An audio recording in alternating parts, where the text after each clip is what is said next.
Chapter 1 Looking for an internship while working part-time. Ma Ming is a senior university student, majoring in computer software engineering. Since the first semester of his senior year, he has been preparing his resume and looking for an internship. After he submitted his prepared resume online, he began to wait for a reply. Then, after having a simple lunch in the university cafeteria, I rushed to my part-time job. This was a job he found after seeing a job ad online. The job advertisement at the time read: recruiting male waiters. Applicants must be 18 years old or older and under 25 years old, over 178 centimeters tall, in good health, and weigh between 75 and 85 kilograms. Regular features: cheerful personality. Those who are good at singing and dancing will be given priority. Good salary, part-time job is possible. XX Entertainment City. After seeing the job advertisement, Ma Ming went for an interview immediately. He took the bus to this entertainment city. The receptionist looked him up and down, handed him a form and said, "Fill out the form first, and then go in for the interview when you're called." "Okay, thank you, miss." Ma Ming took the form and sat aside to fill it out. This is an employment application form. In addition to requiring the job applicant to write personal information, family situation, and other information, there were some things that Ma Ming found strange. For example, personal hobbies, personal expertise, whether you exercise regularly, and how many push-ups you can do each time. How many sit-ups can you do at one time? Alcohol tolerance: how many beers, glasses of wine, and glasses of whiskey can you drink at one time? Ma Ming looked at the job application form and thought, "Isn't this a pornographic place? Why do you have such a request? What should I do? Although I need money urgently, I can't do anything illegal." He began to hesitate. So he asked, "Excuse me, what is the scope of my work? Can you explain it clearly first?" "Don't worry, sir. We are a legitimate entertainment venue with an industrial and commercial business license. You can see the original business license hanging on the wall. We require every employee to be in good health because we have to work night shifts. Sometimes we need to let employees taste the wine and then recommend it to customers. Your job scope is to entertain guests who come to the private room to sing karaoke and order food. There is no additional service to provide." After hearing this, Ma Ming felt relieved and filled out the form. At this time, the receptionist said to him, "This job seeker has filled out the form. It's your turn to go in for the interview." Upon hearing this, Ma Ming handed the filled-in form to the front desk clerk. "Can do 600 push-ups each time. I can do 500 sit-ups each time.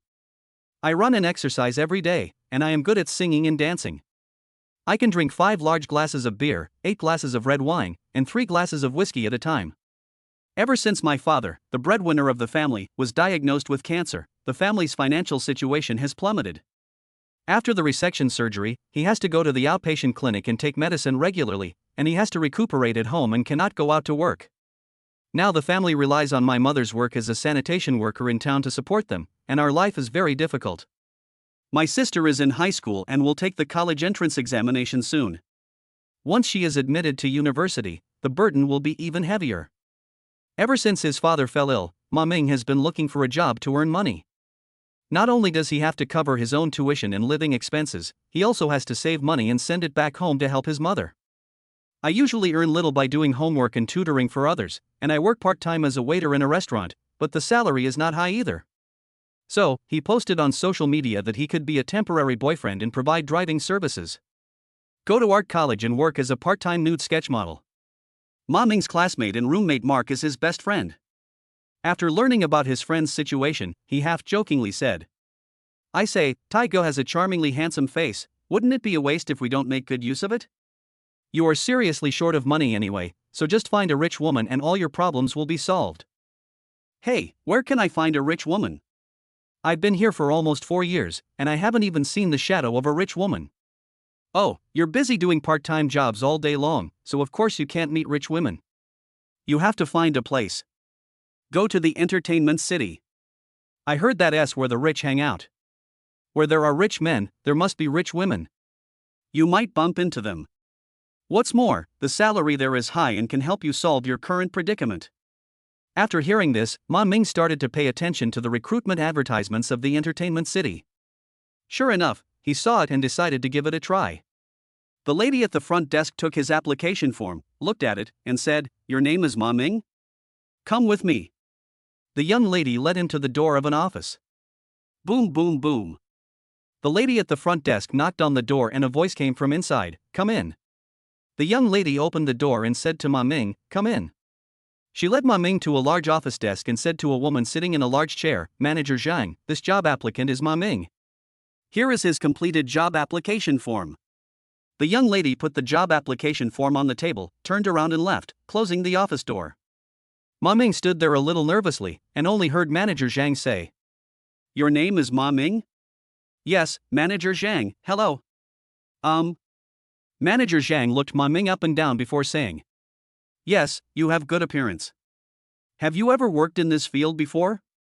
"Manager Zhang, are you referring to the casino?" "I don't have any experience working in a casino, but I have worked in a restaurant." "Oh, it's a bit of a stretch." "It doesn't matter. I see your qualifications meet our requirements. When can you start working?" "Any time." "Okay, then come to work at 5 p.m. tomorrow. Our working hours here are from 5 p.m. to 2 a.m. Dinner and supper are included, is that okay?" "Excuse me, Manager Zhang, how are the wages calculated? When is the salary paid every month?" "The probation period is 2 months, with a base salary of 3,000 yuan. The commission is calculated based on the total amount of consumption in the box rooms you are responsible for, and is 10 percentage points. After the probation period, the commission will be increased to 20 percentage points.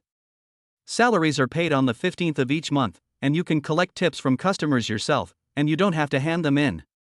After hearing this, Ma Ming thought that it was good that he had a basic salary, and he would know how much the commission was after he started working. He also said that customers would give tips, so how much would these tips be?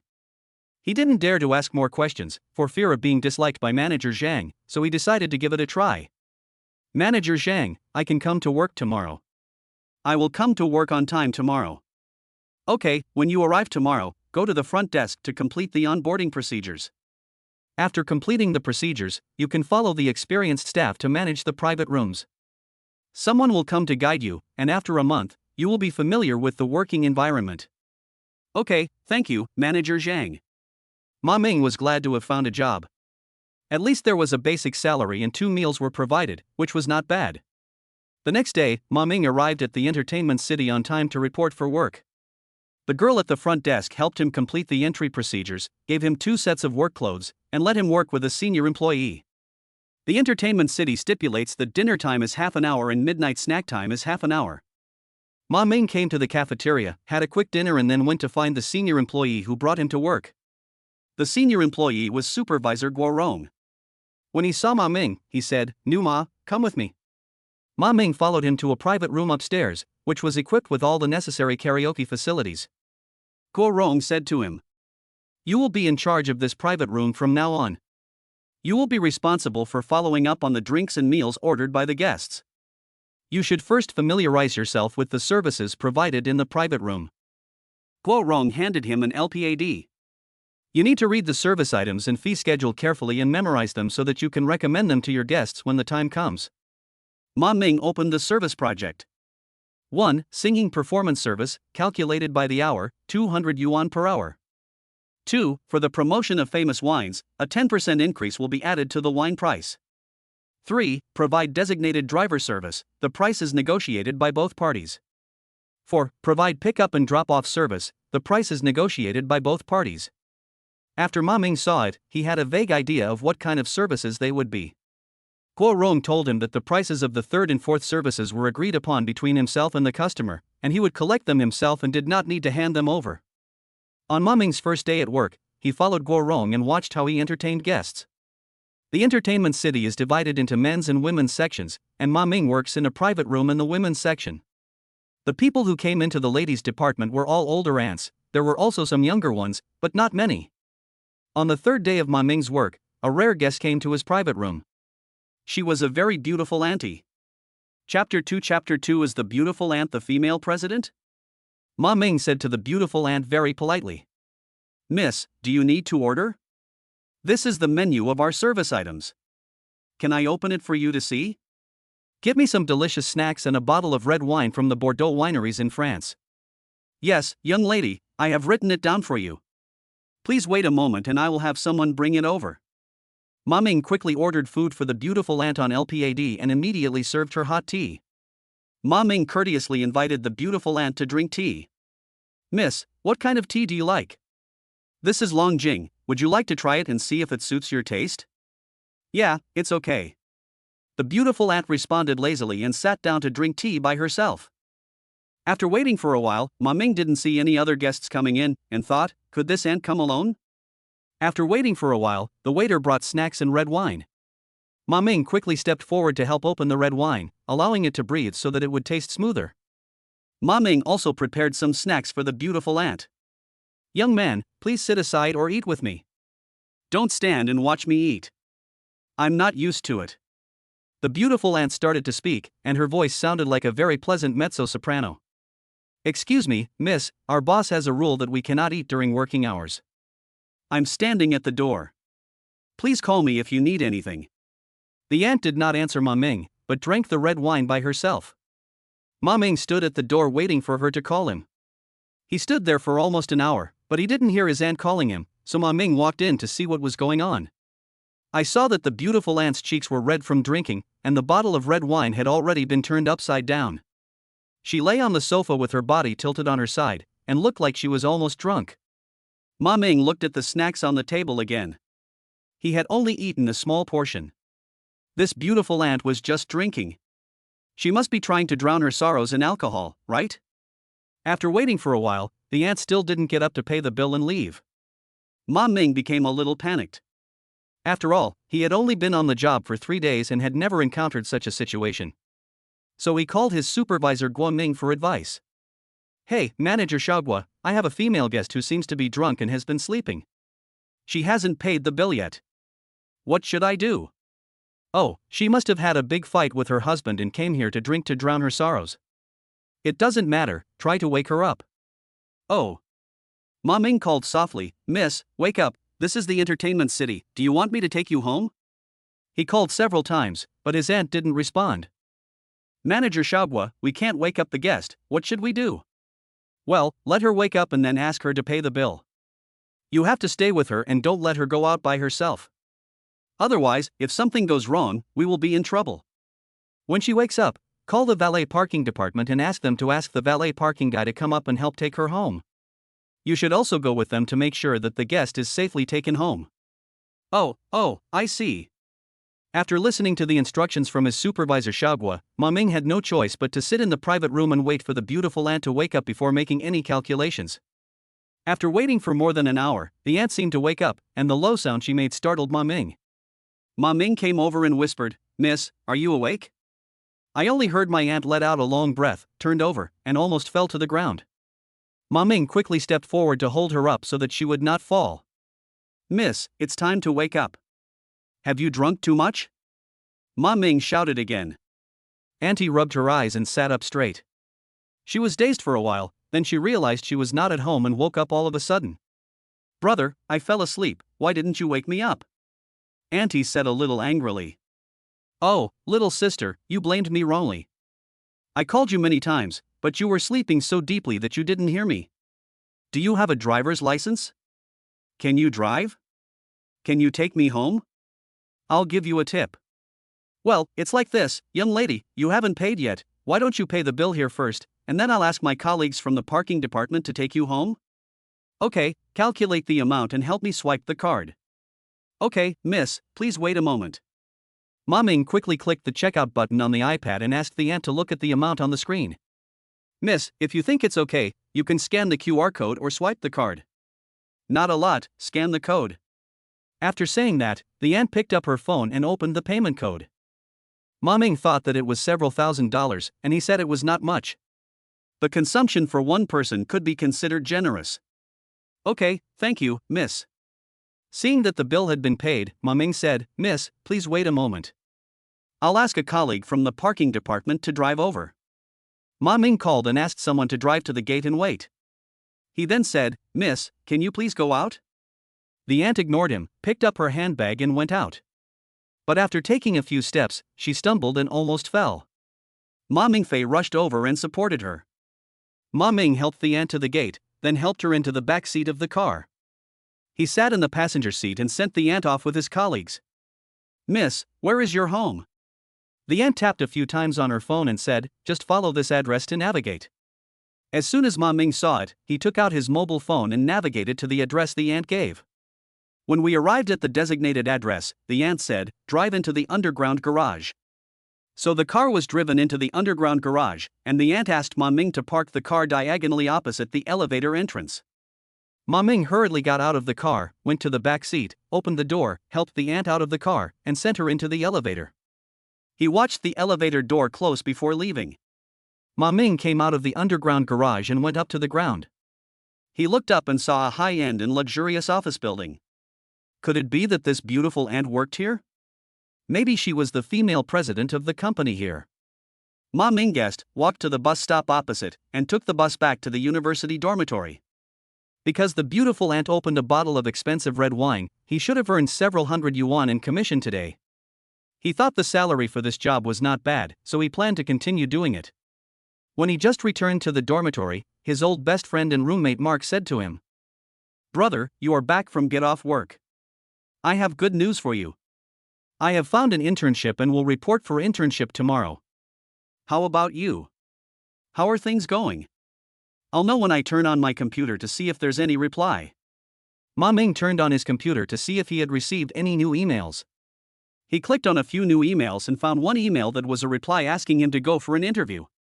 He happily noted the address and time, and said to Mark, "I also have an interview opportunity, and I hope it will be successful this time. Let's catch up on some sleep and go to the cafeteria to order something delicious to celebrate. I'll go to the interview in the afternoon and then go back to the casino to work. I can't send you off, brother. When you get to the internship unit, you must contact me as soon as possible. You don't have to tell me that. This is a must. After the interview, you must tell me whether you are qualified or not. Maybe I can even ask the boss for you to let us intern together." Mark said with a naughty wink. "Okay, let's get some sleep first. Set the alarm on your phone, and we'll go to the cafeteria together later." Okay. Chapter 3 What is the internship unit like? After saying goodbye to his good friend Mark, Ma Ming set off for an interview at his internship company. He came to the office building according to the address and it felt so familiar. Wasn't this the office building where he had sent the beautiful aunt back last night? Ma Ming took the elevator to the door of the unit according to the floor marked on the address. When he looked inside, he saw a large reception desk. He walked in and explained his purpose to the front desk clerk. After the front desk clerk made a phone call, he said to Ma Ming, "Ma Ming, Manager Mao wants you to come in and go straight to the third office." "Okay, thanks." Ma Ming came to the door of the third office and knocked on it several times. "Please come in." A female voice came from inside. Creak. Ma Ming pushed open the door and saw a middle-aged woman sitting at the desk. This aunt was not the one Ma Ming had met last night. She was a slightly plump aunt with a round face and seemed very easy to get along with. She looked up and saw Ma Ming, and said with a smile, "Hey, here comes a handsome guy, please sit down, are you Ma Ming?" "Yes, hello, Manager Mao, my name is Ma Ming, and I'm here to apply for an internship interview." "Well, we have received your resume that you emailed. It is suitable for my major. What are your requirements for the internship?" "It is like this, Manager Mao. I mainly want to apply the theoretical knowledge I have learned to practice through work. It would be even better if I have the opportunity to further improve myself. I am not afraid of hard work, and I am willing to complete the work assigned to me by the department. Our group company is currently carrying out internal software engineering promotion. It just so happens that you are a student majoring in computer software engineering, which meets the company's requirements. How about this? Interns work 5 days a week, starting at 8:30 in the morning and leaving at 12 o'clock noon, and starting at 2 o'clock in the afternoon and leaving at 5 o'clock. The company has a cafeteria. To be honest, the salary for interns is not high, only the minimum wage in the city. The internship period is 3 months. However, if the company is satisfied with your performance during the internship period, you will have the opportunity to become a full-time employee. At that time, your salary and benefits will be calculated as for full-time employees, and you can also enjoy various subsidies. Would you like to consider it? After hearing this, Ma Ming sighed inwardly. The minimum wage was too low and was barely enough to cover living expenses. However, he had heard that some of his classmates found internships with more demanding programs, where they only provided living expenses without even a salary. The advantage is that you can get off work at 5 o'clock, so you still have time to rush to the entertainment city, but you have to sacrifice dinner time. It was just a matter of 3 months, so Ma Ming gritted his teeth and agreed, and even signed the internship contract. Manager Mao asked him again, "Xiao Ma, when can you start work?" "Oh. Today is Friday. Can you come to work next Monday?" "Well, come to work next Monday. Take your contract and go to the front desk to complete the entry formalities. The company gate has access control and you need an employee ID to enter. You must get your ID before you go back, otherwise you won't be able to swipe your card to enter next Monday. Come to my place to report for work next Monday." "Okay, thank you, Manager Mao." Ma Ming completed the entry procedures as requested by Manager Mao and received his employee ID. He really wanted to know which department he would be assigned to and what the working environment was like, but unfortunately no one took him there. Ma Ming took the bus to the entertainment city to continue working. He didn't meet other people during the interview today, and he didn't know who the CEO of this group company was. He thought he would check it online. Because it was an internship company, I didn't check it carefully when I submitted my resume. After get off work at the entertainment city, Ma Ming returned to the dormitory and immediately turned on his computer to search for background information of his internship unit. He saw that the chairman of the group was Zhou Xiaonan and the executive president or CEO of the group was Zhou Chang. I can't guess whether CEO is a boy or a girl, this name is too neutral. Ma Ming thought that this beautiful aunt probably worked in this office building, but the building was so big that there might be other companies here. For some reason, Ma Ming always wanted to see this beautiful aunt again. On Monday morning, Ma Ming had only slept for a few hours when he was woken up by the alarm on his mobile phone. He rushed to the bus stop and arrived at the group company at exactly 8:25. Fortunately, he was not late. Ma Ming arrived at the door of Manager Mao's office. Manager Mao also came to work. "Manager Mao, good morning." Ma Ming greeted politely. He followed Manager Mao into her office. Manager Mao sat down and said, "Xiao Ma is here. Today you will go to the company's electronic data maintenance department for internship. This department is the heart of the company and is very important. Xiao Ma must study hard." "Okay, Manager Mao, I will definitely study hard and work hard. Our electronic data maintenance department is on the first floor below ground level. It's where all the electronic equipment for the entire floor is installed. Go down and report to Manager Huang Xiaoyi. He will arrange your internship. I've already said hello to him. You can go down and talk to him directly." "Okay, Manager Mao, I'm going to leave now. Thank you for your arrangement. Goodbye." Ma Ming left Manager Mao's office and took the elevator to the basement level. As soon as the elevator opened, he saw a security guard.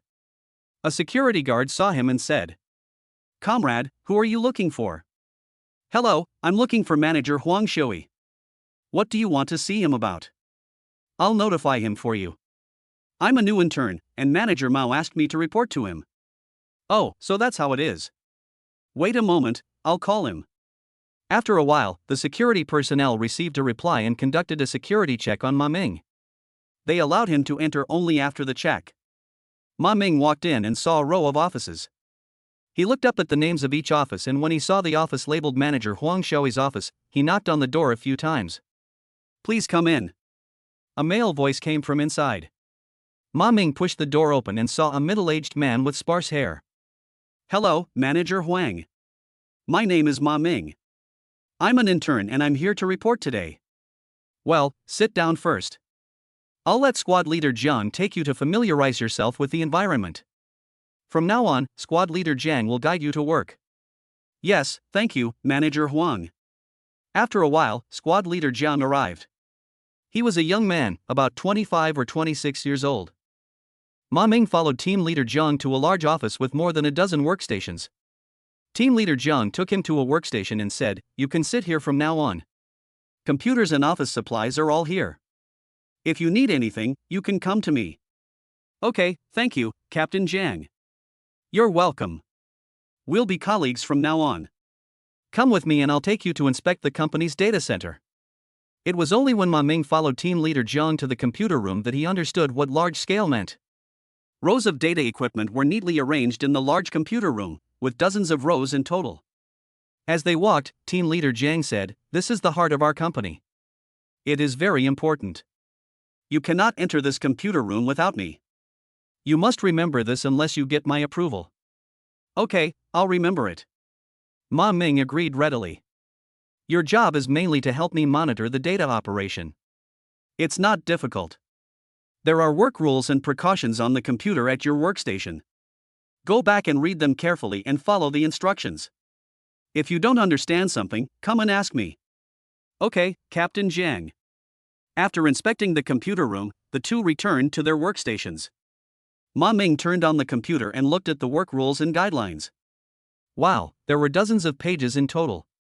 He read them carefully one by one and wrote down the key points. At noon, when he got off work, he followed team leader Jiang to the cafeteria for lunch. The cafeteria was very large, with thousands of employees dining there. The food was also good, and Ma Ming felt very satisfied. After lunch, he prepared to go back to his workstation to take a nap because he had to work part-time in the entertainment city and was always sleep-deprived. The company's underground second floor is a parking lot. Ma Ming walked to the intersection of the exits of the underground second floor and the underground first floor. When he saw a car passing by, he stopped aside. At this time, a luxurious RV drove by and suddenly stopped. The window rolled down. Ma Ming took a look and saw that it was the beautiful aunt in the private room of the entertainment city. Chapter 4 What are you doing here? The pretty auntie seemed to recognize Ma Ming. She looked strange and asked, "What are you doing here?" "I work here." Ma Ming replied. "Work? Don't you work in the entertainment city? Why are you working here?" Auntie's tone was a little impolite. "I'm a part-time worker in the entertainment city and an intern here," Ma Ming answered honestly. "Internship? Are you a college student?" "Yes, I'm a senior in college now, and I'm here for an internship." "Come up, I have something to tell you." "Miss, no, I have to go to work in the afternoon and can't go out with you." "Nonsense, come up if I tell you to." Auntie's words were irresistible. "I really can't, Mississippi. Today is my first day at work. I can't be absent without reason. Otherwise, Manager Mao will definitely fire me." "Manager Mao? Which department are you interning in?" "I'm interning in the electronic data maintenance department of the group company, working with Manager Huang." "Huang Xiaoyi?" "Yeah, how did you know him, young lady?" "Do you know him?" "Okay, get in my car, hurry up, there's a car coming." Ma Ming got on the back seat of the car reluctantly. The beautiful aunt drove the car all the way to the underground parking lot of a hotel. Ma Ming thought that this aunt might not have had lunch and came here to eat. Unexpectedly, the aunt took him straight to the top floor of the hotel. Ma Ming's heart sank. "Oh my god, what on earth does this aunt want to say? Why does she have to say it here?" Ma Ming heard manager Xiaogua tell him in the entertainment city that those rich ladies often took them, the young men, to book rooms in hotels. This auntie wouldn't be so aggressive that she would come to have fun even at noon, right? Ma Ming was thinking about something and didn't notice that the beautiful aunt called Manager Huang. He didn't pay attention to what she said. The aunt took Ma Ming into a luxurious suite on the top floor.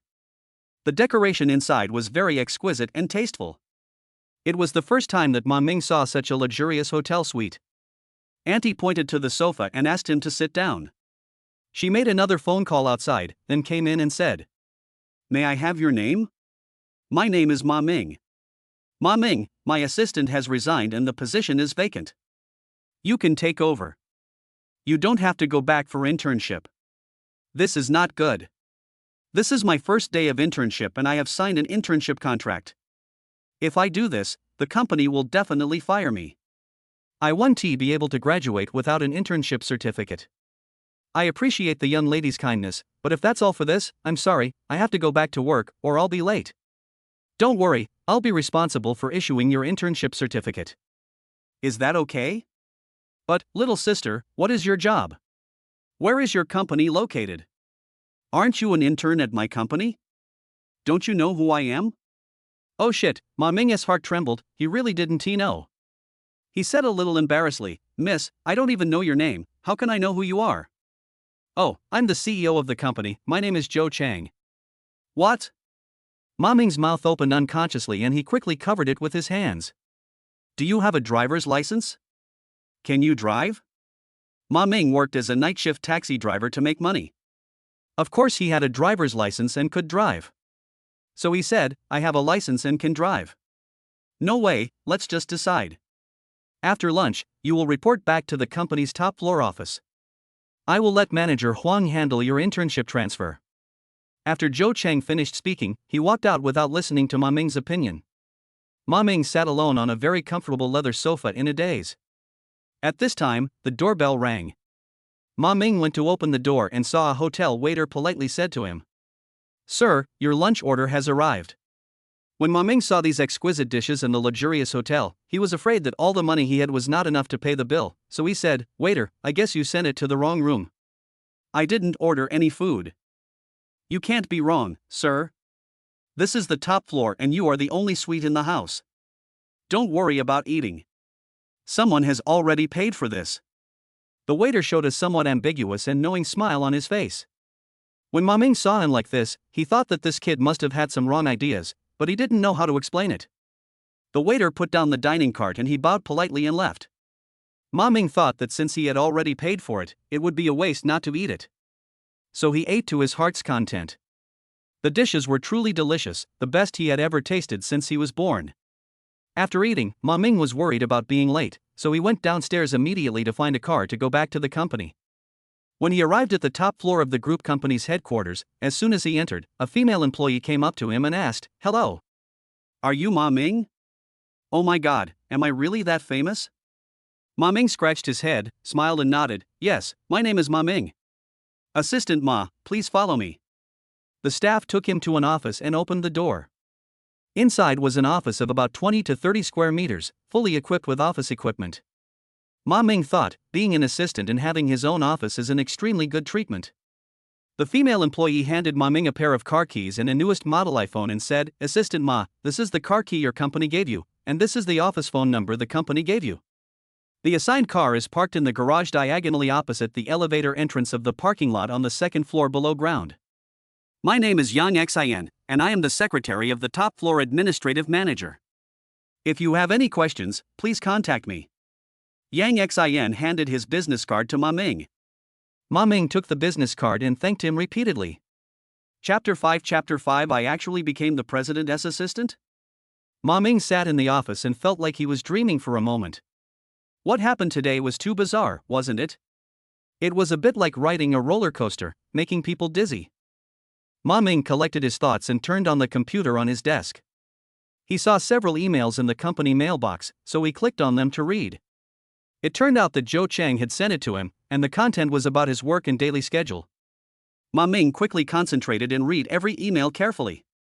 At this time, the iPhone on the table rang, and he picked it up and answered, Hello, hello. Who are you? Ma Ming, come to my office. It turned out that it was Zhou Cheng who was looking for him. He hurried to her office and knocked on the door. Come in. Ma Ming pushed the door open and entered, and only then did he understand what big meant. The CEO's office was really big. Compared to his own, it was like heaven and earth. Zhou Cheng's office was nearly 1,000 square meters. It includes a large conference room, a reception room, a multifunctional living room, and a study room that is very elegantly decorated. How is it? Have you read the email I sent you? Zhou Cheng asked. Mr. Zhou, I've read it all and memorized the general contents. Okay, let's get to work. This is my schedule. Since it's your first day at work, I made it for you. You are responsible for helping me arrange it. From now on, you have to make my schedule yourself and make the corresponding arrangements. Remember to remind me. You have to find ways to make me remember the schedule and not miss anything. Otherwise, the consequences will be very serious. Ma Ming took the itinerary and looked at it. Wow, it was really crowded. Mr. Zhou's work arrangements and schedule were both very tight. He took the itinerary and immediately walked back to his office, and made arrangements for Zhou Cheng according to the most recent and urgent schedule on the schedule. He was new to this kind of work and there were many things he didn't understand. Fortunately, he had Secretary Yang as his blind man's stick.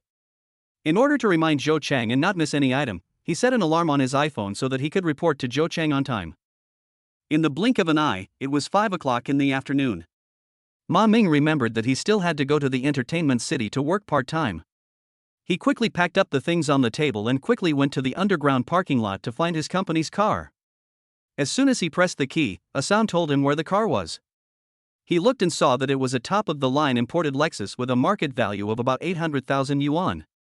Ma Ming didn't have time to admire the configuration of the luxury car. He immediately started the car and drove towards the entertainment city. After he parked the car, he rushed to check in as fast as he could. He then realized that his card was invalid because his clock-in was not successful. He checked the time, it was 5:20, he was not late. What happened? Was the clock-in machine broken? Ma Ming immediately called his supervisor Xiaoguo to find out what was going on. Oh, I was wondering who it was, Ma Ming. Didn't you quit your job? You said you were doing an internship at a large group company and you won't be working at the entertainment city anymore.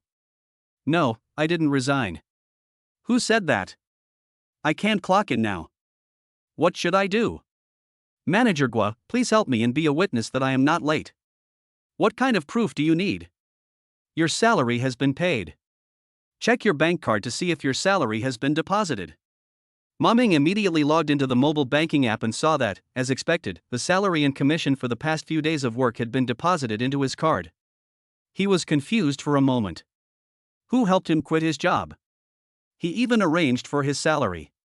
While Ma Ming was in a daze, the Apple phone in his hand rang. Ma Ming, where have you been? Come back to the company quickly. Zhou Cheng's voice. Zhou Cheng always spoke to him in a commanding tone, which was irresistible. Ma Ming had no choice but to leave the entertainment city and rush back to the company. When he got to the top floor of the CEO's office, he saw Zhou Cheng dressed up gorgeously. As soon as she saw him come in, she said, "Take me to the Imperial Palace Hotel." After saying that, he walked to the elevator. Ma Ming hurriedly caught up with him and pressed the elevator button. The two went to the parking lot on the second floor below ground. Ma Ming opened the back door of the company's car, covered the top of the door with his palm, and let Zhou Cheng in. After she fastened her seatbelt, he walked to the driver's seat, turned on the navigation and drove towards the Imperial Palace Hotel. After parking the car, Ma Ming followed Zhou Cheng and took the elevator into the banquet room on the 38th floor of the hotel. All the people inside were well dressed and looked like well-known figures. A group of rich ladies saw Zhou Cheng coming in, came over to greet him and said, "Here comes Mr. Zhou. Oh my, he brought a handsome young man with him today. It's really eye-catching." A rich lady came over and deliberately pinched Ma Ming's cheek, and took the opportunity to touch Ma Ming's chest muscles. Ma Ming lost his part-time job just a few days after starting work. Although he is now the president's assistant, no one has told him that his salary will be increased. He doesn't even know whether the salary is still calculated according to the internship salary agreed in the internship contract. He is probably the only president's assistant who is paid the minimum wage. But he thought to himself, there are so many rich women here. Ma Ming didn't know why Zhou Cheng brought him to such an occasion, so he had to keep smiling and nod to everyone and say hello. The muscles on my face were almost stiff from smiling. At this time, a middle-aged man who looked good came in from outside. As soon as he arrived, everyone in the audience fell silent after seeing him. The uncle walked up to Zhou Cheng and said with a smile, "Xiao Cheng, why didn't you wait for me to pick you up? Why did you come here first?" Chapter 6 Zhou Cheng's boyfriend? When Zhou Cheng saw Zhuoyu coming towards him, he unconsciously wanted to step back. Somehow, he wanted to avoid him every time he saw him, but he was always unable to do so. It was really frustrating. "Mr. Zhuo has a lot of things to do. I have an assistant to pick you up so I won't bother you."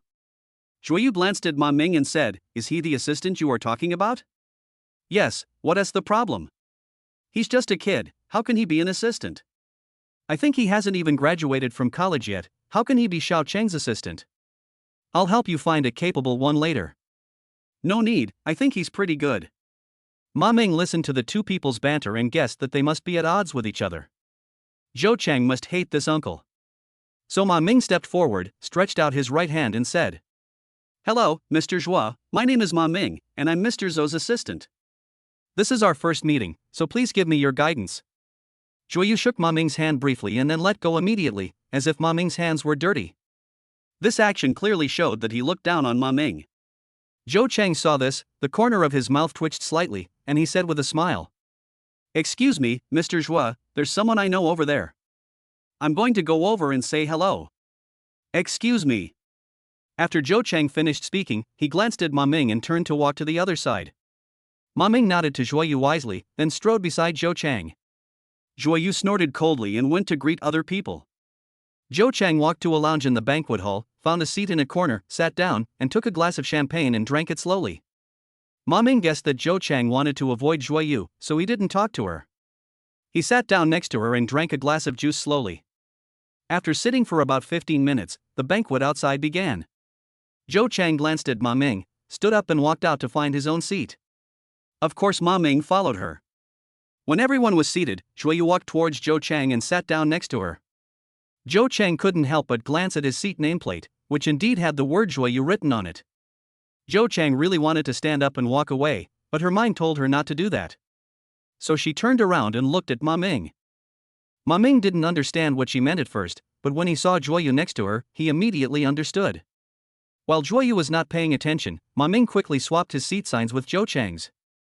Then he stood up and said, "Excuse me, Mr. Zhou, you're sitting in my seat. Can we switch?" At this time, Zhuoyu next to him also looked over and saw the words Ma Ming written on the sign of Zhou Chang's seat. Zhou Chang pretended not to know, stood up, and changed seats with Ma Ming. Ma Ming was sitting between Zhuoyu and Zhou Chang. Zhuoyu was obviously very unhappy. He said to Ma Ming, "Little friend, let me change seats with you." "Boss Zhou, I'm sorry, I'm Boss Zhou's assistant, not a kid, and I have to sit next to her, this is my job." Zhuoyu didn't expect Ma Ming to ignore him, so he said bluntly, "Assistant Ma, I'm CEO Zhou's boyfriend. We're going to sit together. Please make way." Zhou Chang, who was standing next to him, immediately retorted, "Ma Ming is my boyfriend." "Mr. Zhou, you are mistaken. Your girlfriend is waiting for you at the door." Ma Ming's heart tightened after hearing this. Damn it, it looked like two gods were fighting, and he, a little devil, was caught in the middle. At this time, there was indeed a sexy and coquettish woman at the door of the banquet hall waving at Zhuoyu. Zhuoyu had no choice but to get up and walk towards the door. The banquet began. The host talked about the investment theme of the conference while signaling everyone to eat and enjoy the food. Ma Ming was so hungry that he was dizzy. Because he usually had a part-time job in the entertainment city, he had to eat dinner at 5 in the afternoon. Now it was already 8 o'clock in the evening, and his belly was already sticking to his back. Seeing that the others at the table had started eating, Ma Ming used his serving chopsticks to pick up a delicate snack and put it into Zhou Chang's bowl, saying, "Mr. Zhou, try this. How does it taste?" Zhou Chang picked it up and put it in his mouth. He took a bite and said, "Well, it's okay. You can try it." Ma Ming then started to eat. He didn't dare to eat with big mouthfuls and could only eat elegantly.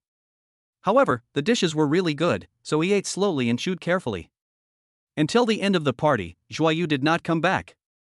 I was afraid that he was entangled by the sexy girl. Ma Ming sent Zhou Chang back to the top floor of the company. Just as he was about to leave, Zhou Chang stopped him. "Ma Ming, come in, I have something to tell you." Ma Ming had no choice but to follow him into Zhou Chang's office. Zhou Chang took him into the study and sat him down. Asked, "Can you make coffee?" "Oh, yes, the coffee is there, I'll make it. In the small cabinet upstairs," Zhou Chang said, pointing to a small cabinet. Ma Ming deftly took out the coffee powder and started using the drip coffee pot. He also made a pot of milk foam and made a latte art on the coffee before handing it to Zhou Chang. "Hey, I didn't expect you could do latte art." Zhou Chang took the coffee cup and said, "I learned it while working part-time at the casino. I'm not very good at it." "Mr. Zhou, just drink it." Zhou Chang took a sip of coffee, put down the cup and said, "Ma Ming, how about we make a deal?" "What's the deal? Can we still have a deal?" Ma Ming was a little confused. "Ma Ming, are you married?" "Oh, I haven't even graduated from college yet, how come I'm married?" "That's not necessarily true. Children in rural areas usually get married very early. But I don't like early marriage. Do you have a girlfriend?" "Oh, no time to talk." "Are you busy? With your looks, you shouldn't be without a girlfriend." "Mr. Zhou, can I ask you a question?" "What's the problem?" "Excuse me, is Mr. Zhou married?" "No." "Do you have a boyfriend?" "Hey, what the hell are you doing? I asked you a question and you asked me back." Because with your looks and conditions, you should have a lot of boyfriends. Okay, I understand what you mean. Let's not talk about it anymore. I want to make a deal with you. I have to get married right away, and I want you to be my temporary husband. What? Temporary husband? Ma Ming almost spit out the coffee in his mouth. Yes, he is my temporary husband. We must divorce each other in the future. If I'm not mistaken, Mr. Zhou wants a contract marriage? Yes, you can understand it that way. Why? I want to know why. Oh, this is too long to explain. I'll set out the conditions and you can go back and think about it. It's a contractual marriage, so of course there must be a contract. First, we need to sign a prenuptial agreement and a marital agreement, both of which must be notarized. During the marriage, I will give you 10,000 yuan a month for living expenses. You will be my assistant, and your salary will be calculated separately. Zhou Chang said seriously. Since Mr. Zhou mentioned my salary, I would like to ask, as your assistant, do I still receive the minimum wage every month according to the internship contract? What? Pay you the minimum wage? Who told you that? No one told me how much the CEO's assistant makes. I only have the salary stated in the internship contract. Okay, I'll tell you now. During the probation period, your base salary as my assistant is 15,000 yuan, plus other allowances, 5 insurances and 3 funds, which together amount to about 20,000 yuan. When you become a formal employee, your base salary will be increased to 20,000 yuan a month, and there are other benefits. Oh. Ma Ming wanted to ask, is that so? But he immediately swallowed his words back. What do you think? Do you think it's too little? Oh, that's not what I mean. Salary is salary and living expenses are living expenses? Yes, that's it. What does this contract marriage require of me? No, I don't need you to do anything.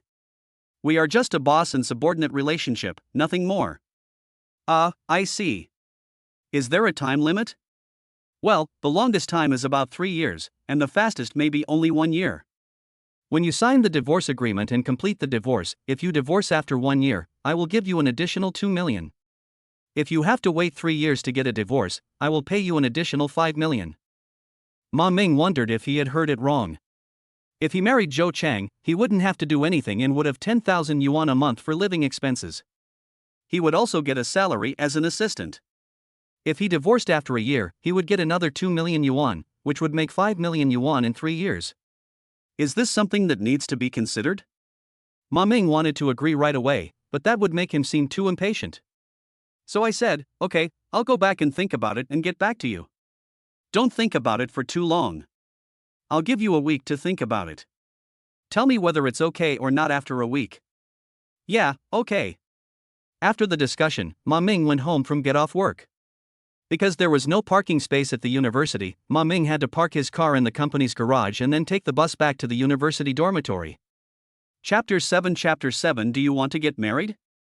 Ma Ming returned to the dormitory, washed up briefly, and lay on the bed in a daze. He didn't want to discuss it with his best friend Mark, so he didn't send him a message to chat. One thing Ma Ming couldn't figure out was whether Zhou Chang had ever been married. Did she have children? How old was she? He knew nothing about her. Besides, why was Zhou Chang in such a hurry to get married? And why did he spend a huge amount of money to find himself and marry her? Ma Ming couldn't find the answers to these questions. The remaining question was whether he should marry her. Ma Ming tossed and turned and couldn't sleep well. He got up early the next morning and went back to work with dark circles under his eyes. When it was time to get off work, he didn't have to rush to the entertainment city to work, so he was not in a hurry to go back. He continued to work in Zhou Chang's office until everyone got off work. Seeing that Ma Ming was still there, Zhou Chang said, "Ma Ming, you don't have to go out tonight. You can go home now." "Mr. Zhou, I have a personal question for you. Is it convenient?" "What's the problem?" "Mr. Zhou, have you ever been married? Do you have children? Why are you asking these questions? This is not your business. But if I become your temporary husband, I can't be completely ignorant of your affairs, right? You mean you agree to marry me? To be honest, my family is in urgent need of money, and the conditions you mentioned are very attractive. What happened at home? Why do you need money so urgently?" "Oh, it's hard to explain. My family lives in a remote mountain village. It's not easy to make money.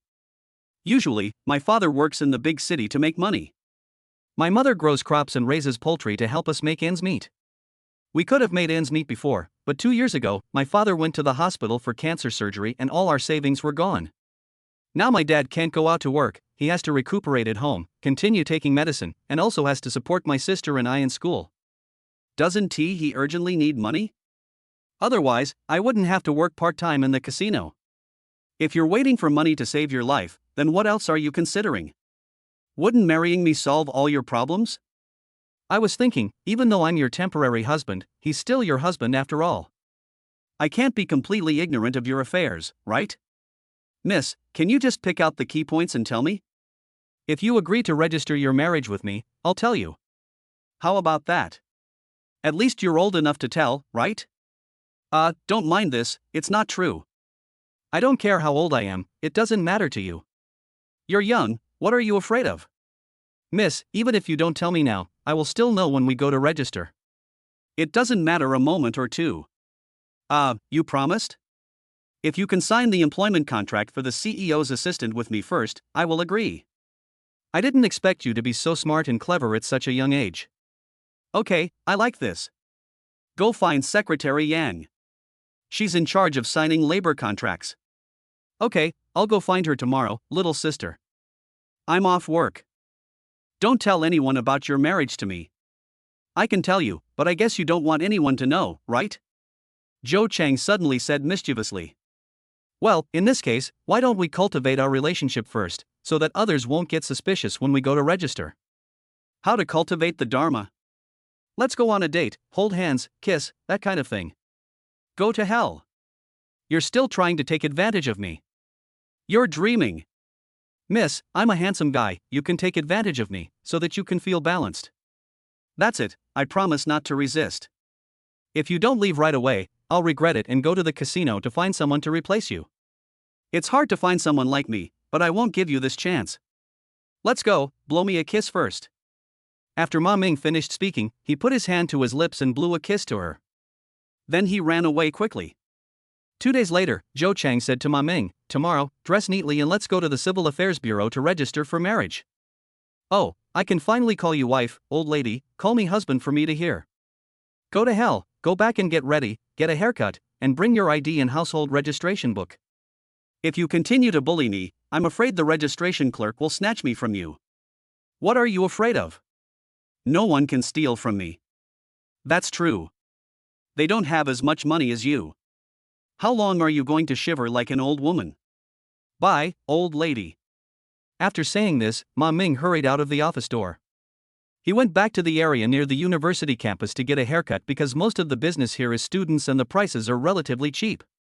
After returning to the dormitory, I opened the small wardrobe and was stunned. I could see several sets of clothes at a glance, but none of them was decent. What should I do? He remembered his good friend Mark's clothes, which included several nice sets, so he decided to borrow one without asking for permission first. He opened Mark's small wardrobe, found a high-end looking suit, and put it on. Fortunately, the two of them had similar body shapes. That's it. Chapter 8 Wife, I'll treat you to dinner. The next morning, Ma Ming put on Tai Ji's suit and came to the company and walked into Zhou Chang's office. Zhou Chang was talking on the phone. When she put down the phone, she turned around suddenly and saw Ma Ming in a well-fitting suit. Her eyes were dazzled for a moment. Oh, this boy is so handsome, so eye-catching. Zhou Chang raised the corner of his mouth and asked with a smile, are you ready? Well, we can go now. Okay, let's go. The two drove to the marriage registration center of the Civil Affairs Bureau. They followed the instructions to take photos, swear, and sign.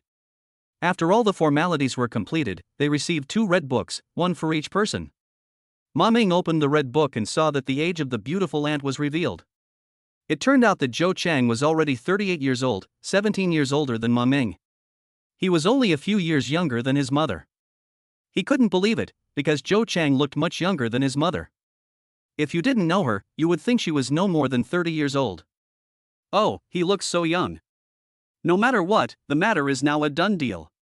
The two are legally husband and wife, and she is truly his wife. Honey, let's go have a nice meal to celebrate, okay? You're planning on treating? Well, okay, it's my treat. I'll take you to a place you've never been to. Zhou Chang frowned. This kid is really arrogant. Is there any place in this city that I haven't been to? Humph. Ma Ming drove to a historic-looking building, parked the car, opened the back door, and reached out his hand to help Zhou Chang get out of the car. Unexpectedly, Gao Cheng ignored him and got out of the car by herself. Ma Ming ate the lemon and thought that this beautiful auntie really had personality. This is a shop specializing in beggar's roast chicken. Several of its local specialties are well known far and wide. Not only are they delicious, but they are also reasonably priced. When Ma Ming first came to college, his good friend Mark invited him here to eat. It is usually difficult to find a seat in the lobby. Another special feature of this restaurant is that it does not accept reservations. It is a first-come, first-served basis. Whether you are a rich man or an ordinary citizen, you will receive the same treatment. Either come early or wait for a seat. Ma Ming thought that it was not yet time to get off work, so he should be able to find a seat. But when he arrived, the place was already full of people, noisy and bustling. Ma Ming knew that there was a private room upstairs, but the charge was 10% higher. However, since he was treating his wife to a meal, he didn't mind. He took Zhou Chang upstairs, found a seat by the window, and ordered the restaurant's signature specialties. He also ordered 2 drinks, put straws in them for Zhou Chang, and handed them to her. What Ma Ming said really hit the nail on the head for Zhou Chang. She had indeed never been to this place before and didn't know there was such a restaurant with so many diners in the city. When the food was served, Zhou Chang smelled a fragrance he had never smelled before, which was very tempting. It didn't look very exquisite, but it smelled fragrant. Ma Ming skillfully knocked open the beggar's roast chicken with a small hammer. The aroma of the roast chicken wrapped in lotus leaves filled the air, making Zhou Chang drool. How is it, old lady, does it smell good? Ma Ming asked proudly. It smells okay, but I don't know if it tastes good. Zhou Chang said stiffly. Come, try a chicken leg. Ma Ming put on transparent gloves, tore off a chicken leg and handed it to Zhou Chang. Honey, put on some gloves and eat it with your hands. It's really delicious. Zhou Chang had no choice but to put on gloves and took the chicken leg obediently. He took a small bite and said, it tastes really good. She couldn't help but take another bite. Not bad, it was delicious. So she ate the whole chicken leg. Ma Ming saw this and tore off another chicken leg and handed it to her. Zhou Chang took it and continued eating, and in this way she finished both chicken legs. Zhou Chang tried several other local specialties and ate them all with gusto. It was obvious that she really liked them. Ma Ming did not forget to take credit and said, How is it, old lady, are you satisfied with this meal? Well, it's okay. I didn't expect you would find this restaurant. I'll pay for this meal. It's a thank you for bringing me here to eat delicious food. In the future, if you see a good restaurant like this, just tell me and I'll pay for it. Okay, but I'll pay for this meal. After all, it's what we agreed on before. Okay, I'll let you treat me to a meal. If I find a place my wife hasn't been to next time, will there be a reward? What reward do you want? My reward is simple. You have to call me husband. You little brat, you really think you're my husband? If you don't call me, I won't take you there. Ma Ming said coquettishly. Zhou Chang couldn't stand his behavior and turned his head away without looking at him. Ma Ming had no choice but to go to the counter to pay the bill, and then come back to take Zhou Chang back to the company. When Zhou Chang walked into the study in the office, Ma Ming followed him in. Wife, today is our first day of marriage, can you give me a kiss? Didn't I tell you that we are just a couple in name only? Don't take it seriously. You don't have to do anything to please me. I will transfer the living expenses to you on time. Zhou Chang said seriously.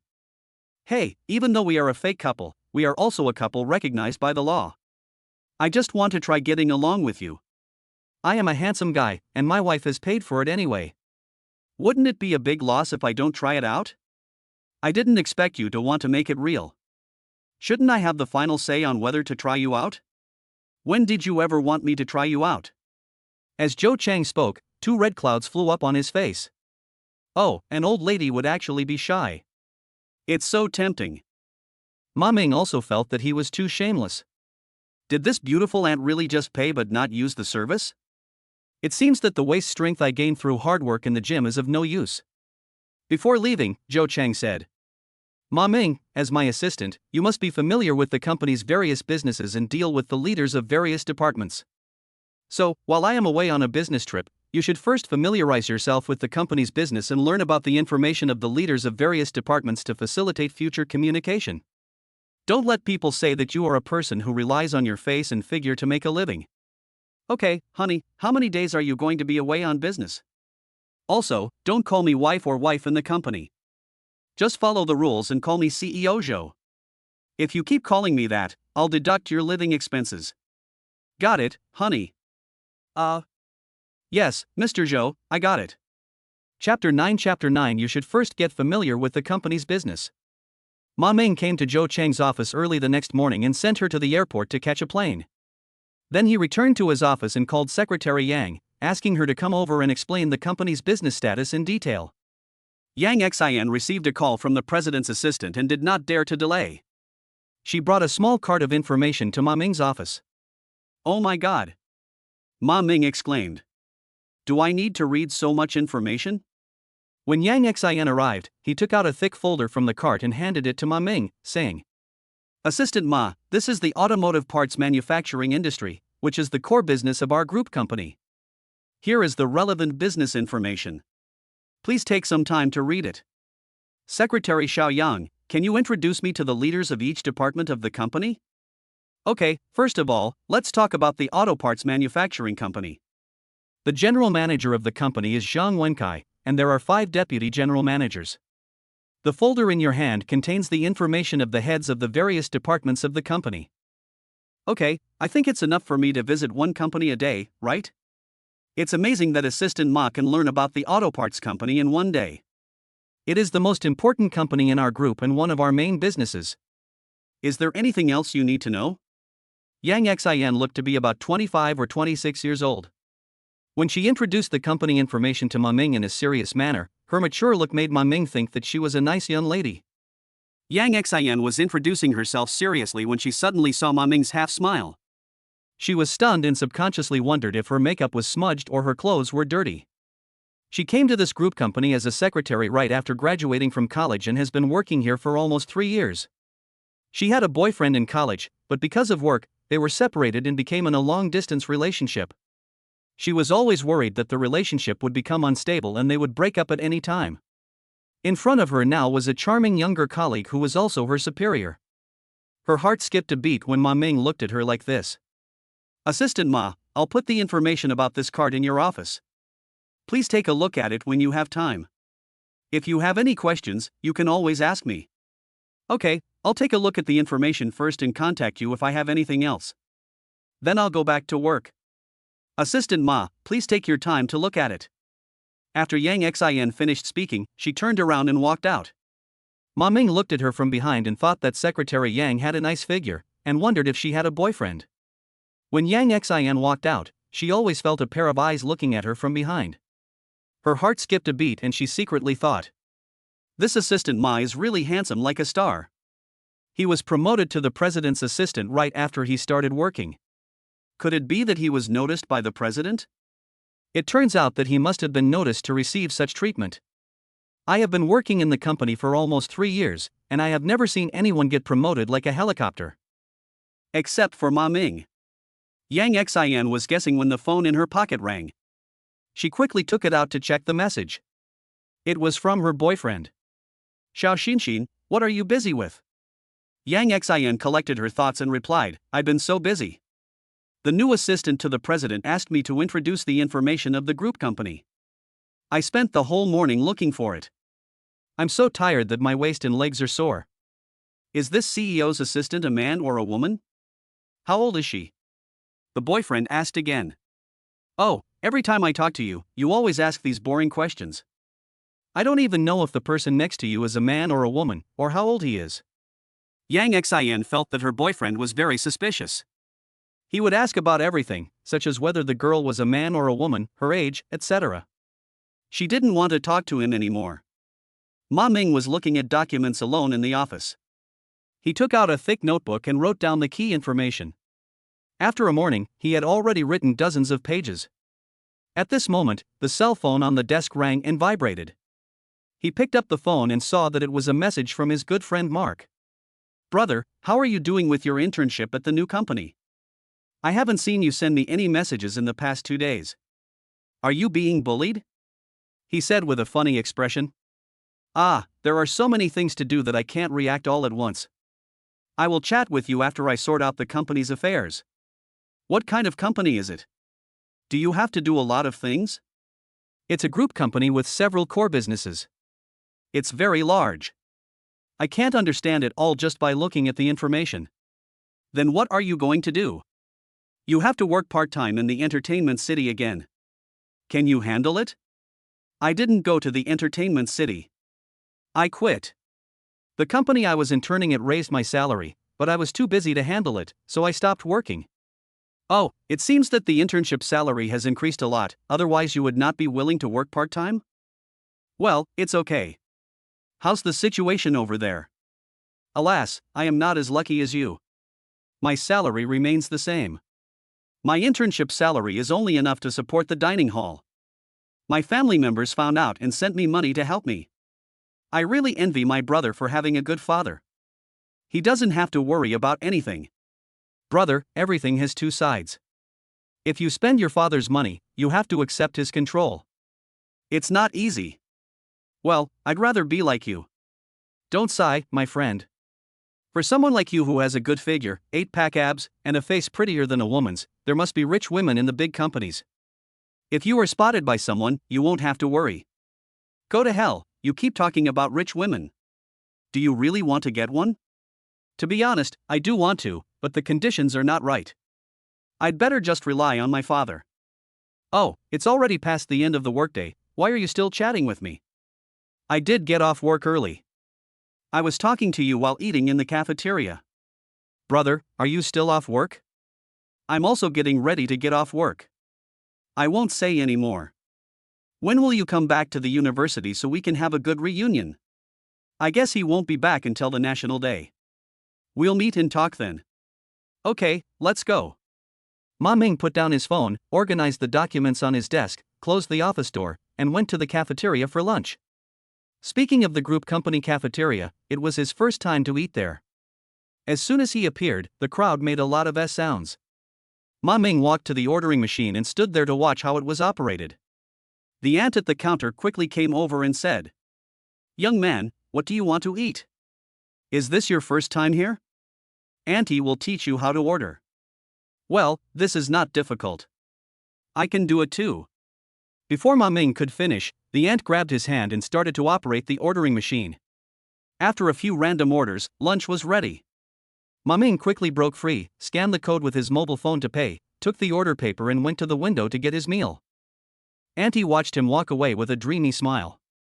Chapter 10 Good brother, come and inspect and guide me more often when you have time.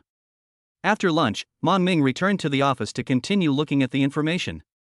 When he saw the supplier information of the auto parts company, he was shocked to find that the legal person of the largest supplier company was actually Excellence. Ma Ming was a little confused now. Logically, Zhuoyu's company had a long-term cooperative relationship with Zhou Cheng's company, and they had the largest supply and demand relationship. Shouldn't the two of them be very familiar with each other and get along well? Why did they dislike each other like left and right door gods at the banquet at the Imperial Palace Hotel that day, and why did Zhou Cheng deliberately avoid Zhuoyu? It seems that these two people have a story. What unknown things happened between them? Ma Ming's curiosity was immediately aroused. Who should he ask? Zhou Cheng would definitely not tell me, so the opportunity was right in front of me. Didn't Zhou Cheng want me to get to know the heads of various companies and departments? Yes, there are so many people in the company, there must be someone who knows something. It's a good opportunity to gossip a little. Maybe I can dig out some private things about the two of them. Ma Ming now understood why team leader Xiao Jiang said that the electronic data maintenance department was an important department of the company. The data equipment on the entire underground floor was the heart of the company. By the way, my first day of internship was in the electronic data maintenance department, so the first step should be to go to this department to understand the situation. He picked up his notebook and took the elevator down to the basement level. When the security guard saw Ma Ming, he immediately stood at attention and saluted him, saying, "Hello, Assistant Ma, welcome. Ma Ming smiled and nodded, thinking to himself, this guy's attitude is very different from when I first came here. It's true that different identities mean different treatments. At this time, manager Huang Xiui was seen striding out. When he saw Ma Ming, he immediately said with a smile, "Hello? Assistant Ma, welcome, come into my office and have a cup of tea." Manager Huang enthusiastically extended his right hand to shake hands with Ma Ming, then put his arm around his shoulders affectionately and welcomed Ma Ming into the office as if he were a buddy they had known for many years. Ma Ming was not used to being praised like this and felt a little embarrassed. One could tell at first glance that he was just a fledgling student. Manager Huang personally poured tea and water for Ma Ming, and Ma Ming didn't know how to refuse him. He could only politely say, "Manager Huang, you're welcome. I'm new to the company and not very familiar with its business. I would like to ask you about the functions and daily workflow of the electronic data maintenance department and matters that need attention. Please give me your guidance." "Oh, brother Ma Ming, what are you talking about? I don't deserve your advice. Let's just communicate with each other. Come, have some tea first, and we'll talk slowly." Ma Ming had no choice but to pick up the teacup and drink up the tea in it, then said with a smile, "I heard that Manager Huang is a senior employee of the company and must be very familiar with the company's business. Please tell me about the relevant situation, Manager Huang." "Ah, brother Ma, you have found the right person. To be honest, I have worked in the company for more than 10 years. It is true that I am a senior employee. If you have any questions, please feel free to ask me. I will tell you everything I know." "Thank you very much, Mr. Huang. What kind of auto parts does your company's auto parts industry mainly manufacture? What are your flagship products?" "Well, when it comes to the auto parts company's flagship product, of course it has to be our automobile engine production line. This is the top and most advanced production line in the country, and no one has surpassed it so far." "Wow, that's amazing. The sales volume must be amazing too, right? What materials do the downstream suppliers mainly supply?" "Well, let me think about this question. By the way, President Zhou should know the most about this matter. It is said that her boyfriend's company is responsible for supplying raw materials." "Boyfriend?" Ma Ming almost spit out the tea in his mouth. "It's my boyfriend. His name is Zhou Yue. He's the CEO of Zhou Yue Company, a big boss. He's a perfect match for our CEO Zhou. Although it's not popular nowadays, we still have to be compatible." "Don't you think so? Is that Excellence Company the main supplier of the auto parts company?" "It should be. The chips for the auto parts company's engines are supplied by Excellence. It is the most critical technology supplier and can be said to be a supplier that determines life and death." The old man is very optimistic about Boss Zhou and has been trying to promote a marriage between the two families. "Old man? That's Mr. Zhou's father, Chairman Zhou. Oh, are they married?" "Probably not yet." Manager Huang suddenly lowered his voice and said, "According to gossip, Mr. Zhou seems to have a sweetheart and doesn't like Mr. Zhou very much, so this matter has been delayed." "Does Manager Huang know who Mr. Zhou's sweetheart is?" "Well, it's hard to say. Some say it's her assistant, your predecessor. Others say it's her classmate when she was studying abroad. I'm not sure who it is. What kind of person was my ex?" Manager Huang pulled up a chair and sat close to Ma Ming, whispering in his ear, "Your former assistant was a great beauty, comparable to you." "Oh my god, Manager Huang said that Ms. Zhou is a lesbian?" "Well, I'm not sure if it's Lala, but this beautiful assistant looks like a beauty on the surface, but she's very iron-fisted when it comes to doing things, more manly than a man, so people behind her say that she must be a man dressed as a woman to stay by Mr. Zhou's side, hiding it from the old man." "Why didn't she do it?" "Hey, this is a long story, and it's almost time to get off work." "Oh, that's right. I'm sorry to bother you, Mr. Huang, today. How about I treat you to dinner? Would you please give me some thanks?" Manager Huang chuckled and said, "Brother, you have to be on duty today and can't leave until 9 o'clock. "Oh, so that's how it is. Why don't I order takeout and then go out to eat when Manager Huang is free? It can only be this way." Ma Ming then took out his phone, opened the ordering platform, found a good takeaway restaurant, handed the phone to Manager Huang and said, "Brother, come and take a look. Just order whatever you like." Manager Huang took the phone, browsed for a while, and ordered a set meal.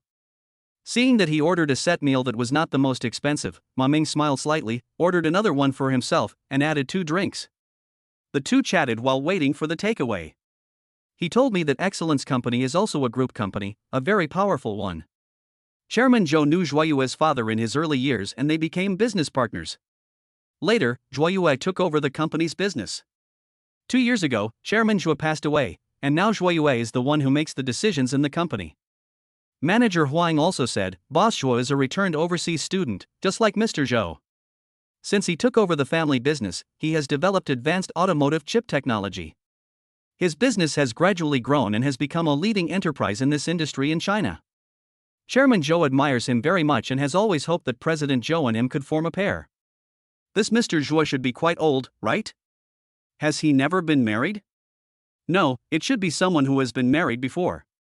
Maybe it's because of this reason that Mr. Zhou is not willing to do so. After all, Mr. Zhou has never been married. What? Mr. Zhou has never been married? Hey, don't think that Ms. Zhou is a playboy just because she's a beautiful woman. She's not like that.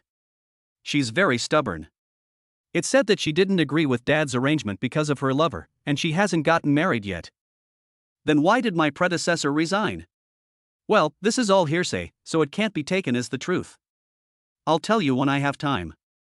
Your phone is ringing, it must be the takeaway food that has arrived. Ma Ming saw that his cell phone was vibrating non-stop. He answered the call and asked the takeaway to be sent to the security booth and then brought to the office by the security guard. Ma Ming and manager Huang chatted about other things while having dinner. After dinner, Ma Ming didn't want to disturb manager Huang anymore, so he said goodbye and went back to the dormitory. Chapter 11 Wife, you're back. After listening to manager Huang's words, Ma Ming finally understood Zhou Chang a little. He guessed that the reason why Zhou Chang was eager to marry him was probably to avoid Chairman Zhou's forced marriage. After Ma Ming returned to the university dormitory, he was still thinking about the information he had learned about Zhou Chang from manager Huang. Didn't he say that she might have a boyfriend? Was my former assistant a man or a woman? These questions troubled him. The next day, before he was about to go to work, he received a call from Zhou Chang. Ma Ming, I'm back from my business trip and have arrived at the airport building. Please come and pick me up. Oh, my dear, you're back. That's great. I missed you so much and now you're back. Please wait a moment and sit for a while. I'll be right over. After Ma Ming hung up the phone, he immediately called a taxi to the company and drove to the airport. He parked the car in the designated pickup area, got out of the car and looked for Zhou Chang. He kept scanning the people coming in and out of the airport. Suddenly, a familiar figure appeared in front of him. Zhou Chang, who was dressed neatly and appropriately, walked out dragging a small suitcase. Ma Ming hurried forward and took the small suitcase from her hand, his eyes full of love, and he shouted happily. Wife, I miss you so much. The people around were looking at this perfect couple with envy. Zhou Chang didn't want to get angry, so he turned around and glared at Ma Ming fiercely with his back to the crowd. Ma Ming pretended not to see it and continued walking forward happily. Zhou Chang secretly complained in his heart, this damn boy is so shameless. Ma Ming put the suitcase away and opened the passenger door, but Zhou Chang opened the back door and got in. Ma Ming still smiled and said, My dear, you've been on a business trip for a few days. Are you tired? Can you take me with you next time? Otherwise, it will feel like a long time since we last met. If you keep talking, it will get dark. Go back to the company quickly. I have a lot of things to do. Okay. Ma Ming started the car and drove back to the company, accompanying Zhou Chang all the way back to her office. When the employees along the way saw them, they all greeted them. Hello, Mr. Zhou. Hello, Assistant Ma. After they returned to the office, Zhou Chang looked a little tired. Ma Ming said, Mr. Zhou, would you like something to drink? Have you had lunch? Please order some takeout for me, and add some soup. Come into my study. I have something to tell you. Ma Ming quickly ordered takeout and went into the study. Ma Ming quickly made a cup of mocha for Zhou Chang. After the two sat down, Zhou Chang said seriously. The company has a tough battle ahead. Will you help me? We are already husband and wife. As the saying goes, a husband and wife are of one mind and can break metal with strength. All your affairs are my affairs. Just tell me what to do and I will definitely do it. You don't have to be nice. I told you not to call me wife in the company. If you keep forgetting, you will get into trouble sooner or later. No, honey, there are only two of us here. I know what's going on, don't worry. Is this business trip for something important? Well, I wonder if you have ever heard of the business term trade war? Of course there are. It's often reported in the news that my country and the United States often have trade frictions. Is there something wrong with our chips? Oh, you know about the chip? It seems you have done your homework. Of course. After you left for business, I focused on reading company information. There was a large card of information. I know some information about auto parts companies. Then do you know Excellence Company? I know. Isn't it that Uncle Joie? Has he always bullied you? Joyeux is not a simple person. He is a business genius. You have to be careful when dealing with him. Now he has a hold on our company and will swallow up our group sooner or later. I heard that Chairman Joe likes him very much and wants you to marry him. What's going on? You even found out this. I really can't underestimate you. Joe Chang raised his eyebrows and said. At this time, Ma Ming's cell phone rang. The takeaway he ordered had arrived. He said, honey, take a break. I'll go downstairs to get the takeaway. Ma Ming walked quickly to the elevator, went down to get the box, opened it carefully, and placed it in front of Joe Chang. Wife, you must be very hungry. Eat something first, then we can discuss this. This is soup, be careful not to burn your mouth. Joe Chang took the bowl of soup and drank it carefully. After Joe Chang finished eating, Ma Ming had already printed out the relevant information he had sorted out over the past few days on the computer. Joe Chang took a look at the information and felt that this boy was not just a pretty face, but also had working ability, and might even be able to be a helper. Joe Chang decided to reveal some information to Ma Ming to see what he would think. I said, if Shuaiyue knew that you and I were married, he would definitely be furious and might even cut off the supply of chips to us. What do you think we should do? I think this bastard will definitely do this. We should make full preparations while he doesn't know about it now. The question is how to prepare. Do you have any good suggestions? I have read about Joyeu's background information online. I heard that he also studied abroad. The chip technology he mastered came from a European company. It seems that he developed it together with one of his classmates. Can we contact this classmate? After hearing this, Joe Chang revealed a barely perceptible smile, thinking that this kid has a good brain, and this time he might have found the right person by accident. Joe Chengqing cleared his throat and said, well, what you said is somewhat reliable. I went on this business trip just to find Joyeu's classmates. Well, honey, you see, we are so in tune with each other. You did what I thought. That's great. By the way, have you found it? Guess what? Ha, honey, I guessed right, can you smile? Joe Chang pursed his lips and looked at Ma Ming. You must have found it, right? Come on, wife, smile for your husband. With a chuckle, Joe Chang couldn't help laughing because of his amusement. Ma Ming looked at her lovely and bright smile, which was like a blooming flower, and he felt sweetness for the first time. Joe Chang smiled and unconsciously hit Ma Ming's shoulder with her little hand. Ma Ming took the opportunity to hold her little hand. Wow, it's so soft. He really wanted to hold it tightly, but he didn't dare, so he had to pull his hand back. Ma Ming packed up Joe Chang's takeaway dishes and said, honey, take a good rest today. Now that we've found the man, we've taken the first step. We'll definitely have a chance to deal with him in the future. I'm going to go home from get off work first. Tell me when you figured out the next step, and we'll work together. Joe Chang hummed and said, okay, go out and help me close the door. I'm going to take a shower. Okay. Ma Ming took the takeaway garbage out, closed the door, went downstairs, and took the bus back to the dormitory. Chapter 12 A Man of Excellence.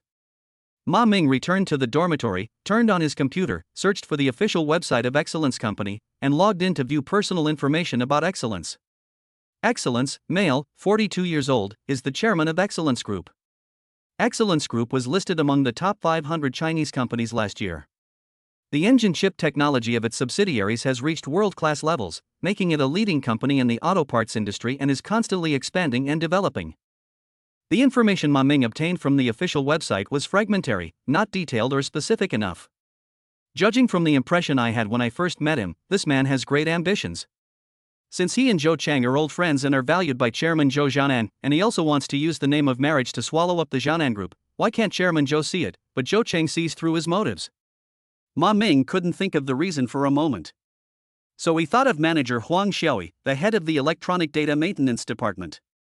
From their last chat, it seemed that he knew a lot about Jiaonan Group. He just didn't tell me the whole story. How can I get him to talk?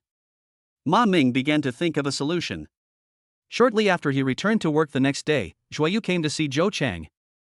Zhou Chang called Ma Ming, come to my office. Okay. Ma Ming agreed and went to her office.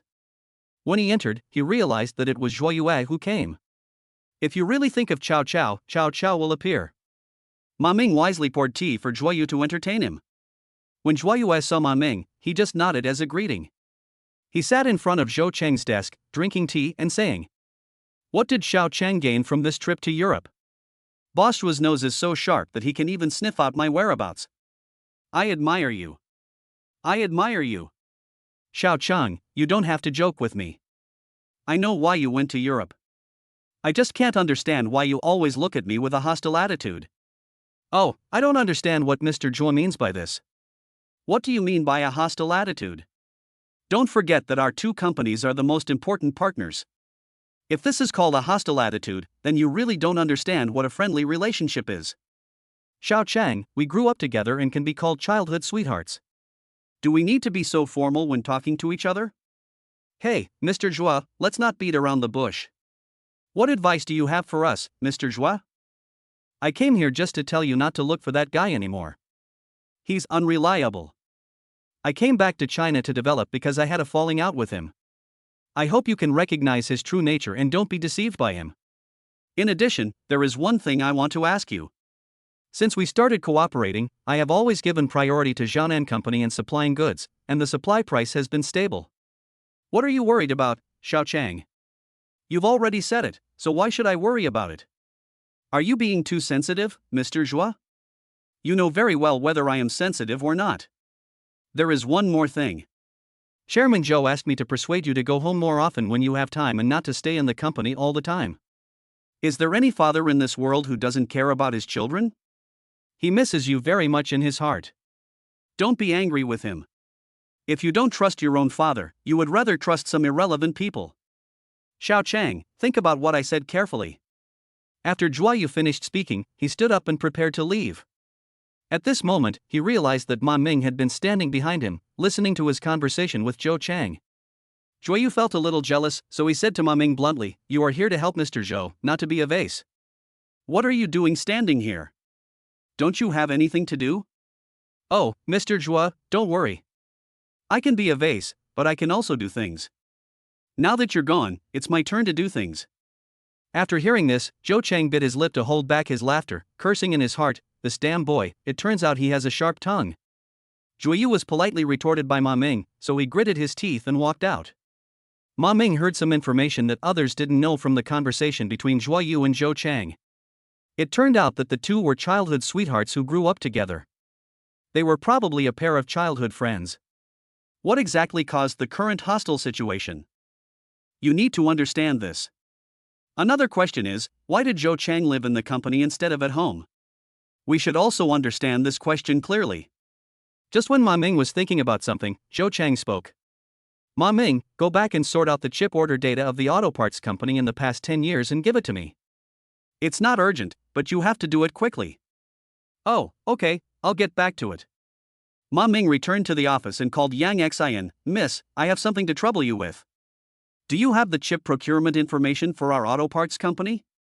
"Oh, Assistant Ma, the relevant purchasing information is only available in the finance department.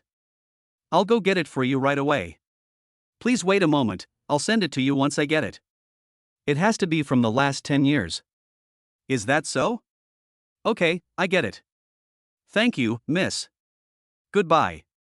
Assistant Ma, you're welcome. Goodbye." Ma Ming had just put down the phone when it rang again. He looked and saw that it was his good friend Mark calling. "Hey, old man, are you off work?" "Hey, brother, I'm calling you right after I get off work. The National Day holiday is in 2 days. What are your plans? Are you going out?" "I guess not. Going out costs money, you know. But I will go home and visit." Oh, in that case, I'll come back for a gathering first. Anyway, I have to go back to the dormitory to get my things, and then I'll go home. My parents gave me a strict order 2 days ago that I must go back. Okay, I'll wait for you in the dormitory. Let's chat about recent events and go to a restaurant. Let me treat you this time. Wow, people who get a raise are really different. Okay, brother, I'll wait for you to treat me to a meal. Bye. Okay, see you later. Ma Ming hung up the phone, wondering if Zhou Chang would have any work for him to do during the National Day holiday, so he sent her a message to find out. Wife, the National Day is coming in 2 days. I wish you a happy National Day. Will you take a day off? Shall we look for something to do together? If you have something to do, please tell your husband, I will stay by your side. At the same time, he also sent a big red heart. After Ma Ming took over the assistant's job, he began to look for the information left by his predecessor in the assistant's office. Today, when he heard Zhou Chang asking him to organize the information on chip procurement for the auto parts company over the past 10 years, he wondered if his predecessor would leave such information here. So he carefully checked all the documents in the office cabinet. I don't know how much time had passed before I realized that Zhou Chang had sent me a message. I have to go on a business trip. You should take care of your work first and hand in the homework to me after the holiday. Well, in that case, Ma Ming decided to go back to his hometown to visit his parents during the holidays. Chapter 13 Old Friends Get Together. Ma Ming found the chip purchase order data for the past 2 years in the cabinet. He quickly drew a table on the computer and prepared it for statistical use. Ma Ming then compiled all the information brought by Secretary Yan year by year and listed them in tables. He spent 2 days tinkering with it in the office and managed to compile the data before the holiday. He sent the statistical table to Zhou Chang's mailbox and also wrote an email to her. Dear wife, I have completed the task you assigned me ahead of time. You can take a look at the results when you have time. Also, when you are on a business trip, remember to eat well and sleep well.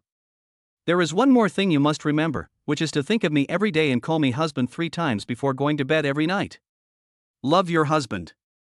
Maybe because he was too busy, Zhou Chang did not reply to Ma Ming's email. He only sent him a message asking him to take him to the airport. After receiving the message, Ma Ming arrived at Zhou Chang's office on time, dragged her suitcase downstairs and put it in the trunk of the car, and then took her to the airport. Before leaving, Ma Ming tried to hold Zhou Chang's hand. He deliberately grabbed her hand when handing her the suitcase and whispered, My dear, you should go and come back early. I miss you every day now. Really, I won't lie to you. Sometimes I even dream about you when I go to sleep at night. Let's have a kiss goodbye, okay? Zhou Chang's face turned pink because of what he said. Ma Ming was stunned by her angry and happy expression. He held Zhou Chang's hand with a little force, put his head close to her neck, touched her hair with his mouth and said, Wife, I really want to go on a business trip with you. Zhou Chang felt a little tickled by his tone, so he turned sideways to avoid him, pulled back his hand and said, It's almost time to board the plane. Don't dawdle here. We're not really married. There's no need to do these things. Go back now. I'm leaving. Ma Ming reluctantly let go of Zhou Chang and watched his wife walk into the waiting room before leaving and returning to his university dormitory. This time, Ma Ming drove the company car back to the university. After driving around in a circle, he finally found a paid parking space. After parking the car, he went back to the dormitory to pack his luggage and prepare to go home to visit his relatives. Because Ma Ming planned to drive home, while waiting for his good friend Mark, he went to the street to buy some daily necessities that were hard to find in his hometown, intending to bring them home for his parents. Mark came back the next morning, and the two hugged each other tightly, patted each other on the back and said, Good brother, we meet again. The two let go of everyone, looked at each other, hugged each other again, and said in unison, Long time no see. Ma Ming said, Let's go to a restaurant together and have a drink and chat. Okay. Ma Ming took Mark to his company's car. Mark was amazed at the car and said, Brother, this is too much. When will an intern get such a good treatment as a company-provided car? What is your position in the company? Tell me the truth. Hey, I'm now the assistant to the president of a group company, so I have a company-provided car. I couldn't believe it at first. I was worried that I would be fired in a few days, so I didn't tell you. Now, I told you as soon as I saw you come back. It's your fault, otherwise I would have been beaten. By the way, you were interviewing for an internship, so how did you suddenly end up being the CEO's assistant? What happened that I don't know about? Well, it was a bit unexpected. I was lucky. I met the company president on my first day at work. Her assistant just happened to resign and was looking for someone else, so she asked me to take over. The salary should be good, right? Otherwise, why would you be so generous and proactive in treating me to a meal? Well, it's really good. Now I don't have to work part-time anymore. Brother, can you lend me a hand someday and put me in your company? It's hard to say right now. After all, I've only been working here for less than a month. When I become a full-time employee and you've completed your internship, I'll help you when I see the opportunity. I hope we can work together in the same company. Okay, my brother's future is in your hands, so don't forget it. Since when did I become a little nagging woman? Even without me, I can still be doing well. Alas, same person, different fate. Who made me not have your killer handsome face? If I'm not mistaken, the president of your company must be an aunt, right? What aunt? She's still unmarried. She's a pretty young lady. Look at you. You protected me as soon as I told you. I guessed it right. Tell the truth. Did you have an affair with her? What nonsense are you talking about? What do you mean by having an affair? Have you been thinking about this every day and fooling around outside? Oh my God, I wish I could have fun, but it's a pity that I have to eat vegetarian food every day. There are not many girls in the company where I'm interning, so I can't pick up any girls even if I want to. I don't believe it. With all your tricks, how can a girl escape from your clutches? In these few years in college, how many schoolgirls have you abandoned? I can't even count them with 10 fingers. Are you making fun of me? All the girls in college are picked up by those rich boys, and I don't like the remaining ones. In the end, I am just like you, keeping my virginity and still a boy. Sigh. I have the same miserable life as you. We two brothers are truly brothers in distress. Let's go out for a walk and find a good restaurant to have a good meal and turn our grief into appetite. Okay, this is what a good brother is. It's worth it that I always follow you. Ha ha ha. The two good friends got in the car and drove around the city. Mark turned on his phone and used the navigation to lead the way. They arrived in front of a restaurant. After parking the car, they found a booth and sat opposite each other. Mark was responsible for ordering the food. After the food arrived, the two of them started eating happily. Ma Ming said, "Brother, can you dig out some information about car engine chips? What's the use of this? Why are you looking for it?" "Brother, this is the information that our company urgently needs. If you can find it, it will be of great help to you when you come to work in the company." "Oh, I see. Well, I'll look for it when I get home. Maybe I can find it. You may not know that my father is the section chief of the city's high-tech development bureau. Oh my God, I didn't expect that my uncle would help me at the critical moment. It's great. I hope you can find some information about this. Brother, I'm counting on you. Come, I'll give you a cup of tea instead of wine. Okay, if I can find any useful information, remember to take care of me. That's for sure. Need I say more? I'll study hard in that direction. Who knows, I might achieve great things in the future. Okay, I'll listen to you and study it carefully in the future." After the two brothers had eaten and drunk well, they returned to the dormitory. Mark was going home, so he packed his simple backpack and hung it behind him, then asked Ma Ming to take him to the train station to take the high-speed train home. Chapter 14 Returning home to visit relatives. After Ma Ming sent Mark back home, he packed his things, put them in the car, and headed back to his hometown. Ma Ming's hometown is more than 300 kilometers away from his university. It is a poor and remote mountainous area. In the past, because of the lack of roads, money could not flow in, and the economy was very backward. His hometown has always been in a state of poverty and backwardness. In the past 2 years, the town has raised funds to build a road. Although it is not a first-class national highway, it is finally a road that can be driven in both directions. After the road is repaired and open to traffic, villagers can take their crops and vegetables from the fields to the farmers' market in town to sell them and increase their income. Ma Ming's mother is one of them. She works as a sanitation worker in the town during the day, and then goes home to farm and manage various vegetables on her own land. When the vegetables grow up, she harvests them and rides a tricycle to the town to sell them. Ma Ming's mother worked from dawn to dusk to barely maintain the family expenses. Fortunately, her son was sensible since childhood and went to college without the family worrying about him. She also regularly sent money home to help with the family expenses. After Ma Ming's mother sold the vegetables she grew in the town that day, she rode her tricycle back home. At this time, the sky began to get darker and darker, the sun had already set, it was dusk, and a luxury RV was slowly following her. Ma Ming in the car looked at his mother's back as she pedaled the tricycle with difficulty, his eyes already blurred by tears. He turned on the high beam of the car to shine on his mother in front of him. As there were no street lights on the road, it would be pitch black once it got dark and he could not see clearly what was ahead. Ma Ming followed his mother all the way back home and parked the car beside the road. At this time, Ma Ming's mother realized that the driver was her son Ma Ming, whom she had been thinking about day and night. She happily came over and hugged her son, who was half her height, and shouted happily, "Dad, Ma Ming, come out quickly, my son is driving home." Ma Ming's sister Mayu helped her father out and saw that it was indeed her son who drove a luxury RV home. Ma Ming's father murmured in his heart, his son is only a senior in college this year and has not graduated yet, how can he afford such a nice car? He used to work on construction sites in big cities. He had seen the prosperity and wealth of big cities on the streets and knew what some of the luxurious and expensive things were. Ma Ming's father looked at his son and thought, could it be that his son did something illegal to make money? Did he make money by improper means? This is bad news. He will go to jail sooner or later. Ma Ming hugged his mother and walked into the yard and sat down. He came over and helped his father sit down. Then he said, "Dad, Mom, my son is back from vacation. I also bought some things and put them in the car. I'll get them and show them to you."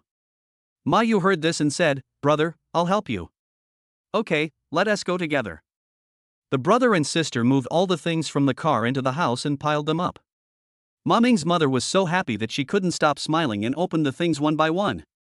Ma Ming's father said, "Son, where did you go? How did you have the money to buy so many things? And how did you get the car outside? Tell me the truth." The mother stopped after hearing this. She was also frightened by her husband's words and looked at her son worriedly. Ma Ming knew that his kind and honest parents were frightened, so he explained. "Dad, Mom, don't worry. These things were bought with my son's legitimate labor. The car outside was provided by the company, not bought by my son. My son can't afford such an expensive car. It turned out to be a company car." "Did my son find a job?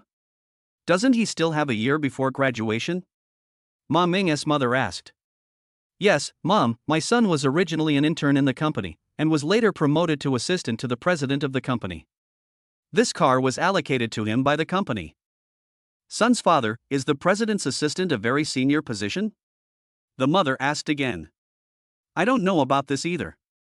Ma Ming's father said in a low voice. "Oh, I know that. The president's assistant is a senior executive of the company, so it's normal for him to have a car." "Brother, you are awesome," my sister Mayu said. After listening to my sister's words, my parents thought it made sense and asked, "How much does the CEO assistant make per month?" Ma Ming didn't dare tell his parents about his contract marriage with Zhou Chang, so he said evasively, "My son hasn't graduated yet, so his salary isn't that high. He's still on probation, and he's receiving a probation salary. Together with subsidies and allowances, it's about 7,000 to 8,000 yuan a month." "Wow, my son's father, there are $7,000 or $8,000. You couldn't earn that much money even when you worked hard on the construction site before. Now it's good, our son has a bright future. You can just take medicine and take good care of your health." Ma Yu continued. "Brother, it would be great if you could make money. Now there are targeted drugs that can treat Dad's disease, but they cannot be covered by medical insurance and must be paid for out of pocket.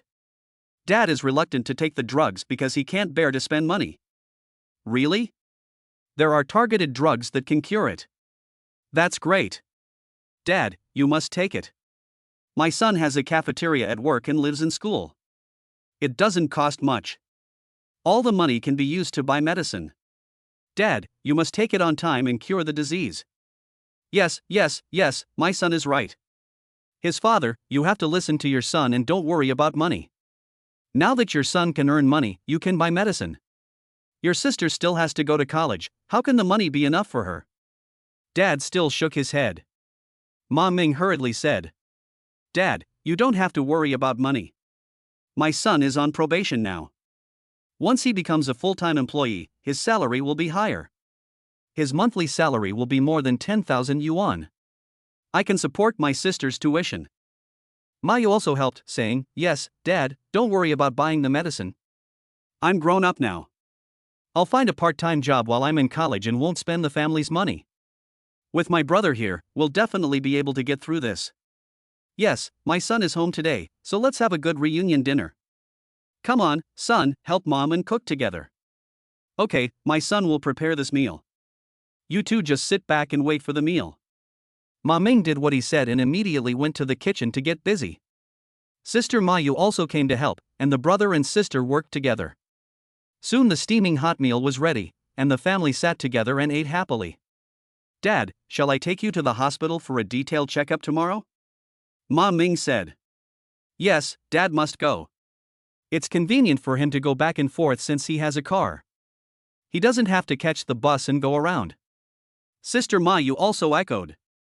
"Yes, father, go with your son tomorrow. The hospital in the city has good conditions and advanced equipment, and the examination results are clearer." Mom also spoke. "Mom and sister, come along too. Our family hasn't been to the city for shopping in a long time. Tomorrow, after Dad has finished his examination, we will walk around the city before going home." Ma Ming said again. The younger sister was happy to hear this and said, "Great. I agree. It's great that my brother has a car." Chapter 15 Mark's help. The next day, Ma Ming took his father to the city hospital for a checkup. After the report came out, the doctor said that his father's condition was suitable for targeted drug treatment. He needed to take the medicine as required every day and come back for follow-up visits regularly. The treatment plan would be changed depending on the results. Because targeted drugs had to be purchased at one's own expense, Ma Ming used all the money on his card to buy the drugs. After he brought his father home, he asked his mother and sister to make sure his father took his medicine on time, went to the hospital for regular follow-up visits, and called him to inform him of any changes in his condition. Ma Ming also helped his mother with the work in the fields. During the entire holiday, he took care of his father and did work for his mother, which made the two elders feel very comforted. At the end of the vacation, Ma Ming said goodbye to his parents and sister and drove back to the company to work. He parked his car near the university and returned to the dormitory, only to find that his friend Mark had returned earlier than him. As soon as he saw Ma Ming, he said happily, "Brother, I didn't disappoint you this time. I told my dad about your company after I got home. My dad said that the chip industry is actually very large and has applications in all walks of life. The big ones include airplanes, cars, ships, high-speed trains, and even aerospace technology, while the small ones include household appliances, smartphones, electrical equipment, etc. My dad also said that there are several very powerful chip manufacturing companies in China. Look, I brought you all the information about the companies." Ma Ming took the information and looked at it. He was overjoyed. He said, "Brother, maybe I can help the company this time. I will take it back to show it to Mr. Zhou when I go to work tomorrow. Don't worry, brother, I will definitely help you get the credit. I hope to get you a good position by then. Okay, I'm counting on you. If that day comes, we two brothers will work together and live a decent life. Oh, by the way, how is your father's illness? Is there any progress?" "Brother, you are so thoughtful. My dad's condition is now stable and we have found a suitable targeted drug. I took him to the hospital for a checkup when I went back this time, and I used all the money in the card to buy medicine for my dad. Brother, I have cleared my stock now, so I can't treat you to a meal anymore. However, I brought back some local specialties from home. Brother, how about we have a hot pot tonight? I'll be in charge of making it. Needless to say, this is the best. I always eat when I go home, and I've been wanting to change my taste and try some local specialties from your hometown. Go get it, I'll go downstairs and buy a few bottles of beer, and we two brothers can have a good drink together." "Okay, go ahead, brother. I'll take care of the rest." "Okay." Ma Ming and Mark, two close friends, continued talking about working together and starting a business in the future while eating hot pot. Before they knew it, they had almost finished the beer they bought. The two of them worked together to wash the cups, plates, and dishes, and prepared to take a rest and return to work tomorrow. Ma Ming lay on the bed and took out his cell phone to send a message to Zhou Chang. "Honey, I'm back. I went back to my hometown to visit my parents during this holiday and brought back some local specialties from my hometown. You must have never tasted them before. I'll cook them for you someday. My cooking is delicious. What are you doing? Have you missed me these days? I have good news for you. I brought back some information about chips. Can I see you tomorrow? I miss you so much, I think of you every day, I even dream about you, I really hope I can see you tomorrow. Wife, send me a message, remember to call me husband. Good night. Zhou Chang was just about to go to bed when her cell phone started to ring non-stop. She saw that it was a message from Ma Ming. She opened them one by one and cursed unconsciously with a smile. This damn boy is so smooth-talking, he can say all kinds of sweet words, he should be able to seduce many girls. Does this little guy really regard me as his wife? Zhou Chang shook his head with a wry smile. How could this be possible? He was so much older than him. She thought about it, didn't they agree to be just a couple in name only? Why did he still spend so much time trying to coax her? Did he want to make more money from me? Zhou Chang put down his phone and picked up a pile of information to look at. This business trip, led by her best friend, finally got Zhuoyu's former partner to discuss the deal, allowing Zhou Chang to learn a lot of information that had been hidden from her before. It turns out that Zhuoyu had previously collaborated with his classmate Xiao Shirluan to develop technology for automotive engine chips, and he had the ambition to monopolize the related industry in China. When the technology was developed, he secretly collected all the technical information and claimed it as his own, and then returned to his own company in China to conduct further development and production tests. His classmate Xiao Shirluan was discovered by the company because he used the resources of his original company to develop this technology. The technology was then monopolized by excellence. All his years of hard work were wasted, and he was eventually fired by the company. Now Xiao Shirluan has used his past experience and memory to reorganize the chip technology. He also bought chips produced by Excellence Company on the market for comparison and found that the two are almost the same and technically almost identical. When Xiao Shirluan was looking for investors, he met Zhou Chang, who was willing to buy his technology, set up a company with him, and give him corresponding company shares as compensation. The problem is that Zhou Chang currently does not have enough funds to develop a new chip production line, and this matter can only be accomplished with Chairman Zhou's approval. Zhou Chang began to worry about how to convince his father to agree to invest in building a factory. Zhou Chang returned to work and saw Ma Ming in the office, so he asked him to come over. Ma Ming knew that his wife was also in the company, so he immediately went there with the information given by his best friend Mark. When Ma Ming saw Zhou Chang, he smiled as if he had won the lottery. He handed Mark's information to Zhou Chang and said, "Mr. Zhou, this is information that a close friend of mine obtained through connections. It's all about domestic chip manufacturing companies. See if it can help you." "Oh, I didn't expect you to be so concerned about this. I'll take a closer look. Now there's something more important, and I hope you can help me. President Zhou, please tell me what you want. Your business is my business, and I will agree to it. Kid, I'm serious this time. I plan to disclose our relationship to my dad, make him give up on my relationship with Zhuoyu, and then convince him to agree to invest in setting up a chip production line. Oh, this is what I've been dreaming of. Don't worry, honey, I will definitely cooperate with you. I will do whatever you want me to do. That's great. From now on I can openly call you my wife. I'm so happy just thinking about it. Aren't you afraid of Zhuoyu's revenge? What is there to be afraid of? Could he kill me? Okay, you go home with me in a couple of days, buy 2 sets of presentable clothes, tidy up your personal appearance, and wait for my notice. Okay, wife." After Ma Ming left, Zhou Chang looked at Mark's information. She found that there were several leading domestic chip production companies, but they all had different corresponding upstream companies. So she wondered, could she buy the production line equipment she needed through these companies? Mark's information was undoubtedly a great help. At least she didn't have to look for it everywhere herself. With the information of these companies, she could contact the companies in need in a targeted manner and conduct business negotiations. It seems that this little guy Ma Ming is not a good-looking but useless person. His vision and perspective show that he has the potential to become an excellent entrepreneur. Zhou Chang couldn't help but raise the corners of his mouth slightly, revealing a knowing smile. Chapter 16 Meeting the Parents. After hearing what Zhou Chang said, saying that he would take him home to meet his father, Ma Ming felt a little scared. Because I am just a son-in-law in name only, I don't know how Zhou's father will treat me after he finds out. Zhou Chang asked him to buy a few decent sets of clothes, and Ma Ming was in a dilemma. All the money in his bank card was used to buy medicine for his father, and he had little money left. He just wanted to hold on until payday so that he could have some money to spend. What should I do? I can't ask my wife for money to buy clothes. Ma Ming was strolling on the street, looking at the people coming and going and the cars passing by on the road, and he felt worried. When he passed the front door of a bank, a clerk inside stopped him and said, "Sir, would you like to apply for a credit card? There are many discounts now, why not apply for one?" Ma Ming was a student and had never applied for a credit card.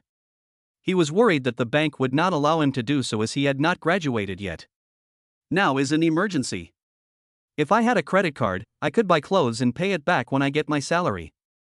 So he stopped and walked into the bank. He sat on a chair and asked about the procedures and requirements for applying for a card. The bank clerk patiently explained to him. "Don't worry, sir. Our credit cards are open to students, but there will be a spending limit. Generally, people with regular jobs have a spending limit of 10,000 yuan per month, while college students have a spending limit of 5,000 yuan per month. Would you like to consider applying for one?" Ma Ming was tempted after hearing this.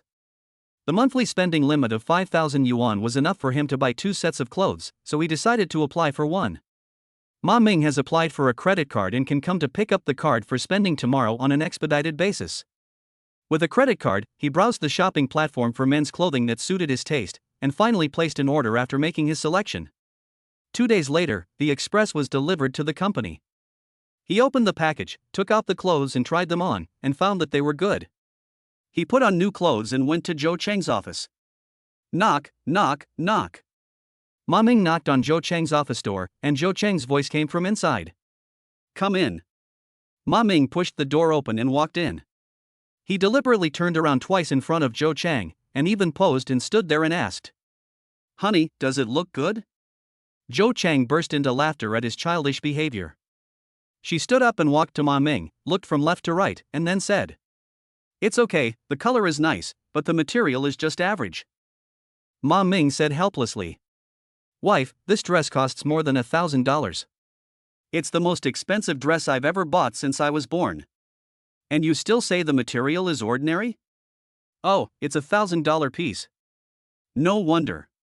But it fits you well and looks presentable. It's just fine.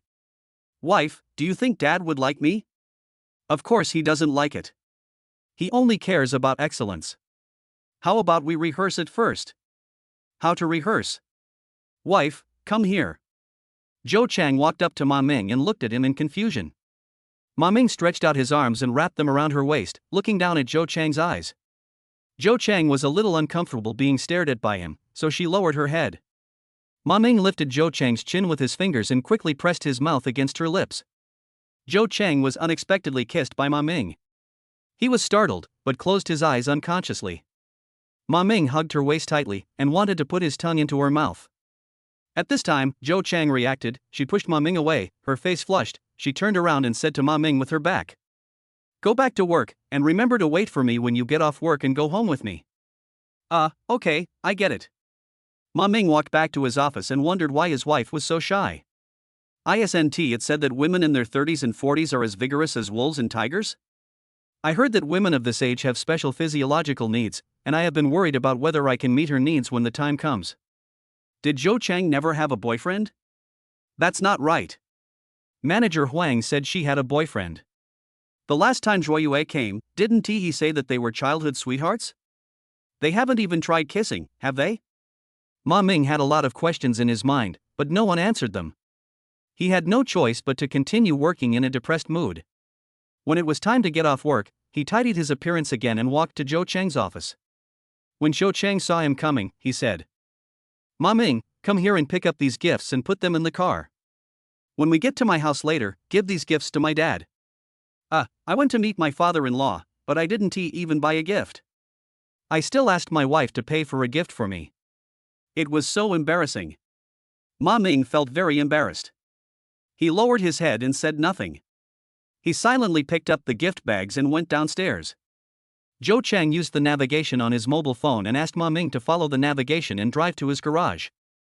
Only after seeing Zhou Cheng's house did Ma Ming understand what a rich man meant. The entire villa is exquisitely designed, stylish and luxurious, and the interior is even more beautifully decorated. The two entered the living room and saw an old man in his 60s sitting there. He looked very energetic. "Dad, I'm back," Zhou Chang called out.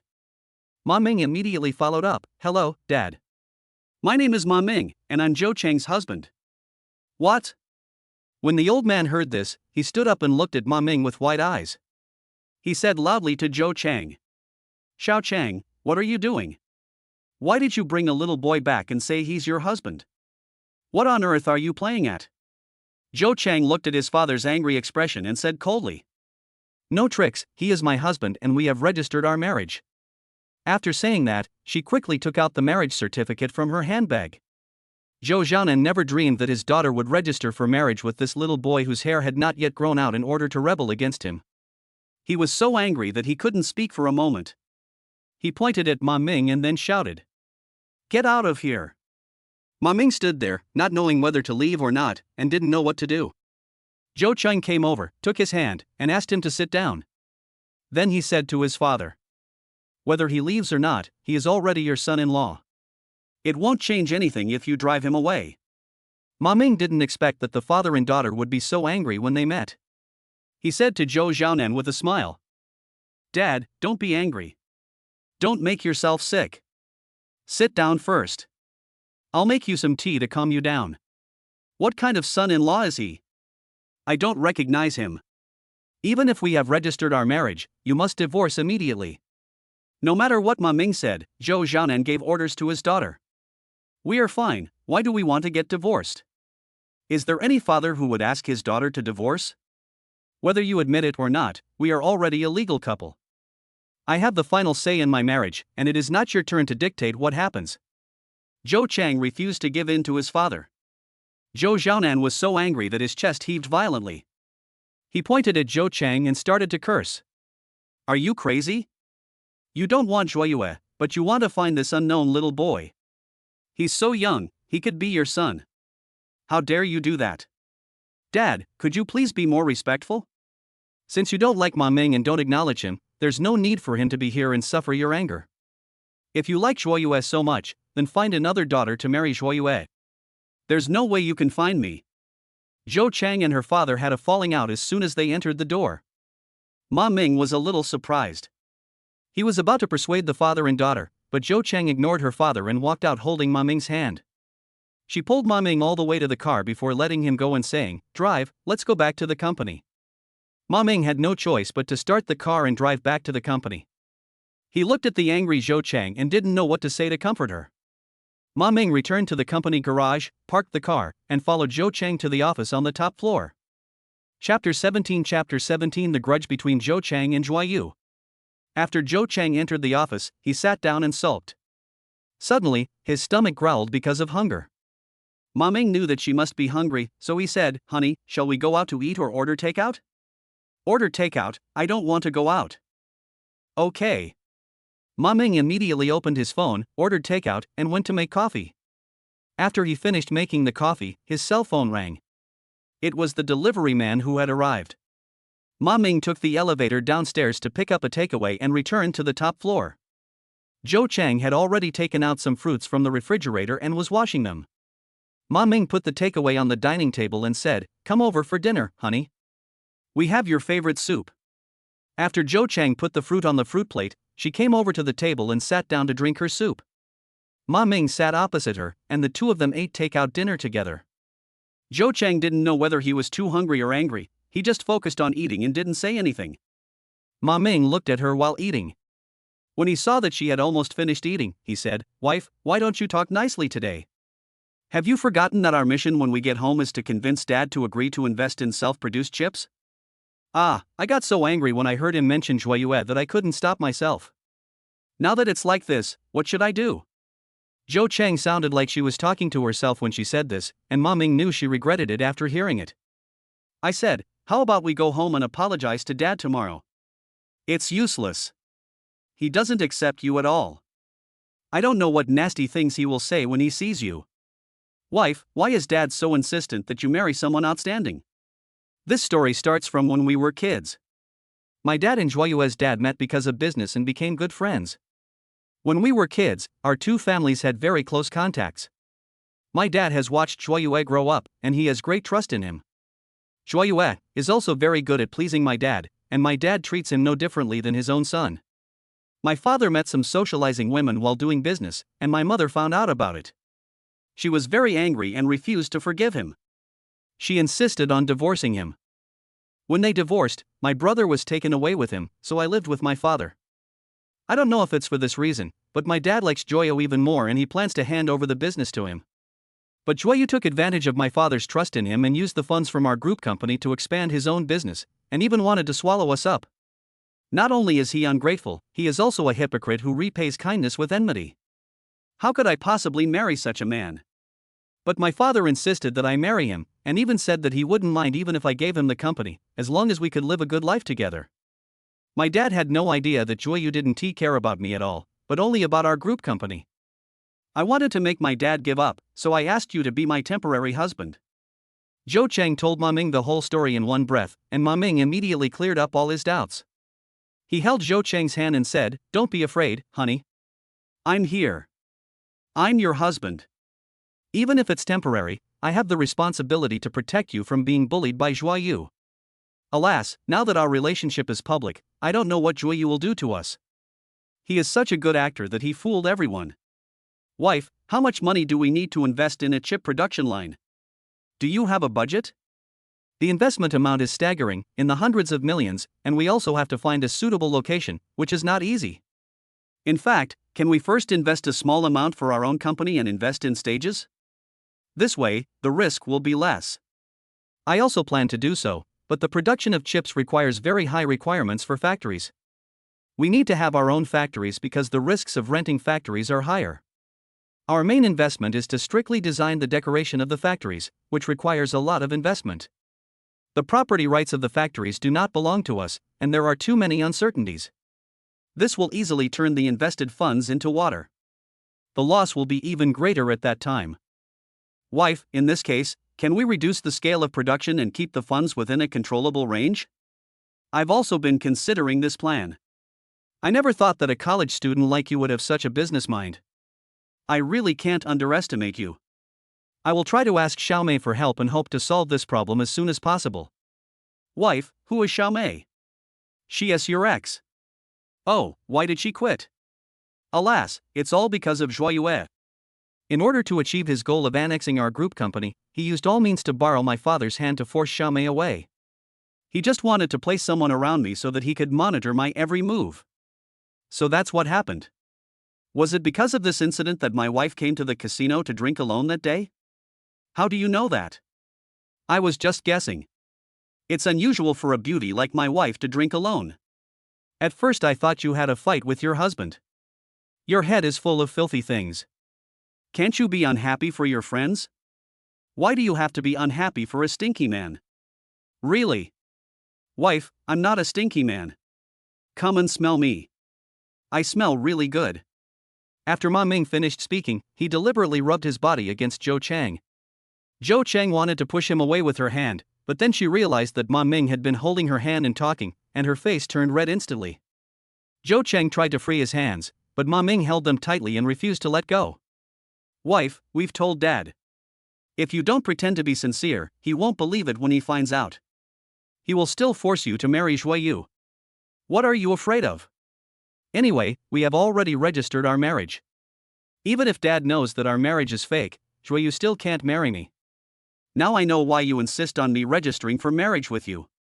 It turns out that you want to prevent Joyeu from becoming a legal couple with you, so that he can't do anything to you. This is fine, we became husband and wife by accident, so let me fulfill my responsibilities as a husband, right? Didn't we agree on this at the beginning? You don't have to do anything, and I will still pay you for your living expenses. I'm not afraid that you won't give me living expenses, but I really want to spend some time with you, honey. Although I don't have any money and no career foundation, I'm young and I have endless possibilities. I will work hard and do my best to help my wife defeat Joyeu. Wife, please don't abandon me, okay? Zhou Cheng was so angry at Ma Ming's words that he didn't know whether to laugh or cry. He thought that there was nothing he could do with this kid. He had never been nice to him, So how could he not want to leave him? Could it be that he is also the second Joyuet, with the ambition to control the group company? Zhou Chang looked at Ma Ming with a half smile and said in a light tone. We were not planning to be husband and wife from the beginning. We were just forced into this situation. No matter if you are rich or poor, my father will never agree to us being together. You should just give up on this idea and take the money and leave. When you have money, you can marry any beautiful woman you want. Why do you have to marry an ant like me? Aren't you afraid that others will laugh at you? Wife, you can't say that. How can you be so careless when looking for a wife? At the beginning, we did get married for our own needs, but after getting to know your wife, I know what a good wife is. I will not marry anyone else but you. No, I have already married you. It should be that I don't want anyone else except you. What era is it now? We love each other, so why should we be afraid of being laughed at by others? We are only afraid that others will envy us but cannot. Wife, do you have someone else outside? Or do you not like men? What nonsense are you talking about? Oh, forget it. I have a headache today. Let me think about things quietly. We can talk about it later. Okay, I'll go back to the dormitory. Honey, you should have a good rest. Don't worry too much. There will always be a way out. Besides, you still have me, your husband. Wife, kiss me, and then, my husband is gone. After Ma Ming finished speaking, he blew Zhou Chang a kiss before leaving his office. Chapter 18 A Rare Visitor. Ma Ming took the bus back to the university. After getting off the bus, he walked towards the path leading to the dormitory on the university campus. After walking for about 10 minutes, he was about to turn a corner and reach the dormitory gate. At this time, 3 people walked out from the side. Ma Ming looked up and saw that the person in the middle was Zhuo Yue. What was going on? Could it be that Zhuo Yue was picking up girls even at the university? Zhuo Yue saw Ma Ming, he walked over, stood in front of him, and said coldly. You are so brave, you actually registered your marriage with Zhou Chang without telling anyone. I now order you to divorce Zhou Chang immediately. Ah, that's really funny. What does my marriage to Zhou Chang have to do with you? You're still ordering me around. What qualifications do you have to say that? Ma Ming retorted unceremoniously. Just because I'm her boyfriend, I'm the one she should marry. Zhuo Yu said through gritted teeth. What a lousy boyfriend. It's strange that she would recognize you.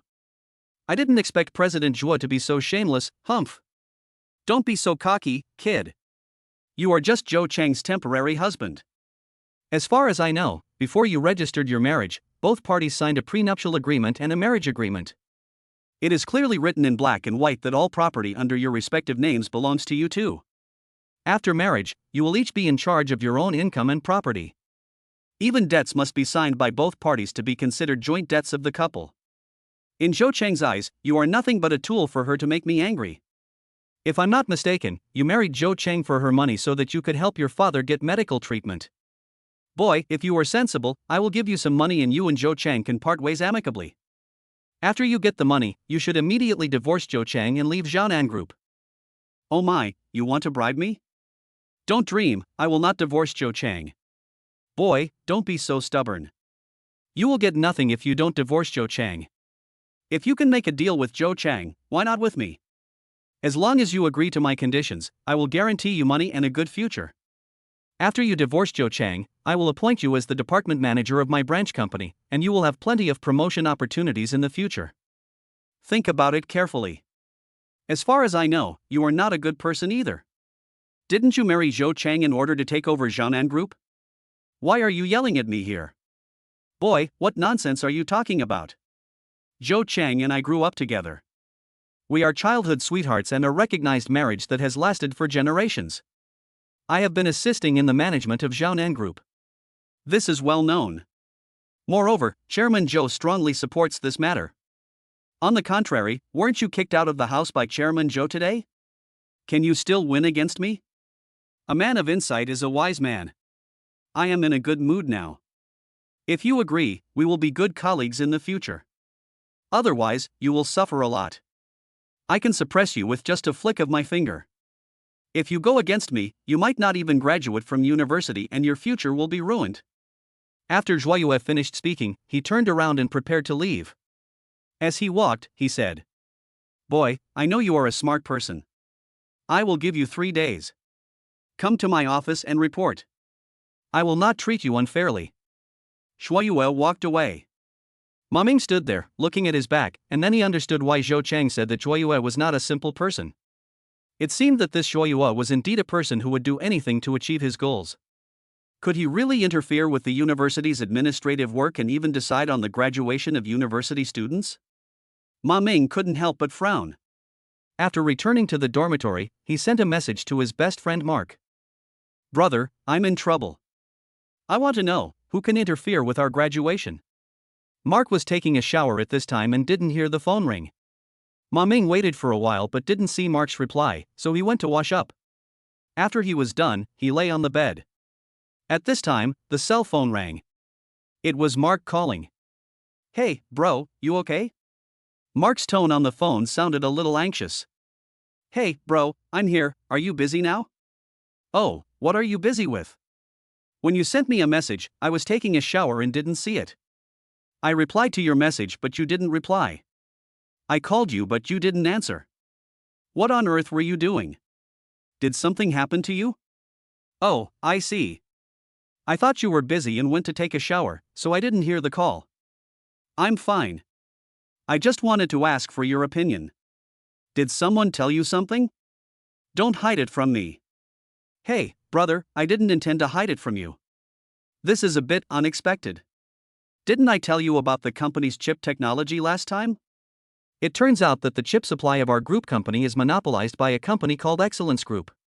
Now this company wants to do something bad to us and threatens me. What do you think I should do about this matter?" "Who threatened you and how?"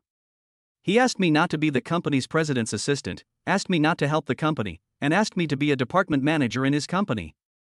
He also said that if I didn't agree, I would not be able to graduate and my future would be ruined." "Is it your boss of that excellent company who is threatening you?" "Yes, that's right. It's hard to say. It's possible that Juoyu has some connection with our school leaders, so he's using that connection to intervene. College students can't graduate unless they've committed a crime or their test scores don't meet the standards. But we've already taken the test, and the results have been announced long ago. He can't change it even if he wants to. What he will most likely do is force you to commit a crime, so that you can be expelled from school and unable to graduate. Brother, you have to be careful during this period and don't fall into his hands. When we all get our diplomas, he won't be able to do anything to you anymore." "Oh, I understand. Thanks, brother. We are good friends, you're welcome. Oh, by the way, how is your company's chip business going? Is there any progress? Speaking of this, I would also like to ask my brother, can I ask your father about getting a good factory building? Are there any investment projects in your city? Our company is planning to find a good factory building." "Oh, about this matter, I'll ask Dad about it and give you an answer then." "Okay, brother, I'll wait for your news." Yeah, hung up. "Okay, bye." Ma Ming only now understands that it is not easy to make things happen in society, let alone manage a large enterprise. It seems that his wife Zhou Chang must have put in a lot of hard work to achieve what she has today. Ma Ming is determined to stand by his wife's side and do his best to help her overcome future difficulties and become her strong backing. Chapter 19, I will give you 1 million and divorce my daughter immediately. After getting up the next day, Ma Ming washed up and went to the school cafeteria to have breakfast, because the price in the school cafeteria was cheaper than that in the company cafeteria. After Ma Ming used all his savings to buy targeted drugs for his father, he had little money left, so he tried to save as much as possible. He took the bus back to work. In order to help Zhou Chang find a suitable chip supplier as soon as possible, he found the chip manufacturing company information that Mark gave him and called each one to inquire about relevant information. At this time, the office door was pushed open. Ma Ming looked up and saw that it was Zhou's father, Chairman Zhou. Ma Ming was surprised by his sudden visit. He immediately stood up and said to Zhou's father, "Dad, you are here. Please take a seat. Do you want to talk to Mr. Zhou about something?" Ma Ming quickly made some tea and placed it in front of Zhou's father. "Dad, please have some tea." Father Zhou sat down with a gloomy face, looked at Ma Ming and said, "You bastard, you don't need to be so attentive. Tell me, what conditions do you want in order to agree to divorce Zhou Chang?" Alas, why did he ask me to divorce Zhou Chang as soon as I arrived? This was too unreasonable. Ma Ming found it hard to accept, but he couldn't show it. I had to smile and say, Dad, Zhou Chang and I registered our marriage voluntarily. We get along very well. Why do we want to get a divorce? Don't think I don't know that you only married Zhou Chang for money. You can get another sum of money if you divorce. If that's the case, why not divorce now? Dad, did you misunderstand this? Who told you that I married Zhou Chang for money? You've even signed the agreement. Are you still afraid that others will know? Tell me, what other conditions do you want? Do you think the money Zhou Chang gave you is not enough? I will pay you another 1 million now, and you can go and complete the divorce procedures with her tomorrow. Dad, I said that I married Zhou Chang voluntarily and I will not divorce. You are a poor boy, how could Xiao Chang like you? She married you just to rebel against me. Don't refuse my toast and drink the penalty wine. Dad, you are Zhou Chang's father, why do you force her to marry someone she doesn't like? How long have you known Zhou Chang? You don't know anything about the situation, and yet you're talking nonsense here, saying that she doesn't like someone. When the two of them were playing together, you weren't even born yet. Dad, don't be angry. Just like you said, they have been playing together since they were young. If they have a really good relationship, why would Dad need to intervene? They will love each other on their own. Why would there be a role for me? Dad, think about it again. Why would Zhou Chang resist you? She is not a child. Getting married is her personal freedom. Even her parents have no right to interfere. This is the law. Dad, you should know that, right? You little brat, you're really sharp-tongued. No wonder Zhou Chang was fooled by you. I'm warning you now. If you agree to my terms and divorce Zhou Chang, I will not only give you money, but also help you find another job. If you insist on doing this, I will make sure that no unit in this city will accept you, that you will not be able to get an internship certificate, and that you will not be able to graduate. This will ruin your bright future, so you'd better think it through. Dad, even if Zhou Chang and I divorced, do you think she would marry Zhuoyu? So many years have passed, and she is much older now. If she really wanted to get married, she would have done it a long time ago. Why did she have to end up in this situation today? So, Zhou Chang doesn't like Zhuoyu at all, so why does Dad force her? Seeing that Father Zhou remained silent, Ma Ming continued. Dad, in fact, what good will it do you if you make the two of you alienated? After all, Zhou Chang is your biological daughter, and Zhuoyu is just your friend's son. I don't understand why Dad loves Zhuoyu more than his own daughter. Father Zhou stared at Ma Ming. He remained silent, not knowing whether he was too angry or had nothing to say. After a while, Mr. Zhou said, Boy, I didn't expect you to be so eloquent. You seem to be a tough guy. Tell me, why did you come to Zhou Chang? Do you really want to be her husband? You can fool Zhou Chang, but you can't fool me. Who is backing you up? How dare you target my group company? Dad, the one who wanted to take over the group company was Zhuoyue, not me. I was planning to give Jiaonan Group to Zhuoyue, so he doesn't have to bother with it. But you, a poor boy, have such a big appetite, be careful not to eat too much. After listening to what Zhou's father said, Ma Ming finally understood why Zhou Chang said that Zhou's father must make her marry Zhuoyu. Originally, he was thinking of giving the company to Zhuoyue, and of course Zhuoyue must be his son-in-law. He couldn't help laughing and said helplessly, Dad, have you ever thought that after Zhuoyue gains control of the group company, he will abandon Zhou Chang, or force Zhou Chang to leave? Who will make the decision for Zhou Chang at that time? Boy, you don't need to exaggerate here. Zhuoyu has liked Zhou Chang for many years. He will not treat her badly. This is a fact I have seen over the years. You can't shake their relationship with just a few words. I advise you to get out of here and stop wasting your time here. I really feel sad for Zhou Chang. She has been working so hard to protect the company you founded, but Dad doesn't care about giving it to someone else. If he wants to give it to you, why not give it to your own daughter, but to that bastard Zhuoyu? What nonsense are you talking about? It is because Zhou Chang is incapable of protecting my company that I hope she and Zhuoyu can love each other and let Zhuoyu protect me. You just want to alienate the relationship between Zhou Chang and Zhuoyu so that you can take advantage of the opportunity to seize my company. You are a bastard. Father Zhou was so angry that he pointed at Ma Ming and started scolding him. You bastard, you are a jerk. Get out of my company right now. I declare that you are fired, effective immediately. I will call the Human Resources Department right now and ask them to issue a notice announcing your dismissal. Father Joe took out his phone and was about to call the Human Resources Department when the office door was pushed open and Zhou Chang walked in. She said to Mr. Zhou, "Dad, you don't have to fight. Ma Ming is my husband. I just issued a notice within the company. No one except me has the right to fire him." After hearing this, Mr. Zhou was so angry that he fell into his chair, covering his chest with his hands and gasping for breath. He slammed the table hard, pointed at Zhou Chang and started to curse. "You're going to rebel? Do you still recognize me as your father? If you dare not listen to me, you and this brat will get out of the group company. You don't need to manage this company anymore. I will give it to Zhuo Yue. Without the company, I wonder if this guy will still live with you." Zhou Chang listened and sneered. Okay, since Dad likes excellence so much, you can go and live with him. Dad, don't forget that the shares of the group company are now in my name. Dad, you are just an honorary chairman. You have no right to entrust the company to excellence for management. Therefore, the person who left the company was not me, but my father. The group company legally belongs to me, and I am the major shareholder of the company. No one can give the company to others without my authorization. I don't know if Dad understands that Zhuo Yue insisted on marrying me because he knew that only by marrying me could he control the group company and own half of the company's shares in the name of my husband. He is the real mastermind behind the seizure of the company. Even if Dad wants to give the company to excellence, I'm afraid he can't do anything now, because I don't agree. I will always manage the company, so I will never leave the company. Dad, go home if you have nothing to do. Chapter 20 Wife, let's save the company together. Father Zhou looked at his daughter, his face turned green and red. He didn't understand why Zhou Chang was so resistant to excellence, why she didn't understand his feelings. Only with excellent management could the company continue to expand and even get better.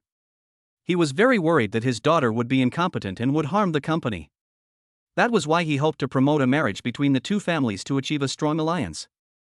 Father Zhou glanced at Ma Ming viciously.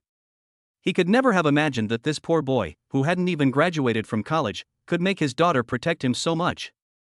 Wouldn't he take over both his daughter and the company in the future? Father Zhou left the company worriedly. He wanted to find Zhuo Yue to find out why their relationship had become like this. Did he do something to hurt his daughter, which made his daughter strongly oppose marrying him?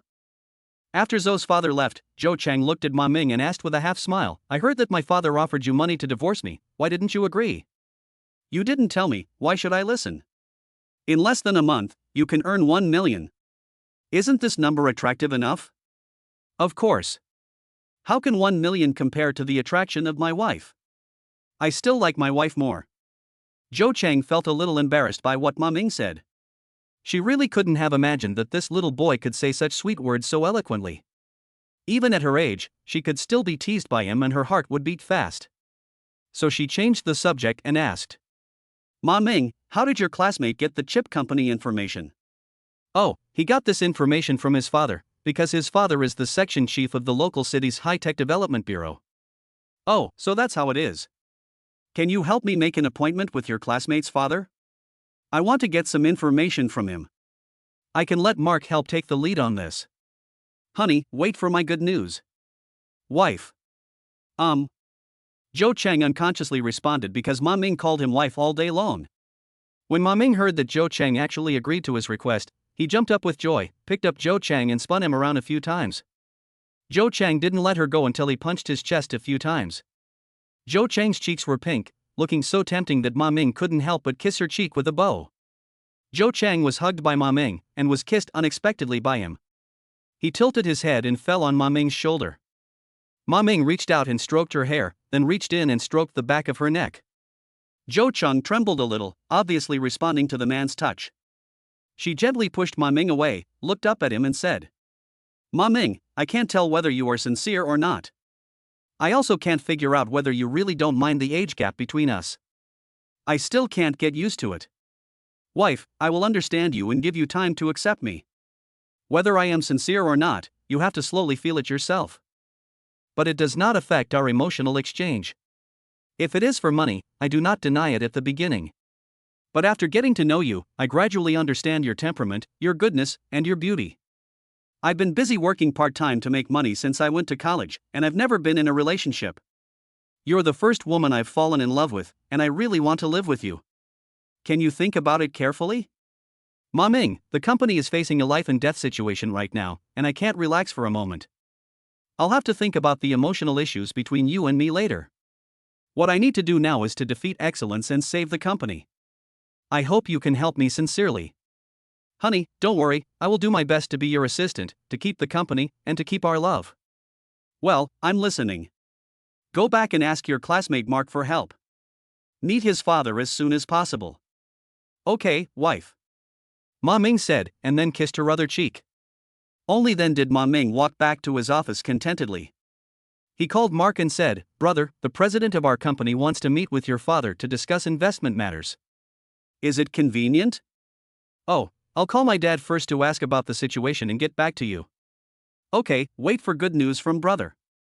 "Okay, I'll hang up first." The next day, Mark called Ma Ming and said, "Brother, my dad said it's okay. He said he would meet Mr. Zhou in a private capacity first. This weekend, you and Mr. Zhou will come to my house to meet, and I will take your ride home." "Okay, brother, it's a deal. I'll notify the president right away and send you the time. Go back to the university dormitory and wait for us." "Okay. See you later." Ma Ming immediately went to Zhou Chang's office and told her the good news. They agreed to go to Mark's house on Saturday morning, and Zhou Chang asked Ma Ming to book a hotel room in the local area. On Friday night, Mark returned to the university dormitory, and the two buddies were able to get together and chat again. They ate hot pot and drank beer in the dormitory together, chatting happily. The next morning, Zhou Chang drove to the university dormitory to pick up the two brothers. It was then that Zhou Chang learned that Ma Ming was enrolled in this provincial key university.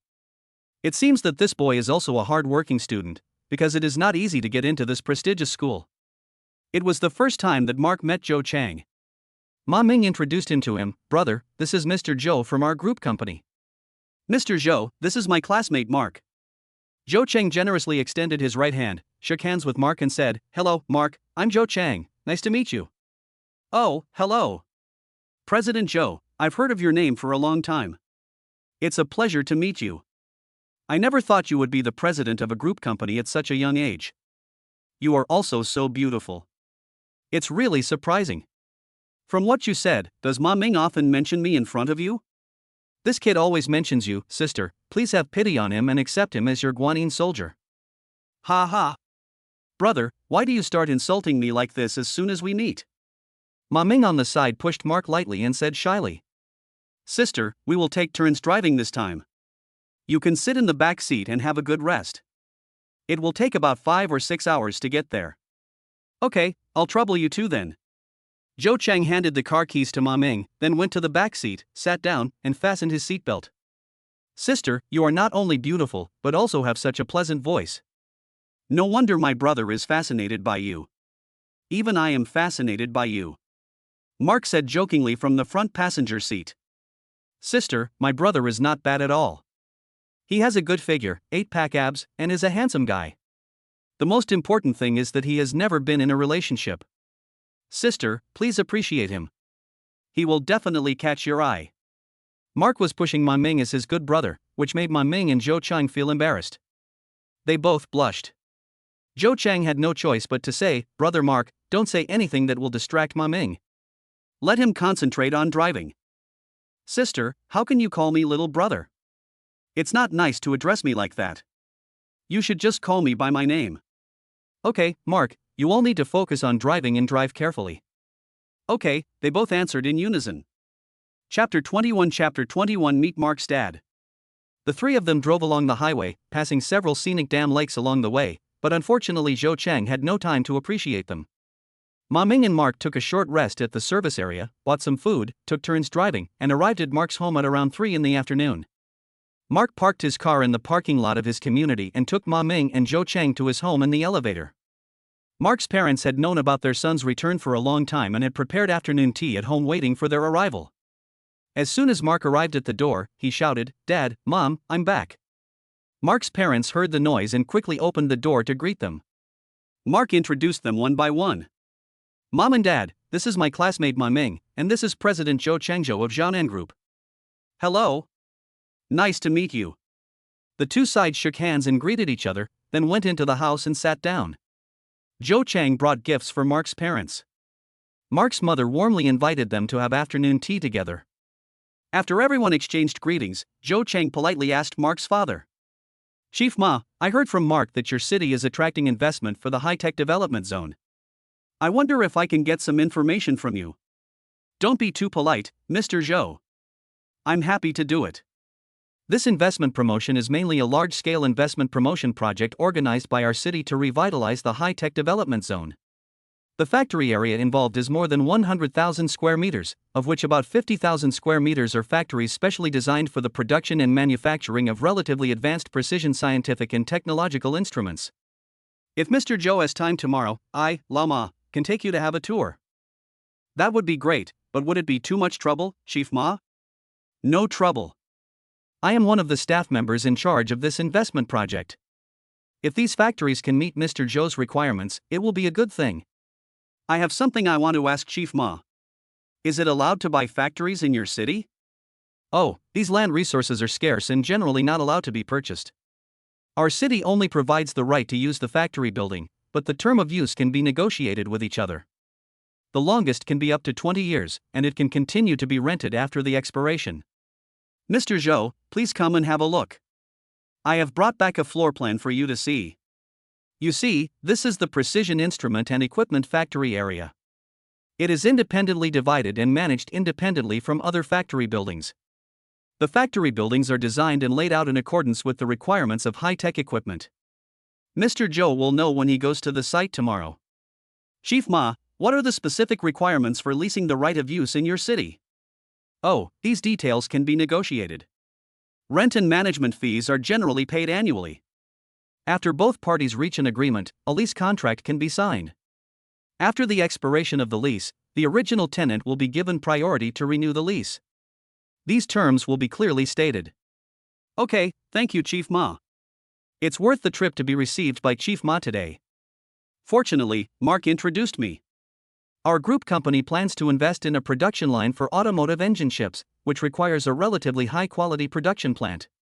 If the plant in your city meets the requirements, what policy benefits will there be for investing here, or what issues do we need to pay attention to?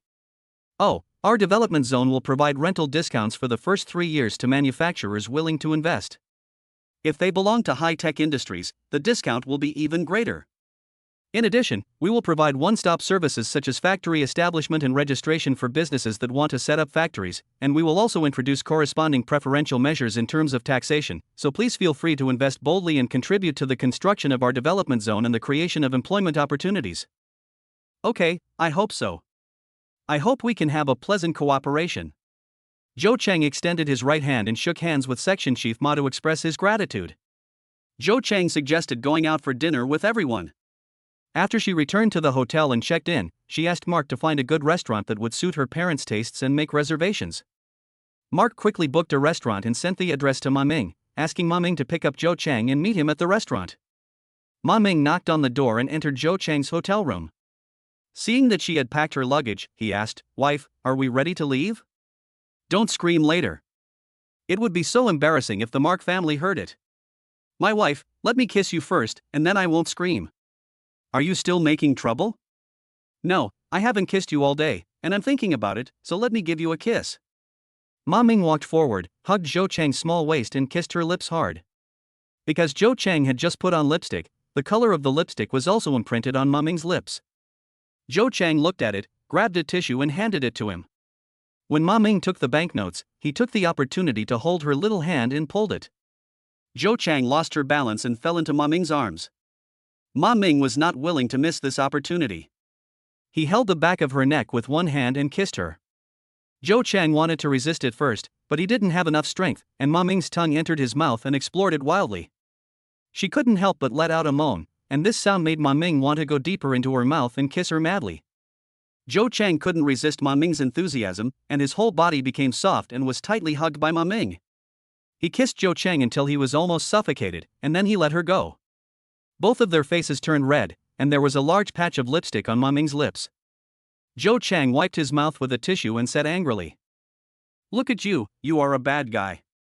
You knew you had to meet the Mark family, but you chose this time. It's rude to ask others to wait.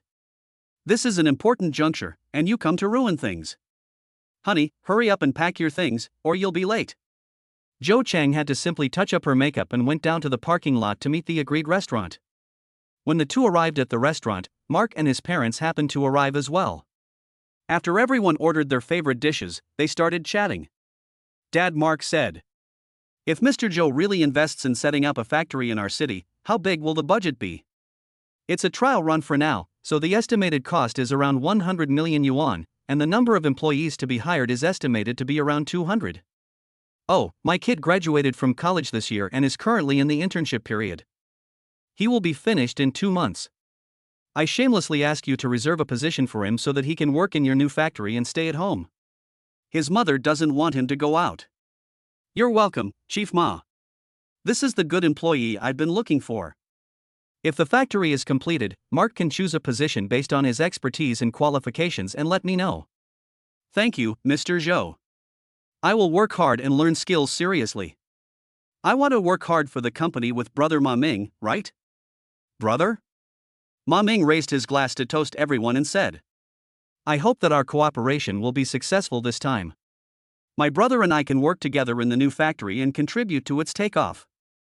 Brother, I toast to you. Uncle, aunt, and Mr. Zhou, let's toast to you together." After saying this, Ma Ming drank a glass of beer in one gulp. Everyone raised their glasses and drank together. Everyone enjoyed the meal. Ma Ming and Mark went back to his home together, while Zhou Chang drove back to the hotel to rest. The next morning, Mark drove his father's car and went to the hotel with Ma Ming to wait for Zhou Chang. Zhou Chang packed his luggage, checked out of the hotel, and drove with them to the high-tech development zone to visit the factory. After Zhou Chang and his team inspected the factory, they initially believed that it met production requirements. They recorded the scene and sent it to another shareholder, Xiao Shirluan, while waiting for his reply. If he thinks it is okay, he will fly over to the site to confirm it. If there is no problem, the contract can be signed. The Mark family took Zhou Chang and Ma Ming on a tour of the city before saying goodbye and returning home. Because Mark had to go back to work, he and Ma Ming took turns driving back. Chapter 22 Zhuo Yue beats Ma Ming. It is said that after Zhou's father had a quarrel with his daughter, he returned home and called Zhuo Yu, asking him to come to his house to talk. Zhuo Yu brought the gifts to Zhou's father's villa and put them down. Seeing that Mr. Zhou looked unhappy and gloomy, I thought he was sick, so I said, "Dad, are you feeling unwell? Do you want me to take you to the hospital for a checkup?" "Hey, Zhuo Yue, what happened between you and Xiao Chang? Did you do something wrong and make her angry?" "Dad, I have always been very careful with Xiao Chang. How could I make her angry? I didn't do anything wrong. I don't know why she got so angry that she actually registered for marriage with a little bastard. I just found out about this. I get angry when I think of this poor boy. I don't know what tricks he used to deceive Xiao Chang and cause this situation. What do you think we should do?" "Dad, as far as I know, Zhou Chang paid to marry that guy, and the divorce terms they agreed on were nothing more than paying him off. I went to negotiate with that guy 2 days ago and offered him 1 million to divorce Xiao Chang immediately, but he refused. He has a lot of appetite. In that case, Dad, let me handle this matter. Don't be angry. It's not worth it if you get hurt." Zhuo Yu accompanied Mr. Zhou for lunch and talked with him for a while before leaving and returning to the company. As Zhuo Yu drove, he gritted his teeth and cursed, "You little bastard, you're playing the trick of hanging me up and asking for money. You're really tired of living." Zhuo Yu actually knew in his heart that Zhou Chang changed his mind in anger and spent money to get married with Ma Ming, that little bastard, because he met his former classmate and partner and heard his words and saw through his behavior. The first thing to do now is to get rid of Ma Ming and marry Zhou Chang as soon as possible. So, he was thinking about what method he could use to get rid of Ma Ming? He thought of beating him up first, venting his anger, and scaring Ma Ming away at the same time. So he asked someone to find a gangster, promised to pay him 10,000 yuan after the task was completed, and asked him to ambush and wait at the path where Ma Ming was returning to the university dormitory. He covered Ma Ming with a black cloth, beat him up, and threatened him to leave. Ma Ming, Zhou Chang, and Mark returned to the company. After Ma Ming and Mark sent Zhou Chang to the top floor of the company, they took the bus back to the university dormitory. Because they came back late, they luckily caught the last bus. They bought some food at a nearby convenience store and walked towards the dormitory with the food. Suddenly, 2 dark shadows rushed out from the woods beside the path and covered 2 people with a large black cloth. Ma Ming and Mark were people who usually exercised. Ma Ming kicked back and hit one of the men's knees. He heard a scream of awe, and the man squatted down holding his knees. Mark pulled off the black cloth with one hand and saw two men masked with black cloth sweeping towards them with wooden sticks. Mark quickly pushed Ma Ming away with one hand and dodged to the side, but both of them were still hit on the arms by the wooden stick. With a bang, both of them got injured in the arms at the same time. The food in his hands fell to the ground and scattered all over the floor. The two masked men raised wooden sticks and continued to attack. Ma Ming and Mark had no choice but to run away and shout for help. At this time, the security guards in the school security room heard the call for help and ran over. The two masked men retreated and ran away as soon as they saw someone coming. Ma Ming and Mark had no choice but to call the police and wait for them to handle the matter. The police arrived at the scene, listened to the two people's statements, took notes, took photos of the scene, and called a car to take the two to the hospital for examination. After examination, it was determined that the arms of the two men had minor injuries, but fortunately no bones were broken or fractured. After a night of this, neither of them rested and called the company to ask for a day off. They returned to the dormitory, helped each other change clothes, went to the school cafeteria to have breakfast, and then fell on the bed to rest. Mark asked Ma Ming, "Brother, have you offended anyone recently?" "I guess Shuayue hired someone to do it." "Shuayue, who is he? Why did he hit you?" "For Zhou Chang, because Zhou Chang and I registered our marriage." "What?" Mark jumped up and accidentally touched his injured arm, crying out ouch. "When did this happen? You're hiding it from me too. Do you still consider me your brother?" Ma Ming walked over to check his injuries and saw blood oozing from his arm, so he had to take a spray to help him stop the bleeding and reduce inflammation. "It was held this month. I didn't mean to hide it from you, but Zhou Chang didn't let me make it public, so I didn't tell you." Ma Ming explained. "Since it's not public, how come that Shuayue knows about it?" "It's because Zhou's father has been forcing Zhou Chang and Shuayue to get married, so she had no choice but to tell her father about this. I don't know how Shuayue knew about it, but he threatened me about this earlier." "What did he threaten you with?" "He threatened me to leave Zhou Chang and the company, and said that if I didn't listen to him, I would not be able to graduate. That's why I called you to ask you under what circumstances a college student cannot graduate." "Oh, so that's how it is. No wonder you called me to ask about this matter that day. It turns out that Shuayue was threatening you that day." "Brother, if you say so, could it be that he failed to threaten you, so he is going to flatter you, scare you, and then leave Mr. Zhou? It is not ruled out that this is the reason. Then you must be more careful next time. Who knows what crazy things that bastard will do to you. Have you told Mr. Zhou about Shuayue's threat to you?" "I didn't tell her. I didn't want her to worry about me." "Oh, brother, you're not really in love with her, are you? She's such an auntie. Didn't you try your best to sell me to her before? Why are you saying this now?" "Well, I thought you and her were just playing around, each getting what you want, and then parting ways amicably." "Aren't you always short of money?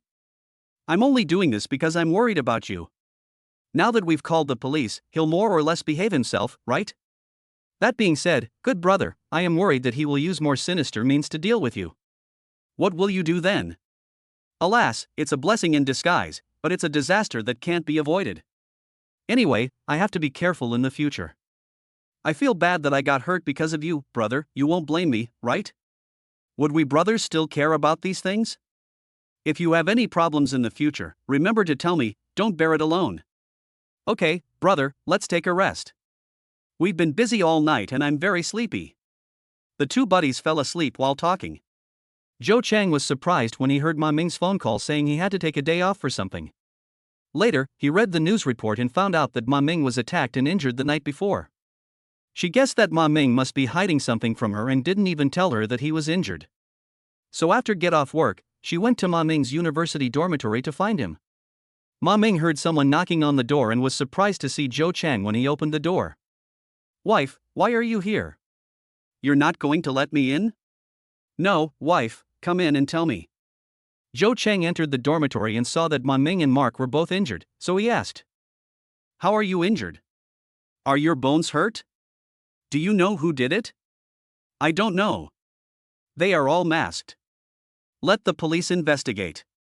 "You are still wearing masks. Who did you offend outside?" At this time, Mark said, "Sister, we suspect that Shuayue hired someone to do it. He has threatened Ma Ming before, But he didn't tell you because he didn't want you to worry. Zhou Chang looked at Ma Ming and said, "Is it true? Tell me honestly, how did he threaten you?" "Wife, don't worry. Isn't Zhuoyue doing these things just to make me leave you? He won't succeed.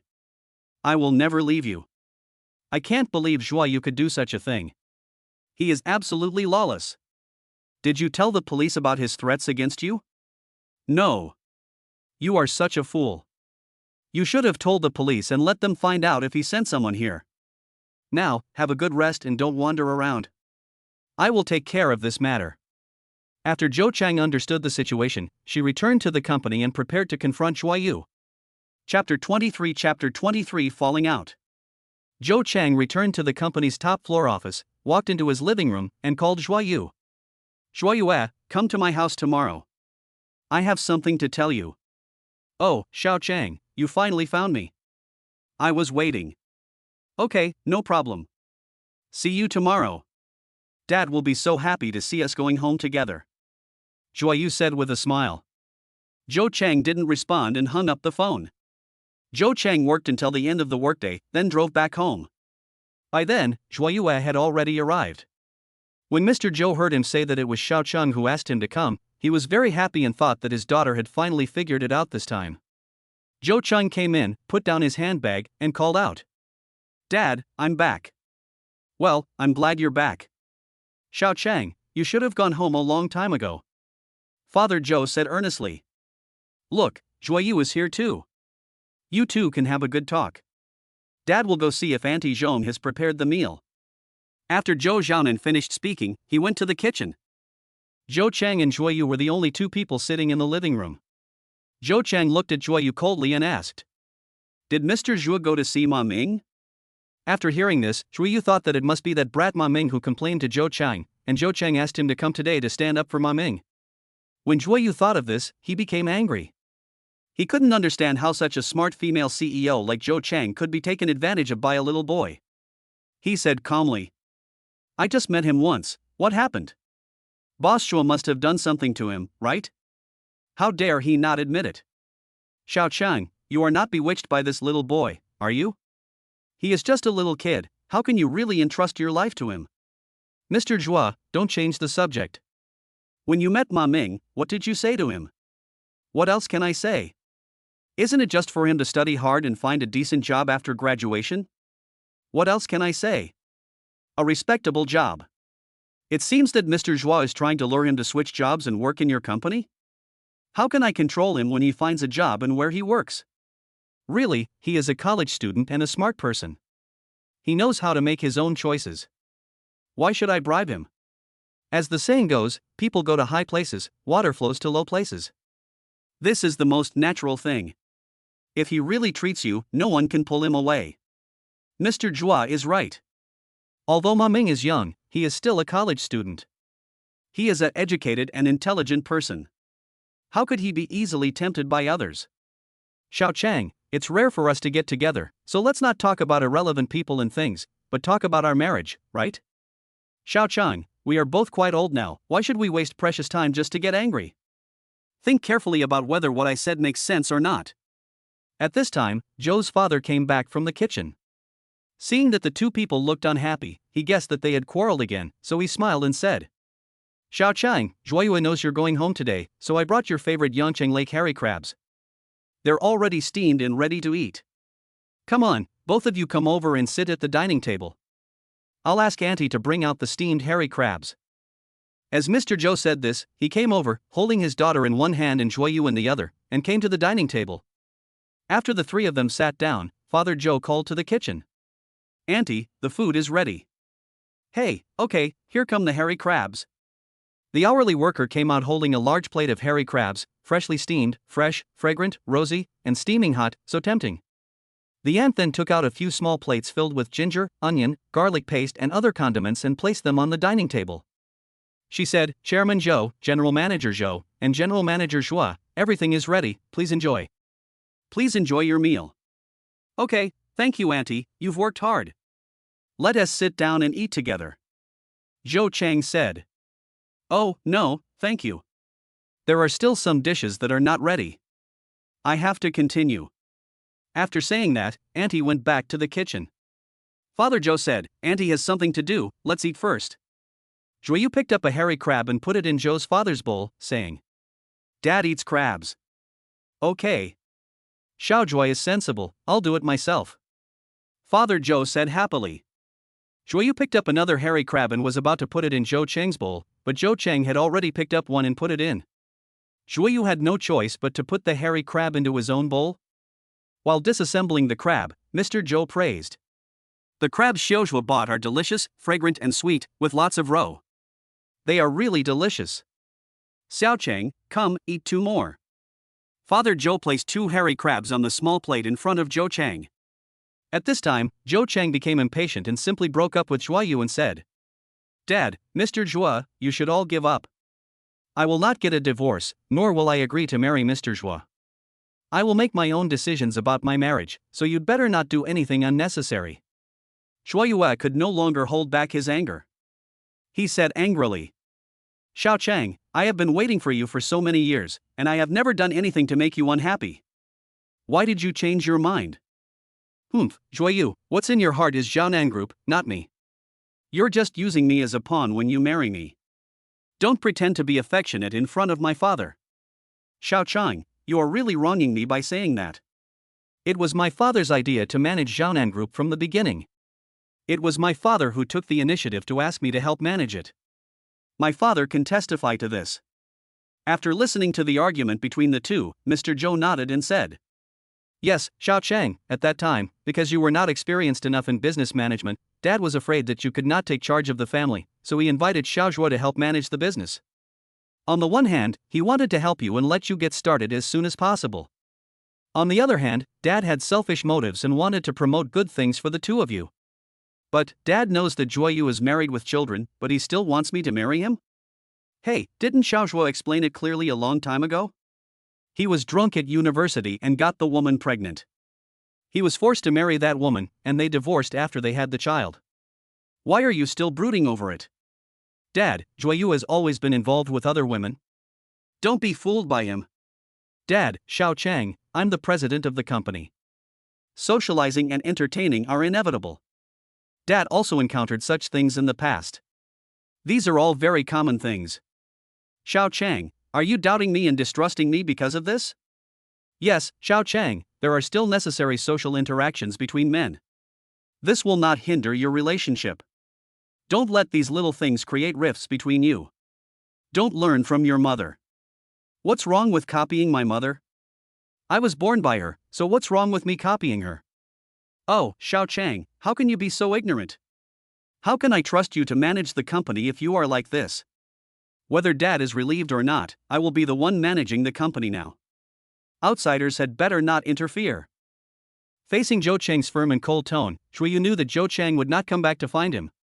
This meal was a rift between the two sides, and they had completely fallen out.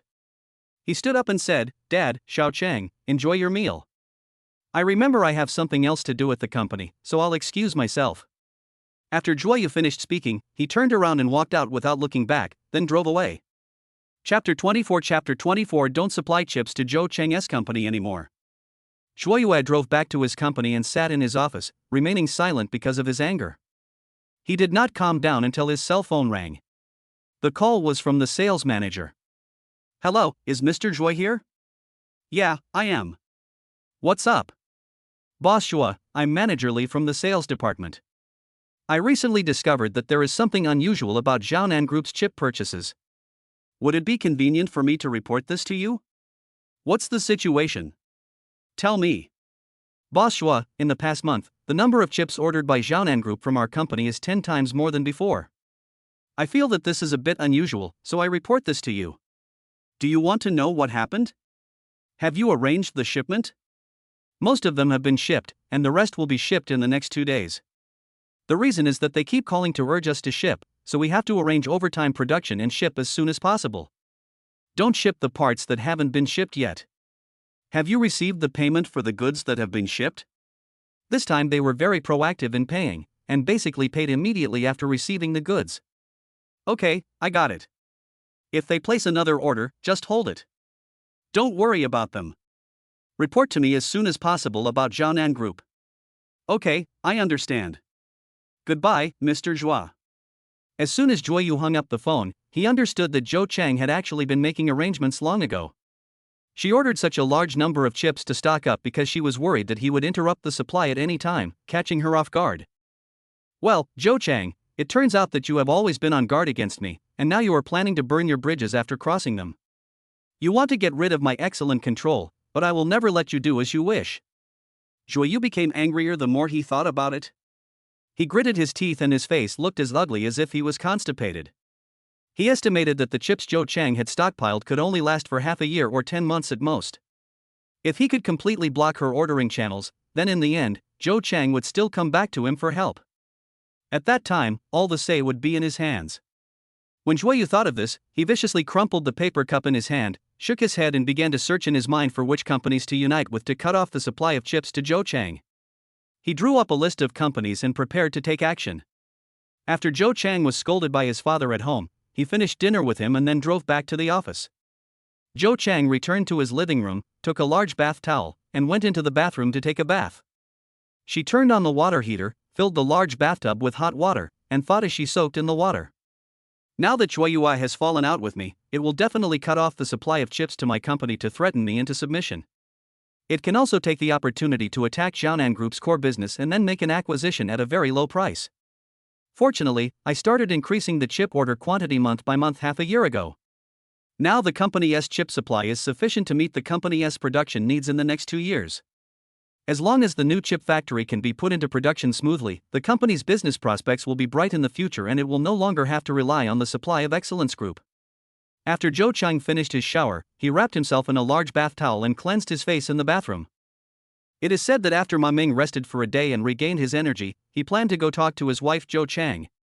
For some reason, he felt uneasy and uncomfortable after not seeing her for a day.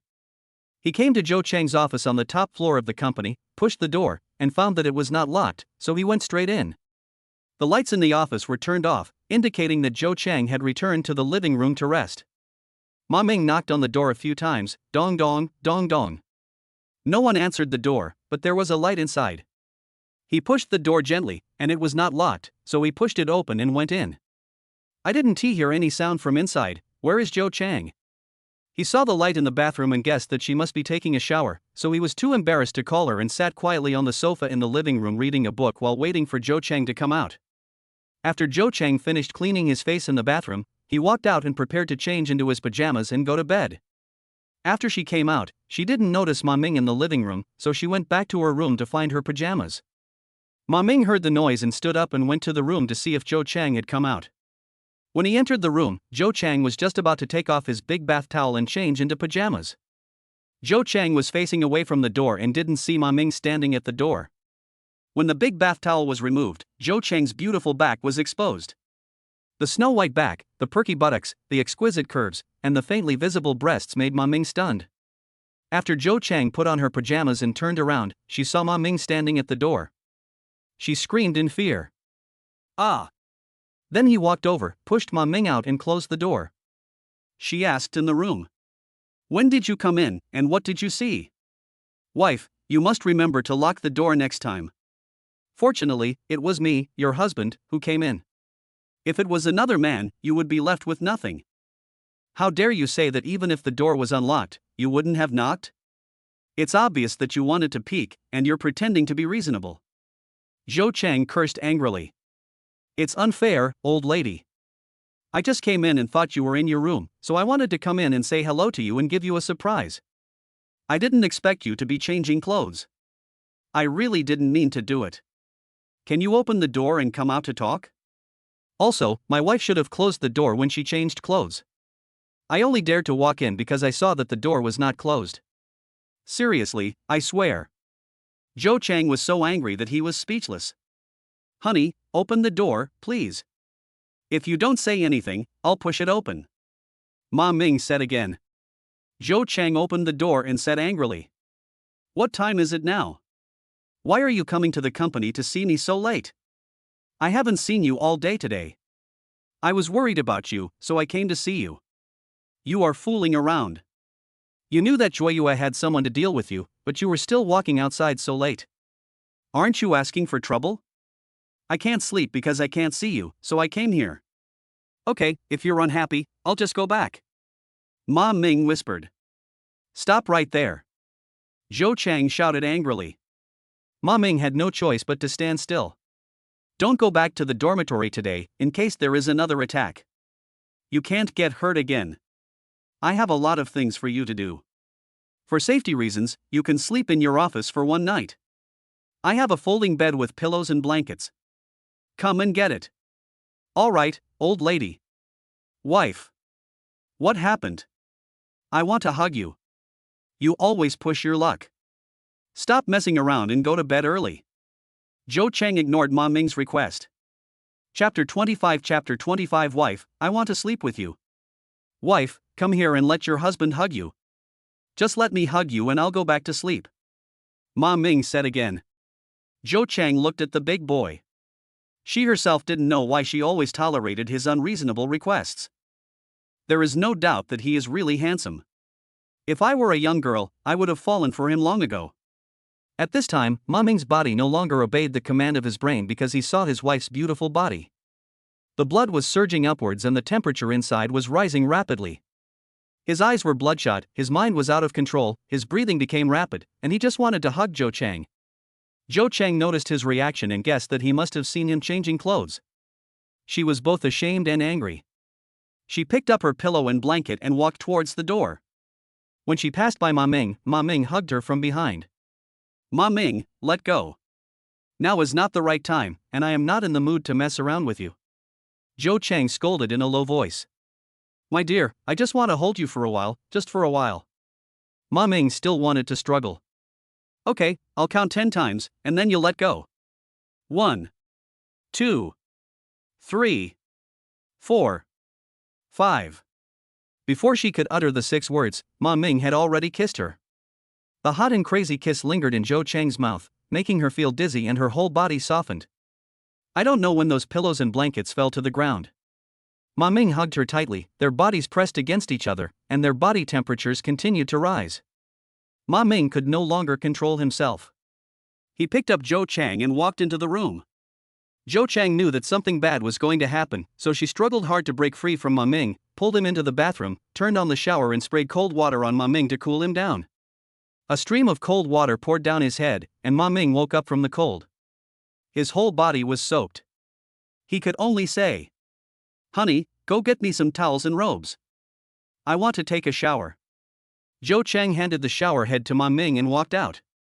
She found her nightgown, took a towel and a bath towel and placed them on a chair near the bathroom door. After rinsing, Ma Ming walked to the door, picked up a towel to dry his body, wrapped his body below the waist with a large bath towel, and put on a bathrobe on the outside. Because the nightgown belonged to Zhou Chang, it looked too narrow and too short on Ma Ming, so Ma Ming had no choice but to put it on. At this time, Ma Ming's upper body revealed his muscular chest muscles and firm abdominal muscles. The muscular masculine lines made Zhou Chang swallow his saliva. Seeing water still dripping from his head, Zhou Chang found a hairdryer and handed it to Ma Ming. Ma Ming turned on the hairdryer to blow dry his hair. As soon as he raised his hand, the bathrobe he was wearing slipped to the ground. The entire seductive male upper body is fully exposed. Ma Ming bent down, picked up his bathrobe and put it on the sofa, then continued to blow dry his hair. After he dried his hair, he found that Zhou Chang had already entered the room and closed the door. He knocked on the door and said, Honey, can I come in? Can't. Honey, what should I do with my wet clothes? There's a dryer in the bathroom. Go get it yourself. Oh, all right. So Ma Ming simply scrubbed the wet clothes and put them in the dryer to dry. Honey, are you hungry? Can I order takeout for you? Ma Ming said again outside the door. I'm not hungry, you can eat it yourself. Ma Ming opened his mobile phone and ordered a midnight snack on the food delivery platform. He specifically ordered a dessert and a soup. Zhou Chang's mood was also fluctuating in the room. He almost had an accidental discharge of the gun just now. Fortunately, he was able to control himself. When she saw Ma Ming's naked upper body, Zhou Chang felt dry in her mouth for some reason. While Ma Ming went into the bathroom to dry his clothes, she went to the kitchen and took out a bottle of iced mineral water from the refrigerator to drink. She drank half the bottle in one breath before she felt her throat feel a little better. After half an hour, Ma Ming dried the clothes and then used a hairdryer for a while. The clothes were completely dry. He put on his clothes and went downstairs to get the takeaway. Ma Ming returned to the top floor with the takeaway food. He placed the takeaway desserts and soup on the dining table and said to the door, "Honey, I ordered dessert and soup, please come out and eat." Zhou Chang had no choice but to open the door, walk to the dining table and sit down to drink his soup. Ma Ming was sitting opposite her eating supper. Zhou Chang didn't dare to look at Ma Ming directly because of what happened just now, so she kept her head down and drank her soup. Ma Ming couldn't believe that his wife was even more shy than himself, and the corners of his mouth couldn't help but rise. He stared at Zhou Chang intently. Now his mind was full of Zhou Chang, and he could no longer feel what he was eating. "Wife." Ma Ming's voice was full of magnetism. "Yeah," Zhou Chang responded unconsciously, raised his head, and looked into Ma Ming's fiery eyes. Zhou Chang lowered her head in fear. Her action made Ma Ming's male hormones surge. Ma Ming put down his chopsticks, walked over, picked up Zhou Chang, and kissed him passionately again. Zhou Chang kept moaning as he kissed him. Finally, Ma Ming stopped, held Zhou Chang's cheeks with both hands, and said gently, "Honey, I want to sleep with you." At this time, Zhou Chang had rosy cheeks, blurred eyes, and looked so charming that people couldn't let go of her. Ma Ming hugged her tightly and whispered in her ear, "Wife, can you let me be your husband?" Ma Ming. "Hey, wife. Go back to your office, or else everyone in the company will know that we slept together tomorrow. I don't want to have any further development with you before I deal with excellence and save the company. We need to focus on business and put personal feelings aside. I have something very important to do tomorrow, so I need to rest and recharge my batteries." "Okay, honey, I'll listen to you. I'm going over there. You have a good rest. Your husband will fight alongside you tomorrow." Ma Ming held his wife's faces, and his lips could not help but fall down, kissing her cheeks tenderly, smoothing her hair with his hands, and caressing her cheeks. After a long while, he reluctantly walked out of Zhou Chang's office holding a pillow, a blanket, and a folding bed. He returned to his office, opened the bed, put the pillow and blanket on it, and half lay on the bed, recalling everything he had just done. I don't know how much time passed before I fell asleep due to exhaustion. Chapter 26 Xiao Shilun is coming. After Ma Ming left, Zhou Chang couldn't help but fall into his tenderness because of Ma Ming's behavior just now. She tried very hard to make Ma Ming stop and not take the last step. Zhou Chang sat in front of the dressing table in the room, looking at his blushing cheeks, recalling his wildly beating heart just now, and couldn't help asking himself, "What's wrong with me? Why don't I resist his actions? On the contrary, I kind of like him kissing me and his caring and thoughtful behavior. Does this mean that I don't object to dating him?" Zhou Chang shook his head vigorously, as if trying to shake off these chaotic thoughts. She rubbed her cheeks vigorously and found that they were still very hot, so she went to the bathroom, turned on the faucet, and scooped up a handful of cold water with both hands to wash her face. After repeating the action several times, my face felt cool and I felt fully awake. She said to herself, Zhou Chang, this is a matter of life and death for the company. Don't be affected by this big boy. You must concentrate on winning this tough battle." Zhou Chang returned to his room, took a deep breath to calm himself, and then went to bed to rest. Zhou Chang got up the next day, had a simple breakfast, and then sent a message to Xiao Shilun, another shareholder who agreed to cooperate with him in chip development and production. "Mr. Qiao, I sent you the live video of the site selection for the new factory 2 days ago. Have you seen it? What do you think of it? I look forward to your reply." Xiao Shilun on the other side saw Zhou Chang's message and immediately replied, "Mr. Zhou, good morning. I watched the video you sent me and felt good about it. I was just booking a flight to fly over to discuss the next steps with you when I received your message. The flight information is out now. I have booked a flight for 10 a.m. 3 days later. If there is no delay, I will arrive at the airport where the new factory is located around 6 p.m. that day. I was just thinking of asking you to help me book a hotel room and make an appointment to meet with Section Chief Ma. Please reply to me as soon as you see the message." Ding! After Zhou Chang heard the sound of a new message on her phone, she immediately opened the phone to check the content of the message. She saw that it was a message from Xiao Shilun, which was great. So I immediately replied to him. "Mr. Qiao, good morning. I saw your message. Okay, welcome to China. I will get it done as soon as possible and then reply to you. Wait for my message." Zhou Chang first called the hotel he had booked on his last business trip and booked a nice room for Xiao Shilun. He then called Mark's father, Section Chief Ma, and made an appointment with him to meet again to discuss the matter. After setting the time, I sent a message to Xiao Shirluan. Xiao Shirluan was very happy after receiving the message. He felt that his partner Zhou Chang was not only efficient, but also serious and careful, as well as humble and polite. After the matter was settled, Zhou Chang's mood turned from gloomy to cheerful, and he began to assign work to Ma Ming. Zhou Chang knew that she might have to travel frequently to supervise the renovation and construction of the new factory, so she decided to hand over some of the group company's major management tasks to Ma Ming. She sent a message to Ma Ming. Ma Ming, send a notice to all department heads and persons in charge to come to my conference room for a meeting. The time is 5 p.m. Ma Ming slept late last night and he had to make a large cup of coffee to wake himself up. At this time, his cell phone rang with a ding-bang. There was a new message. He opened it and saw that it was a message from Zhou Chang. After receiving her work assignment, Ma Ming immediately began to send notices to various departments. When the meeting time arrived, supervisors, managers and persons in charge of various departments all arrived at the meeting room. After everyone was seated, Zhou Chang walked in. Ma Ming and Yang Xian were responsible for taking notes and projecting the meeting. At the meeting, Zhou Chang made arrangements for the work in the second half of the year, requiring all departments to keep up with the company's pace and do a good job in coordination and supporting work. She also announced that when she goes on a business trip in the future, Ma Ming will be in charge of the temporary management of the company. After the meeting, everyone left the meeting room except Ma Ming, who remained sitting there. Zhou Chang knew that he had something to say to him, so he did not leave either. After everyone had left, Ma Ming looked at Zhou Chang and asked, "Honey, I've only been in the company for a month. How could you make such an arrangement? I'm not fully familiar with the company's situation yet, and I have never had any experience in managing a company. I'm afraid I'm not qualified for this job. Don't worry. I'm just assigning you to be in charge. If you don't understand something, or don't dare to make a decision, don't I still have you? It's just that sometimes I need you to be a symbol of a leader. I have already replaced the supervisors and persons in charge of several branches and subsidiaries previously managed by Excellence. I will give you the list of these departments. Please help me follow up. You will be in charge of them in the future. Honey, thank you so much for trusting me. I will study hard. I suddenly feel the burden on my shoulders is very heavy. I am afraid of disappointing you." Ma Ming stood up and walked to Zhou Chang, opening his arms and hugging her. Smelling the faint fragrance of his wife, Ma Ming felt extremely peaceful and calm.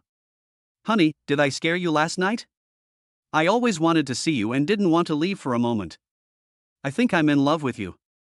I really like being with you. This feeling can't deceive me. Honey, you are amazing, beautiful, and capable. I must be lucky to have met you." Zhou Chang was hugged by Ma Ming. Her mind told her to push the boy away, but her body refused to obey and she just let him hug her tightly, listening to him whispering affectionate words in her ears. "For some reason, I just feel sweet and heartwarming when I listen to it." Time passed by minute by minute. Zhou Chang gritted his teeth, pushed Ma Ming away with both hands, and said to him seriously, "Ma Ming, I don't know whether what you said is true or not. In any case, I already trust you. You have to work hard for the company.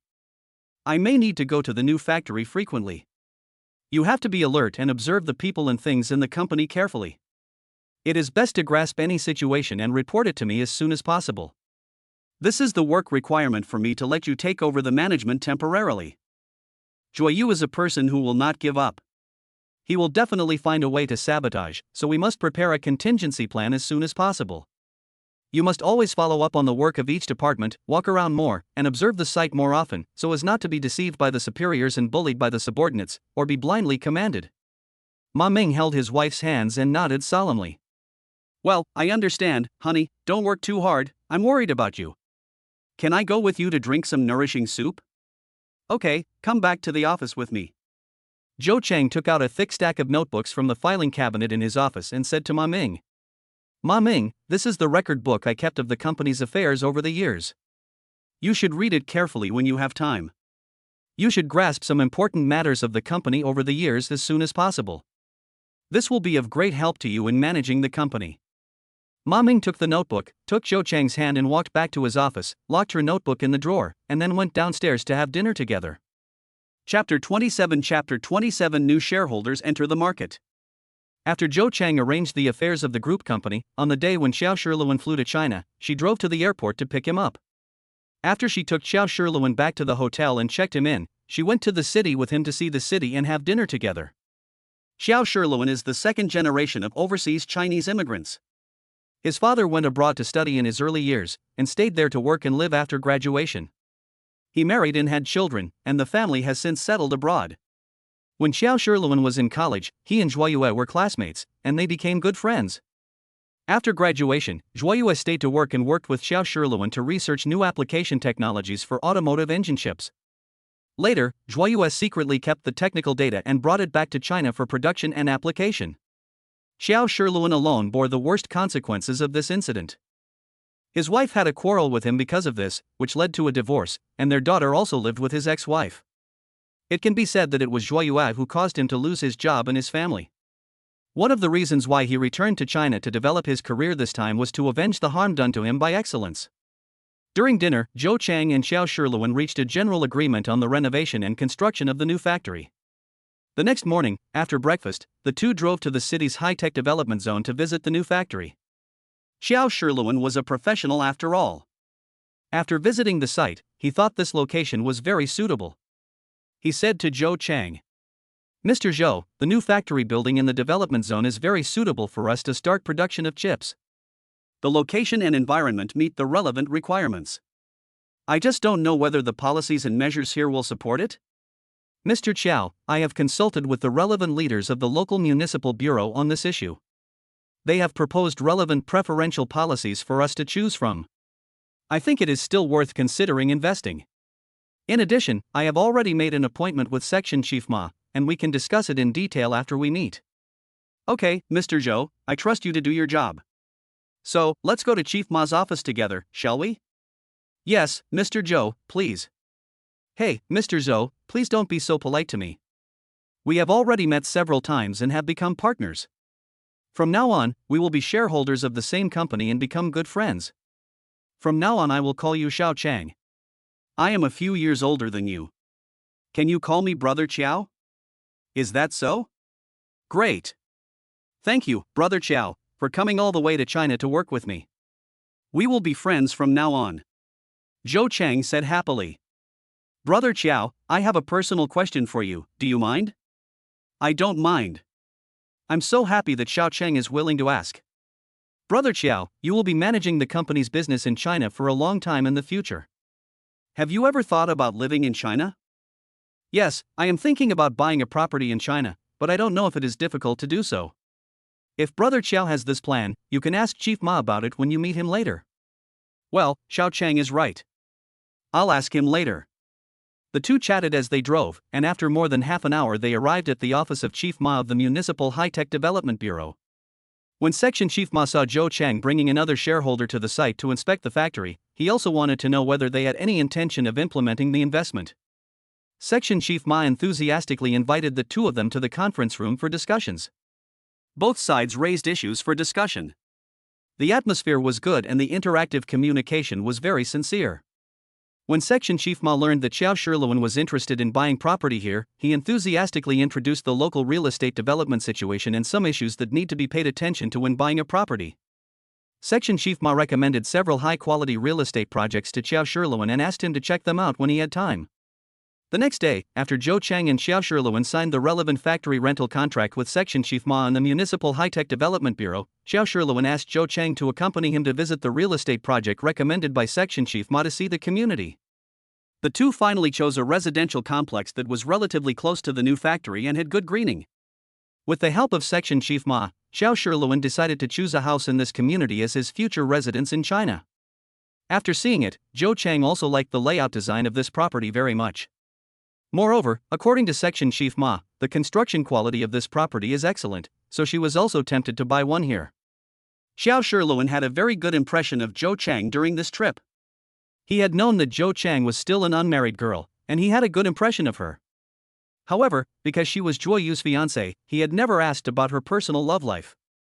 This time, the two of them implemented the cooperation plan and became joint shareholders. Xiao Shiluan knew that Zhou Chang must have fallen out with Zhuo Yu, otherwise why would he come out on his own to invest in building a factory? Therefore, he was extremely enthusiastic and caring towards Zhou Chang.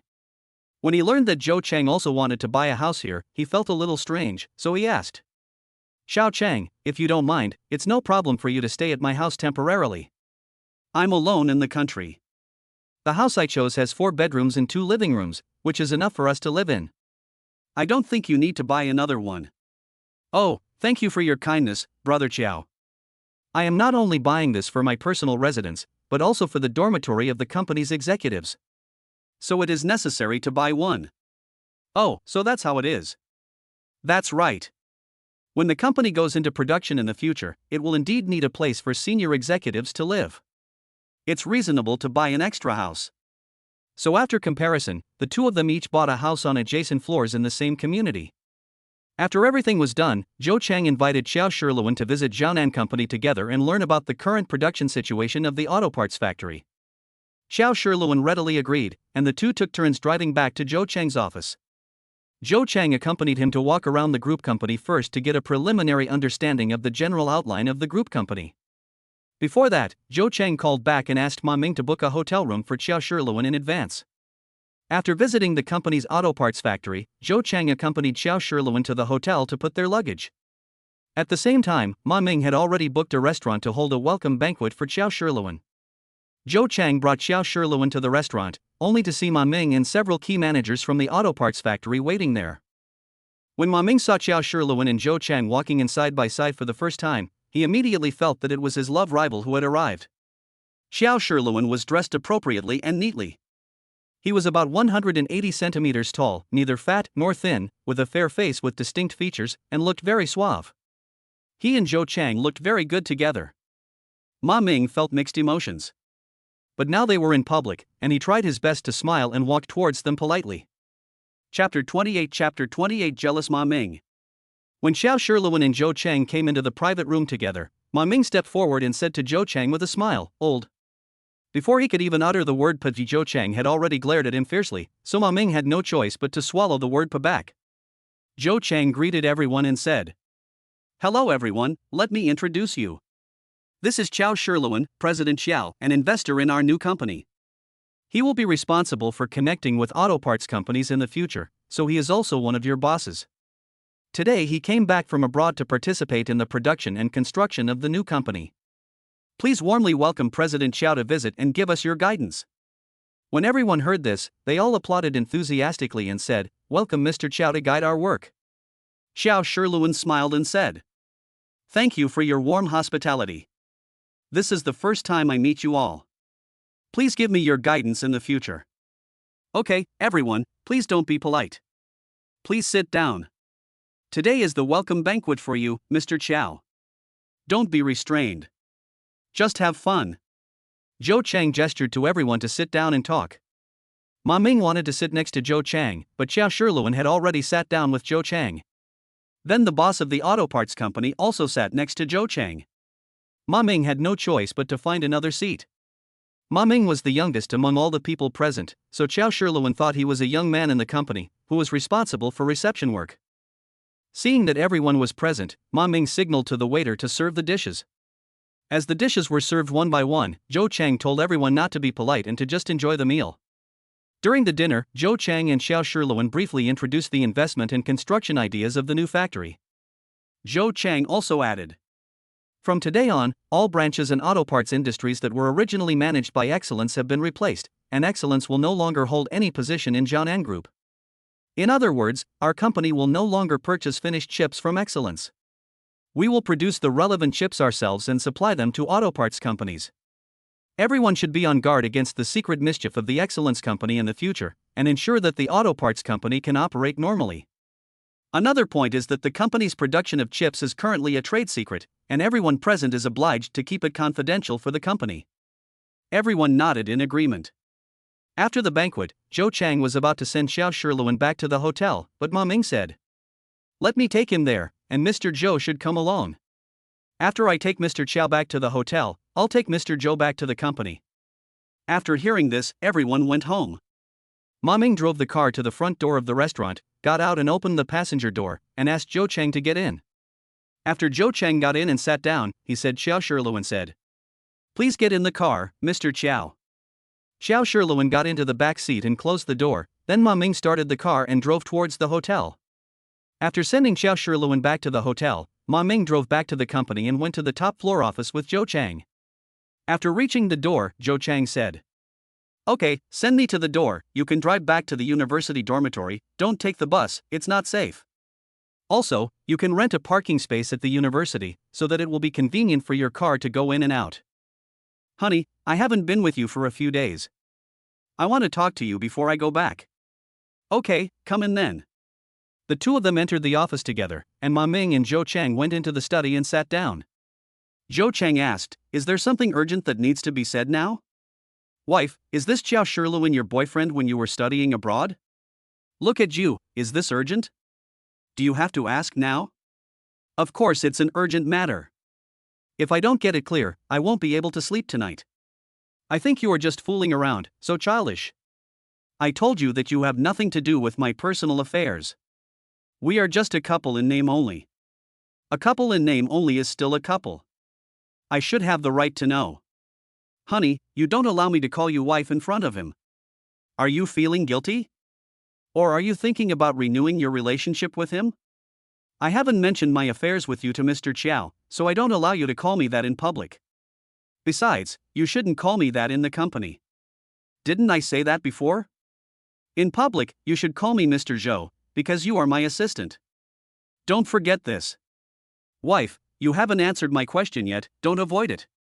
He's not a boyfriend. He's just a classmate who used to work with Excellence on chip technology. He came back to China this time just to strike back at Excellence. That's why he agreed to work with me. Are you satisfied with this answer?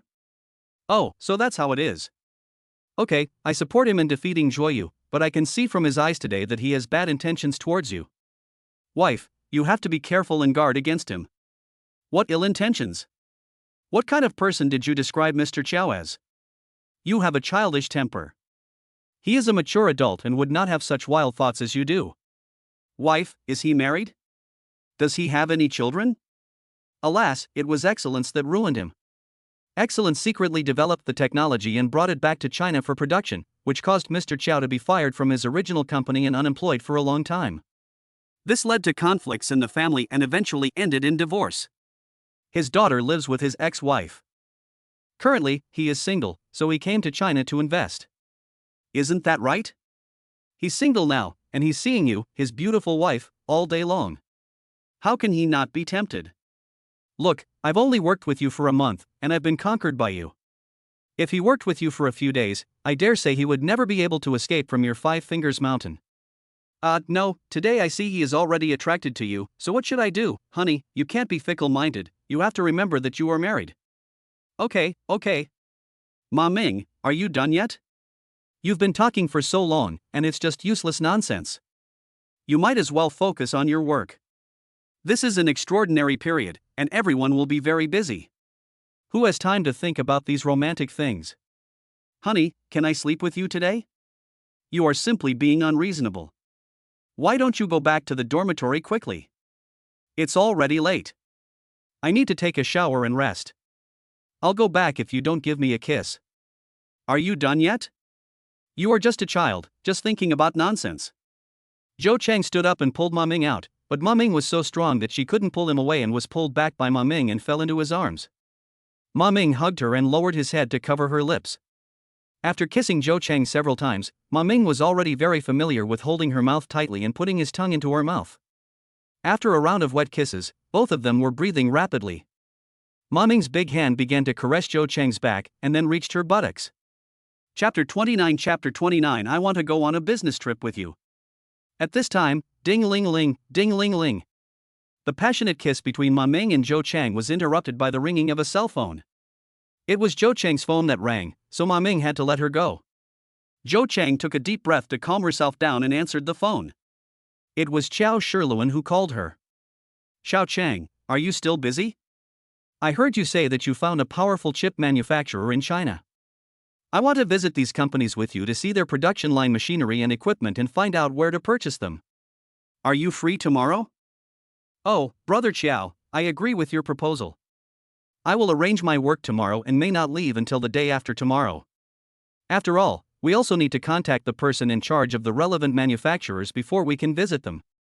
Am I right? Well, Xiao Chang is right. Let's decide it this way. I'll wait for your news. Go to bed early. Good night. Okay, Brother Chiao, good night. Ma Ming, who was standing by, felt a sour taste in his heart when he heard his wife calling Xiao Shiluan Brother Chiao so affectionately. He immediately asked nervously, "Wife, where are you going with Mr. Chiao? Let me be your driver. I'm going to look for the relevant mechanical equipment for the chip production line. Didn't I tell you that you would take over the management of the company after I go on a business trip? When both of us are away, who will take care of the company's business? Can you be more sensible? Wife, you are the boss of the group company now. Why don't you hire my predecessor Xiaomei back to help manage it? I can also learn from her." Well, I will contact Xiaomei, but it also depends on her personal wishes. After all, a lot of unpleasant things happened before, and I don't know if she can let it go. But then again, if Xiaomei is really willing to return to the company, then you can't be the president's assistant. What position do you want to hold then? I want to manage a new company. First, I can learn new chip application technologies from Mr. Chiao. Second, I want to apply for the same position for Mark. We can continue to study new chip application technologies together. Maybe we can make some innovations. What do you think? After listening to this and thinking for a while, Zhou Chang also felt that this plan was feasible. She also hoped that someone in her company could master the new chip technology, so that she would not be controlled by others under any circumstances. Well, it's rare that you and Mark are both interested in new chip technology. How about this? If Xiaomei agrees to come back to work in the company, I will arrange for you and Mark to serve as the department manager and deputy manager of the technology development department in the new company. The two of you will serve as Mr. Chiao's assistants and assist him in continuing the research and development of new technologies. Okay, thank you, ma'am. Ma Ming happily held up Zhou Chang's little face and gave her a few kisses. Zhou Chang didn't dare to argue with him this time. After hanging up the phone, he pushed Ma Ming out of the door and closed it. Ma Ming was unexpectedly pushed out the door by Zhou Chang. He had to wipe his mouth with the back of his hand and drive back to the university dormitory to rest. The next day, Ma Ming got up early and went back to work. He arranged the work processes for the next few days as quickly as possible. He also spent half a day going around various departments to see which tasks had not been handled properly and went through all the details carefully. When it was time to get off work, he slipped into Zhou Chang's office, walked behind her seat, and watched her work until she turned off her computer. Then he picked her up and walked into the study. "Ma Ming, put me down. You can't keep touching me. This is a company. You have to be careful about the impact. How can you be decent if someone sees you? I won't let go unless you promise to let me go on the business trip with you guys, otherwise I will hold you all the time." "Hey, Ma Ming, this is a work arrangement. Why are you always acting like a child? The company cannot be without someone who can make the decisions. Do you understand? I'm the president's assistant. I'm supposed to follow the president wherever he goes. Besides, I've already made arrangements for the next few days. If anything comes up, the managers of each department can contact us by phone. It's not a big deal to be away for just one day. If you don't obey me, I will stop letting you be my assistant and I will find someone else to replace you. Wife, do you really not want me? If you don't behave yourself, I'll do this. But I really can't leave you for a day, what should I do? You are full of twisted ideas. If you continue like this, I won't be able to work normally. Aren't you forcing me to fire you? But I'm worried about you and Xiao Shiluan going out alone, so I'll be watching from the side. I'll go on a business trip with you guys tomorrow, and I'll be your driver. Otherwise, if others see you two CEOs going out without even a driver, without any pomp and ceremony, they might think our company is a copycat and look down on us. Honey, do you think I'm right? My job as a driver and errand boy is to improve the status of our company, which is very useful." Zhou Chang was speechless and could only nod and say, "Okay, if you really have your work arranged, you can accompany us on the business trip. Now that I agree, you can let me go. Hey, let me finish kissing you, and then I'll let you go." As Ma Ming spoke, he hugged Zhou Chang tightly and kissed her on the lips. His big hands began to touch everywhere again. Zhou Cheng found that Ma Ming was always taking advantage of the situation, so he hurriedly pushed him away with both hands and jumped to the ground. She looked at Ma Ming angrily and said, "You've bitten my mouth so hard these past few days. If you continue like this, I won't be able to see anyone. How can I talk business with others? Can't you be more restrained? Wife, my nose is bleeding so badly that it's almost bursting out. How can I stop it? Otherwise, just let me sleep with you? You." Zhou Cheng stopped his feet in anger, walked out of the study, went back to his room, closed the door, and ignored Ma Ming. Ma Ming had no choice but to drive back to the dormitory in dejection. When it was time to go on a business trip, Ma Ming drove to pick up Zhou Cheng before going to the hotel to pick up Xiao Shiluan. The three of them drove together to look for chip production equipment companies. This time they visited several strong companies and negotiated a medium-sized production machinery supporting equipment, which was agreed to be delivered and installed in 2 months. The successful completion of the task this time was also thanks to the handsome guy Ma Ming, who, actively and friendly, negotiated with the female president of the company and finally signed the contract. Chapter 30 You can use my office. The three of them returned to Jianan Group, and Xiao Shiluan sat in Zhou Cheng's office to work. He began to design the drawings for the renovation of the new factory building and also made a plan for the supporting equipment. For several days in a row, Xiao Shiluan and Zhou Cheng worked in the same office, and Ma Ming began to feel sad again. He entered Zhou Cheng's office and said to Xiao Shiluan, "Mr. Qiao, it's inconvenient for you to work here. Why don't I lend you my office so you can do what you want quietly? President Zhou's office is nice, but there are too many people looking for her for instructions, which will disturb you. What do you think?" Xiao Shiluan was so happy that he could be with Zhou Cheng every day these days. Of course, he didn't want to change offices. So he said, "No need to trouble Assistant Ma. I'm fine here. Xiao Cheng's study is very quiet. When the door is closed, you can't hear any noise. It won't disturb me while I'm drawing." Zhou Cheng, who was standing by, heard this and complained in his heart, "I don't know what this bad boy is up to again. He comes here all day long. Isn't he just trying to keep an eye on Brother Qiao? He's still pretending to be so." Seeing that Xiao Shiluan refused to change offices, Ma Ming suddenly had an idea and said, "In that case, why don't you come to my office to work temporarily, Mr. Zhou? It's no problem for me to squeeze in with Mr. Qiao. I'm often out and about, so I won't hinder Mr. Qiao's work." Zhou Cheng turned his back to hold back his laughter, thinking that this kid had so many bad ideas. Brother Qiao's design drawings and plans were almost complete, and it was time to find a professional team to bid for the renovation. So she said, "Ma Ming, I'm going to your office to talk to you. Please come with me." When Ma Ming heard this, he finally had a chance to be alone with his wife. He responded with an ah and followed Zhou Cheng back to his office. Zhou Cheng sat in Ma Ming's office chair and said to Ma Ming, "Mr. Qiao's design drawings are almost finished. It's time to start bidding. Please prepare the relevant bidding work. I will take a look in 2 days." "Wife, shouldn't the relevant bidding be conducted at the new factory? Should we go there when the time comes?" "Of course it will happen. You should handle this matter as soon as possible. After the preparations are done, Mr. Qiao will return to China to deal with the affairs of his own company before coming to China to continue building the new company.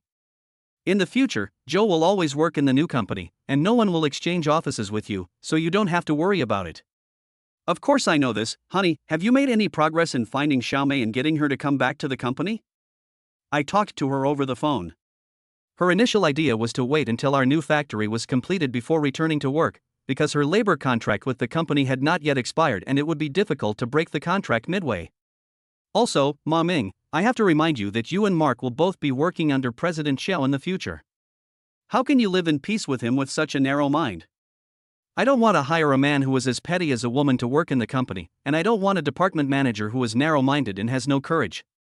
You have to control your emotions and don't act on impulse. If you make Mr. Qiao unhappy, I will make you unhappy. You have to listen to me clearly."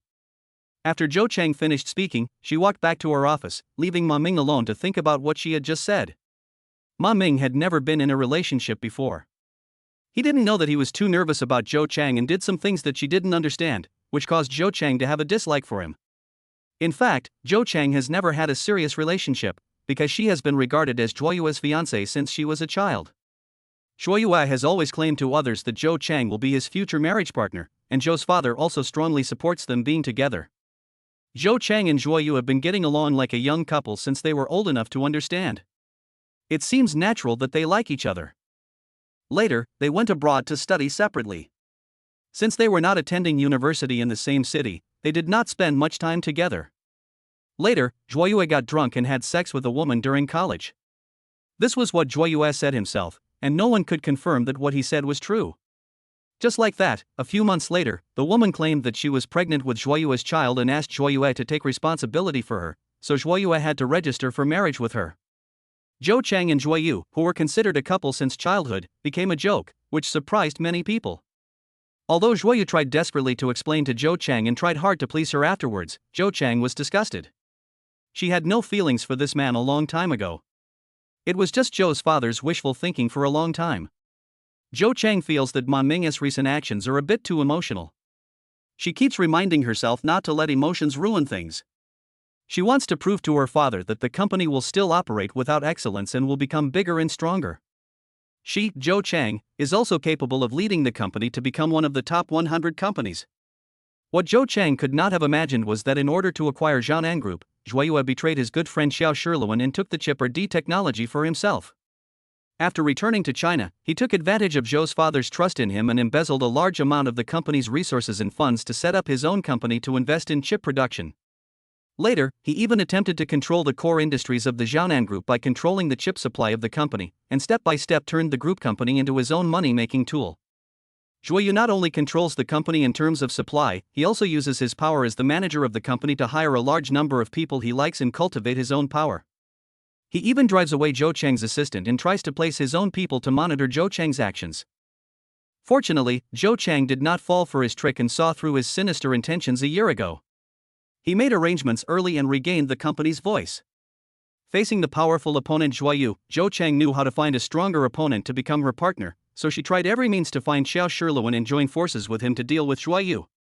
Now that she sees Ma Ming being jealous, she always wants Xiao Shiluan not to stay with her. If Xiao Shiluan finds out about this, will there be any adverse consequences? This is exactly what she is worried about, so she thinks it is necessary to warn Ma Ming, let him learn to reflect, learn to put the overall situation first when dealing with people, and understand how to get along with others. Chapter 31. When enemies meet, they are jealous of each other. Xiao Shiluan continued to work in Zhou Chang's office. After he drew the renovation design and planning drawings, he handed them to Zhou Chang for bidding. Ma Ming has been busy preparing the tender notice these days. After receiving the drawings that Zhou Chang showed him, he scanned them and included them in the notice. He published the prepared tender notice on the company's official website, and sent a copy to Ma Ming's father, Section Chief Ma, to be published on the local government website. After all the preparations were done, Zhou Chang called him and asked him to take Xiao Shiluan to the airport to fly back home. Ma Ming agreed immediately to send Xiao Shiluan to the airport. Of course, he was the happiest person because his potential rival was going back to China. Ma Ming arrived at the hotel on time and waited for Xiao Shiluan to come down. When Xiao Shiluan walked to the hotel lobby with his suitcase and backpack to check out, he happened to run into Zhuo Yu passing by. When enemies meet, they are particularly jealous of each other. Zhuo Yu never dreamed that he would meet Xiao Shiluan here, and both of them were obviously very surprised. Zhuo Yu stopped, stared at Xiao Shiluan and said, "What do you want to do here?" "Humph, is it your business?" Xiao Shiluan said with a snort. "I advise you not to cause trouble, otherwise you will be in trouble." Zhuo Yu said contemptuously again. "Humph. You are so arrogant. Don't think you can just walk around like that in China." Xiao Shiluan retorted without any politeness. Zhuo Yu continued, "Don't think I don't know. It must be Xiao Chang who came to find you. I'm seriously warning you. Xiao Chang is my fiancée. You'd better not have any thoughts about her." "Ha ha ha. Zhuo Yu, you are really shameless than a city wall. If Xiao Chang was here, you would probably find a hole to crawl into. Just show off, Xiao Shiluan. Do you really think that you can turn things around after finding Xiao Chang? You're dreaming." "Excellent, let's just wait and see. Then we'll see who's dreaming." "Humph." Zhuo Yu was in a hurry because he had an appointment with a client, and he didn't want to get into an argument here, so he just waved his hand and walked out. Xiao Shiluan also had to catch a flight, so he didn't have time to engage in a verbal battle with Zhuo Yu. He pulled his suitcase and took the elevator down to the parking lot to find Ma Ming. When Ma Ming saw Xiao Shirluan with a dark face, he thought he was angry with him, so he did not dare to neglect him, for fear that he would report him to Zhou Chang. Ma Ming opened the trunk and helped Xiao Shirluan put the suitcase in. Then he started the car and drove to the airport. Xiao Shirluan met Zhuo Yue and thought that Zhuo Yue would definitely guess the purpose of his visit to China. He was worried that Zhuo Yue would sabotage the new factory at any time, so he said to Ma Ming, "Assistant Ma, go back and tell Mr. Zhou to be on the lookout for Zhuo Yue. I just ran into him in the hotel lobby. I think he knows about our factory. I don't know what despicable means he will use to cause trouble. I'm worried that Mr. Zhou can't handle it alone. You must remind Mr. Zhou to be careful in everything." Only then did Ma Ming understand why Xiao Shirluan's face was so ugly just now. It turned out that he was not angry with him, but because he met his mortal enemy Zhuo Yue. He nodded and said, "Boss Xiao, I will definitely tell Boss Zhou about this. Fortunately, our new factory is not located here, otherwise I really don't know what Zhuo Yue, the bastard, would do. Assistant Ma, you must stay with Xiao Chang more. She is a girl and it is not safe for her to go out. You need to be more careful with her." "Yeah, I understand. Also, if anything happens, remember to send me a message. I'll add you on WeChat so that it will be easier for us to communicate." Xiao Shirluan and Ma Ming exchanged WeChat messages and added each other as friends. Ma Ming sent him to the entrance of the airport, waved goodbye to him and returned to the company. After parking the car, Ma Ming went directly to Zhou Chang's office to find her. He told Zhou Chang about Xiao Shirluan's encounter with Zhuo Yue in the hotel. Zhou Chang sighed and said, "I'm afraid we can no longer hide the fact that we invested in building a factory. Zhuo Yue must have guessed that Mr. Qiao came to China to find me. We must speed up the progress and make sure to start trial production as soon as possible. I have a list of some companies that purchase raw materials for chip production. Please contact them as soon as possible, negotiate with them according to my requirements, sign purchase contracts, and implement the downstream supplier link." As Zhou Chang spoke, he picked up a stack of information and handed it to Ma Ming. After taking the information, Ma Ming returned to his office and started working. He spent several days on business trips visiting suppliers and comparing them with those he thought were reliable. He then took Zhou Chang with him to negotiate and purchased a batch of raw materials for chip manufacturing. Seeing that Ma Ming had already got the hang of the work, Zhou Chang asked him to go to the new factory to follow up on the bidding matters. After Ma Ming accepted the task, he called Mark, "Brother, I'm going to your hometown again. Is it convenient for you to come back? Oh, is there any progress on the new factory? What are you going to do there? Yeah, your internship is almost done, right? Come back when you have time and take a ride with me? When are you leaving, brother? I want to leave tomorrow, can you come back in time? I have 2 days left to complete my internship. I can come back right away after I get my certificate. Can you wait for me for 2 days? Brother, can you get the formalities done tomorrow, come back in the evening, and leave early the day after tomorrow? This is the only way I can do." "Okay, I'll go talk to the leader of the internship unit tomorrow. It shouldn't be a problem to do it 1 day in advance. I'll get back to you tomorrow. Remember to wait for me." Because he had to wait for Mark, Ma Ming postponed his departure date for 1 day. He used this day to assign the work of the group company to Yang Xin to follow up. So he asked Yang Xin to go to his office. Since Yang Xin met Ma Ming, she has been very cooperative with the work he arranged for her, often helping Ma Ming with his work and becoming Ma Ming's right-hand man. Ma Ming trusted her more and more, and they became good colleagues unknowingly. Yang Xin came to Ma Ming's office and asked when she saw Ma Ming, "Assistant Ma, what do you want me to do?" "Oh, I'm going on a business trip for a few days this time. I hope you can follow up on the company's work for me.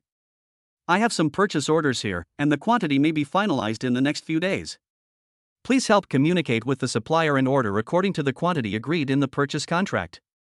Cooperate with the finance department to pay the deposit." "Okay, Assistant Ma, leave this to me. I guarantee there won't be any mistakes. Please rest assured. Well, I'm still at ease with you doing the work. I'll bring you something delicious when I come back. Just send me a message about what you want to eat." "Okay, I'll go back to work. I wish Assistant Ma a safe trip." "Okay, thank you, sister." After Ma Ming arranged his work, he went to Zhou Chang's office to ask her out for dinner. They have been busy with work recently and haven't had dinner together for a few days. Ma Ming misses her very much. He entered Zhou Chang's office and didn't see Zhou Chang. He guessed that she was in the study, so he knocked on the study door a few times. When there was no response, he called her. Ding ling ling.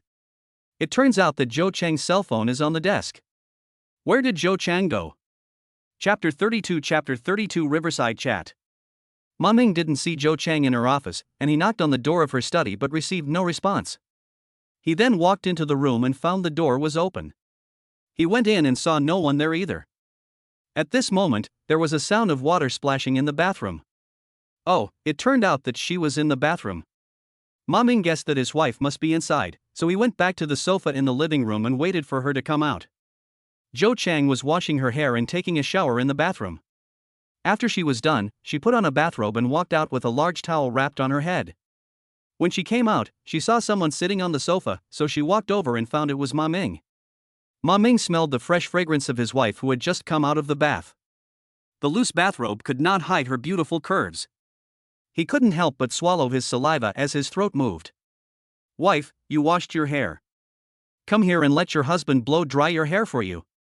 Ma Ming said as he looked for a hairdryer. The hairdryer is in the closet down the hall. Zhou Chang said as he sat on the reclining chair next to the sofa. Ma Ming walked over to the closet and took out the hairdryer, then returned to his wife.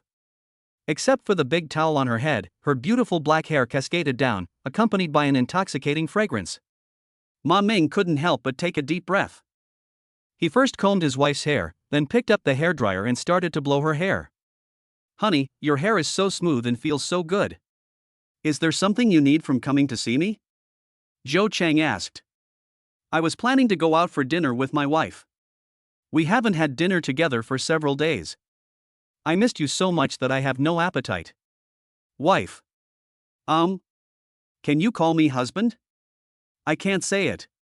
You'll get used to it if you call it a few times. Try it. Zhou Chang remained silent. Ma Ming helped Zhou Chang blow dry her hair. Her hair was so smooth and soft. His big hands stroked his wife's hair and then touched her neck. The beautiful collarbone was also very attractive. Ma Ming couldn't help but touch her. Zhou Chang was startled by his action and stood up immediately. Zhou Chang had just taken a shower and put on a bathrobe without a bra. When she stood up, Ma Ming's hand touched her soft and tender breasts, and his breathing immediately became rapid. My face instantly turned red. Zhou Chang hurried into the room, closed the door, found some clothes to change into, then came out and said to Ma Ming, "Let's go out for dinner."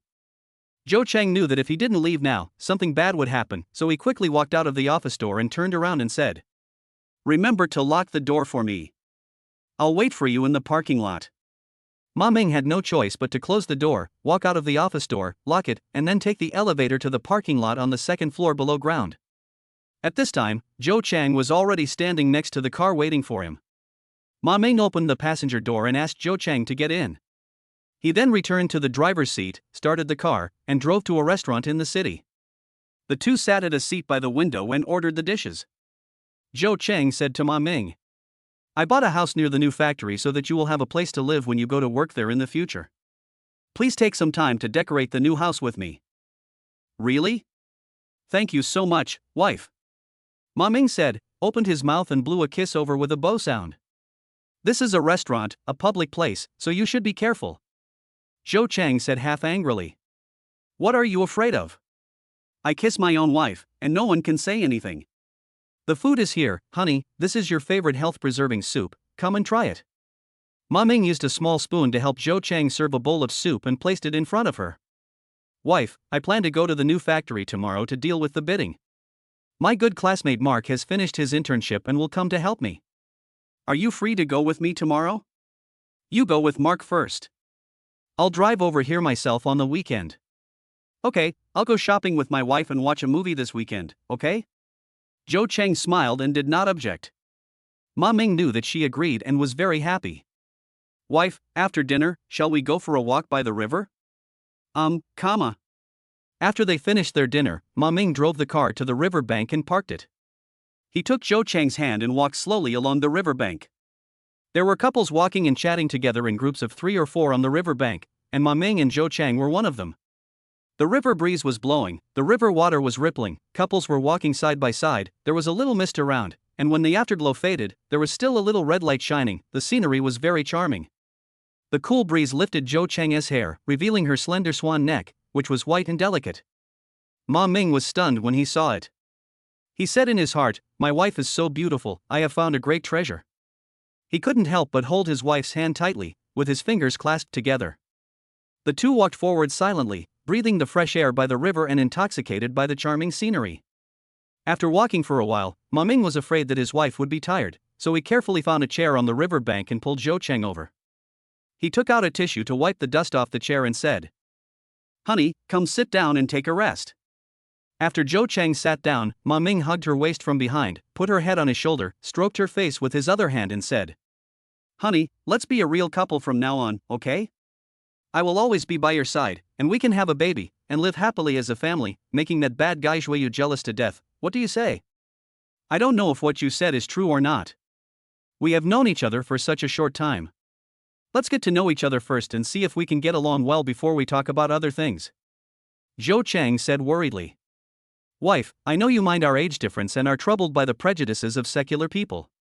As the saying goes, a journey tells a horse's strength, and time reveals a person's heart. This is half right and half wrong. The first sentence is definitely right, but the second sentence is remarkable. Just think about you and Zhuyu. You grew up together and are childhood friends, but so what? We have known each other for decades, but in the end, we still only know each other as appearance but not their hearts, right? So, the length of time you have known someone has nothing to do with a person's heart. What matters is the person's nature. Wife, we have signed all the agreements. It is not easy for me to get your money. But I believe in myself. I will definitely make more money than you in the future. I will give it all to my wife and children. Then, my wife will be relieved, right? Humph, you are still ashamed of talking nonsense. I will just watch how you make more money than me. You must keep your word," Zhou Cheng said with a pursed lip. "Honey, don't worry, I'll keep my word, we'll see." "Well, let's wait and see. We should go back too. You have to get up early to drive tomorrow. Besides, Mark might be waiting for you in the dormitory." "That's right, brother may have returned to the dormitory, let's go back to the company." As Ma Ming spoke, he pulled Zhou Cheng's hand and stood up.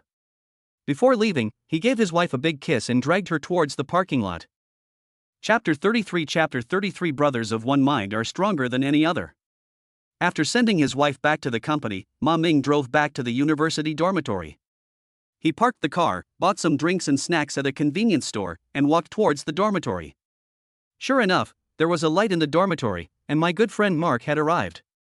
Ma Ming opened the door of the dormitory and heard the sound of water splashing in the bathroom. He said loudly to the bathroom, "Brother, are you back?"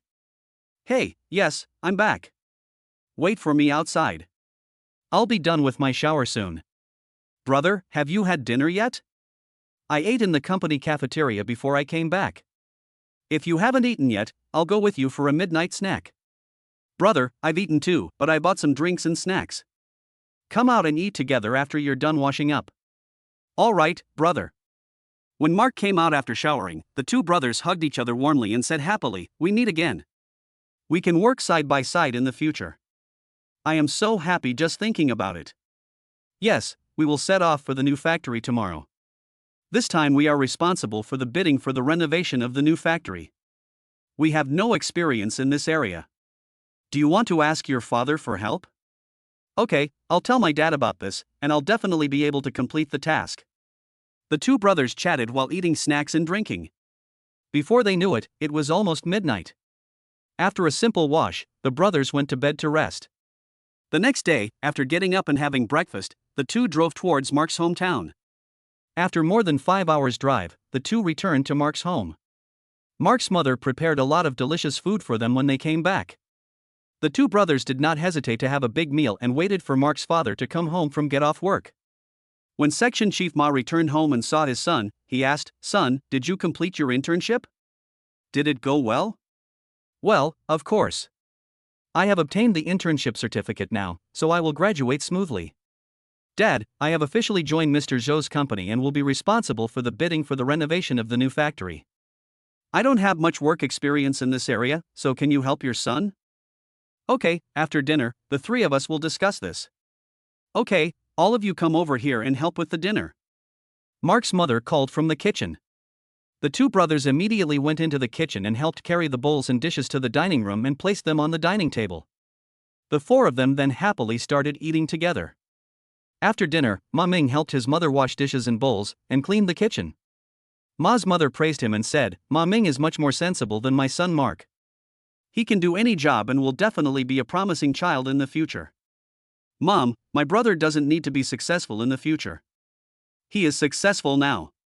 He hasn't even got his college diploma yet, but he's already the company's president's assistant. Oh my, that's incredible. Mark, you need to learn from Ma Ming." "Oh.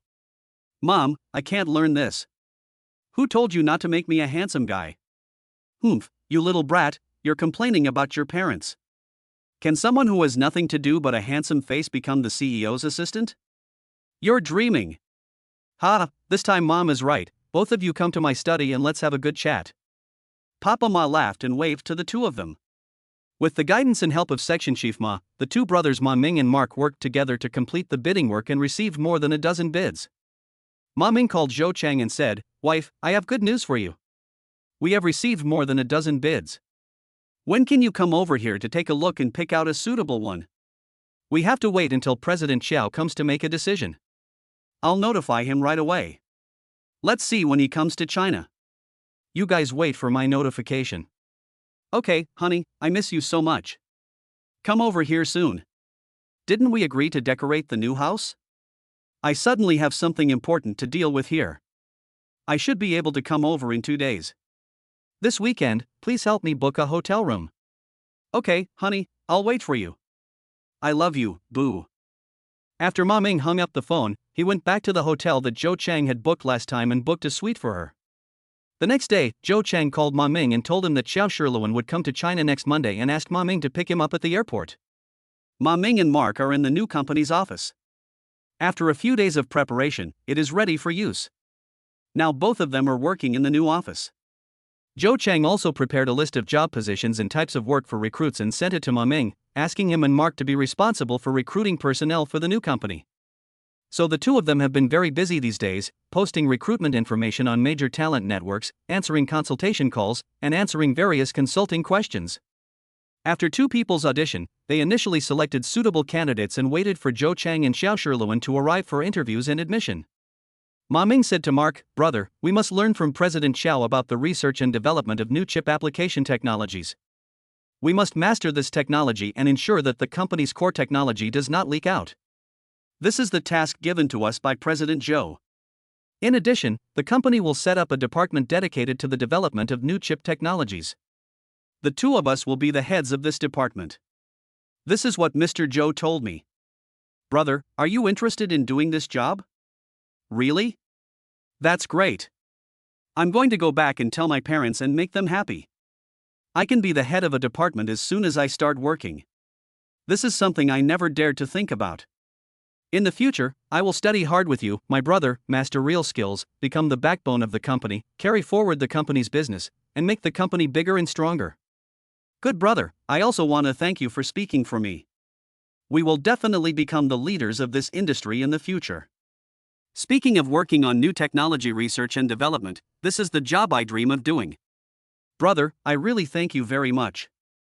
Mark hugged Ma Ming excitedly and agreed to go home together to pick up his parents and go out to a restaurant to celebrate.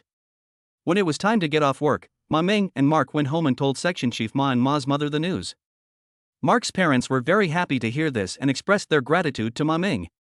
Ma's father said, "I really want to thank Ma Ming and Mr. Zhou for helping Mark find a job he likes. To show my gratitude, I will treat you to dinner today. Let's go out and have a good meal together." "Thank you, Chief Ma. Actually, if I am to express my gratitude, I should also thank you for taking care of me. During the days I have been here, you have not despised me and have allowed me to eat and sleep in your home. This meal should be treated by me," Ma Ming said sincerely. Section Chief Ma laughed when he heard this. "Oh, you are a college student who hasn't even graduated yet, and you are competing with me for dinner. Aren't you looking down on me? Wait until you have made some achievements, then you can treat me to a meal." "Okay, Chief Ma, I'll owe you this meal for now, and I'll definitely treat you to a good meal in the future." "That's right, I've been waiting for this day. You two must work hard and make achievements as soon as possible. Then, Mark's mother and I will wake up laughing even if we fall asleep, huh? Okay, let's stop talking and go. Once we get to the restaurant, we can eat and talk. Mark's mother urged from the side. So the four of them got in the car and drove to the restaurant. Chapter 34. Let's decorate the new house together. Ma Ming and Mark's family had a happy dinner in the restaurant and went home to rest. The next day, he received a call from Joe Chang, saying that she was driving over and asked him to wait for her at the booked hotel. After Ma Ming answered the phone, he told Mark about it. Mark said, "Brother, are you going to see Mr. Joe? Do you want me to go with you?" "No, I'll just go meet her. Both Mr. Chow and Mr. Joe have bought houses here, and I'm going to help decorate their new homes. This is a personal matter, not a business one. No need to bother you. It's rare for me to be home, so stay with my parents. I'll call you when I need your help." Well, decorating your home requires buying a lot of daily necessities. I'll send you the addresses of all the good shopping places here, so go shopping. Okay, thanks bro. I might be home a little late tonight, so you don't have to wait for me for dinner. Okay, I'll tell Mom, don't worry. Ma Ming left Mark's house and drove to the hotel to wait for Joe Chang. Joe Chang arrived at the hotel at noon, parked the car, found Ma Ming and went out to have lunch together. Ma Ming was so happy to see Joe Chang. He held her hand and said to her, "Wife, we haven't seen each other for a while. Have you thought about me? I don't have time to think about it. There are too many things to do. Excellence has completely stopped supplying our company. The money for the previously ordered goods that have not been shipped has been refunded, indicating that they will no longer ship. The chips we supply for production are only enough for more than a year of production. If we can't produce qualified chips ourselves within this year, we will be in trouble. That bastard Zhuo Yue is so cruel. Honey, I have already recruited a group of talents for the company and am waiting for you and CEO Chow to make the final decision after the interview. The new company is already being established at full speed. We will definitely be able to produce better and more advanced chips within this year. Don't worry, honey. You always frown and are about to get wrinkles. Smile for your husband, or let your husband kiss you a few more times to wipe away those fine lines that are about to appear. Honey, smile. You know, when you smile, you look as beautiful as a blooming flower. You are so charming." Joe Chang couldn't help but burst out laughing at what he said. Ma Ming looked at her smile and happily took her to the new house to see how to decorate it. He drove all the way to the community parking lot according to the address Joe Chang gave him. After parking the car, the two took the elevator to the new house to check the situation. The new house has 4 bedrooms, 2 living rooms, 2 suites, one which can be used as a study and office, and one which can be used as a multifunctional room. There are also 2 large balconies and a public bathroom. The kitchen is also large enough with a row of kitchen cabinets and ample storage space. Now there are many things to buy, including household appliances, lamps, kitchen supplies, bathroom appliances, beds, bedding and furniture for the room. Seeing that the curtains had not been installed yet, Ma Ming said to Joe Chang, "Wife, it will take at least half a month to decorate this house. When Mr. Chow comes to China, he should stay in a hotel first." "Well, you're right, we have to book a room for him first. Now I have to take photos and measure the size, then go shopping in the mall to find the right things to buy, and then I have to go to the curtain shop to find someone to make custom curtains. Honey, come and take a look at this master suite. There's a big bathtub in the bathroom. It's big enough for both of us to take a bath together." Ma Ming said this and pulled Joe Chang to the bathroom in the master bedroom. I saw that the bathtub installed inside was indeed quite large, and the snow-white ceramic bathtub was elegant and luxurious. When Joe Chang listened to Ma Ming's words, she felt that this boy could say anything. She was about to turn around and walk out, but suddenly Ma Ming picked her up from behind, put her in the big bathtub, and then jumped in himself. "Honey, see, I was right, there's more than enough room for the 2 of us to sit in the bathtub. It's big enough." Joe Chang felt embarrassed by what Ma Ming said and wanted to stand up and walk out. Ma Ming held her in his arms and said, "Wife, I will help you rub your back every day from now on, and we will take a bath together. Don't you think this life will be so wonderful?" As he spoke, he reached out to hold up her little face, covered hers with his lips, and kissed her. Joe Chang kept moaning because of Ma Ming's passionate kiss, which made Ma Ming more and more distracted. His big hands kept stroking Joe Chang's body and even reached into her clothes to touch the soft peak. Joe Chang couldn't help but tremble slightly when Ma Ming's big hands touched sensitive parts of her body. She hugged Ma Ming's neck tightly with both hands, and her whole body softened. After all, the two of them were sitting in the bathtub and couldn't stretch out. Ma Ming's eyes were already blurry, and he murmured in a low voice, "Honey, I can't control myself anymore. What should I do? What should I do? I want to sleep with you." "Okay, honey, okay?" Zhou Chang was breathing heavily. Her body was instinctively lifted up by Ma Ming and she fell into his arms like a puddle of water. She was no longer able to struggle to break free from Ma Ming, so she could only lie in his arms, moaning softly. "Wife, can you call me husband?" Ma Ming spoke again in a low voice. "Yes, husband." Zhou Chang finally screamed out. Ma Ming was ecstatic when he heard it. He hugged Zhou Chang tightly and kissed her hard again. "Wife, can I sleep with you?" "Okay, let's sleep together." Ma Ming begged Zhou Chang again. "Silly, we don't even have a new house yet, how can we sleep together?" Zhou Chang gently hit Ma Ming's chest a few times and said with a smile, "Wife, are you saying that after we finish decorating the new house, we can sleep together? Would you please, honey, call me hubby a few more times? You sound so beautiful. Just once is not enough. You have to call me hubby every day from now on, okay?" Zhou Chang lay on Ma Ming's chest and ignored him. Ma Ming then put his hand into her clothes and tried to touch her towering parts again. Zhou Chang hurriedly grabbed Ma Ming's big hand and held it tightly to prevent him from succeeding. "Hubby, no, I can't hold on any longer." Zhou Chang quietly begged Ma Ming for mercy. "Wife, you are so beautiful, so fragrant, and so soft, I can't help it. Honey, I love you so much, I miss you so much, you make me confused and infatuated, what should I do? Hubby, let's go wash our faces and go out. We can't stay here. Something bad will happen. Pick me up." Zhou Chang spoke to Ma Ming in a low voice. Ma Ming had no choice but to grit his teeth and hold back his impulse. He picked up his beloved wife, walked to the faucet, put her down, and washed her hands. Zhou Chang took out a tissue from her handbag and wiped her face, then dried her hands, tidied up the clothes that were messed up by Ma Ming, combed her hair again, and simply touched up her makeup before leaving the new house with Ma Ming and walking to the parking lot. Ma Ming started the car, went to the mall according to the address Mark sent him, and began shopping for decorating the new house. The two of them shopped until dark before they decided on some necessary supplies and paid a deposit to have them delivered to their new house the next day. After the two had dinner, Ma Ming took Zhou Chang to the cinema to watch a movie. This was Ma Ming's first date with his wife, and he didn't know what type of movies Zhou Chang liked to watch, so he had to buy a set of tickets for an urban romance movie, some drinks and snacks, and took his wife into the theater. Zhou Chang followed Ma Ming and sat down in the cinema. Ma Ming bought a couple's seat with no space in between. Zhou Chang could lean on Ma Ming's shoulder and take a rest. Ma Ming held her small hands and stroked her soft palms. He wished that there were only the two of them in the room so that he could kiss his beloved wife to his heart's content.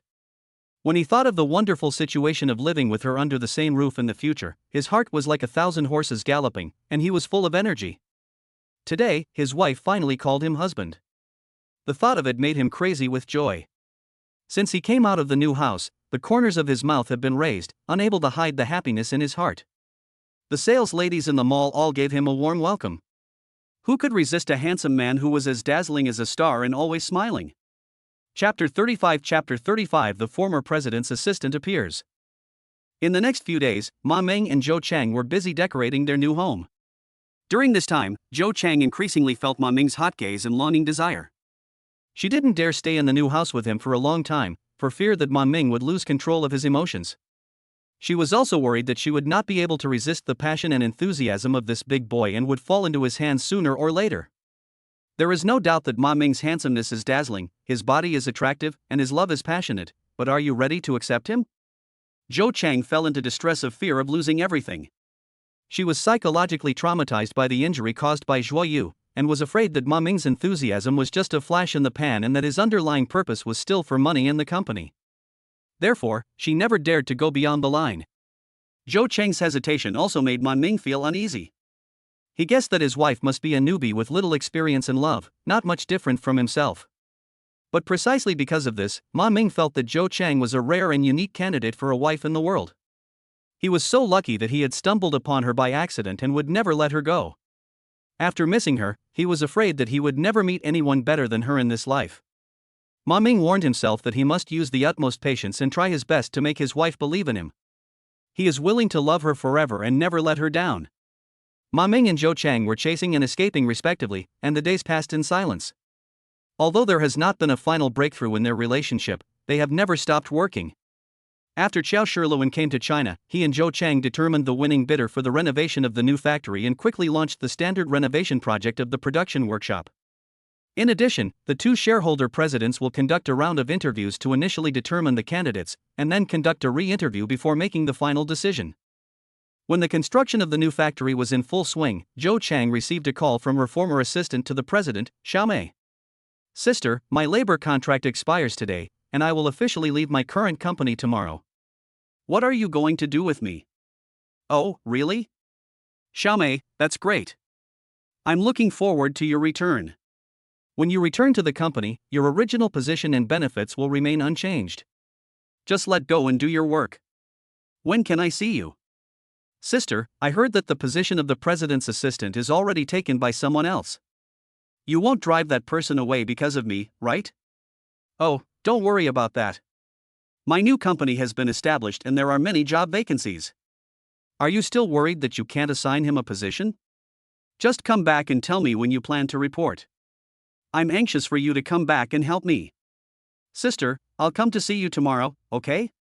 Are you in the new company or the old one?" "Oh, I'm at the new company. There's a lot of things to do at the new factory, so I came here." "Is it convenient for you to come over?" "If it's convenient, come over."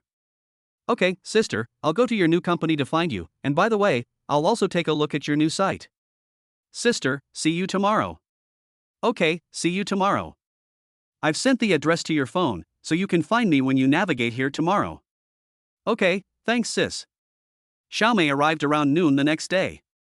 When she saw Zhou Chang, she went up to him and hugged him, saying happily, "Sister, I can finally come back to work with you again. It's so exciting." "Let me see, sister, you've lost a little weight, but you're more beautiful, haha." Everyone was a little confused when they saw the two women hugging each other, so Qiao Shilun said, "Mr. Zhou, please introduce this beautiful lady." "Oh, by the way, Xiaomei, come here. This is Mr. Qiao Shilun, a shareholder of our new company. This is my current assistant Ma Ming. The one next to him is Mark, the deputy department manager of the new company. Ladies and gentlemen, this beautiful lady is my former assistant, Jiang Xiaomei. She has returned to the company and is still my assistant. Ma Ming will serve as the department manager of the new company." "Hello, Assistant Jiang, I'm Ma Ming, nice to meet you." Ma Ming extended his right hand. "Oh, so you are Assistant Ma, and now Manager Ma. Nice to meet you." "Nice to meet you. I never thought that my sister would find a handsome guy as her assistant. It's really refreshing to work with you." Xiaomei said this while shaking hands with Ma Ming. Xiao Shilun also came over and shook hands with Xiaomei and said, "Welcome back, Assistant Xiaomei. With your help, Mr. Zhou, I believe we will be able to do even better." Mark came over and shook hands with Xiaomei. "Hello, Assistant Jiang, I'm Mark, nice to meet you." "Okay, nice to meet you, Mr. Qiao, Ma Ming, Mark, I'm Jiang Xiaomei, please give me your guidance in the future." "Well, today is a great day. Let's go to dinner together tonight." "Welcome back, Xiaomei. Mark, you are responsible for booking the restaurant." Zhou Chang said with a happy smile. "Okay, leave it to me." Mark responded readily. Zhou Chang took Xiaomei on a tour of the new company, and then went out for lunch with her. It seemed that the two of them had something to talk about. Jiang Xiaomei's appearance is undoubtedly another beautiful scenery, because she is not only beautiful, but also has an impressive figure, exquisite and curvy. There is no man who does not covet her figure. When she and Zhou Chang stand together, they are a deadly weapon that can kill all men in seconds. Zhou Chang is gentle and reserved, while Xiaomei is wild and arrogant. They are a perfect match for each other. Zhou Chang and Jiang Xiaomei went to a quiet Western restaurant for lunch. They chose an inconspicuous booth and sat down face to face to order food. Xiaomei looked at Zhou Chang and said, "Sister, are you in love?" "Ah, why do you ask that?" Zhou Chang asked a little guiltily. Your face shows the state of a little lover, you can tell by looking at it. You're just making things up. You tease me as soon as we meet. Be careful or I'll give you something to worry about. I know whether I'm right or not. Don't try to deceive me. Just tell me the truth. Let me guess, it's Ma Ming, right? When I was hugging you just now, I noticed that Ma Ming's eyes were strange. He was always paying attention to me, and his eyes never left me. This state can only be seen in men and women in love. Do you still want to deny it? Oh. Zhou Chang sighed silently and reluctantly told Xiaomei the whole story. After hearing this, Xiaomei said, "Are you worried that Ma Ming is trying to please you for money? Well, let me test his character for you. If he is really a scumbag who is fickle, I will divorce him without hesitation. If he really loves me, then I should consider whether to accept him or not." Xiaomei, this is not a good idea. To put it bluntly, he is still a student. Even if he doesn't change now, there is no guarantee that he will change in the future. After all, he is so much younger than me. I don't feel safe. Oh, sister, I don't think you need to think so far ahead. Think about it, whether a man will change his mind or not is something that no one can guarantee. Only God knows when he will change his mind. I shouldn't think too much. Life is only a few decades long and I don't have much left. So I'll just take a gamble. Even if he changes his mind in the future, so what? I am still a rich sister who can take care of myself. If he is really a scumbag, we can just break up when the time comes. It is true that the company's core technology must be in our own hands, so I advise my sister to have a baby with Ma Ming as soon as possible, so that the baby can grow up to be the one who controls this technology. At that time, will you still be afraid that Ma Ming will rebel? What do you think of Mr. Qiao? Oh my, could it be that you're attracted to Qiao Shirluan? Qiao is the perfect choice, and he's the one who masters chip technology.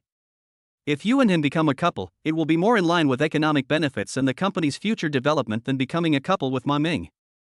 But, sister, it is difficult to measure people's feelings in this way. I am afraid that sister has fallen in love with Ma Ming against her will and cannot avoid it. So I think that when it comes to feelings, you should let your heart do what it wants. Once you are moved, how can you hold it back?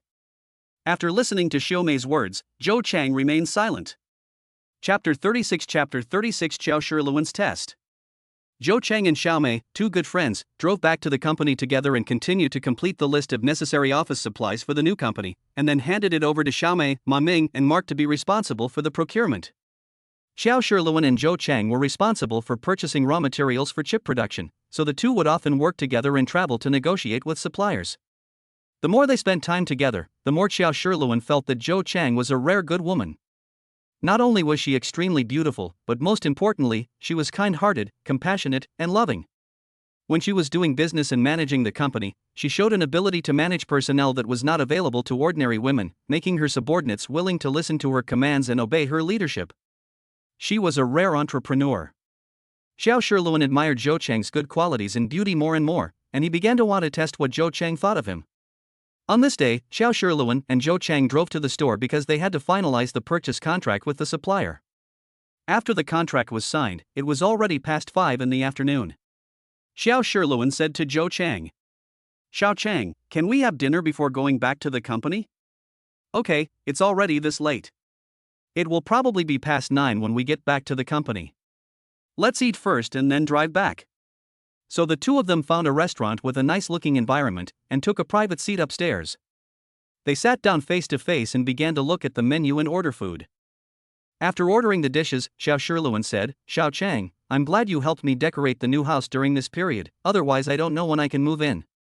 Don't argue with me about this meal, let me treat you to a meal." "Mr. Qiao, you are so polite. I didn't help much. Your new house is almost ready now, right? When do you plan to move in? Let me think about this question. I also need to check if there is anything missing. Oh, by the way, why don't we use this opportunity to hold a housewarming party? Your house is ready for occupancy anyway, so why don't we hold it together?" "That's a good idea. Our houses are next to each other, so it will be more lively if we hold it together."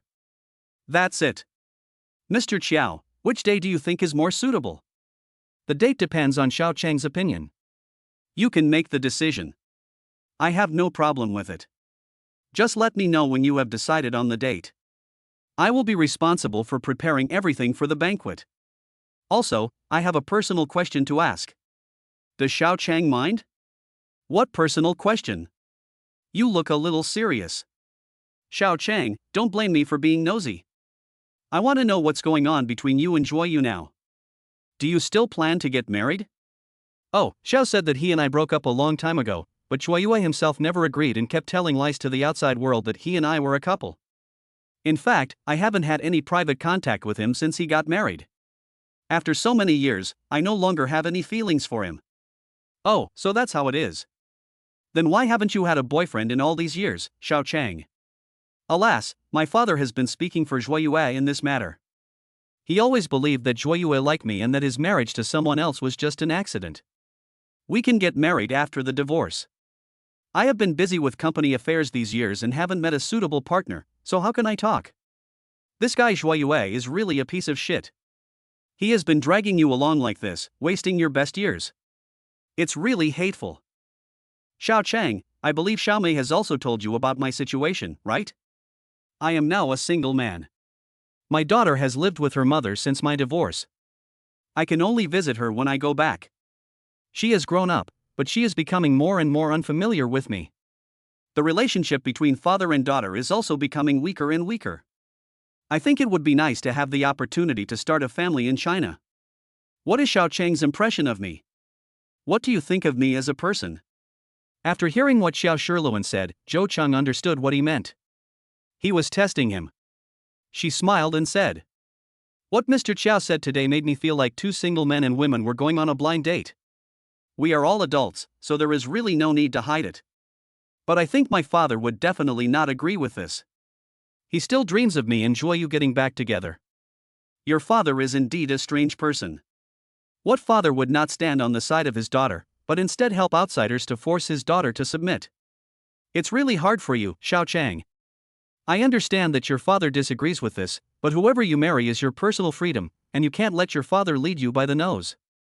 Mr. Qiao is right, I certainly won't listen to my father's blind orders. But then again, there is actually a beautiful woman in the company. Doesn't Mr. Qiao care about her? Ha ha. Xiao Chang, you just said that we were on a blind date, but how can people on a blind date recommend blind dates to each other? You are really cunning. You are talking about Xiaomei, right? With her conditions, is she still single? Yes, Xiaomei is indeed single, so I asked you what you think of her? From what I know, you two are good friends. Aren't you afraid that your best friends will become your love rivals? From what Mr. Qiao said, are you planning to make Xiaomei and I rivals in love? Oh, Xiao Chang, please stop joking. You two are both incredible beauties. I would be so lucky to have one of you. How dare I be so greedy? But how do you know that Xiaomei doesn't have anyone in her heart? It's more reliable for the person involved to come and explain this matter personally. While the two were talking animatedly, the waiter had already brought up all the dishes they ordered. They were feeling hungry at this point, so they ate while talking. Xiao Shirluan is a Chinese who grew up abroad and has a great love for Chinese food. He once said that it was only after coming to China that he understood what food is the first necessity of the people meant. He has now fallen deeply in love with Chinese food, so in his heart, finding a Chinese wife is the best thing. After listening to Zhou Cheng's words, he thought of the hot beauty Xiaomei in his mind, and felt a little itchy in his heart. I just don't know what Xiaomei's private life is like. Does she have many male friends? It would be great if she was as pure as Xiao Cheng. Xiao Shirluan was thinking about something in his mind, and Zhou Cheng thought that he was hungry because he had talked too much just now, so he was just focusing on eating. Chapter 37 New Housewarming Party. After Zhou Cheng and Xiao Shirluan finished their meal, Xiao Shirluan waited for someone to pay the bill. It was already past 8 o'clock in the evening, and the two hurriedly drove back to the company. Because both of them had booked rooms in the same hotel, after returning to the hotel, they saw that it was getting late, so they went back to their rooms to rest. A few days later, Zhou Cheng, Xiaomei, Ma Ming, Mark and Xiao Shirluan came to the new house together to see if there was anything missing in the decoration and to set a date for the housewarming party and to move in. A group of people arrived at the community and took the elevator to the new house. Everyone said that they should visit Mr. Qiao's new house first, so they entered Xiao Shirluan's new home in China. The layout of his house is the same as Zhou Cheng's, both have 4 rooms and 2 large balconies. After more than a month of decoration, all kinds of furniture, electrical appliances, etc. are now available, and the curtains have been installed. It is decorated quite elegantly and stylishly. Everyone said the new house was so beautiful, the sofa was comfortable to sit on, and they could move in right away. Xiao Shirluan was also very satisfied. He said to Zhou Cheng, Xiao Cheng, I feel good about my home. I think we can move in now. I wonder how you are going with the decoration over there. Xiaomei said. Needless to say, it's definitely not worse than Mr. Chiao's. Mr. Zhou's house was decorated by Ma Ming himself, and everything he ordered was decided by Mr. Zhou himself, so how could it not be beautiful? Why don't we go over and take a look? Everyone went to Zhou Cheng's new house to see how it was decorated inside. Zhou Cheng opened the door of the new house and turned on all the lights in the house. In an instant, the house was brightly lit. All kinds of furniture were matched as a set, which was particularly beautiful and tasteful. Everyone praised this house for being more beautiful and stylish than Mr. Chiao's. Xiaomei walked into the master suite, threw herself on the soft Simon's bed, and said happily, "Sister, I want to sleep with you." Ma Ming was about to object when he heard this, but Zhou Cheng said, "Okay, if you come to the new factory on a business trip, you can sleep in this room. There are 2 suites anyway, and the other one is for Ma Ming. When I bought this house, I planned to use it as a dormitory for senior employees." Ma Ming felt a pang of pain in his heart after hearing this. He had put a lot of thought into decorating this new house, and he thought that this house would be his and Zhou Cheng's new home. Now hearing Zhou Cheng say that he was going to use it as a dormitory for the company's senior executives, his heart sank. He didn't understand why Zhou Cheng seemed to have changed his mind and didn't consider his feelings. Could it be that what Huang Xiaoyi, the manager, said when he was interning at Jiaonan Group was true? Was Jiang Xiaomei really a lesbian? Ma Ming was thinking about how to get Xiaomei away from Zhou Cheng. Oh, how could a beauty like Xiaomei not have a man? No, he had to understand her background clearly. During the banquet, Ma Ming deliberately asked Xiaomei, "Why doesn't Assistant Jiang go back to his own home? Is it because it's too far away? My hometown is far from here and the head office, so it's not convenient to travel back and forth. There's nothing I can do about it." Xiaomei responded.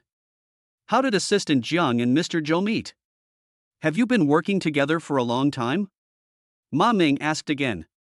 "Oh my, why do you care so much about my affairs, handsome boy? Do you have any opinion about me?" "Assistant Jiang, you're overthinking it. We are colleagues now, and I'm just concerned about my colleague. There's no special reason. None of the colleagues here know much about you, so I'm just asking a few more questions to enhance the friendship between colleagues." "Sister, look at me, Manager Ma is interrogating me like a criminal, you have to stand on my side." Xiaomei rubbed Zhou Cheng's arm like she was acting coquettishly and said.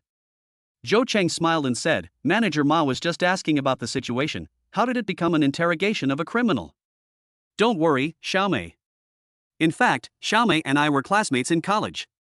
We have become good sisters since then and have always maintained this friendship.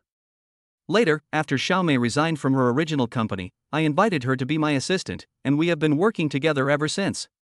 Xiaomei and I are both single, so we naturally get along very well, and our relationship is like that of good girlfriends.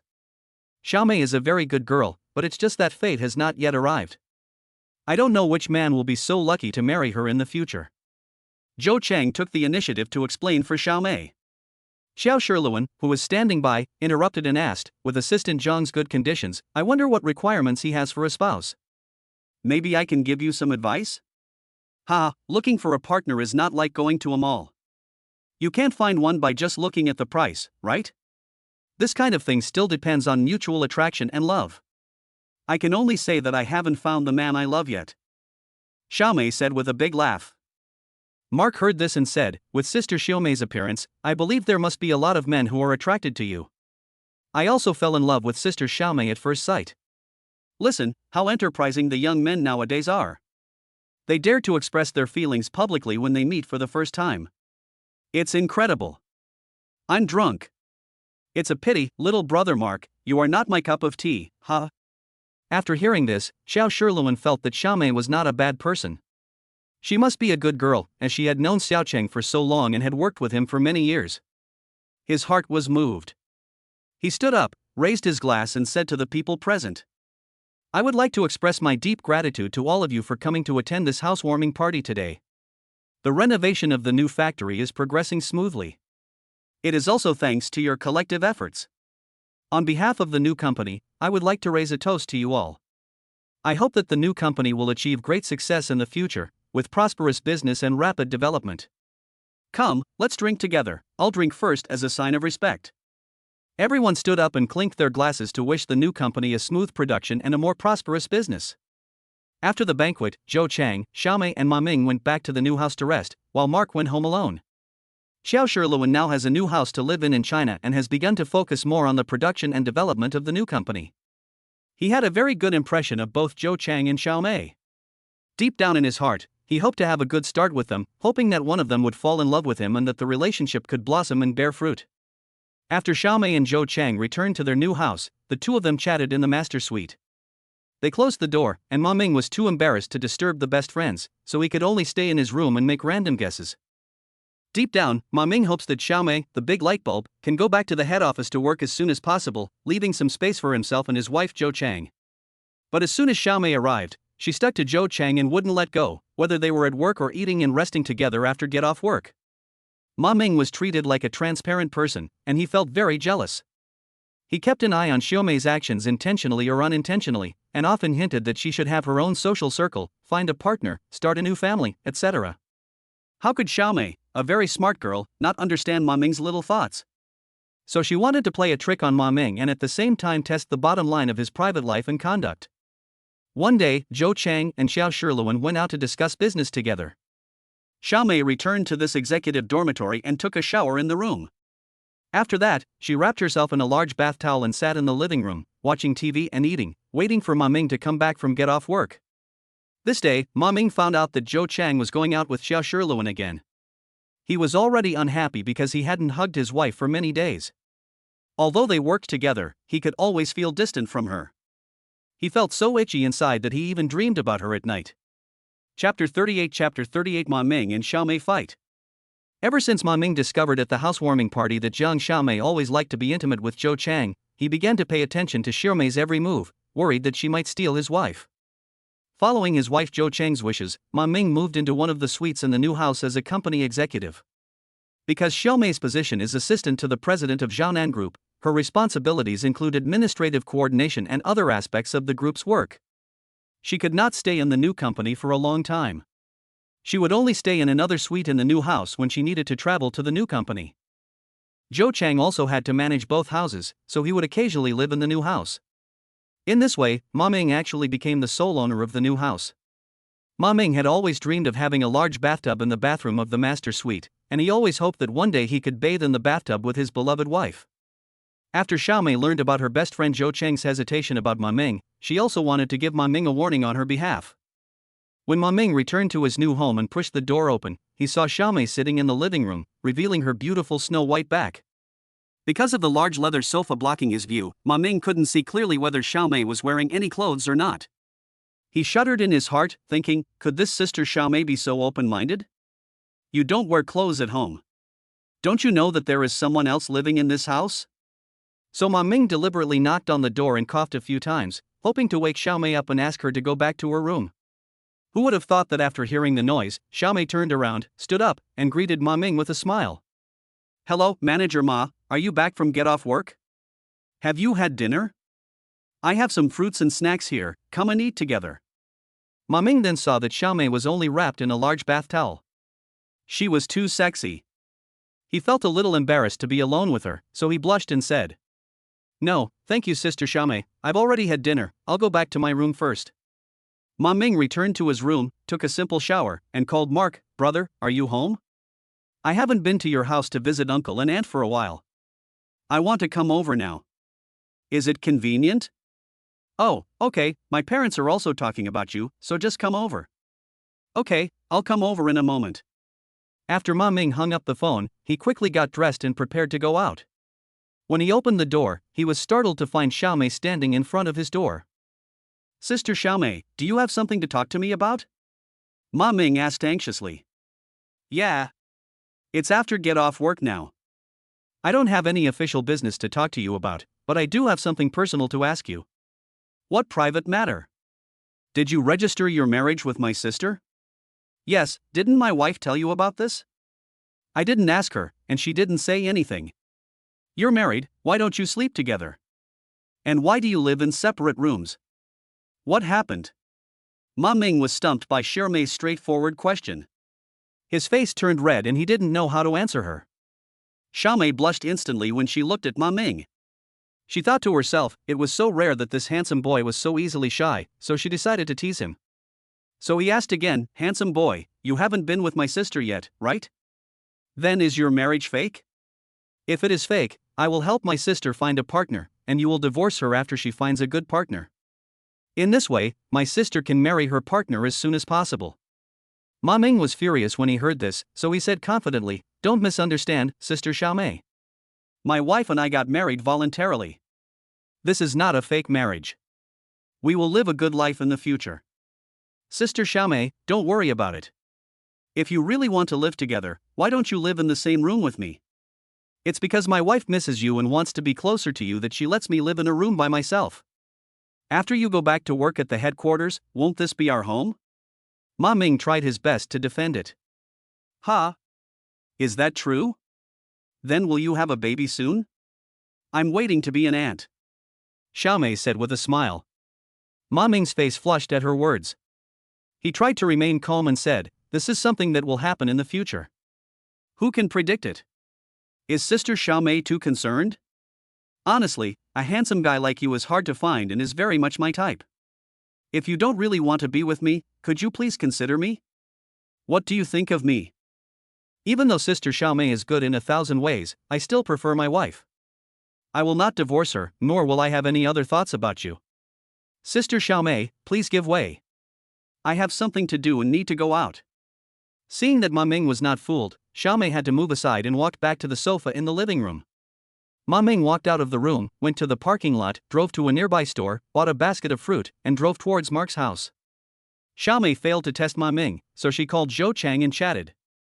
"Sister, your handsome boy is a good person. Would you like to consider him seriously? He just told me that he will not divorce you. Xiaomei, did you do something crazy to him? Is he in the house now?" "He's not here. He said he had something to do. Xiaomei, the headquarters needs you to go back and look after it. The new company has me and Mr. Chiao here, so we can handle it for now. There are many things waiting for you to deal with at the headquarters now. You should go back to work at the headquarters tomorrow and prepare the annual statistics of the company's recent business. I will use it when I come back for the meeting." "Okay, sister, I got it. I'll go back to the head office to work tomorrow. Don't worry, I'll be there to take care of things over there. Nothing will go wrong." After Zhou Chang hung up the phone, he sorted out today's information with the cooperative manufacturers in the hotel room. Now that the new company's raw material procurement has stabilized, the next step is to carry out the trial production project. If it is confirmed through various tests that the chips produced by themselves can replace the chips of Excellence Group, then it means that this tough battle has been initially won. She decided to bring up the matter with Xiao Shiluan after returning to the new company to see if his ideas were the same as hers. After Ma Ming returned to the new house from Mark's house, he walked in and looked towards the sofa in the living room, but Xiaomei was no longer there. He went back to his room and prepared to rest with peace of mind. He lay on the big bed and sent a message to Zhou Chang on his cell phone. "Wife, are you asleep? Your husband misses you. I went to Mark's house today and met Section Chief Ma. He told me that the country now attaches great importance to new chip application technologies and has introduced many new policies to encourage companies to conduct independent research and development, reduce reliance on foreign technology, and reduce imports from abroad. Wife, I feel that the investment direction of our new company is correct and is in line with the country's policies. Therefore, I want to work with President Xiao and learn about the comprehensive information of this technology as soon as possible. Wife, you will support me, right?" After Zhou Chang read the message Ma Ming sent him, he replied, "Ma Ming, your idea is very good. Of course I will fully support it. You and Mark will work together with President Xiao in this area in the future to develop more and better chip application technologies for the company. Then the company will be able to embark on an independent path and will not have to worry about being acquired. Okay, honey, your husband will listen to you. Go to bed early and don't overwork yourself. I will always love you, husband. Bo. Bo. Ma Ming sent Zhou Chang several hearts and several flying kiss animated emoticons. When Zhou Chang saw these messages from Ma Ming, he felt an inexplicable joy in his heart. Chapter 39 What is your relationship with Ma Ming? Zhou Chang returned to her new company after finishing her business trip. She and Xiao Shiluan were in the chip production line workshop of the new factory, watching the trial production of the first chip intently. When the first chip was completed, Xiao Shiluan took it in his hand, looked at it left and right, and his brows gradually frowned. Xiao Chang, it doesn't look ideal. We need to retest it and make some improvements. Xiao Shiluan said in a heavy voice. It's okay, Brother Xiao. After all, this is our first trial production. Isn't this normal? We'll continue the test tomorrow. It's late now, so go back and rest first.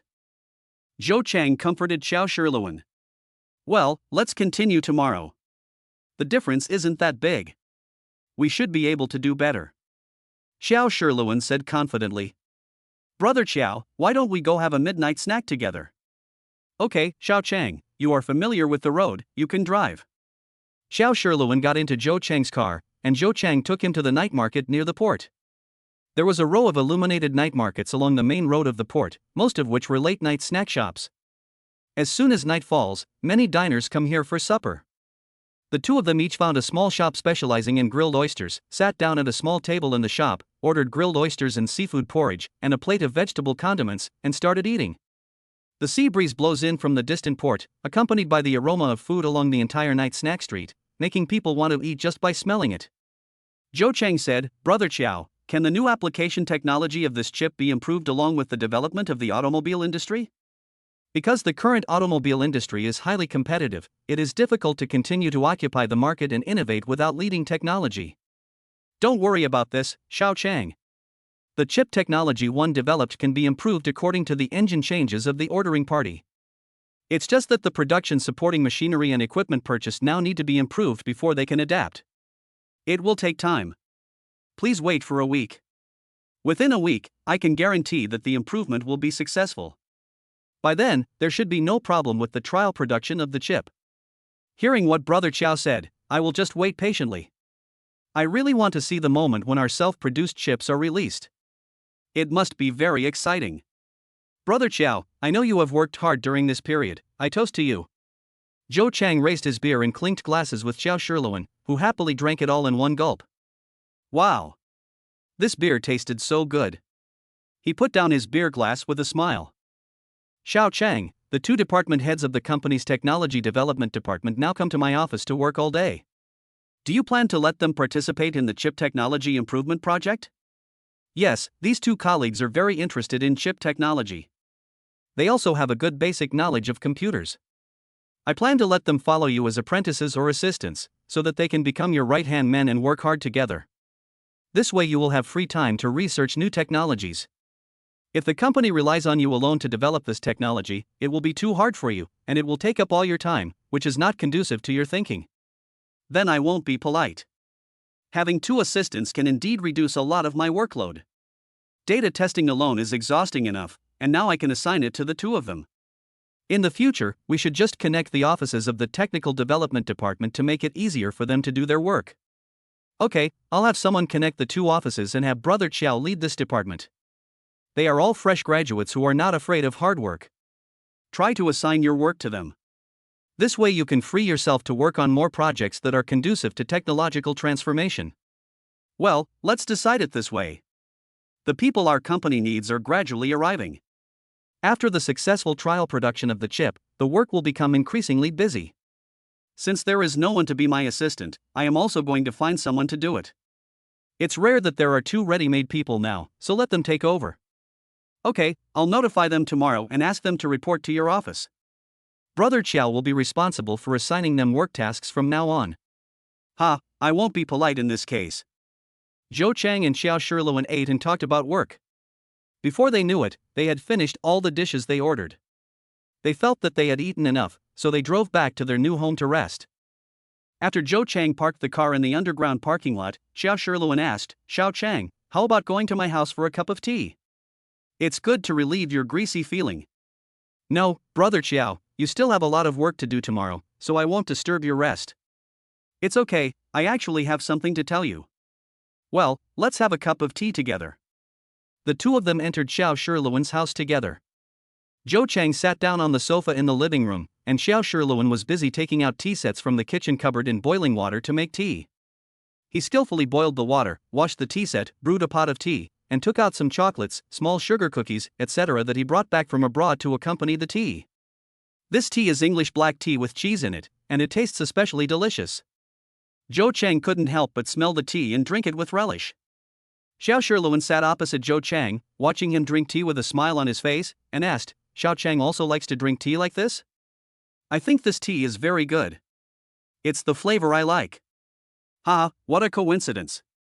I didn't expect that Xiao Chang has the same taste as me. We both like to drink this black tea. Can we make this tea together when we have time in the future? Will this be too much trouble for you? It's not a problem. Xiao Chang loves to drink. How can I be afraid of trouble? It's what I want. By the way, big brother, what do you want to tell me? Well, there is something I have always wanted to ask you. Are you related to that Ma Ming? Who did you hear that from, brother? No one has said anything, but I feel that Xiao Chang should have some relationship with him. Would you mind telling me? What kind of relationship do you mean, brother? Hey, of course it's about men and women. Brother, do you think that Ma Ming and I have a relationship? Ahem, I'm a little unclear. It's like this. I see that Ma Ming's attitude towards you and the way he looks at you are not the kind of expressions that a normal boss and subordinate should have. He is particularly concerned about you. Even when Xiao Mei and you were hugging each other, he seemed very uncomfortable standing by, like a jealous couple. That's why I asked you specifically. Zhou Chang was embarrassed by Xiao Shiluan's question, and his face turned red unconsciously. Xiao Shiluan looked at Zhou Chang's appearance and guessed about 80% of it in his heart, thinking that Zhou Chang and Ma Ming must be hiding something from everyone. Zhou Chang was silent for a while before he said, It seems like this is a bit forced. You know what happened between Zhuo Yu and me in the past, right? I know a little bit, but I don't know the whole story. Oh, how can I start this? Zhuo Yu and I grew up together as family friends. Our father thought we were a couple. Later, when Zhuo Yu was in college, his girlfriend got pregnant, so he got married. As for me, my opinion of him changed because of this. But my father didn't think so. He always said that Zhuo Yu had sex with the woman because he was drunk, and that there was no love between the two of them. He still treated him as his future son-in-law. I heard that Zhuo Yu got divorced later, but my father kept urging me to marry him. However, I think Zhuo Yu's statement is unreliable, and I don't believe in his character. But he was invited by my father to help manage the company. He took advantage of my father's trust in him, embezzled company funds and resources to expand his own company, and monopolized the company's chip supply source in order to control the company and attempt to embezzle the company. In order to make my father realize that he wanted me to marry Zhuo Yu, I asked Ma Ming to register my marriage with me and we became a couple in name only. What, a couple in name only? After hearing this, Xiao Shiluan loosened his grip on the teacup, which fell to the ground and broke into pieces. With a loud bang, fragments splashed all over the ground. Xiao Shiluan found Zhou Cheng's behavior incomprehensible and was frightened out of his wits. So, you are husband and wife now? They are not a real couple, but a couple in name only. Zhou Chang was still explaining. Xiao Shiluan stood up and took a broom to clean up the broken pieces of the teacup. After he cleaned the floor, he sighed helplessly and said, Xiao Chang, if Ma Ming threatens you with this, what will you do? Oh, he and I have a written agreement. He shouldn't blackmail me. Have you resolved your issue with Zhuo Yu now? When will you go through the divorce procedures with Ma Ming? Why is Big Brother so concerned about my personal affairs? I'm not afraid of you laughing at me. Actually, I have feelings for you and want to have a good relationship with you. After I came to China, I found that life here is pretty good. Now that I have a career foundation, I want to start a family here and settle down. Xiao Chang, you are the best Chinese girl I have ever met. I just don't know what impression you have of me. I can't answer you right now. We are shareholders of the company. I have always believed that we are partners and have never thought of becoming boyfriend and girlfriend. So I hope you won't mind, Big Brother. It doesn't matter. The next step in a relationship can only be discussed after getting to know each other. Today, I expressed my thoughts to you after understanding your personal situation. I am not asking Xiao Chang to agree immediately. There is no rush for this matter.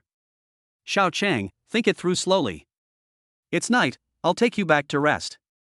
Yeah, okay, thank you, Big Brother. Although it was only a few steps away, Xiao Shiluan still opened the door himself and sent Zhou Chang back to his house. He watched her enter the door before turning around and going home. Chapter 40 You have to call me husband. Besides, after Ma Ming got off work today, he had been waiting for Zhou Chang to come back. He knew that Zhou Chang and Xiao Shirluan were on a business trip, so he was thinking about having a midnight snack with his wife after she came back. He washed the rice and cooked a pot of seafood porridge over an open fire, waiting for Zhou Chang. However, he waited and waited, but Zhou Chang didn't open the door to come back. He couldn't help but send her a message. "Wife, have you returned to the company? Or are you on your way back? Your husband misses you." Because Zhou Chang was chatting with Xiao Shirluan while having a midnight snack, he didn't pay attention to the message alert tone on his phone and didn't open his phone to check the messages. So, Ma Ming sent several messages, but Zhou Chang did not reply. Ma Ming began to get restless. He paced back and forth in the living room. He wanted to call Zhou Chang directly, but he was afraid that she was driving and didn't want her to be distracted. So he waited until almost 12 o'clock before Zhou Chang came back from outside. When Ma Ming saw Zhou Chang coming back, he immediately walked up to her and wanted to hug her, but Zhou Chang dodged and asked, "It's so late, why don't you rest?"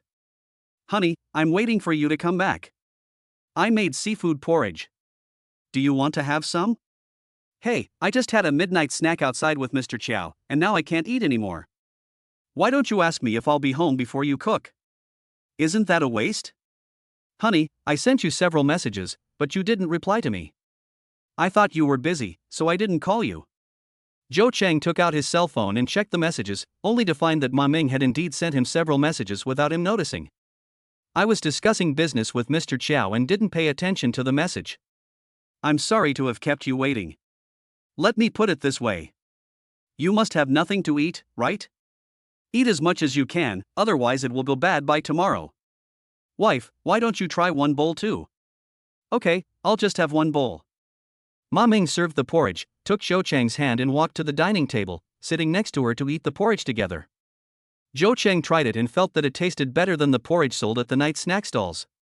She couldn't help but praise him. "Ma Ming, it turns out that you are such a good cook. The porridge you make tastes better than the one sold outside. Wife, can you have one more bowl?" "Oh, I ate too much today. I can't hold on any longer." "Ma Ming, you don't have to wait for me to come back in the future.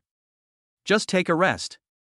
Also, if you want to cook something, tell me first, so as not to waste your kindness." "Wife, besides having supper with Mr. Chow today, did you also go to his house?" Zhou Chang was caught off guard by Ma Ming's question and was stunned for a moment as if he had done something wrong. "How do you know that?" "I heard him talking to you outside my house. He sent me back, which is also a normal thing. What do you mean by asking this?" "I'm jealous, honey. I feel bad when I know you're with another man. I feel even worse when I know you're alone with him in his house. Honey, my heart aches." What nonsense are you talking about? We are just colleagues, and you are getting more and more unreasonable. Wife, have you forgotten that every time I called you wife, you always agreed? You also called me husband. You can't deny it." Zhou Chang was speechless for a moment. Her face immediately turned red, like a little girl who had done something wrong. She pouted and said angrily, "You just love to mess around. We had a good talk beforehand, but you always deny it and even dare to accuse me of denying it. You clearly just want to bully me." When Ma Ming saw her like this, he was secretly happy. It turned out that his wife had such a lovely side. She was becoming more and more likable. "Wife, it was obviously you who did something wrong. You didn't admit your mistake and instead cursed me. You are so unreasonable." Ma Ming teased Zhou Chang deliberately. "Unless you agree to let me help you bathe and scrub your back, I will let bygones be bygones and forgive you this time." "You?" Zhou Chang was annoyed and angry. He stomped his feet, stood up and was about to leave. When Zhou Chang stood up, Ma Ming put his arms around her waist and pulled her into his arms, and Zhou Chang fell into his arms. Ma Ming didn't wait for her to speak and kissed her passionately. Zhou Chang was breathless from his kiss. She stretched out her hands to push Ma Ming away, but her small hands were held by Ma Ming's big hands again. She was completely held in Ma Ming's arms and was kissed forcefully. Ma Ming didn't let her go until everyone was almost suffocating. Zhou Chang felt that his whole body was weak and he couldn't stand steadily. He could only lean on Ma Ming's arms and breathe heavily. After taking a few breaths, Ma Ming picked up Zhou Chang and walked towards the large bathroom in her master's suite. Ma Ming put Zhou Chang in the big bathtub and said to her with a smile, "Wife, let's take a bath together." When Zhou Chang heard this, she was so frightened that she woke up. She jumped out of the bathtub hastily, but jumped too quickly and fell into Ma Ming's arms again. Ma Ming hugged her and said, "It's okay if we don't take a bath together, but you have to let me sleep with you." "No, let me go. If you do this again, I will take back your dormitory living rights and make you rent a house on your own." Zhou Chang used his trump card this time. When Ma Ming heard this, he got angry and said to her, "Wife, do you think I don't know that you have feelings for Qiao Shiluan? You want to be a couple with him, so you want to abandon me. I must defend my identity as your husband." "I didn't, you're talking nonsense." Zhou Chang had never had the experience of living under the same roof with a man, and Ma Ming was constantly manipulating her. Ma Ming added, "You know whether I am talking nonsense or not. If you call me husband, I will go back to my room and sleep, and I will not bother with you about this matter anymore. Why do you always want to be my husband? There are many young people in the new company now. Why don't you try to pursue them? Wouldn't this be more in line with your requirements?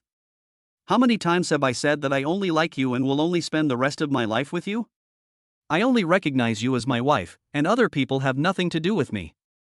Why don't you believe me? I'm just being realistic.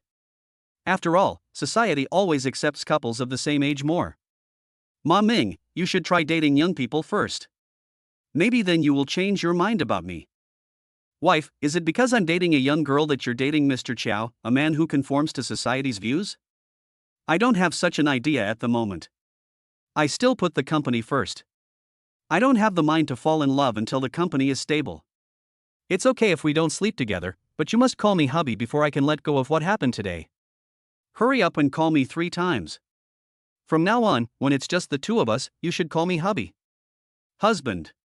"Hey, wife, there are 2 more. Husband, husband." "Hey, my dear wife, your husband has gone back to bed, you should also go to bed early, good night." Ma Ming finally walked out of Zhou Chang's room. After leaving the living room, he cleaned up the dishes and went to bed to rest. Chapter 41 When a big boy meets a big woman. Zhou Chang watched Ma Ming walk back to his room. She also closed the door and went to take a shower and rest. When she was lying on the bed, she heard her phone ding dong. There was a message. She opened it and saw that it was from Ma Ming. "Wife, you called me husband now, you can't deny it anymore. When you reply to my messages in the future, you must also call me husband, otherwise you will be punished." Zhou Chang was so amused by Ma Ming's mischief that she could only reply with a message, "Good night, husband." After seeing Zhou Chang's message, Ma Ming showed a sly smile. His wife Zhou Chang actually has her own feelings for him, but she just can't get over her own psychological hurdle and is worried about gains and losses when facing reality. Ma Ming believed that his wife would definitely belong to him, and he fell asleep quickly after calming down. After Zhou Chang moved into the new house, he found that it was not as convenient as at the head office, because he had not yet hired an aunt to clean and do housework, so it seemed that all the housework in the new house was done by Ma Ming. So she decided to discuss it with Qiao Shiluan tomorrow and jointly hire an aunt to take care of house cleaning and prepare breakfast and dinner, so that they could have lunch in the company cafeteria. The next morning, Zhou Chang got up. After washing up, she came out to the living room and didn't see Ma Ming there, so she prepared to go out to buy some breakfast. As soon as she reached the door, it was pushed open and Ma Ming walked in from outside. There were beads of sweat on his forehead. He was wearing a sleeveless round neck t-shirt, shorts, and sneakers.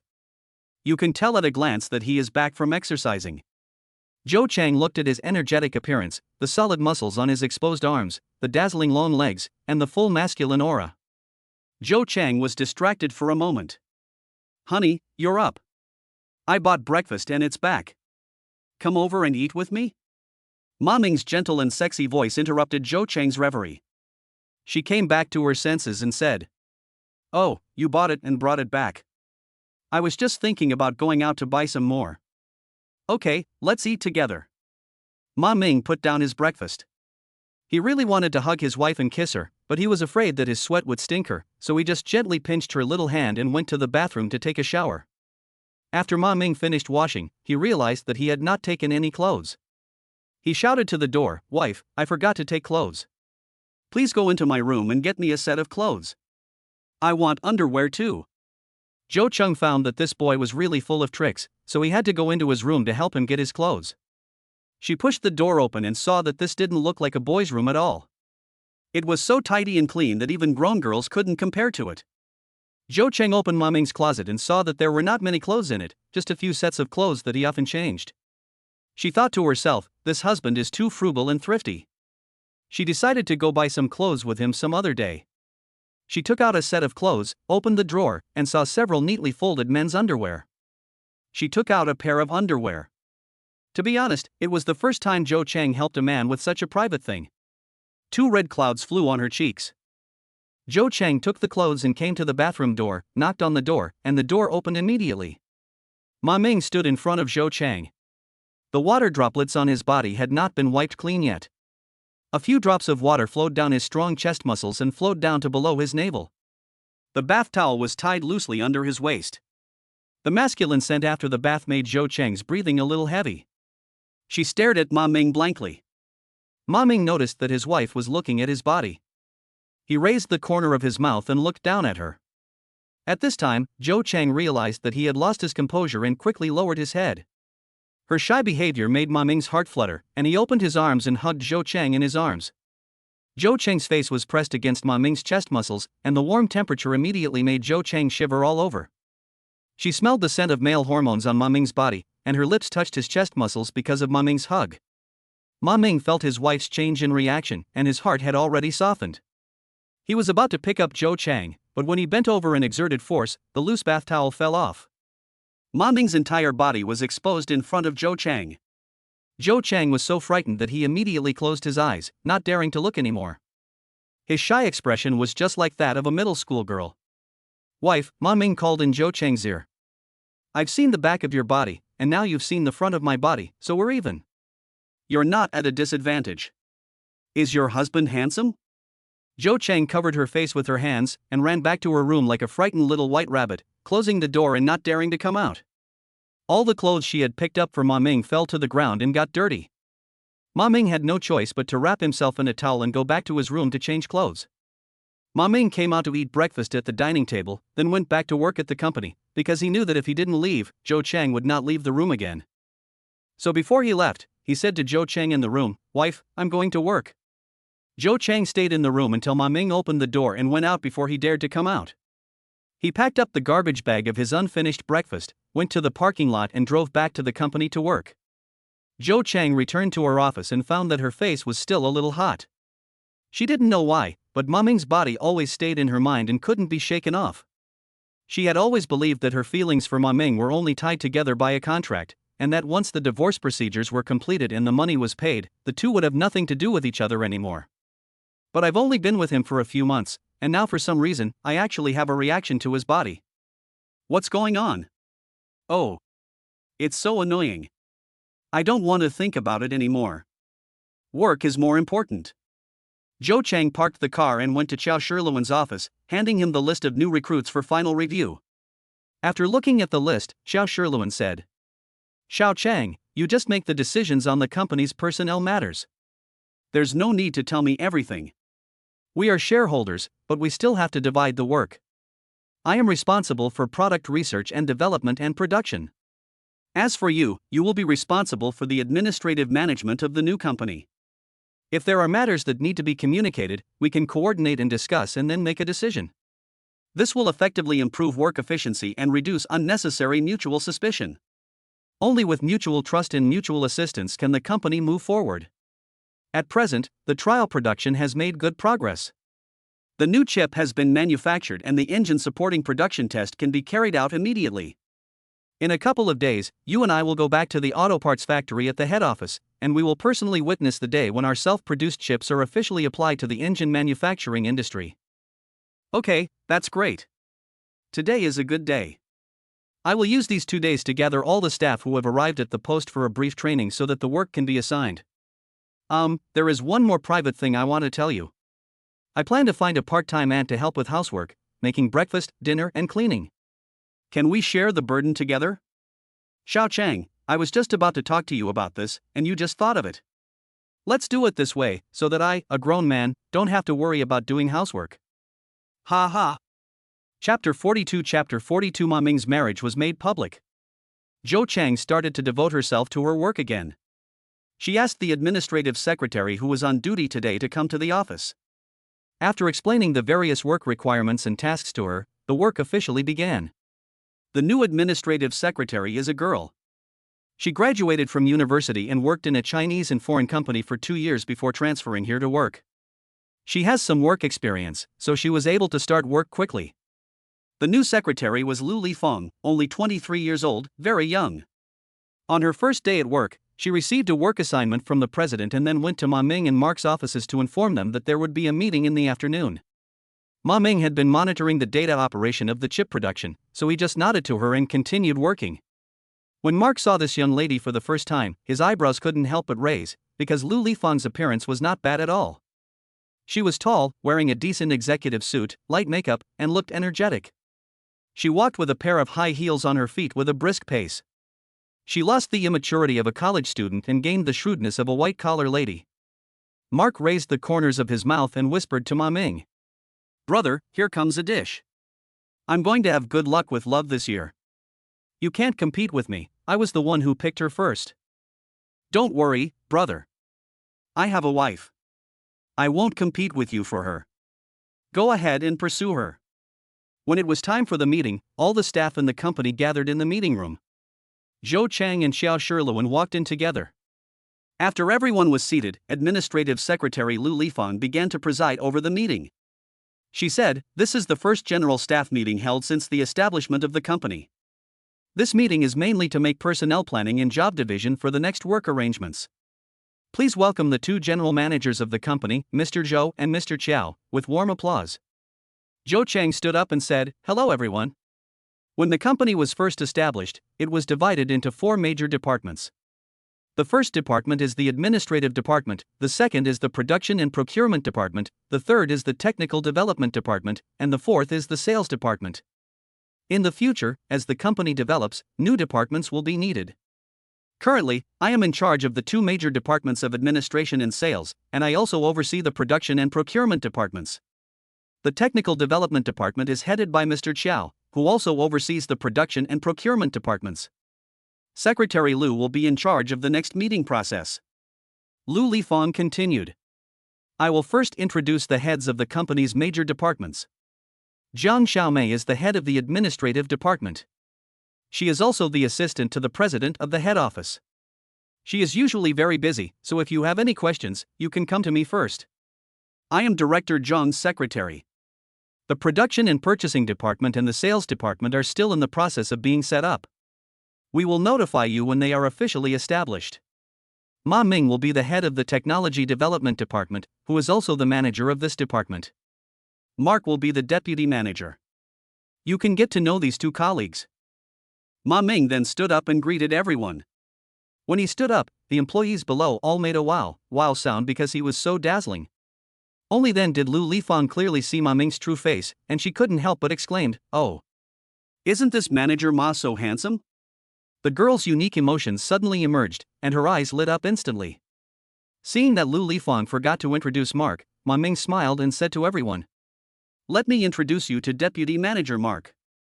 He is a pioneer in the technical development department. He loves his job and lives in this city. He doesn't have a girlfriend yet. Ladies and sisters, please consider him." When everyone heard this, they all burst into laughter. Mark was made fun of by his brother in public, but he didn't show weakness. He stood up and said, "Hello everyone, I'm Mark. Did the handsome guy just now dazzle your eyes? But sisters, you are not lucky enough to have not met my brother earlier. He is already married. Sisters, remember to stay away from him." The people below burst into laughter again. Lu Lifeng felt a pain in her heart after hearing this. Why are you married at such a young age?" After the meeting, everyone went back to their own work. When it was time to get off work, Ma Ming wanted to go home with Zhou Chang, but he didn't see anyone in her office. When he asked Lu Lifeng, she said that Zhou had gone out, but didn't say where she had gone. Ma Ming called Zhou Chang, but no one answered the phone, so he had to send her a message. "Honey, where have you been? Can we have dinner together? Remember to reply as soon as possible." Zhou Chang went to a housekeeping company to find a part-time nanny. After a round of interviews, he identified a nanny named Zhang. After both parties agreed on the working hours and remuneration, they signed an employment contract. Then Zhou Chang went to a brand men's clothing store to buy some clothes for Ma Ming. Because she put her cell phone in her handbag, she didn't notice that Ma Ming was looking for her. She was looking around in the store, and the clerk came over and asked, "Miss, what styles do you want to buy? Do you have any numbers? I can recommend the latest styles of this season for you." Zhou Cheng sat down on the sofa in the store and took out her phone to ask Ma Ming what size he wore. When she opened her phone, she found that Ma Ming had contacted her. After reading the message, she called Ma Ming. "Ma Ming, I'm in a clothing store. Why don't you just come over? I'll send you the location." "Okay, wife." When Ma Ming arrived, he saw his wife choosing clothes for him. He felt warm at heart and was very touched. When the shop assistant saw a handsome guy coming, she immediately welcomed him warmly and took out all the men's clothes that she thought would be suitable for Ma Ming to try on. Ma Ming picked out 2 sets and was ready to pay, but Zhou Cheng had already paid before him. Ma Ming dragged Zhou Cheng's hand to a restaurant, sat down and said to Zhou Cheng, "Wife, I'll treat you to this meal." After dinner, the two went to a quaint cafe and found an inconspicuous location. The cafe was decorated in a romantic style and the lighting was adjusted to a very soft level, making it very suitable for a date. After they sat down, Ma Ming said, "Wife, today's incident was caused by Mark's big mouth. I didn't deliberately make it public. You won't be angry, right?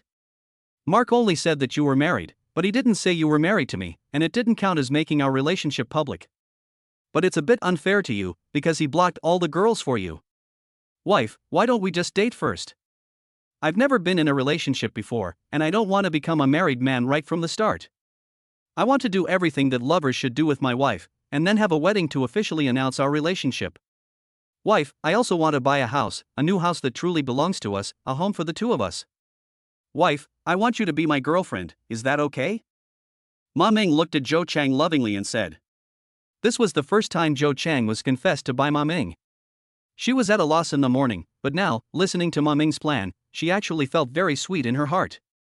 This boy had thought so far ahead. I had never trusted him. This was really wrong. Should I really stay in a relationship with him before making a decision? What was I afraid of? Zhou Cheng raised her head and looked at Ma Ming. She whispered, "Ma Ming, I have never taken our relationship seriously. In fact, if you really need money, you can get a divorce now. I will still give you the agreed 2 million, and your position in the company will not change. Do you want to think about it again? Wife, I thought about this a long time ago. I don't want a divorce, and I don't need your 2 million. I have a salary now, and life is not a problem. Of course, it's still a long way to go before I can buy a house or hold a wedding. I can't provide you with a wealthy life, but I will work hard towards this goal. One day, I will buy you a villa, make more money than you, and let others envy you instead of mocking you." After hearing this, Zhou Cheng felt as sweet as drinking honey. Regardless of whether Ma Ming could do it or not, it was really rare for him to have such ambition. Should he put aside his prejudice and have a relationship with him? Chapter 43 Zhou Cheng's first love. Ma Ming and Zhou Cheng were chatting in a cafe. Ma Ming could see that Zhou Cheng didn't seem to be very resistant to him, it was just that she was under too much psychological pressure so she could handle their relationship as she wished. So Ma Ming asked tentatively, "Wife, have you ever been in love before? Can you tell me about your boyfriend?" "What can I say? I grew up playing with Shuayue and it is generally accepted that I am his future marriage partner. In this case, what boyfriend do I have? Other boys don't dare to date me. Have you ever been in love with Shuayue? Alas. I don't know if I can be considered as dating him. We grew up together and were often together until he went abroad to study in college. We separated and then he had a relationship with another woman and made her pregnant. Later, we got married and we were no longer together. But, honey, you also went to study abroad? The atmosphere abroad is so open, and you have never been in a relationship, right? I met Xiaomei at that time and we became good friends. Somehow, people outside spread the rumor that Xiaomei was a lesbian, so people thought I was a lesbian too, and no male classmates approached us to date or have a relationship. So is Xiaomei a lesbian? As far as I know, Xiaomei is not a lesbian. At least when she is with me, she doesn't get along with me like a lesbian would. We are just good friends. She has never done anything like a lesbian to me. Otherwise, she and I wouldn't have maintained a good relationship until now. Wife, do you think Xiaomei might be someone with a story? Xiaomei definitely has a story, but she has never revealed her past to anyone. She doesn't have many friends. I am her best friend. However, she may have encountered some bad things when she was a child, so she rarely tells other people about her growth story. Wife, from what you said, you and Xiaomei have never had a serious boyfriend, right? Zhou Chang smiled shyly after hearing what Ma Ming said. It is indeed true. It is hard to believe. It seems that my wife and I are both inexperienced in love. How about we make up for this regret together? Let's start by dating. From now on, my wife will be my little baby. You're getting more and more disgusting. I really can't stand it. Zhou Chang said, covering his face. It's good to be corny. It proves that my wife has feelings for me. I'm so happy. It's getting late. I'll pay the bill and then we'll go home. Wait for me, baby. After paying the bill, Ma Ming took Zhou Chang's hand, walked to the parking lot, and drove home. Zhou Chang sat in the car, Ma Ming holding her hand all the way. She felt like she was in first love, which made her inexplicably intoxicated. She glanced at Ma Ming from the passenger seat. The big boy looked really good from the side. Not only was his face sharp, but he also exuded a strong temperament. Zhou Chang's heart also began to soften because of Ma Ming. When they returned to their new home, Ma Ming couldn't wait to hug Zhou Chang and kiss her passionately. Zhou Chang also began to respond to him, and this action made Ma Ming extremely excited. He kept calling little darling in Zhou Chang's ear. Zhou Chang was also dizzy from the shouting, and the two of them kissed each other, forgetting the time and everything else.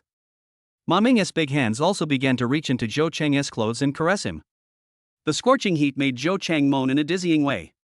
Ma Ming caressed Zhou Chang's smooth back, held her hips, picked her up, walked into his room, and put her on the big bed. At this time, Zhou Chang's eyes were slightly narrowed, her face was flushed, and her body was soft, making Ma Ming feel that he could be drunk to death by her at this moment. He hugged Zhou Chang tightly, held her beautiful neck, kissed her face passionately, and then returned to her lips. The two of them hugged each other like this, as if they were glued together. It was not until Zhou Chang was tired and fell asleep that Ma Ming was willing to let her go. He stared at his wife's beautiful sleeping face. Only then did he realize how much he liked this older sister. He always thought that with his handsome looks, he could make Zhou Chang fall in love with his sportswear. I never thought that I would fall into her hands, and now I can't escape. He gently took out the hand that was holding her and went to the bathroom to take a bath. Soaking in the warm water, he was full of thoughts. Who would have thought that his first love was actually an older sister? After Ma Ming went to the bathroom, Zhou Chang, who had been pretending to be asleep, opened her eyes. She kept savoring Ma Ming's passionate kiss, feeling extremely sweet inside. She knew that she had completely accepted this big boy. Zhou Chang tiptoed back to her room, went to the bathroom, took off her clothes, washed herself, put on her nightgown and lay on the big bed. She was still conquered by Ma Ming and became his first love.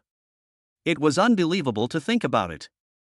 Zhou Chang knew that if they continued to live here, it would only be a matter of time before they would make the final breakthrough. Now was not the right time to officially announce their relationship, so she decided to go back to the head office tomorrow and let Ma Ming stay here with Xiao Shiluan to concentrate on developing new chip application technologies. Only after the new company was on track and the threat of excellence to the head office was eliminated, would she plan to announce their relationship at an appropriate time. Zhou Chang used his best efforts to calm his inner trembling rhythm, closed his eyes and fell asleep. The next day, Ma Ming went out for a run as usual, and Aunt Zheng came to the kitchen of the new house and prepared breakfast for them to enjoy. After Ma Ming came back from running, he took a shower, changed his clothes, and ate breakfast made by Aunt Zheng with Zhou Chang before driving back to the new company to work together. With a part-time aunt to clean and do housework, Ma Ming had a lot more free time and more time to read books about chip technology. He found a lot of related books and put them in his study. He would take them out and read them whenever he had time. He was completely fascinated by chip development technology. Chapter 44. Okay, let us talk about love first. Ma Ming and Zhou Chang returned to the company. As soon as they arrived at the office, Zhou Chang said to him, Ma Ming, you have to stay in the new company and do research and development work during this period. I have to go back to the group company today. There are too many things waiting for me to deal with there. Why didn't you tell me yesterday? Are you going back right now? Ma Ming was a little stunned. He held Zhou Chang's hands and said anxiously, Wife, when are you going to come back? Aren't we going to be living apart now? We have never lived together, how did we become separated? You just like to make trouble. Go to work, I will drive away soon. Baby. Ma Ming started to act like a spoiled child. Zhou Chang dragged him into the inner room of the office, patted his hands and said, "There you go again, always acting like a child. This is an office, it would be embarrassing if my colleagues heard it." As soon as Ma Ming entered the inner room, he put his arm around Zhou Chang with one hand, held the back of her neck with the other, and started kissing her madly. It was too late for Zhou Chang to speak, as Ma Ming's tongue had already entangled him and he could only open his mouth. Ma Ming hugged her and kissed her for 15 minutes, and then he let her go because he couldn't breathe. Zhou Chang covered her chest, breathing heavily, and beat Ma Ming's chest with one hand. Her mouth was already red and looked like it was about to swell. "My little darling," Ma Ming whispered in her ear again. Zhou Chang leaned on him, panting and saying, "Ma Ming, why are you so obsessed with me? I really can't stand it. Baby, you have to video call me every day after you go back, otherwise I can't stand it. You left me and made me miss you day and night. Baby, you have to think about me every moment." Zhou Chang was melted by Ma Ming's fiery passion. She patted his handsome face, took the initiative to kiss him on the lips, and said with a blushing face, "I know. Don't let love get you in the head and forget your promise. You should work hard and make more money than me so that I can live a rich life. This is what you said. I have always remembered it and have been waiting for this day. Now you say you can't stand being apart. In this long life, there will be many times when we are apart. We agree to date first and then think about the next step. You should put work first. Baby, we have to be separated just when we start dating. Long-distance relationships are a huge test. Aren't you afraid that someone will snatch me away? I'm waiting for someone to snatch you away. I'm impressed by the person who can snatch Zhou Chang away from me, Zhou Chang raised his head and said confidently. Ma Ming looked at this older sister, who was so charming that he couldn't let her go. He couldn't help but lower his head to kiss her again.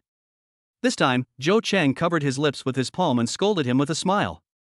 "If I really have to leave, you have to help me look after the new company and make sure nothing goes wrong. Okay, honey, you better be careful when you drive long distances. Remember to tell me when you get back to the head office. Don't let me worry." "Okay, got it." After Zhou Chang finished speaking, he kissed him on both sides of his face twice before walking out. Ma Ming stood at the gate, watching her receding figure, then reluctantly returned to his office to start working. Ma Ming is now convinced that Zhou Chang has truly accepted him and is willing to take the first step to try to fall in love with him. This is already a good start to success. He recalls the feeling of Zhou Chang's kiss and his heart feels as sweet as if he had drunk honey. The chip has already started trial production, but the output is not very large yet. Xiao Shilun said that it can only be officially put into production after all the test data are complete. Therefore, Ma Ming and Mark have been doing data testing work during this period. After more than 10 days of testing, the data results are relatively ideal. Mark sorted out the test data and sent it to Xiao Shilun.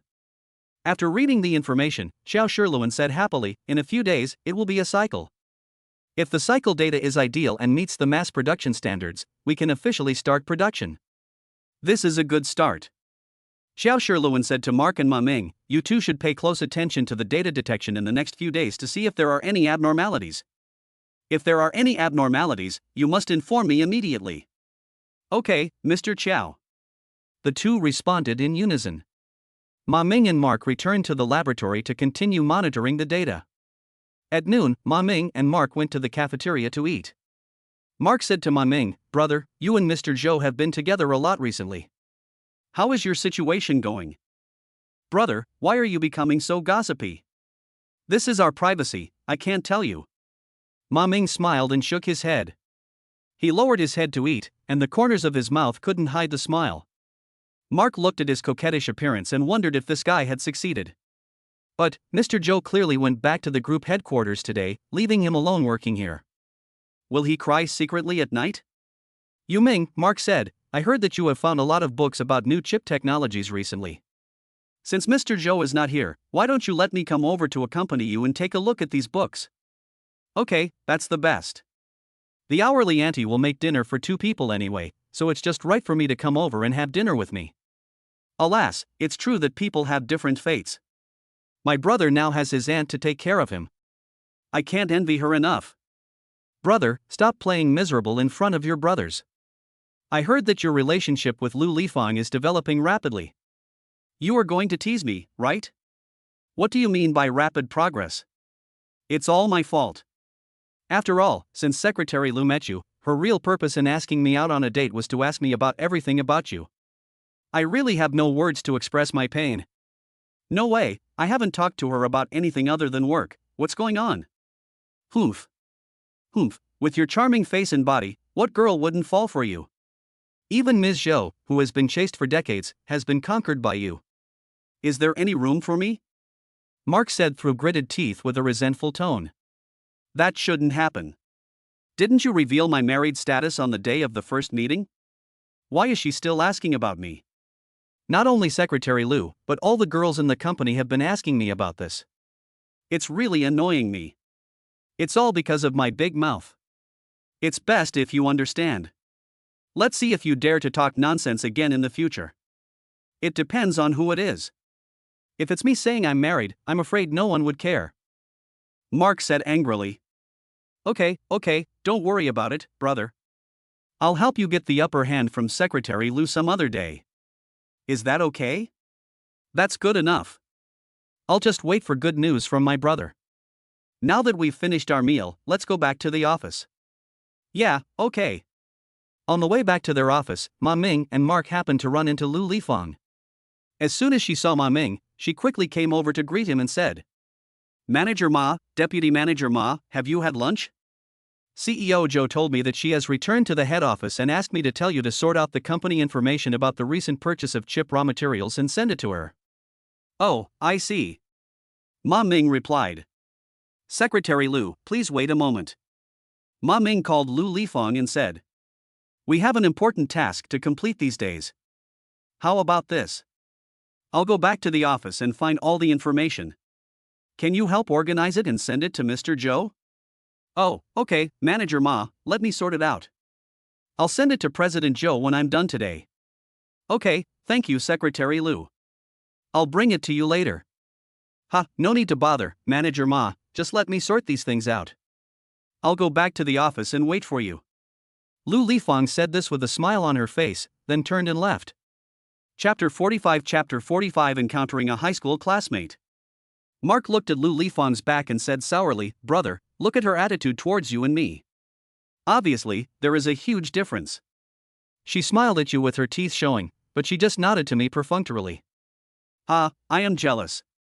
It shows that you are interested in Secretary Lu. In this case, I will try my best to fight for you, so that I can rest assured. The two brothers chatted and laughed as they returned to the office to start their afternoon work. Ma Ming found relevant information about companies purchasing chip raw materials in the file cabinet, put a large stack of information in a cardboard box, and walked towards Lu Lifang's administrative department with the information. Arriving at Secretary Lu's office, Ma Ming placed the cardboard box on her desk and said to her, Secretary Lu, all the information about chip purchasing companies is here. Please sort it out and send it to General Manager Zhou. Also send a copy to me. Okay, Manager Ma, I understand. Ma Ming walked back to the office to continue working. After get off work, the hourly auntie went home with Ma Ming. The auntie had already prepared dinner. When she saw them come back, she immediately set the table for the two brothers to eat. After dinner, the two went out together to the library to look for reference books. When they were about to buy some snacks and drinks to go home, they walked to the entrance of the supermarket on the second floor of the mall and met a young girl. They only heard the girl say ah and then said, Ma Ming, it's you. I never thought I'd run into you here. What a coincidence.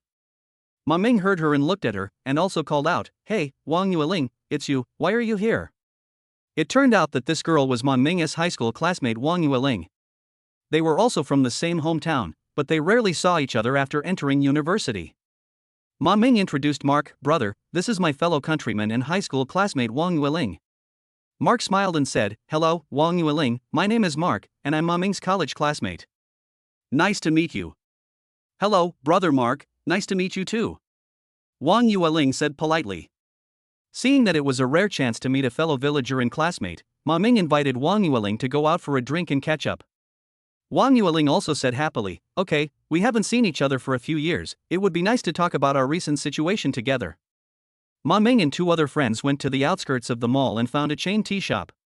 After everyone sat down, Ma Ming ordered 3 drinks and snacks and put them on the table. Wang Yueling sat across from them. She took a sip of her tea before saying, "Brother Ma, you don't seem to have officially graduated yet. How come you found a job so quickly?"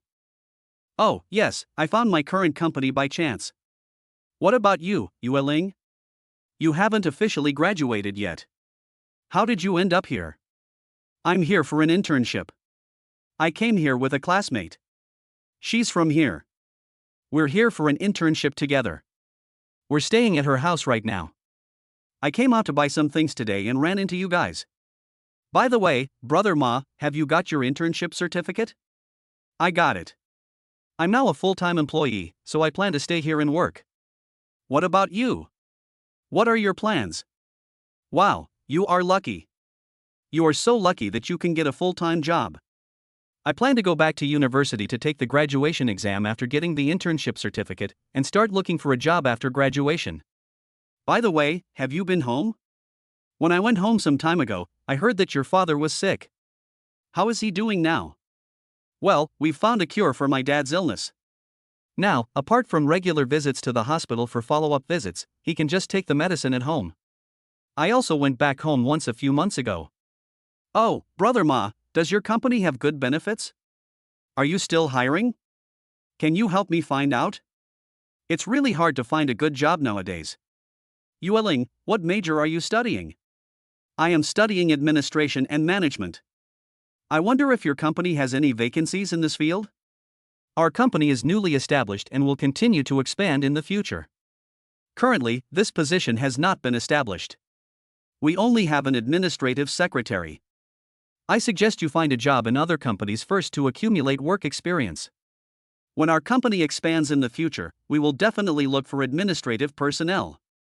By then, you will have work experience and will have an advantage in the interview." "Brother, you are right. In this case, I will find a job on my own first. I hope you can let me know when you are recruiting." "Okay, that's no problem. Let's add each other on WeChat so it's easier to keep in touch." The three of them scanned each other and added each other as friends, and chatted about some irrelevant things. Ma Ming asked where Wang Yueling lived and said he could drive her back. When Wang Yueling learned that Mark was also from here, she made an appointment with him to bring his classmates with her when she returned to university after her internship so that they could get together. Ma Ming drove Wang Yueling back to her classmates' home. Mark sat in the passenger seat and Wang Yueling sat in the back seat. The car followed the navigation and arrived at the gate of a residential area, and Wang Yueling said that they had arrived. After the three of them waved goodbye, Ma Ming drove back home. Wang Yueling stood at the gate of the community and watched Ma Ming's car drive away before she sighed heavily. She had been secretly in love with Ma Ming since high school, but Ma Ming was busy studying and helping with housework and didn't pay any attention to her feelings. Because Ma Ming's family was poor, Wang Yueling knew that her parents would definitely not agree with her being with Ma Ming, so she never expressed her feelings to Ma Ming. Today, Ma Ming seemed like a different person. Not only was he well dressed, he also drove a luxury car. It seemed that he must hold a high position in the company. Unexpectedly, after not seeing him for a few years, Ma Ming had become completely different. Wang Yueling's thoughts came up again. She hoped that after a period of time, she could work in Ma Ming's current company and get along with him day and night.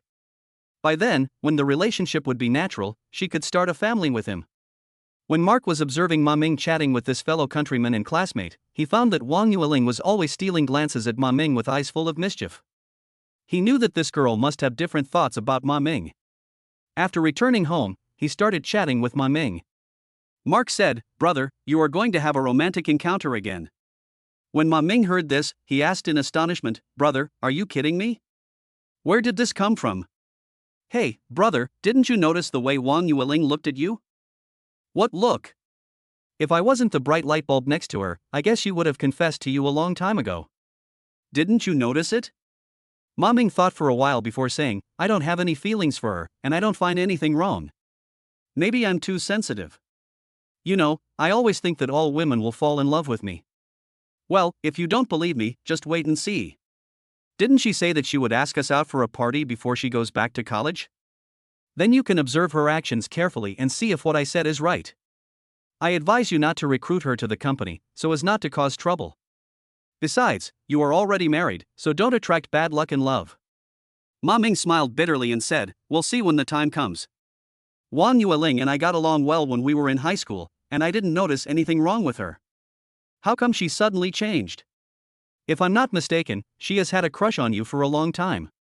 She has probably been in love with you for several years, and you are still in the dark. How come brother is so amazing? I remember that brother has never been in a relationship before, so how come he is so sensitive to feelings?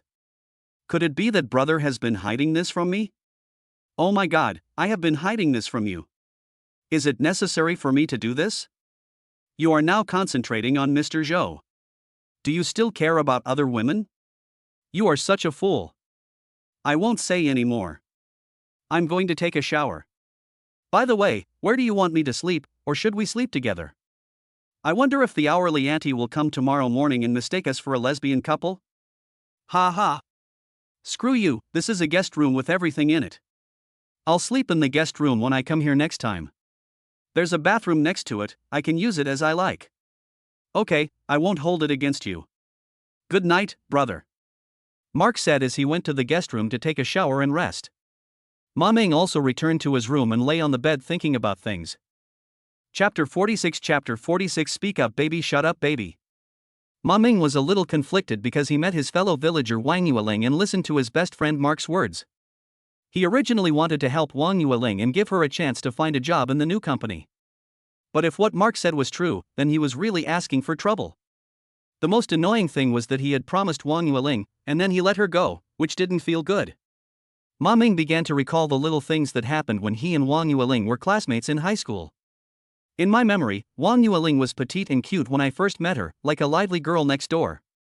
Ma Ming was also in his growth spurt at the time, gradually changing from a little boy to a man with manly features, and he was very uncomfortable at first.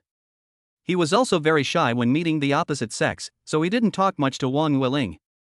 School teachers began to instill the idea of not falling in love too early into the first grade of high school, in order to prevent students from having premature relationships due to their curiosity about the opposite sex and ruining their bright future.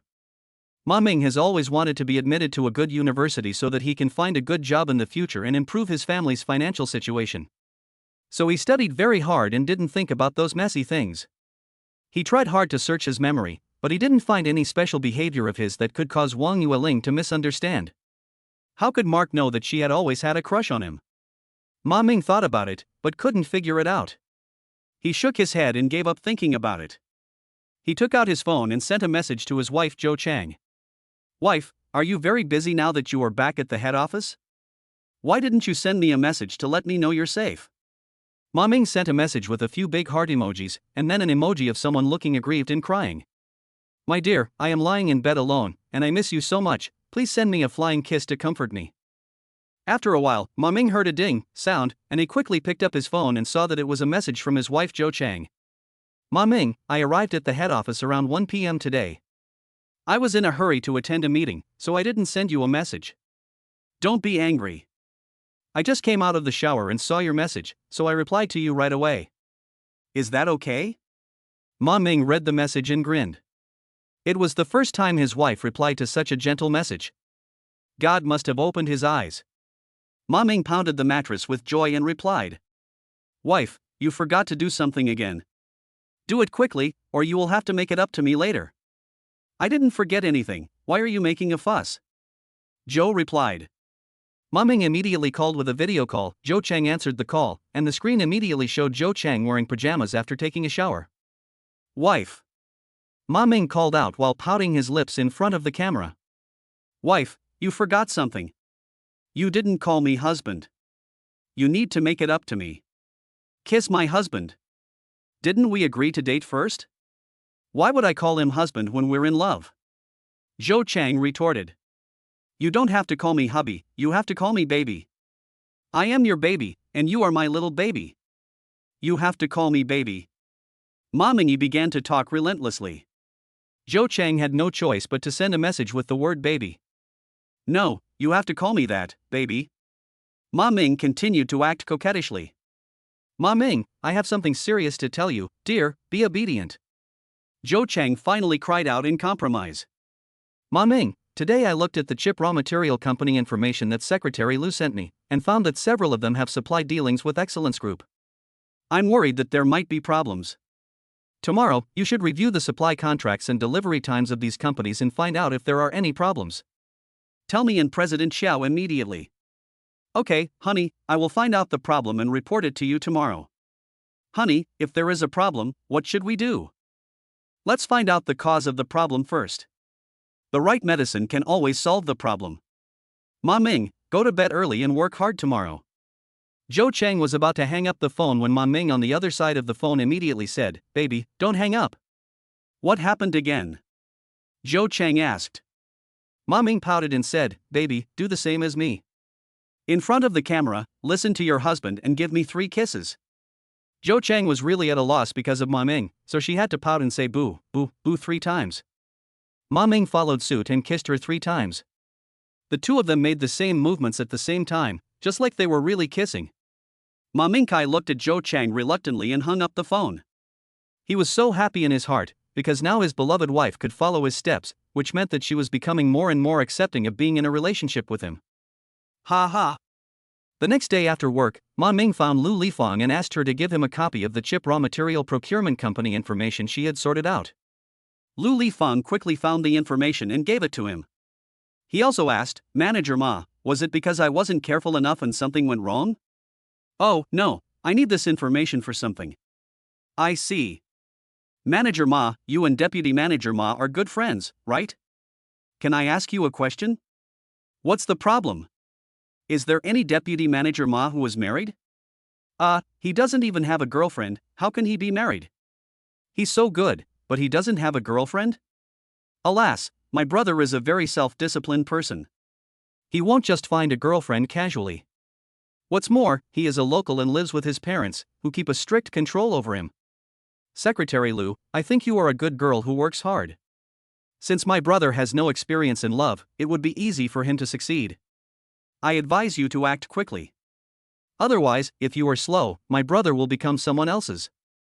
I am not afraid to tell you that in a few days, a girl will ask him out for a dinner party. I am telling you this in secret. You might as well go with us, so that my brother won't be taken away by someone accidentally. Well, I don't know if he will invite me to go. I can't just go to him and ask him to go with me, right?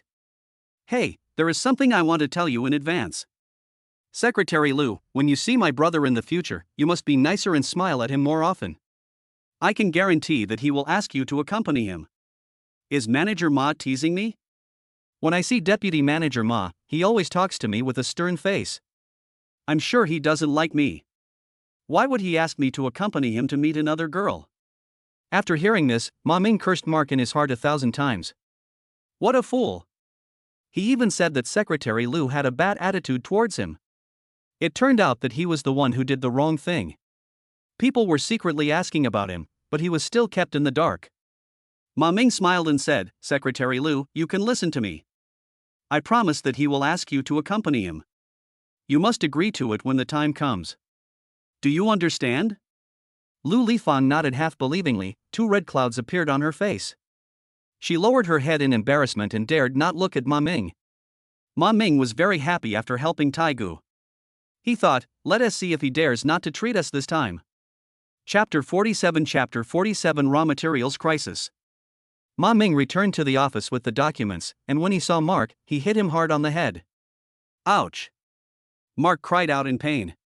He covered his head and looked at Ma Ming and said, "Brother, why did you hit me? Who told you to blame me when you did something wrong? What did I do wrong? You will know if you reflect on yourself." "Hey, I don't even know what I did wrong, how can I reflect on myself?" "You deserve it." Ma Ming ignored him and sat in his office chair to read the documents. He compared the order contracts of each company with the purchase order, found the companies with abnormalities, and then checked the list of companies Zhou Cheng sent him. Ma Ming made notes one by one and planned to make a phone call to find out what was going on. It turns out that these companies are downstream suppliers of Excellence Group. They have been cooperating with Excellence Group for a long time, and Excellence Group is their major customer, so they don't want to fall out with Excellence. The new factory ordered a small amount of raw materials, and after receiving Zhou Yue's phone call, those suppliers dared not supply goods to Zhou Cheng's new company. They all returned the deposit and refused to ship the goods to the new company. As a result, the amount of raw materials that the new company can purchase is limited, which is not enough for formal production. Ma Ming called Zhou Cheng to tell him about the situation, and then went to Xiao Shiluan to report. After listening to Ma Ming's report, Xiao Shiluan remained silent. He was thinking that Joyu had finally taken action, and he might have been planning to attack his and Zhou Cheng's company a long time ago. The ban on raw materials is really cruel. Manager Ma, what do you think about this issue? Asked Qiao Shiluan. I haven't come into contact with this kind of thing yet, so I need to understand it clearly before I can find a solution. That's right. How about this? You and I will go on a business trip to negotiate with a company tomorrow. When you return to the office, search for the company's official website and call their sales department to see if you can arrange a meeting with their manager. Xiao Shiluan wrote the name of the company to Ma Ming. This company was the name on the business card that Xiao Shiluan got when he visited an exhibition many years ago when he was developing chip technology. Fortunately, he still remembers it now. After Ma Ming found the company's official website, he called the sales manager to inquire about the situation. A woman's voice answered the phone. Hello, who are you looking for? Hello? I'm looking for the head of your sales department. That's me, what can I do for you? We are a chip manufacturer and would like to know about the chip raw materials you supply. Oh, how about this, tell me your email address and I'll send you the information. Okay. Ma Ming read the email address to the other party. 10 minutes later, he received the information sent by the other party. He opened it one by one and found that this company had many models of raw materials. Ma Ming sent the information to Qiao Shiluan and Zhou Cheng at the same time. After reading it, Zhou Cheng immediately convened a video conference, where Mark, Ma Ming and Xiao Shiluan discussed which model of raw materials of this enterprise was suitable for their own company. It turns out that the raw materials used to produce chips have very subtle differences, and they can only be distinguished after long-term accumulation of experience. Xiao Shiluan had just successfully completed trial production and was not yet very familiar with the distinction of raw materials, so he could not immediately determine which model was the most suitable. Everyone was stumped. If we purchase multiple models for testing, it will be costly and time-consuming. What should we do? Everyone was suddenly at a loss. Ma Ming scratched his head and thought hard. He suddenly remembered that there was comparison data of raw materials in the test data, which was recorded on the computer, so he quickly ran to the laboratory. Ma Ming turned on the data monitoring equipment and retrieved the relevant data for analysis. He told Xiao Shiluan about this idea and asked Mark to help. After the efforts of 3 people, they filtered all the data in 2 days and finally found the suitable model of raw materials needed to produce chips. Xiao Shiluan decided to take Ma Ming and Mark on a business trip to the company to discuss purchases. The 3 drove to the company and found the sales manager, Manager Lu, to negotiate. Manager Lu was a woman in her 40s who looked very smart and decisive. Manager Lu couldn't believe that she would meet 2 handsome men, one old and one young, at once. She smiled and asked Ma Ming and the others to sit down and made tea. Xiao Shiluan handed his business card to Manager Lu first, and Ma Ming and Mark also came over and handed over their business cards. After the 2 sides exchanged business cards, Manager Lu asked, "How big is your company? How many tons of raw materials can you purchase at a time?" Xiao Shiluan felt a little numb when he heard this, because his company had just been established and had not yet formed a production scale, so he could only purchase raw materials of less than 1 ton. He said a little embarrassedly, "Well, our company has just started trial production, and the purchase quantity will not be large, probably less than 1 ton. What? Manager Lu was obviously a little surprised. She looked at Xiao Shiluan and said with a wry smile, "Mr. Qiao, our company generally needs to purchase more than 3 tons of goods before we deliver them to the factory. If the quantity is less than 1 ton, I'm afraid you will have to pick up the goods and ship them back by yourselves." Manager Lu, if we pick up the goods ourselves, can the purchase price be lower? Ma Ming asked in a low voice. Well, for this, we need to ask our financial director. Our company has always set clear prices and does not allow bargaining. But we are a new factory, and we have to go through a process to purchase the quantity. Even if your company's products are of high quality, we still have to test them before we can purchase in large quantities, right? Doesn't your company have samples for customers to use for trial production? Ma Ming said again. Manager Pin listened and said in an appreciative tone, "I didn't realize this young man is quite smart. Let me give you a small amount of samples for testing. After you try them, you can come and buy them if you think they are suitable. If the purchase quantity is small, our company will consider reducing the freight. But you still have to pick it up yourself." Xiao Shiluan said, "That's fine. We'll take the samples back for trial production this time. If it's suitable, we'll purchase from your company." As for the price, I hope Manager Lu can give us a discount. Once our trial production is successful, we'll be long-term customers in the future. Please consider it, Manager Lu. Okay, Mr. Chiao, would you like to visit our production workshop? Okay, that's great. We all want to see your company's production scale and strength. The three people followed Manager Lu to the production workshop of this factory, which is known as the largest factory in Asia. The huge scale made Ma Ming and Mark astonished. Manager Lu asked someone to bring the raw material samples to the office. There were 2 large boxes of samples in total. After Chao Shirluan paid for the samples, he waved goodbye to Manager Lu and returned to the company. This negotiation made Chao Shirluan realize that Ma Ming was a person with the potential for purchasing negotiation. He wondered if Ma Ming should be in charge of the purchasing department in the future. He had to talk to Xiao Cheng about this. The three of them returned to the company without stopping and immediately started the trial production. Chapter 48 Opening Fire with Excellence.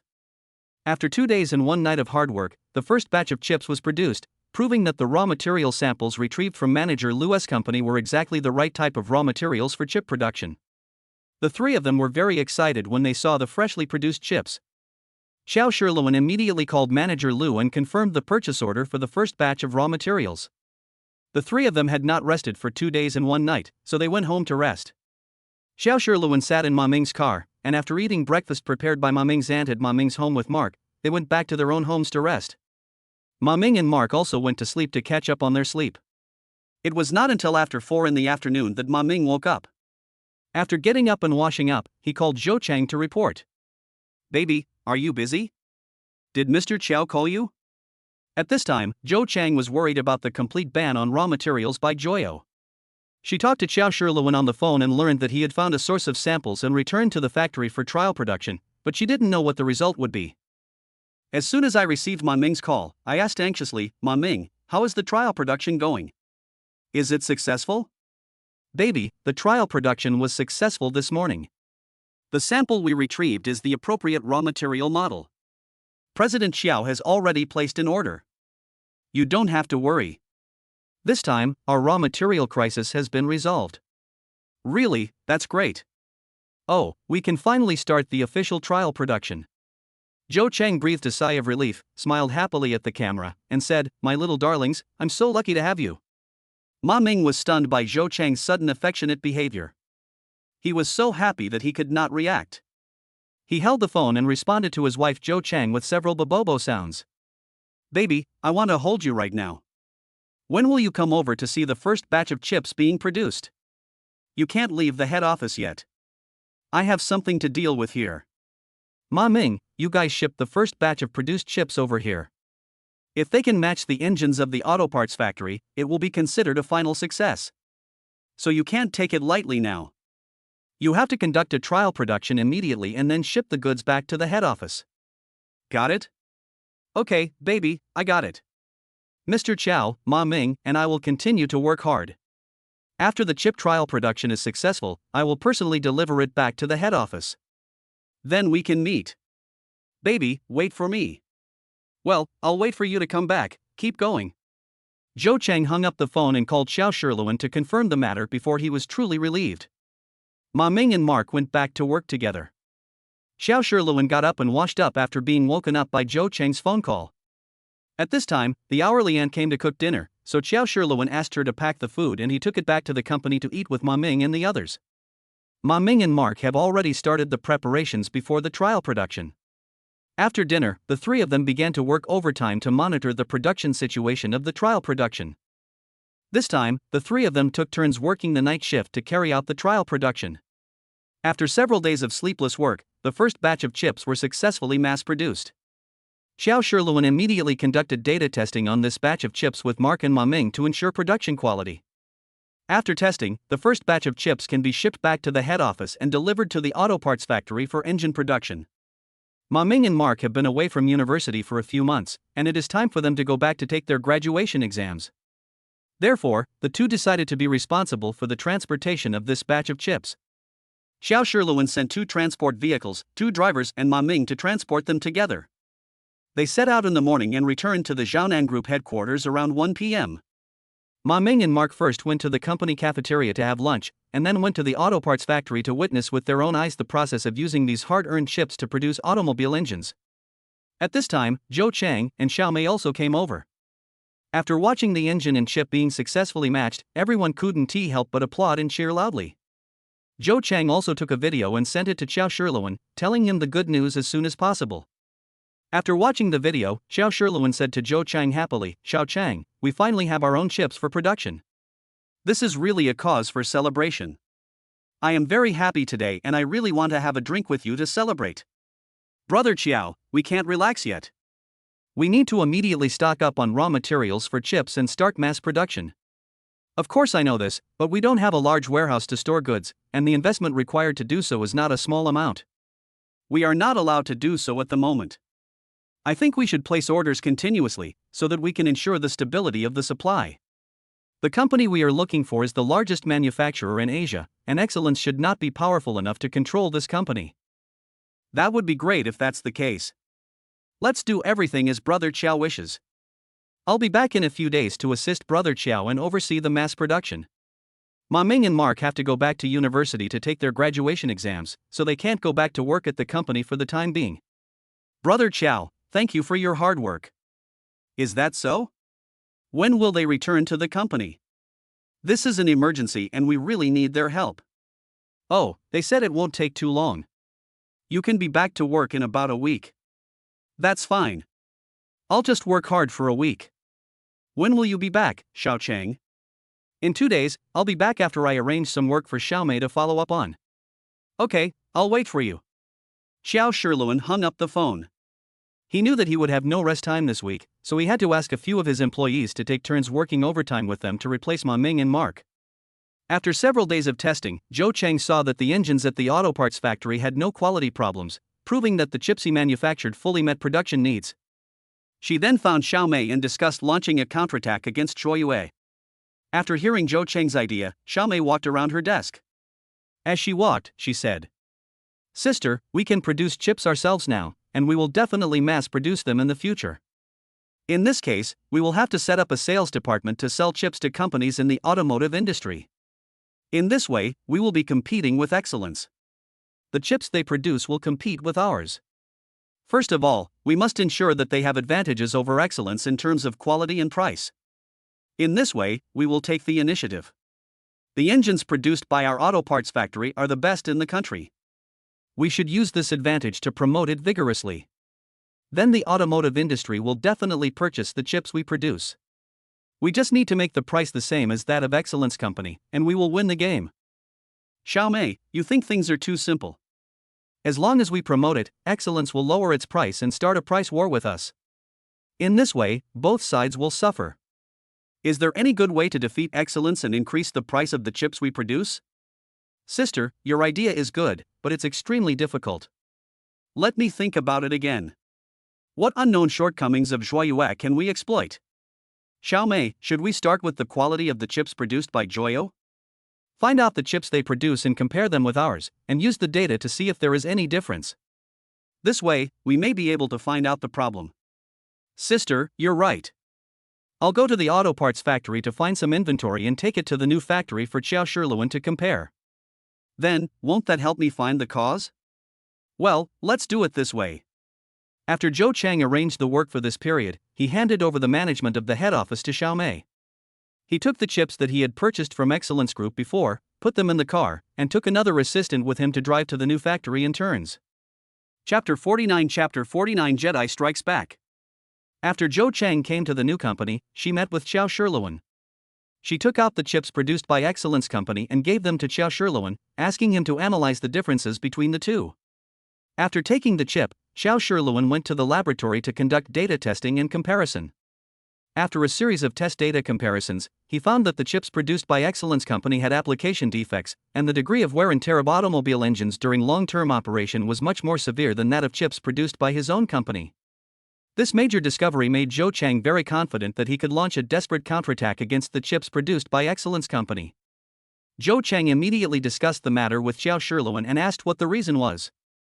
Xiao Shiluan said, "The chip produced by Excellence was a defect that I discovered with Excellence during research and development.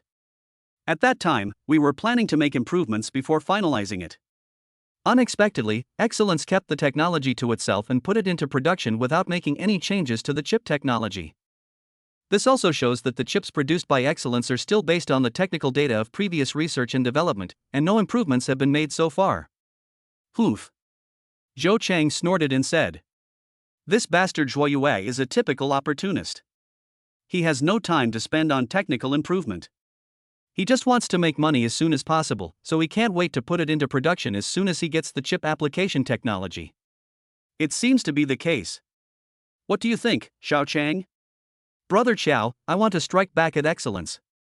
I want him to completely withdraw from the chip application market. It seems that Xiao Chang has an idea. I fully support it. Do you want me to do anything to cooperate? Brother Xiao, how can we describe this in our publicity without violating the law on malicious competition? Well, Xiao Chang, let me think about it. Okay, Brother Xiao, tell me when you have an idea. Okay, I'll print out the data first. Maybe you'll get some ideas after reading it. After Qiao Shiluan finished speaking, he went to the laboratory, and Zhou Chang returned to his office to continue working. When it was time to get off work, Zhou Chang's cell phone rang. She looked and saw it was a message from Ma Ming. Baby, are you off work? I will finish my graduation exam tomorrow. I will come to the company to see you after the exam, okay? Ma Ming, I'm not at the head office. I've gone to the new company. If you don't have to go to school after your exams, come back to the new company with Mark. There are a lot of things waiting for you to do. Zhou Chang replied to the message. Okay, my brother and I will go back to work the day after tomorrow. Wait for me, baby. I've missed you so much after not seeing you for a few days. Ma Ming sent her another message. You can see me when you return to the company. I need your help, and I miss you too. It was the first time Zhou Chang sent an intimate message, and his face felt hot. When Ma Ming saw the message his wife sent him saying that she missed him, he jumped for joy. That's great. My dear wife misses me too. The next day, Ma Ming and Mark both finished their graduation exams and returned to the dormitory. Ma Ming said, Brother, let's go back to work tomorrow. President Zhou sent us a message saying there are many things waiting for us to do when we go back. Okay, the graduation exam is over, and we'll just wait for the results. If we pass, we'll come back for the graduation ceremony. I'm also going to pack up my stuff in the dormitory and take it back home. Brother, why don't you come and pack together? You have a room in the new company anyway, so why not pack up and go there too? Okay, brother, let's clean up together. The two of them quickly packed up everything in the dormitory, put it all in the suitcases, and went to the cafeteria to have dinner together. The next morning, the two brothers got up early, had breakfast, put their suitcases away and drove back to the company to work. After the two returned to the company and parked the car, they went to Qiao Shiluan's office to ask him about any work arrangements. When Qiao Shiluan saw them coming back, he breathed a sigh of relief and said, You are finally back. Without you, I can hardly hold on to overtime work. Now there is a large amount of data that needs you to be responsible for testing. You must be mentally prepared to work overtime. Okay, Mr. Qiao, we will definitely complete the task. After reporting to President Xiao, the two returned to their offices to prepare for work. Ma Ming and Mark divided the work and sorted out the work that had been left behind in the past few days. They worked non-stop for the whole afternoon and finally found some clues to the work. After get off work, Mark drove Ma Ming's car back home because there was too much luggage and it would be inconvenient without a car. Ma Ming asked him to take him home first. After picking up his luggage, Mark drove off work. After putting his luggage away, Ma Ming went to Zhou Chang's room and knocked on the door to see if she had returned. Knock, knock, knock. He knocked a few times, but no one answered the door, so he sent her a message. Baby, where have you been? Are you still at the company? Yes, I'm still in the office. Come over here for a moment. I need help. Ma Ming received the message, and Ma Guo rushed to the company to find Zhou Chang. He saw Zhou Chang and Xiao Shiluan discussing something in the office, so he asked, What happened?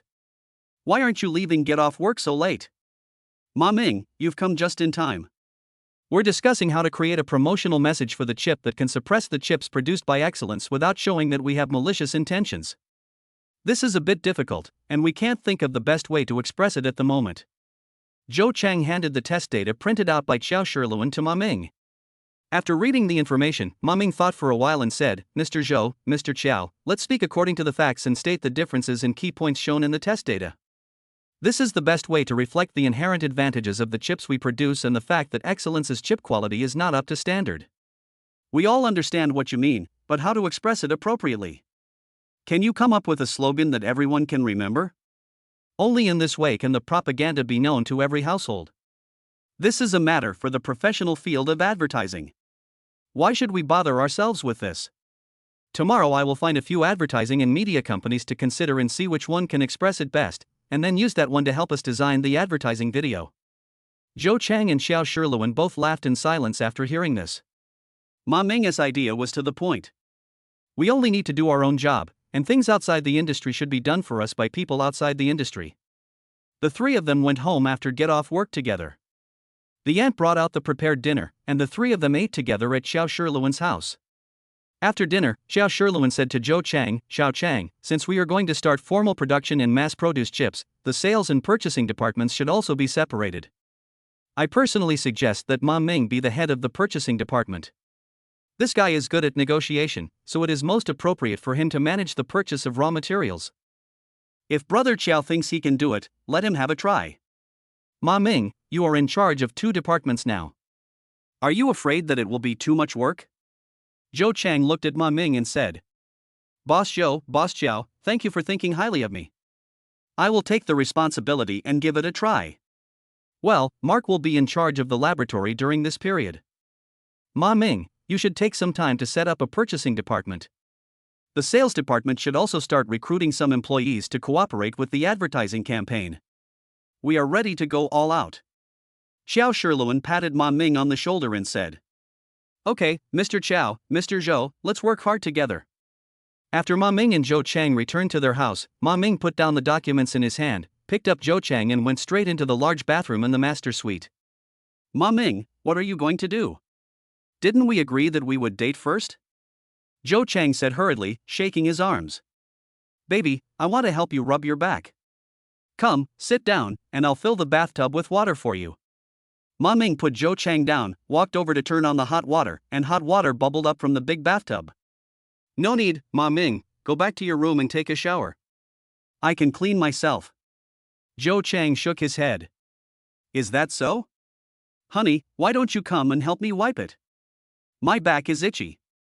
Ma Ming took off his clothes and sat in the bathtub. Chapter 50 What does it take to be in love? Zhou Chang looked at Ma Ming's naked back and was so scared that she turned around and dared not look anymore. Baby, come here, the water is ready, you can wipe your back. Ma Ming said, turning his head to look at Zhou Chang. When he found that Zhou Chang turned around and didn't look at him, the corners of his mouth couldn't help but rise, and he laughed in his heart. This precious wife is really as shy as a little girl, so he deliberately teased her and said, Baby, come here quickly, the water temperature is just right now, it's very comfortable. If you carry me on your back again, I will stand up and pull you over. Zhou Chang was shocked when he heard this, and quickly said, No, sit down, I'll come over. Zhou Chang took a towel, came to the big bathtub, sat behind Ma Ming, and helped him wash his back. Ma Ming asked, Baby, do you think my back is prettier or your back is prettier? You're talking nonsense again. If you continue, I'll ignore you. Zhou Chang twisted Ma Ming's back muscles with his fingers. Oh, baby, you have to be gentle. Why don't you take off your clothes and let's compare whose back is more beautiful? Okay, Ma Ming, your face is getting thicker and thicker. Wash it yourself. I'm leaving now. Zhou Chang put down the towel and walked out of the bathroom. She really couldn't stand Ma Ming's teasing, and this tempting male back made her increasingly unable to control her emotions. She walked out of the living room and went to the refrigerator in the kitchen to get some water. Seeing that his teasing was unsuccessful, Ma Ming cleaned himself. Since he did not bring any clothes with him to take a shower, he had to find a bathrobe in Zhou Chang's house and put it on. He then wrapped his lower body with a large bath towel and went back to his room to change his clothes. When Zhou Chang saw Ma Ming return to his room, he quickly walked back to his room, closed the door, and locked it. She was really afraid that Ma Ming would come in regardless of everything, and she would not know what to do then. She went into the bathroom and filled the large bathtub with water again. While taking a shower, she was thinking that she and Ma Ming were in a very awkward stage. What was the most appropriate way to deal with this situation of being unable to go up or down? Zhou Chang only now realized that she had no experience in getting along with her boyfriend to draw on. How should she deal with Ma Ming's ever-increasing behavior? Zhou Chang knew that he was no longer resisting Ma Ming, but he didn't want to turn their relationship into a real husband and wife relationship so quickly. She hopes to wait until Ma Ming officially graduates and obtains his college diploma before making their relationship public, so that people can more easily accept their unusual relationship between a man and a woman. Maybe this wouldn't drive his father crazy and make him so angry that he would die. Another reason was that she felt a little guilty, always feeling like she had kidnapped Ma Ming, which made her feel very uneasy. At first, I would never have thought that Ma Ming would like me, but now I seem to have accepted his feelings. I don't resist his intimate actions towards me, but instead I miss his kindness. Is this big boy really ready to walk the rest of his life with me? If something changes midway, can you face it calmly? Zhou Chang kept asking himself. Zhou Chang was still thinking about something until the water temperature turned cold. Then she realized and quickly dried herself and put on her clothes. She was lying on the big bed, having a video call with Xiaomei. Xiaomei, are you asleep? Sister, you just finished taking a shower, and you're looking for me now. Are you having a romantic relationship with that handsome guy? Xiaomei asked with a funny expression. You are always trying to please me. Since you met Ma Ming, you have become more slick-tongued. I found that too, but it's a pity that he only has eyes for you and doesn't take me seriously at all. I'm a little jealous of you. Xiaomei said, sticking out her tongue. Xiaomei, tell me honestly, are you attracted to Ma Ming? Hey, what did you say, sister? I just wanted to tease him. To me, the handsome boy is just an appetizer, not my main course. How could I really fight with him? Don't get me wrong. Xiaomei, this attitude of yours is not okay. Over the years, is it true that no man has ever caught your eye? I am concerned about your lifelong event, and you have to plan for yourself.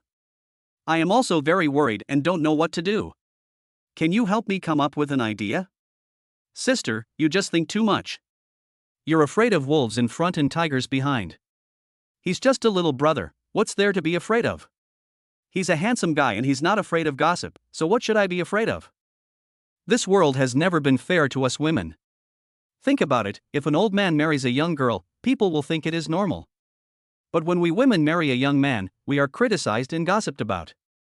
Which law stipulates that a man must be older than a woman, but not a woman can be older than a man? What's more, we women generally live longer than men, so according to the laws of nature, a woman has to be older than her husband when she marries him. Sister, don't think about it anymore. If such a good handsome guy is in love with you, just go for it and enjoy the present moment. If he dares to let you down in the future, I will teach him a lesson for you. Alas, you are always so casual. I am not as open-minded as you. Let's not talk about these messy things. In a few days, after you have arranged the things in the head office, come to the new company. I need you to follow up on something. Okay, sister, I'm hanging up now. You should have a good rest. After Zhou Chang hung up the phone, he carefully thought about what Xiaomei had said. At this moment, his phone dinged, indicating that there was a new message. She took a look and saw that it was from Ma Mingfa. Baby, who are you talking to on the phone just now? I can't get through to you no matter how hard I try. I'm so anxious. Can you open the door so I can see you? Zhou Chang knew that Ma Ming was having a bad temper again, so she replied to him. Who else could it be? Xiaomei and I are discussing some business matters. Why are you so nervous? I'm tired today and want to rest early.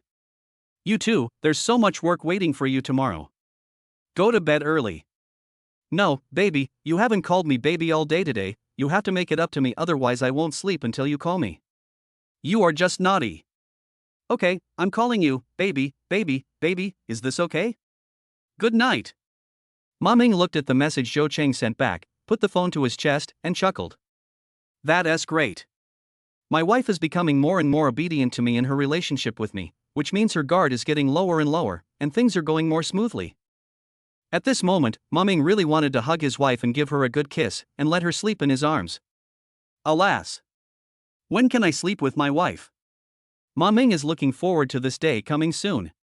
He is so happy just thinking about it. Ha ha! Chapter 51 Farewell Party. When Ma Ming got up the next day, he found that Zhou Chang had already gotten up, and Aunt Chang had come to make breakfast. At this time, there was a knock on the door. It turned out that Xiao Shiluan came to have breakfast together. After breakfast, the three of them went back to work. Ma Ming had promised to look for an advertising and media company yesterday, so as soon as he got back to the company, he immediately searched the internet for the most famous local advertising companies. After finding them, call the person in charge to discuss with them about shooting the advertising video. Ma Ming is responsible for chip data testing, as well as setting up the purchasing department. He is also following up on advertising matters. He is simply overwhelmed and extremely busy. He found Lu Lifang and asked her to draft the recruitment advertisement, give it to Zhou Chang for review, and then publish it. Follow up on the talent recruitment matters. Just when he was at his busiest, ding-ling-ling, his cell phone rang. Hello, is this Ma Ming? I am, who are you? Oh, you forgot me so quickly. You are really busy. I am Wang Yueling, your classmate from the same hometown. Oh, it's Yueling, how could I forget? I just didn't recognize your voice at first. By the way, is there anything you want to talk to me about? Brother Ma, do you remember the last time we met at the entrance of the mall? We agreed to get together before I finish my internship and return to university. Are you free tomorrow? Yes, I remember. So, Yueling has completed her internship. That's great. What time will the party be tomorrow? Where will it be? I will definitely make time to come. By the way, can I bring 2 colleagues with me? Of course you can. It's more lively with more people. I'll send the time and place to your phone later. Big brother, remember to be on time. Okay, I'll be there on time, don't worry, see you tomorrow. Well, see you tomorrow. Ma Ming remembered that he met Wang Yueling with Mark, so he would take Mark with him this time. He also wanted to help match Mark and Lu Lifang, so he decided to take Lu Lifang with him. Ma Ming put down the phone and went to the laboratory to find Mark. At this time, Mark was already overwhelmed with work. A large amount of testing work fell on his shoulders. The 2 new colleagues could not work completely independently and needed him to guide them all the time. Ma Ming pulled Mark aside and said to him, "Brother, Wang Yueling called and asked us to go to the farewell party together. I promised her that you have to go with me tomorrow."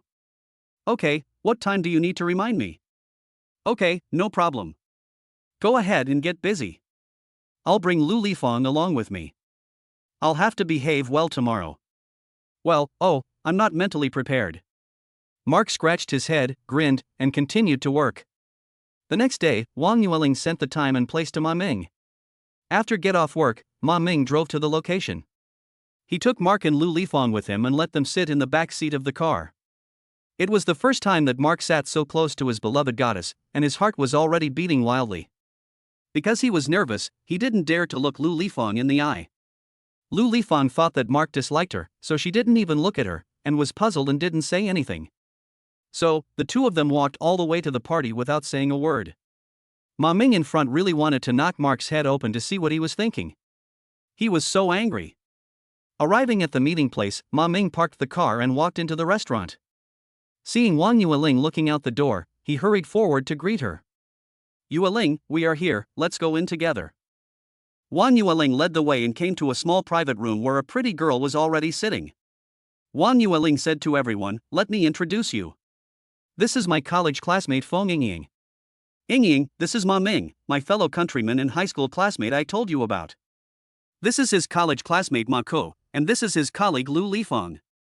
Everyone shook hands and greeted each other and started chatting. Ma Ming asked, "Yueling, are the dishes ready?" Wang Yueling said, "We only ordered part of it, thinking of leaving some for you to order. We ordered 3 authentic local delicacies here, which were ordered by Yingying. She is a local and she is familiar with it. The rest is up to you. Secretary Lu, what do you like to eat?" Ma Ming handed the menu to Lu Lifang. "Secretary Lu, please order whatever you want. Ma Ming and I will pay for this meal." "You don't have to be polite." Mark on the side said. Yes, you girls can order the dishes together. Just order whatever you like."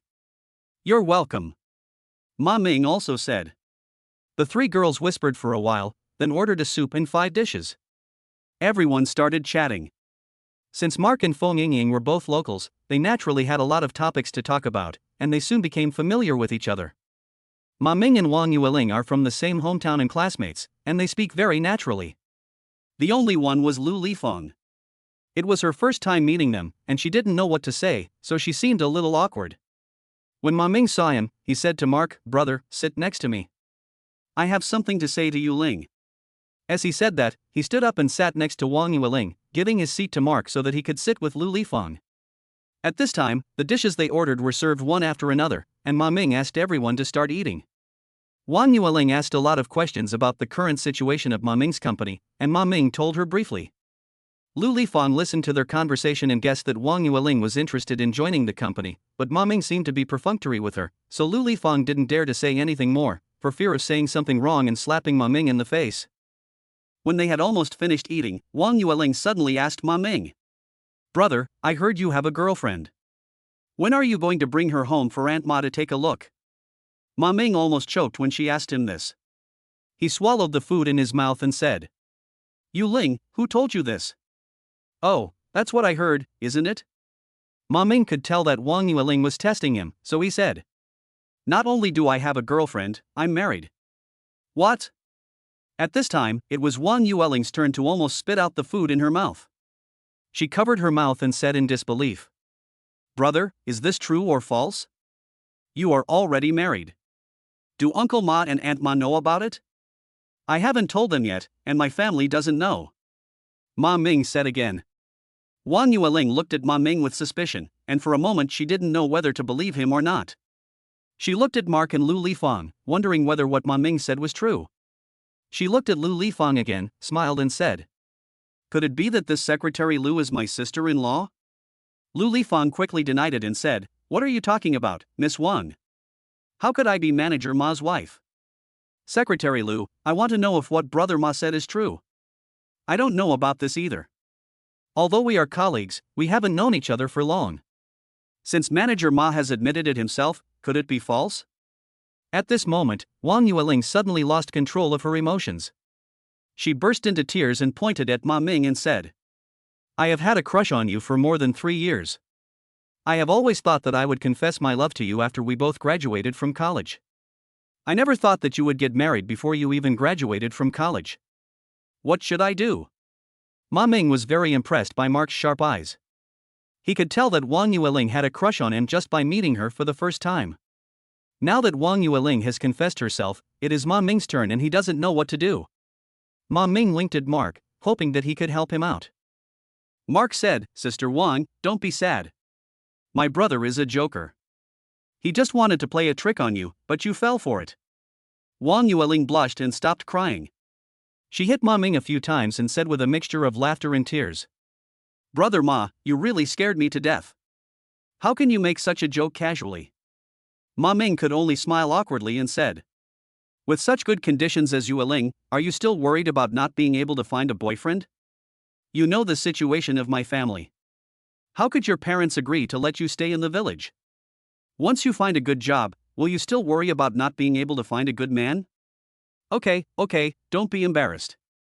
Everyone has almost finished eating. I'll pay the bill. Brother, you are responsible for sending the girls home safely." Mark on the side changed the subject. "Brother, you don't have to be polite. I'll take care of the meal and I'll also be responsible for sending the girl home." Ma Ming said this and waved to the waiter to come over for the bill. Then he sent Wang Yueling and Feng Yingying home, drove back to the dormitory, and handed the car to Mark, asking him to be responsible for taking Lu Lifeng home. Chapter 52 Mark, when did I offend you? After Ma Ming knew Wang Yueling's thoughts, he knew that he must not let her come to work in his company.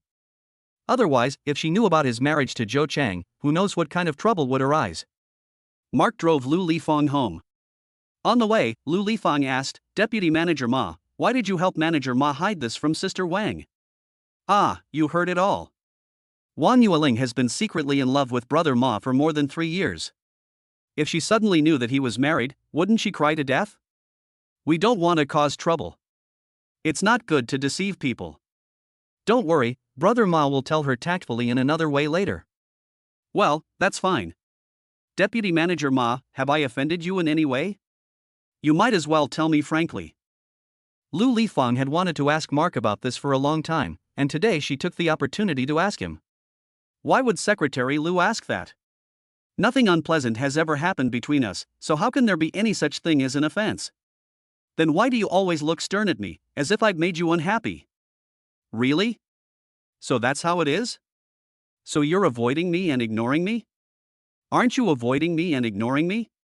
Li Feng, I don't. I want to see you every day. Mark explained hurriedly. Deputy Ma. Hey, Li Feng, from now on just call me Mark. It would be better to call me Brother Ma. He. I think I'm a little older than you. It's just one thing. It doesn't matter. You can call me whatever you like, but you can't call me Deputy Manager Ma. Mark, do you have a girlfriend? No, I swear, really not. You are the first goddess that I fell in love with.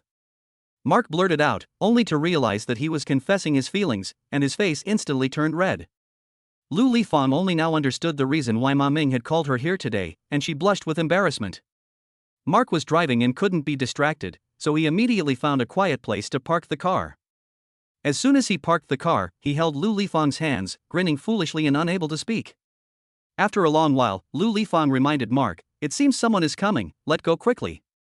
Mark looked up and saw someone who looked like a security guard approaching.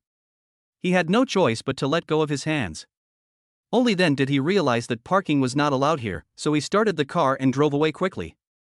Mark sent Lu Lifang home and parked the car at the gate of the community. He opened the door and helped Lu Lifang get out of the car. Mark held her hand tightly. Lu Lifang said, "Mark, I'm here, you have to let go, otherwise how can I go back?"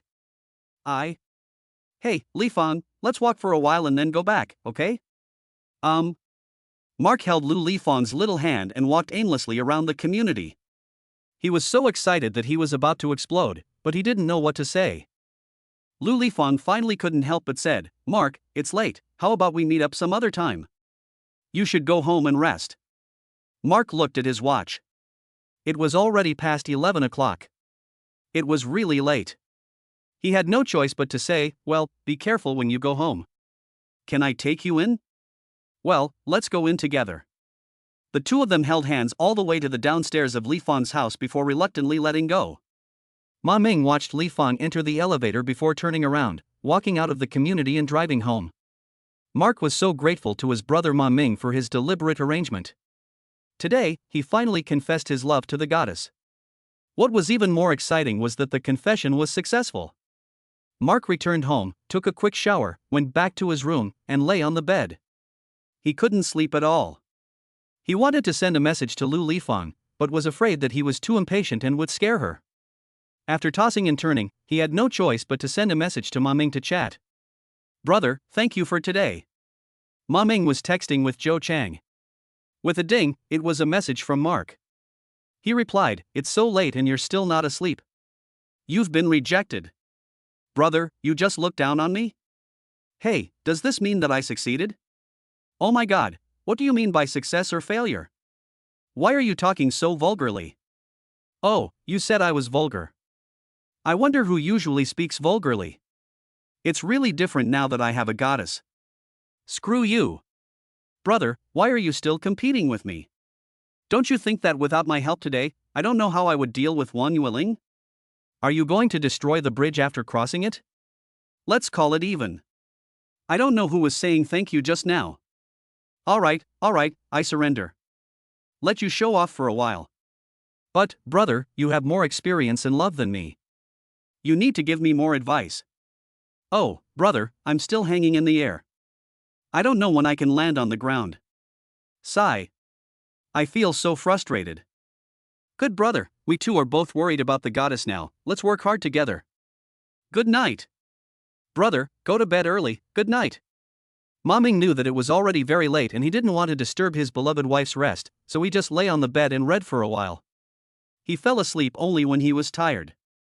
The next morning, Xiao Shiluen came to have breakfast with Ma Ming and Zhou Chang. Zhou Chang said, "I plan to go back to the head office today.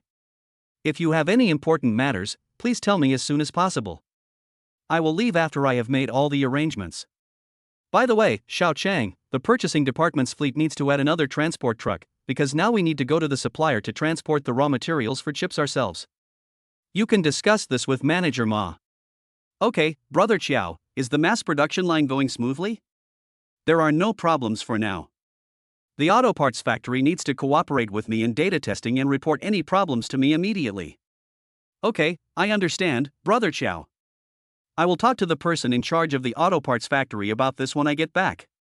Ma Ming, you can discuss the purchase of additional transport trucks with Xiao Mei. She is familiar with this aspect. Okay, Mr. Zhou, are you going back to the company today, or will you go directly back to the head office later? If there's nothing else, I'll go straight back to the head office. After breakfast, Xiao Shiluan drove back to the company to work. As soon as he left, Ma Ming dragged Zhou Chang into her room, hugged her tightly and said, "Baby, why are you always in such a hurry? I haven't been with you for a while, and you're leaving again. I also hope to stabilize the company as soon as possible so that I can have time to think about our affairs. You are now responsible for more and more company affairs, so you have to be more alert and keep an eye on it. Honey, let me go, I have to go to work."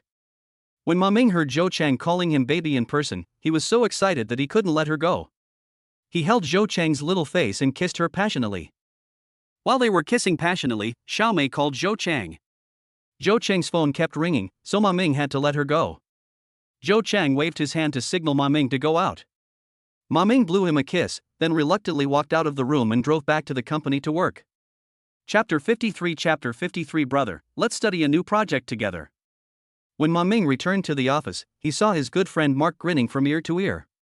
He knew that he must have successfully confessed his love to Lu Lifan last night and could not contain his excitement. He walked over to Mark's desk and sat down, saying in a sly tone, "Brother, did something happen yesterday that I don't know about? Tell me the truth." "Hey, brother, you are too nosy. This is a private matter between Li Fang and me. I can't tell you everything." You screamed so naturally. Did you do something to Secretary Lu? Did you give your first kiss to her? Oh my, don't say that. This is an office.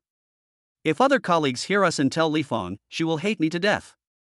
Brother, you don't want me to be single for the rest of my life, do you? What's more, Li Fang is a good girl, how can she be so casual? Okay, I won't joke with you anymore. Let's get back to business. The company is planning to set up a purchasing department. We need to add a transport vehicle and hire a truck driver. What suggestions do you have? Brother, don't forget that I am a newcomer like you. How can I have any experience in handling these matters? However, isn't there Assistant Jiang in the head office? She has worked in the head office for so many years. She must be very familiar with the business. Why don't you call her and ask for advice? Boss Joe also said so, but I always feel that if I ask her everything, she will look down on me. Can you help me ask Secretary Lu? After all, she started working 2 years earlier than us, so she should have some experience. I am also giving you a chance to use public power for personal gain. Hee, that's better. Just wait and see what I do. I'm sure you'll get some useful information back. After Mark found a reason to work, he went to Lu Lifang's office to find her. After hearing Mark's question, Lu Lifang said, "I have a cousin who drives a truck for transportation. However, due to the epidemic, he has been at home for the past 2 years and has rarely had the opportunity to drive. Now his fleet has been disbanded and he is looking for a job everywhere. Why not give him a chance and let him work in our company? How old is your cousin? How many years of experience does he have driving a truck? What kind of person is he? Is he reliable?" Manager Ma, don't worry. My cousin is in his 30s, married with 2 children. He is a down-to-earth person who can endure hardships. He has been driving a truck for almost 10 years and is very experienced. Well, I'll talk to Brother Ma first and see what he thinks. I'll talk to you later. All right. Mark was very pleased with what the goddess said and thought about going back to tell Ma Ming. Before leaving, he was busy saying to Lu Lifang, "Lifang, remember to wait for me when you get off work. I'll treat you to a delicious meal." Lu Lifang nodded and agreed. Mark said yeah in his heart and went to find Ma Minglia with a smile on his face.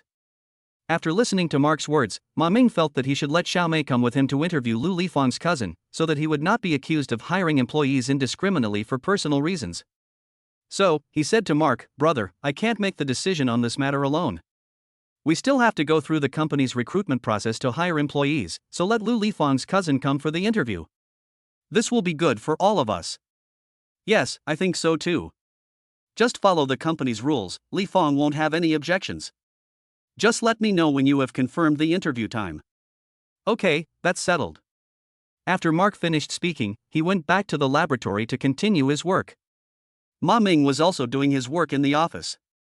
He called Jiang Xiaomei, and after confirming the time for her to come to the company, he planned to have her be an interviewer with him. A few days later, Jiang Xiaomei came to the company to follow up on the personnel work of setting up the purchasing department and the sales department. With her help, Ma Ming's things went smoothly. After 10 days of hard work, the purchasing department and the sales department respectively hired suitable employees to take up their posts.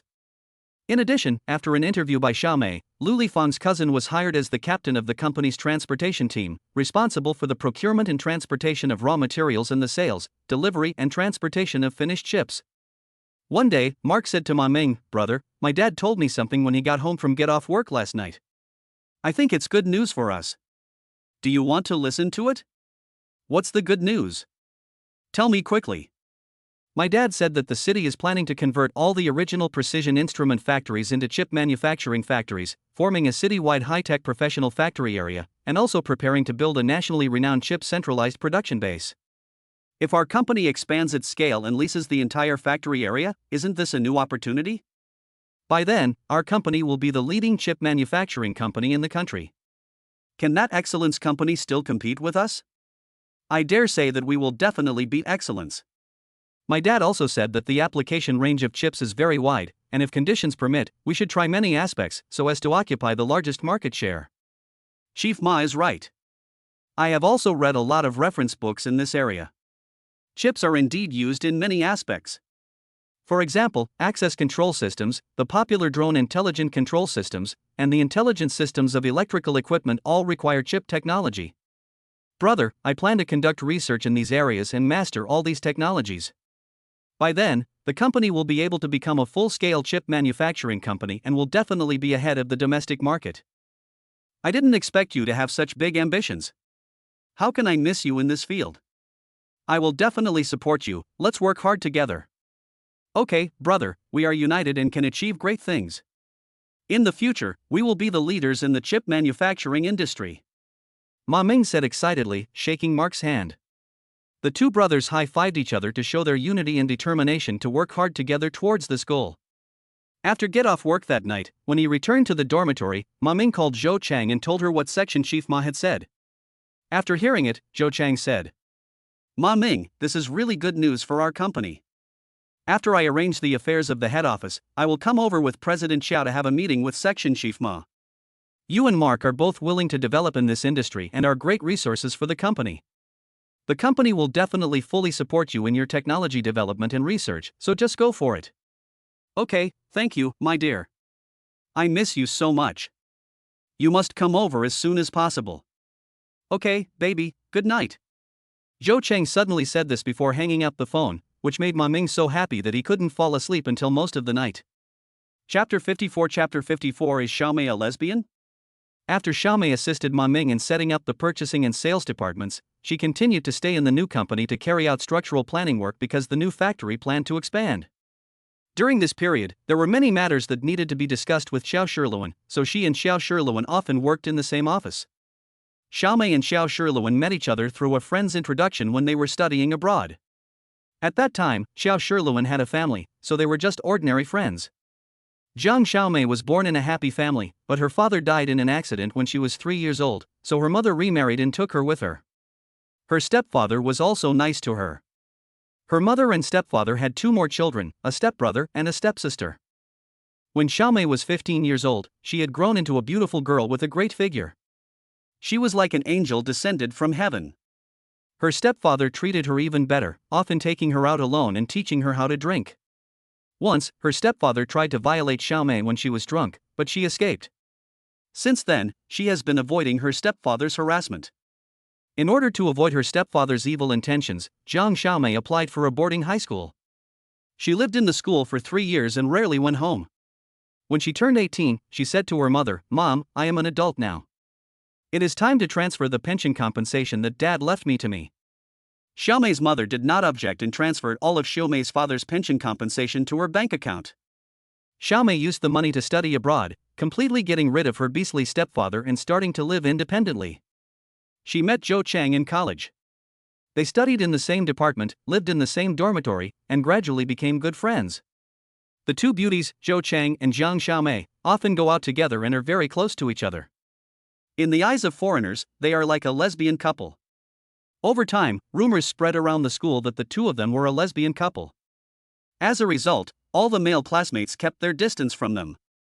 Although they had excellent appearance, no boys pursued them. Xiaomei was traumatized by the beastly behavior of her stepfather when she was growing up, so she doesn't care at all whether there are men pursuing her or not. Zhou Cheng's obsession with Zhuoyu also scared off the boys who wanted to pursue her, so the sisters spent their entire college years in peace. After returning to China, Zhou Chang went back to work in his father's company, while Jiang Xiaomei found a job in another company. But somehow, the rumor that Xiaomei was a lesbian spread to this company. Although the company leaders were skeptical, they looked at Jiang Xiaomei with discrimination. Colleagues in the company also began to point fingers at Xiaomei and say bad things about her behind her back. Jiang Xiaomei couldn't stand it anymore and quit her job. She found her good friend Zhou Chang. After hearing her story, Zhou Chang asked her to come to his company to serve as his president's assistant without hesitation. Jiang Xiaomei is extremely capable at work and is decisive in her work, no worse than men. Since Xiaomei usually works and lives with Zhou Chang, gradually, rumors that are unfavorable to them spread again. There are even more outrageous rumors that Jiang Xiaomei is a man disguised as a woman to stay with Zhou Chang, and they are actually a couple. After hearing these rumors, Zhou's father tried every means to force Jiang Xiaomei to resign because they were very plausible and had a bad impact on Zhou Chang. Jiang Xiaomei had no choice but to resign and go work for another company.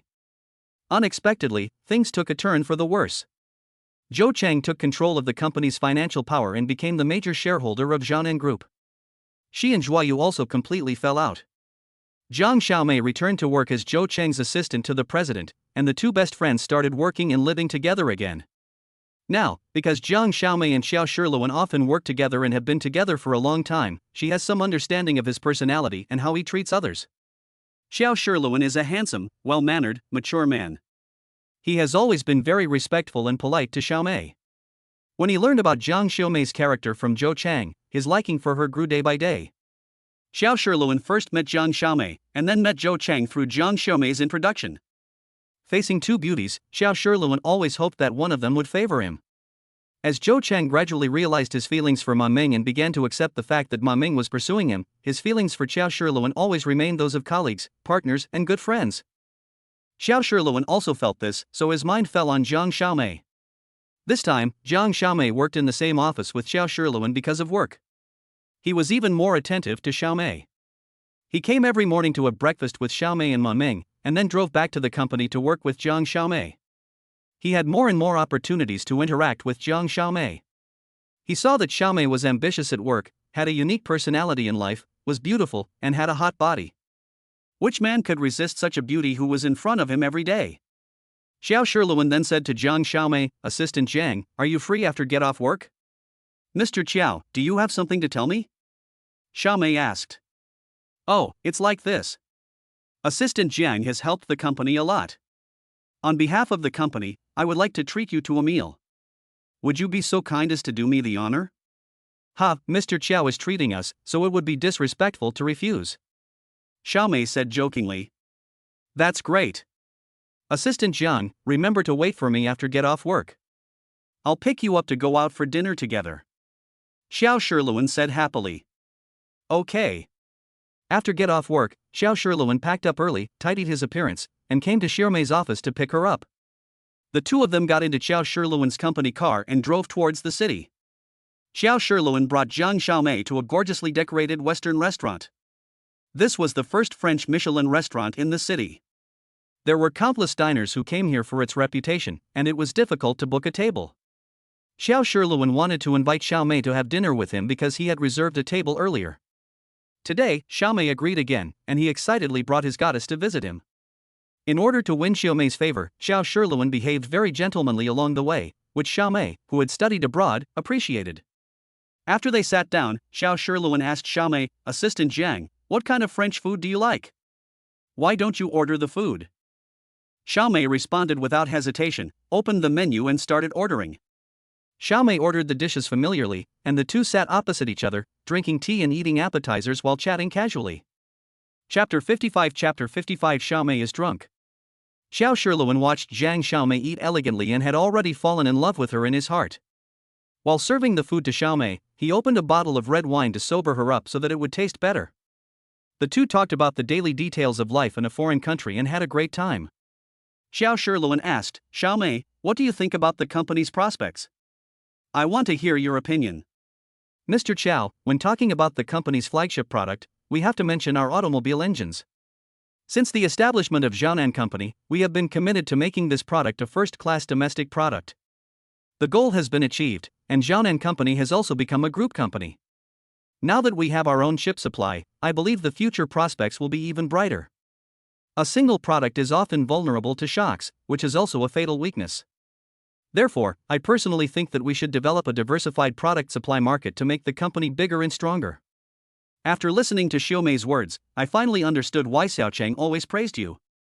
It turns out that Xiaomei is also a rare entrepreneur. You and Xiaocheng are really a pair of entrepreneurial sisters. Come, the red wine is ready, I'll toast you a glass. Xiao Shiluan poured a glass of red wine for Xiaomei, raised his glass to clink with her, and then drank it all in one gulp. Seeing how generous he was, Xiaomei drank the whole glass without hesitation. The two looked at each other and smiled, and suddenly felt that 1,000 cups of wine were not enough when meeting a good friend.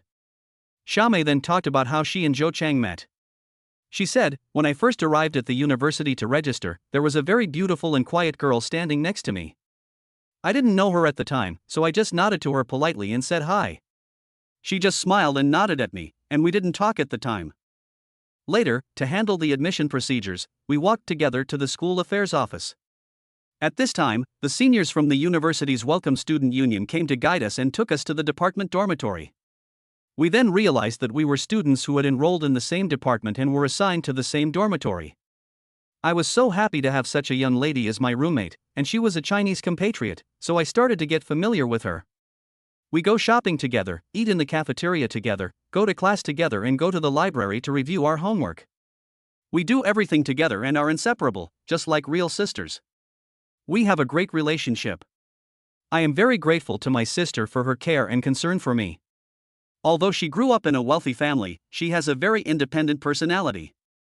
She handles many things on her own, and her parents never come to visit her. Later, I found out that her parents were divorced.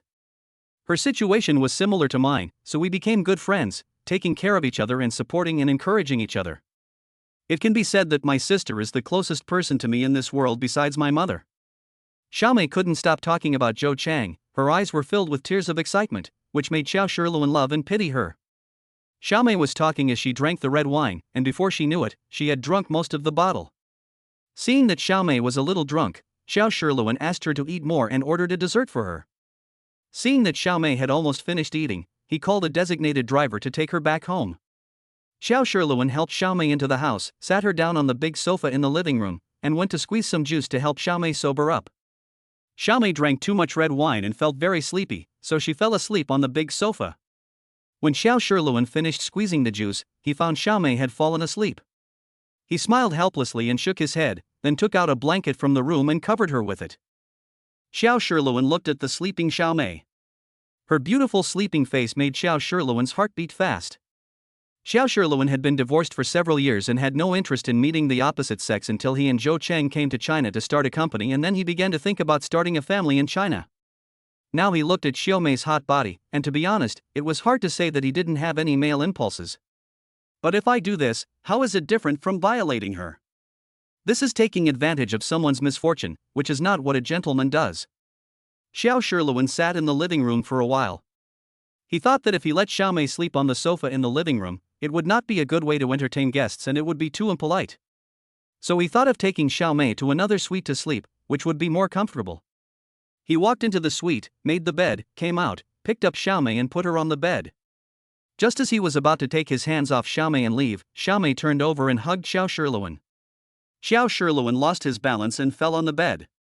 Xiaomei hugged him, stretched her legs on Xiao Shiluan's legs, rested her head on his chest, and muttered, "Sister, don't go, I want a hug."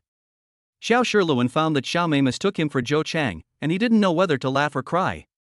He adjusted his position and leaned sideways on the bed, and Xiaomei lay on him and continued to sleep. Xiao Shiluan felt extremely uncomfortable at this time, with the hot beauty Xiaomei lying in his arms. Xiaomei mistook him for Zhou Chang, and her little hand reached into his shirt and touched his chest. Xiaomei's soft breasts were pressed against his chest. Ouch, Xiao Shiluan now feels like there are millions of ants biting him in his heart, but he can't move. This is really too tormenting. Xiao Shiluan bit his lips hard, suppressing his impulsive emotions, and sat there waiting for Xiaomei to fall asleep. Only then did he dare to gently take her little hand away, move her body, lay her flat on the bed, cover her with a blanket, and plan to go back to his room to take a shower and sleep. He tiptoed back to his room, went into the bathroom, turned on the faucet and washed his face, then began to take off his clothes and take a shower. Xiao Shiluan changed into his pajamas and was about to go to bed. Suddenly, the door was pushed open, and Xiaomei walked in with narrowed eyes, and fell asleep on his big bed. Xiao Shiluan was really confused at this time. What was Xiaomei doing? Not only that, Xiaomei might have felt uncomfortable sleeping in her work suit, so she pulled her clothes off on her own. Xiao Shiluan didn't dare to watch any longer, so he quickly ran out of the room, closed the door, and went to sleep in the suite where Xiaomei had just slept. Xiao Shiluan was kept company by Xiaomei for the entire night and only finished his shower in the late night. He was so sleepy that he fell on the bed and quickly fell asleep.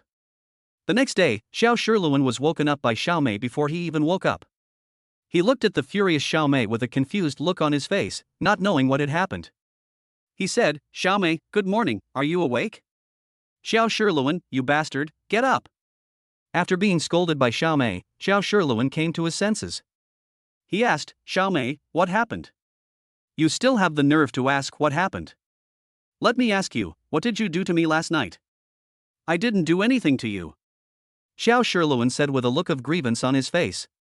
After hearing what Xiao Shiluan said, Xiaomei angrily slapped him hard in the face, then stomped her feet in anger, walked out of the room and returned to Ma Ming and Zhou Cheng's house. At this time, Ma Ming had just returned from exercising and saw Jiang Xiaomei walking out of Xiao Shiluan's house angrily and returning to her own house. Ma Ming was thinking, looking at Xiaomei's expression, could it be that she was done something by Xiao Shiluan? Chapter 56. Did I do that with him? It turned out that after Xiaomei woke up, she found herself sleeping in Xiao Shiluan's room, and her clothes were scattered everywhere. She thought she had been raped by Xiao Shiluan. That's why he went to Xiao Shiluan angrily to question him. But Xiao Shiluan refused to admit it again, so she got angry and slapped him. Xiaomei returned to Zhou Cheng's room and burst into tears in anger. Ma Ming heard her crying outside the door, so he knocked on the door and asked, "Assistant Jiang, what happened? Don't cry. Is there anything you can tell me?" When Jiang Xiaomei heard this, she started cursing. "Get out of here, you stinky men, none of you are good guys, I don't need your hypocritical and sympathetic attitude, get out of here." Ma Ming was so confused by Xiaomei's scolding that he went out to Xiao Shiluan's house and knocked on the door. Knock, knock, knock. Xiao Shiluan thought Jiang Xiaomei had returned, so he hurried over to open the door. When he saw it was Ma Ming, he asked, "Have you seen Assistant Jiang?" Ma Ming said, "Boss Xiao, I was just about to ask you what happened. Why did Assistant Jiang lock himself in his room and cry as soon as he came back?" "What? Xiaomei locked herself in her room and cried? Let's go and see what happened to her." The two returned to Ma Ming's house together and heard Xiaomei crying in Zhou Cheng's room. Xiao Shiluan knocked on the door and asked, "Xiaomei, you are feeling unwell somewhere, do you want me to take you to the hospital for a checkup?" Xiaomei was even more furious when she heard this. She said, "Xiao Shiluan, you still have the nerve to send me to the hospital for a checkup? Aren't you afraid that I will sue you?" "Xiaomei, what are you suing me for? I didn't do anything." "You bastard, you dare not admit it, I will make you suffer." "Hey, Xiaomei, what did you misunderstand? You slapped me for no reason. I'm not angry with you, but you hate me. What the hell is going on? You." Xiaomei was so angry at Xiao Shiluan that she opened the door with a bang and pointed at Xiao Shiluan and cursed. "You damn bad guy, you did that with me last night, and you're still here pretending to be wronged. Do you believe I'll sue you for rape?" "What? Rape? What did you say? How could Xiaomei say such ugly words? Last night you slept in a room by yourself and I slept in a room by myself. We didn't do anything. Aren't you just kidding me? If it weren't for you, how could my clothes be all over the floor? You must have forcibly ripped off my clothes and forced me to do that." "I didn't, you took off your clothes by yourself." You. Xiaomei pointed at Xiao Shiluan and was so angry that she couldn't speak. After a while, she breathed a sigh of relief, took out her phone and called Zhou Chang. Sister, please come here quickly. Xiao Shirluan bullied me and he refused to admit it. Sister, please come and save me. Xiaomei was crying while talking on the phone. Zhou Chang on the other end was frightened by her and quickly comforted her. Xiaomei, stop crying. Stay in my room and don't go anywhere. Wait for me to come over. Zhou Chang drove hurriedly to the new company. Ma Ming didn't know who to trust. He pulled Xiao Shirluan into his room and asked, Mr. Qiao, what happened last night? You should tell me the truth. Xiao Shirluan wanted to die at this time, so he told Ma Ming everything about Xiaomei getting drunk last night. Ma Ming didn't know whether to believe it or not. He said, Boss Zhou is on her way here. After she comes and asks Assistant Zhang, we can decide what to do next. Now we should go to work at the company first and let Assistant Zhang calm down in the house. This is the only way. Manager Ma, please drive. I'm almost dizzy. Okay, let us go together. Ma Ming drove Xiao Shirluan back to the company to work. Zhou Chang drove to the new house, opened the door and saw Zhang Xiaomei. At this time, her face was covered with tears and she looked pitiful, which made her heart ache. Zhou Chang thought to himself, Xiao Shirluan usually looks gentle and refined, how come he doesn't look like this kind of bastard? She hugged Xiaomei, stroked her back and said soothingly, Don't be afraid, Xiaomei. Tell me everything that happened yesterday in detail. I will definitely make the decision for you. Xiaomei recounted the whole story of the French dinner she had with Xiao Shirluan yesterday. Zhou Chang didn't find anything wrong with what he heard, so he asked, Xiaomei, you said you drank too much, and then you didn't know how you fell asleep on the big bed in Mr. Qiao's room. When you woke up, you found your clothes all over the floor. Xiao Shirluan didn't sleep with you. Can you let me see any scars on your body? Also, did you wake up with nothing on? Sister, I'm only wearing a bra and panties, all other clothes are off. Oh, so take off all your clothes and let me see. Xiaomei took off her underwear. Zhou Chang carefully looked at her from head to toe and found no visible scratches. She asked curiously, Xiaomei, even though you are drunk, you are not unconscious at all. Think carefully about what Mr. Qiao has done to you. Sister, when I first came to Xiao Shirluan's house, I should have slept on the sofa. I still remember that he helped me in, put me on the sofa and walked away. Then I fell asleep and I don't know how I ended up in his room. Xiaomei, I want to ask you a question. You must tell me the truth. Have you ever had sexual relations with a man? Sister, I have never had that with a man, never, I swear. While helping Xiaomei put on her clothes, Zhou Chang said.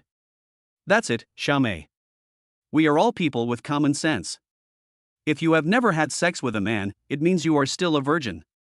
Let's go to Mr. Qiao's room and see if he has done anything to let you down. Zhou Chang took Xiaomei to Xiao Shirluan's room. Seeing that the big bed was a little messy, but there was nothing on the snow-white sheets, Zhou Chang said. Xiaomei, look, nothing must have happened between you and Mr. Qiao. The bed sheet is clean and there is nothing on it. Zhou Chang sat down with Xiaomei, and she said to her seriously, Xiaomei, don't be angry when you hear what I'm going to say next, because I saw it with my own eyes. Do you remember the night we graduated from college? We both attended the graduation party together. That night we both drank a lot of alcohol, including beer and red wine. We all drank too much. Later, I returned to the university dormitory and fell asleep immediately. I was woken up in the middle of the night and saw that you might have been hot or felt uncomfortable in the school uniform, so you tore off all your clothes and threw them on the ground, then fell back to sleep. It was not until dawn that I realized that I had taken off all my clothes, leaving only my bra and underwear. I didn't tell you about this. You took a shower and changed your clothes the next day. Later, we went home after getting our diplomas.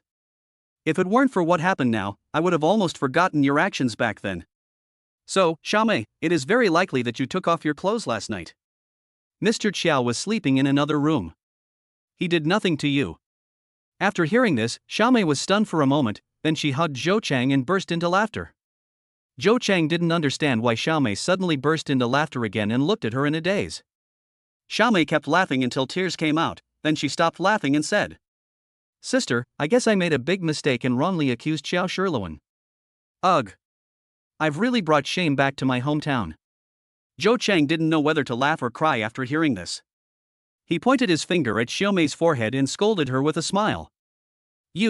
I really don't know what you are thinking. It's good that you are fine. It's just that it's hard for President Xiao. He was kind enough to take care of you, but you played tricks on him like this. I don't know where to put my face. Ha ha. Sister doesn't know yet, I slapped him in the face this morning. You damned girl, if you really got that, Xiao Shiluan would definitely be dead. By the way, you two must have had a lot of fun talking yesterday, so you drank so much. Tell me the truth, is it that Mr. Qiao has developed feelings for you? I don't know about this, I can't comment. Hey, sister, how do you think we should end this? I am too embarrassed to see Xiao Shiluan now. Xiaomei said, sticking out her tongue. In this matter, I have no choice but to be a peacemaker. Zhou Chang said helplessly. Chapter 57 Hot Pot Meeting. Zhou Chang and Xiaomei returned to her house together. She asked Xiaomei to go out and buy some food so that she could cook a delicious meal in the evening to apologize to Xiao Shiluan. Then, she went to the company and found Xiao Shiluan. Seeing that Xiao Shiluan was completely listless, she smiled and said to him, Brother Xiao, it's okay. The misunderstanding has been resolved. Xiaomei will make you something delicious tonight to apologize. Oh, luckily Xiao Chang is here, otherwise I really can't wash myself clean even if I jump into the Yellow River. Xiao Shiluan said with a blushing smile. Brother Xiao, I have something to ask you, but I don't know if I should ask you. Xiao Chang, just ask if you have any questions. Brother, have you fallen in love with Xiaomei? When Zhou Chang asked this question to Xiao Shiluan unexpectedly, he blushed and nodded, then turned away embarrassedly, not daring to look at Zhou Chang. After Zhou Chang understood his feelings, he thought that Xiaomei finally had a good man who liked her, and hoped that she could cherish this relationship and that the two of them could blossom and bear fruit. When it was time to get off work in the evening, Zhou Chang brought Ma Ming and Mark to the dormitory. Seeing Xiaomei and An Zhang preparing hot pot ingredients together, he knew that she was going to have a big hot pot meal with everyone. Ma Ming took the opportunity to tell the two general managers about Mark's father, Section Chief Ma's plan to build a chip production base, and asked for their opinions on the matter. Zhou Chang said, It's rare that everyone is here today, so let's have a meeting and discuss it while eating hot pot. Everyone sat together, and Xiao Shiluan said, Mark told me about this earlier, and I was thinking about having a chance to talk to Xiao Chang about it. Now that we are all together, let's talk about our opinions and brainstorm. Xiaomei said, You two bosses may not know that our company's operating funds are not very loose. The reason is that we have accumulated some funds due to stockpiling. I personally think that the current advertising video should not be released too quickly. We should wait until we have used up all the chips produced by Excellence Company before we do it, right? Xiao Shiluan shook his head and said, This is not feasible. We know that the chips from Excellence have defects, but we continue to use them. This is irresponsible to our customers. I am thinking of returning these chips to Excellence and using our own chips. Do you think this is feasible? First, they can get back the funds to rent a precision instrument factory and to finance renovations. Second, they can launch promotional ads as soon as possible. Third, they can allow Excellence to stock up its own products. What is being held back is Excellence's working capital. When everyone heard this, they all gave a thumbs up and said that this was a good idea to kill 3 birds with 1 stone. The only thing they didn't know was whether they could trick Joyo into recycling the chips he produced. Zhou Cheng thought for a while and said, If we return them directly to Joyo, it will definitely alert the enemy. How about this? We sell these chips to Joyo's downstream merchants, all of which are from its branches. We sell them separately and say that we have no working capital and want to cash out as soon as possible. I think they will believe it. Ma Ming said, I agree with Mr. Zhou's idea. I want to try to promote these chips and see if I can succeed. Mark said, This is a good idea, but will they take advantage of the opportunity to lower the price? If so, won't we lose money? Ma Ming said, Let's try contacting them first. If we lose a little on the shipping cost and deliver the goods to their door, this may be successful. Xiao Shiluan and Zhou Chang both agreed with Ma Ming's idea and asked him to try contacting these merchants after work tomorrow. After everyone finished talking about business, they started teasing Xiao Shiluan and Jiang Xiaomei.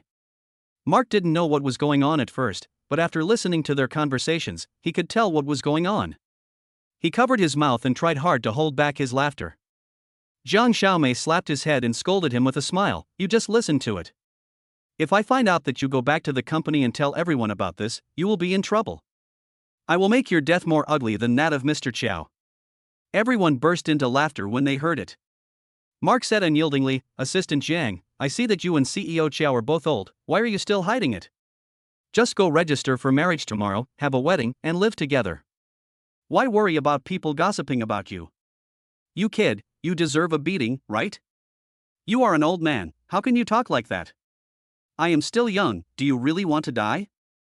Xiao Shiluan and Jiang Xiaomei were still guessing each other's thoughts, but suddenly Mark, who was very straightforward, exposed their thoughts, so Xiao Shiluan simply confessed his feelings to Xiaomei. Xiaomei, I don't deny that I have feelings for you, but I don't know what you think of me?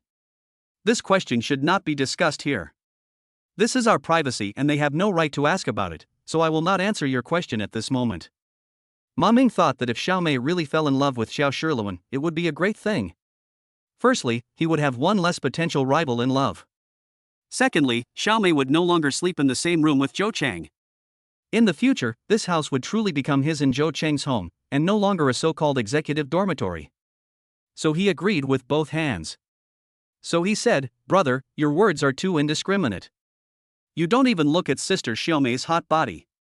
I'm about to have a nosebleed when I look at her every day.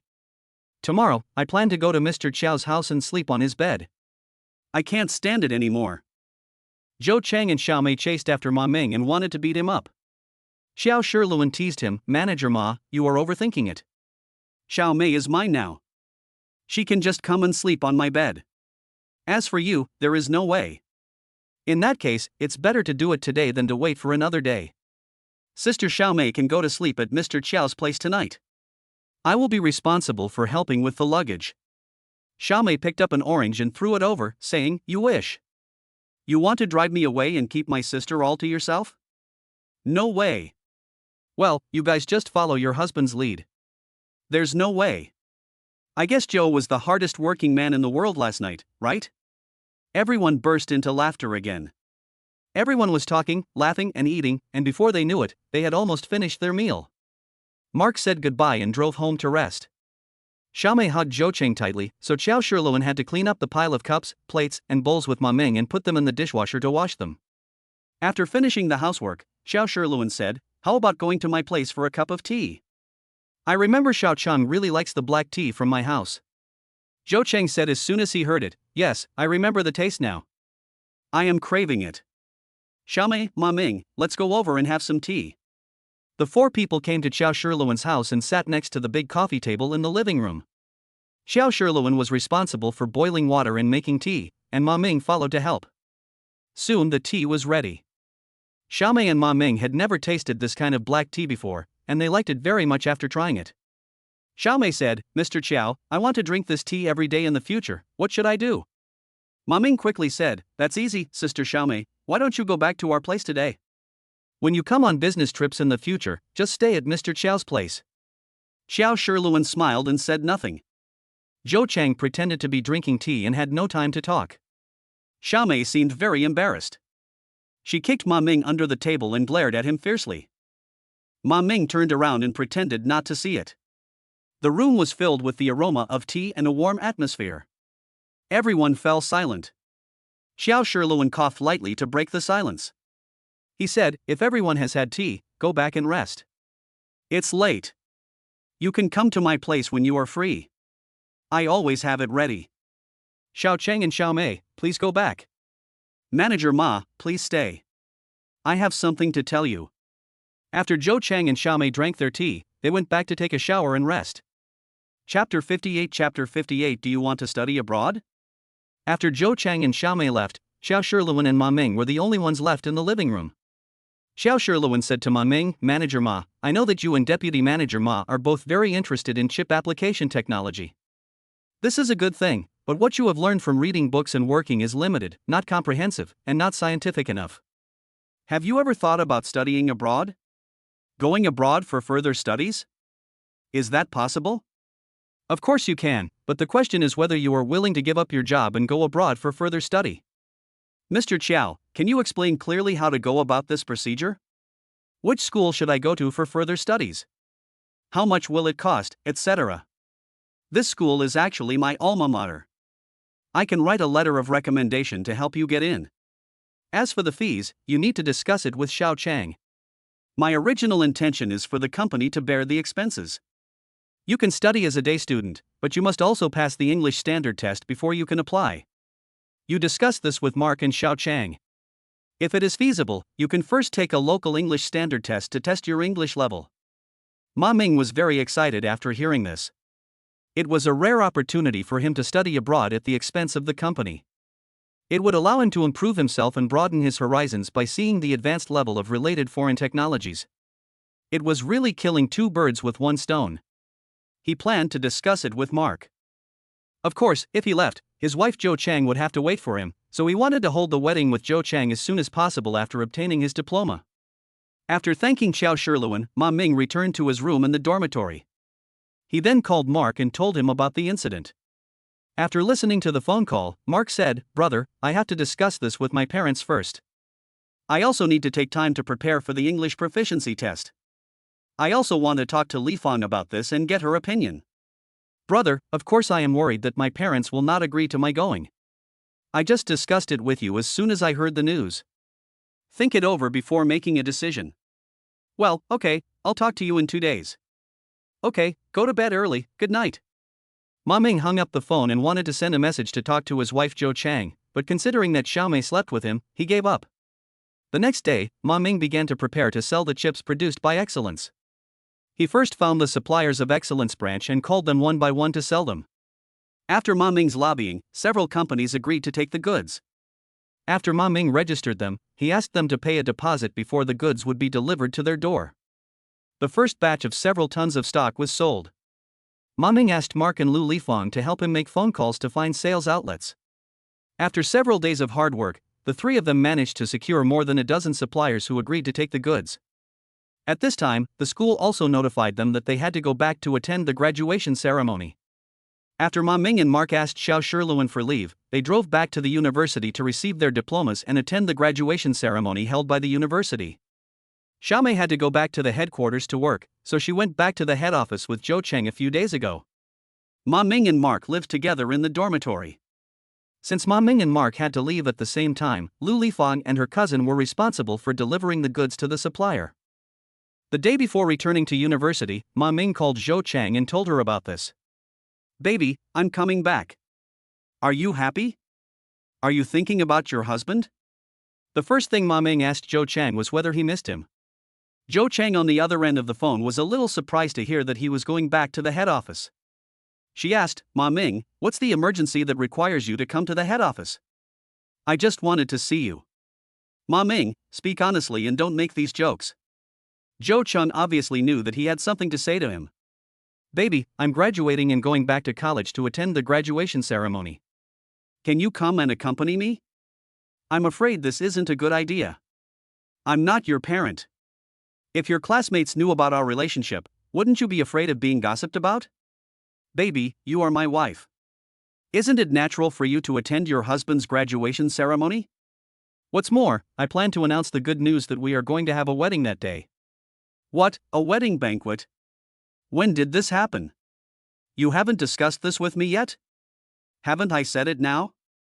Honey, let's have a wedding and get married, shall we? My dad must agree to hold the wedding. Judging from the current situation, it is certain that my dad will not agree. It is very difficult.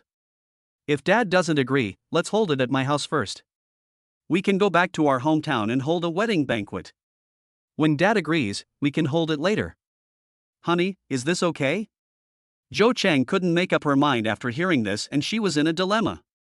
Ma Ming on the other end of the phone did not hear Zhou Cheng's reply, so he continued. "Baby, just say you are my girlfriend and you are here to attend my graduation. This is a normal social activity.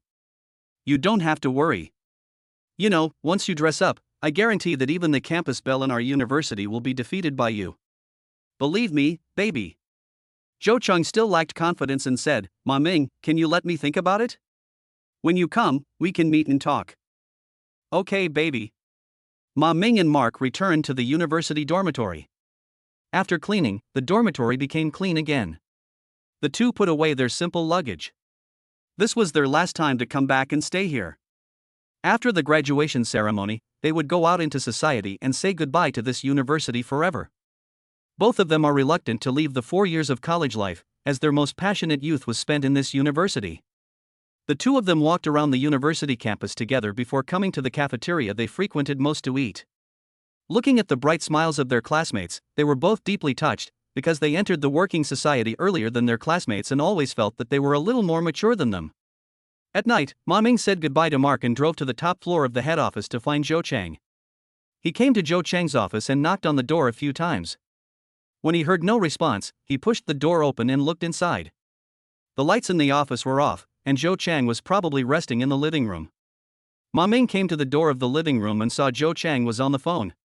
He walked quietly behind her, waited quietly until she finished her call, and then hugged her from behind with both hands. Zhou Chang was obviously startled. When he turned around and saw that it was Ma Ming, he immediately said in surprise, "Ma Ming, you're back, why didn't you call me? I just wanted to give you a surprise, so I deliberately didn't call you." "Honey, have you had dinner?" "I have eaten." "How about you? Have you eaten? How about I go out to eat with you?" "Baby, please accompany me to the graduation ceremony tomorrow. I want to tell my college classmates that you are my girlfriend." "Can I really?" "Of course, that's beyond doubt. I'm also planning to go back to my hometown with you to meet my parents." "Oh, and I have a younger sister who is also in college. Since we are going to attend the graduation ceremony, how about we go out and buy suitable clothes together?" "Okay, baby, once you dress up, you will definitely be the most beautiful among all the girls. Baby, you are my pride." Ma Ming kissed Zhou Chang passionately before taking her hand to go shopping in the mall. Chapter 59 Graduation Ceremony. Zhou Chang and Ma Ming walked around the entire mall together, but didn't find any clothes they liked, so they went to a brand clothing store. In the store, Zhou Chang picked out a plain dress. When she wore it, she looked like a college student who had just graduated from university, simple, elegant, quiet, and youthful. Ma Ming liked it very much when he saw it, and kept saying that this set was the most suitable. Zhou Chang picked out a casual suit for Ma Ming. After he put it on and stood next to Zhou Chang, the shop assistants all praised that it was a perfect couple's outfit and a perfect match. The two had a midnight snack before driving back to the company's top floor office. At this time, Jiang Xiaomei also came back from outside. During her time working in the company, she had always lived with Zhou Chang. When Xiaomei saw the couple walking back hand in hand, she jokingly said, "Oh, should I, a big light bulb, move away so as not to disturb your love?" He. Ma Ming also took the opportunity to tease her and said, "Sister Xiaomei, if you know you are a big light bulb, you should get married quickly. Mr. Chow can't sleep every night. You damned boy, you even dare to make fun of your sister, I will beat you up." As he said this, he pretended to hit Ma Ming. Ma Ming quickly slipped behind Zhou Chang like a loach and made faces at Xiaomei. Zhou Chang smiled and said, "Okay, both of you stop messing around. Ma Ming, go back and get some rest. It's getting late." "Okay, baby, Miss May, I'm going back to college. Good night." Ma Ming said goodbye to them and drove back to his university dormitory. Mark was on a video call with Lu Lifeng. When he saw Ma Ming coming in, he immediately said to Lu Lifeng, "Lifeng, my brother is back. Let's talk tomorrow. Good night." After saying that, Mark hung up the phone. The two brothers took a shower and went to bed. There was no conversation all night. The next morning, the classmates who attended the graduation ceremony returned to the university campus one after another. Ma Ming asked Mark to prepare a seat for him, and then he drove to the company to pick up Zhou Chang. Zhou Chang got up early in the morning and told Xiaomei that she was going to attend Ma Ming's graduation ceremony and asked her to follow up on the company's work. Zhou Chang dressed herself up carefully, put on light makeup, and used a clip to curl her long hair into small waves, which were scattered on her shoulders. She decorated her ears with exquisite hairpins, which made her look really fresh and campus-like. Plus, when she put on her newly bought plain dress and a pair of high heels and stood in front of the dressing mirror, she looked like a dazzling campus beauty. Ma Ming came to the top floor and saw his wife Zhou Chang's outfit. He couldn't help but whistle. He exclaimed wow and picked her up and spun her around a few times. Just when he wanted to kiss Zhou Chang immediately covered his mouth with his hand and said, "I just put on lipstick, don't move." Ma Ming had no choice but to grit his teeth and resist the urge, dragging her little hand to the parking lot. The two drove to the university, parked the car, and Ma Ming took Zhou Chang's hand and walked into the university gate together. As they walked, Ma Ming introduced her to the various facilities and buildings of his university. Zhou Chang was studying abroad and had never visited any domestic university, so she went around with Ma Ming with great interest. The couple walking together attracted the attention of teachers and students in the university. They are such a perfect match, just like a perfect match made in heaven. When the graduation ceremony was about to begin, Ma Ming dragged Zhou Chang's hand back to their seats. At this time, the classmates all started to tease them. Ma Ming, you really shouldn't have done that. You brought back a beautiful girl without telling me. Tell me, which university is she from? Hey, don't scare my little darling. Her name is Zhou Chang. She studied at a university abroad and has already graduated. She is here to attend my graduation ceremony today. Let's save money for our wedding. Oh my god, Ma Ming, you are a quiet guy, but now you are the first one in our department to get married. You are amazing. The classmates were all joking with Ma Ming, and no one thought that Zhou Chang was much older than Ma Ming. Zhou Chang excitedly watched Ma Ming receive the graduation certificate from the principal and then walk down from the stage. He threw his bachelor's hat high up and tossed it to Zhou Chang. Zhou Chang took it, smiled and blew him a kiss, causing the students around him to cheer. Ma Ming simply felt that today was the happiest day of his life. His face was wide open with a smile on his face, which made him look even brighter and more dazzling despite his already sunny disposition. After the graduation ceremony, Ma Ming, Mark and several other good classmates took a group photo together. Other male classmates all wanted to take a photo with Zhou Chang, but Ma Ming blocked them one by one. Ma Ming was teased by his classmates as a wife-protecting maniac. Mark said to Ma Ming regretfully, "Oh, if I had known earlier, I would have brought Li Fong to my graduation ceremony. At first, I was afraid of being laughed at by my classmates, so I didn't dare to invite her. Now it has become a regret in my life." Everyone started to cheer for a dinner party to celebrate, so Zhou Chang said to everyone, "If you don't mind, I'll treat you all to this meal. Thank you for your friendship to Ma Ming." When everyone heard this, they all agreed. They never thought that Ma Ming would find a girlfriend who was both beautiful and rich. All the single guys were really envious of him. When everyone was talking about where to go for dinner, Zhou Chang decided, "No need to go through the trouble of voting. I'll lead the team and I'm sure you'll all like it." When everyone heard this, they all looked over with happy eyes. Damn, Ma Ming's girlfriend is so enviable. No wonder this guy protects her so much, it really makes people unable to suppress the urge to snatch her away. Everyone, along with Zhou Chang and Ma Ming, came to a restaurant with an unusually quiet environment. This is a restaurant opened by Zhou Chang's good friend. It is usually difficult to reserve a table, but as soon as Zhou Chang called, her friend immediately agreed to reserve a large suite for her. This restaurant is located next to a forest park in the suburbs. It is surrounded by green mountains and clear waters, lush trees, flowing water, pavilions, and towers. It feels like entering a time tunnel and making people feel like they have returned to ancient times. In addition to its beautiful scenery, the restaurant also has a high-tech side. The interior decoration and furnishings are all modern models, forming a sharp contrast with the outside environment, making people feel like they are in two passages between modern and ancient times. Everyone was stunned when they saw it, and then they praised it endlessly. They all gave thumbs up and said in unison that Zhou Chang was very good at choosing a place. Ma Ming gained a lot of face amid the jealousy and hatred of his classmates. Everyone enjoyed the dinner happily and left indelible and wonderful memories when they left the university campus. Everyone was talking and laughing happily until the dinner ended at around 9 o'clock in the evening.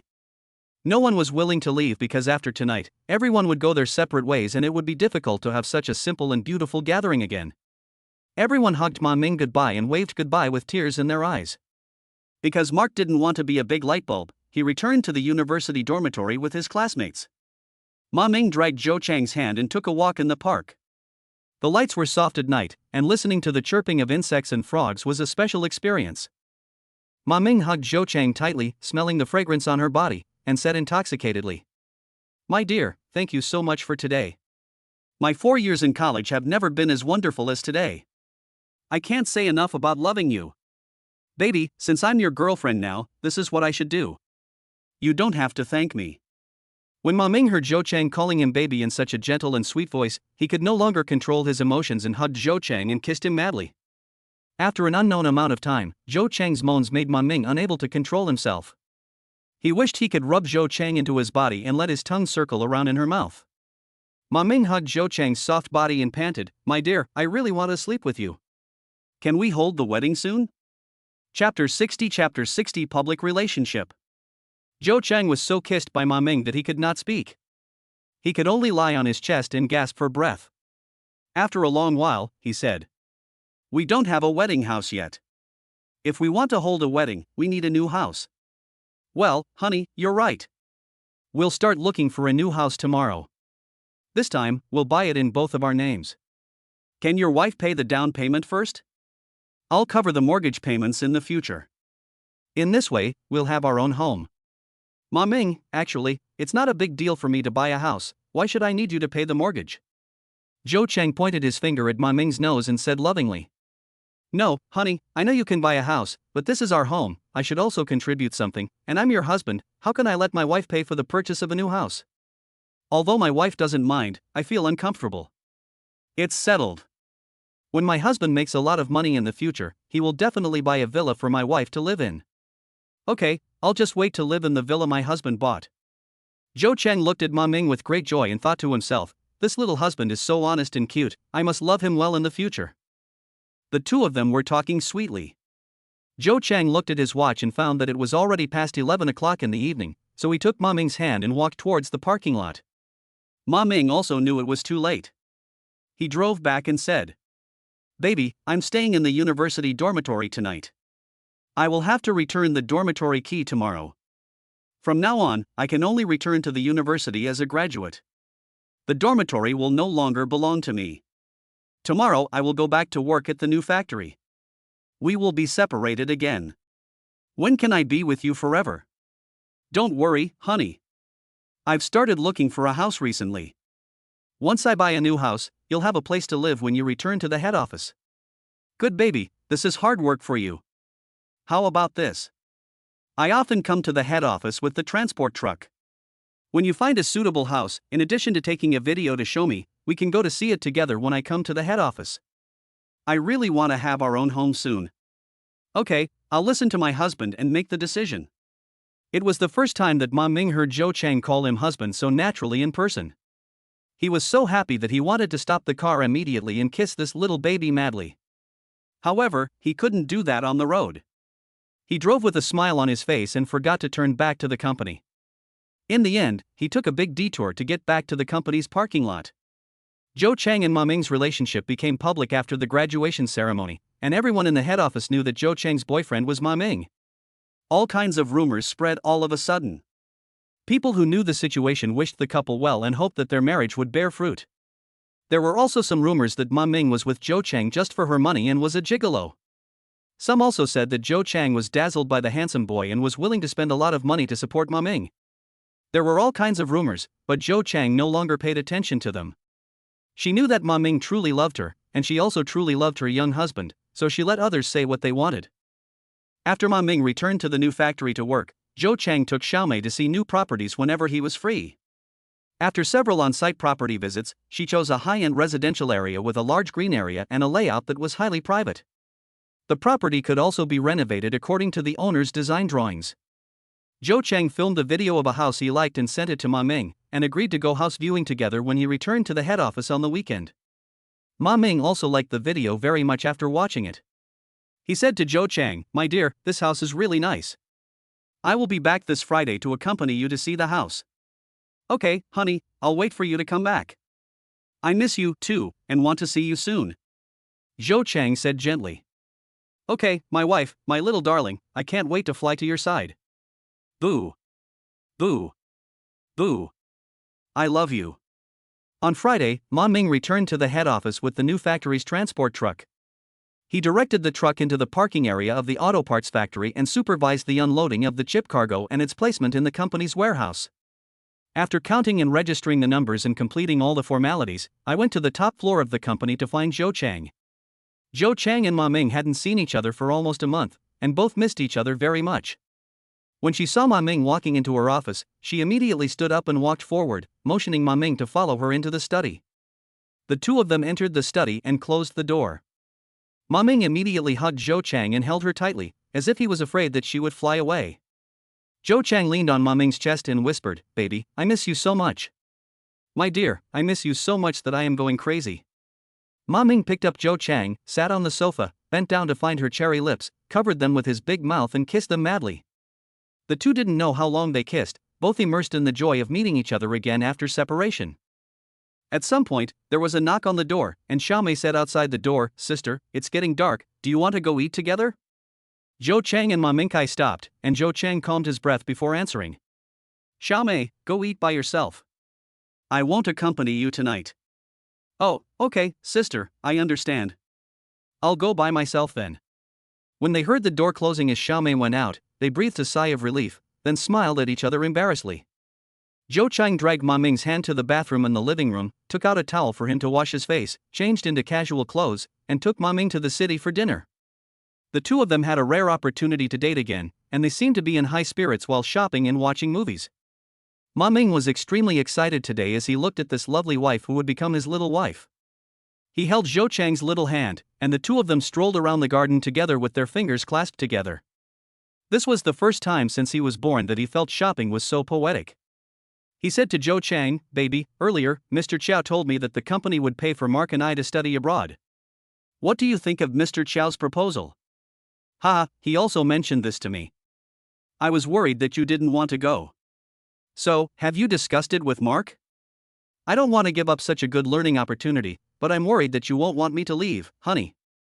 "Of course, I don't want to leave you either. We've finally been together, but it's been less than half a year and we have to separate again. So I want to go later because I want to go out after my wedding.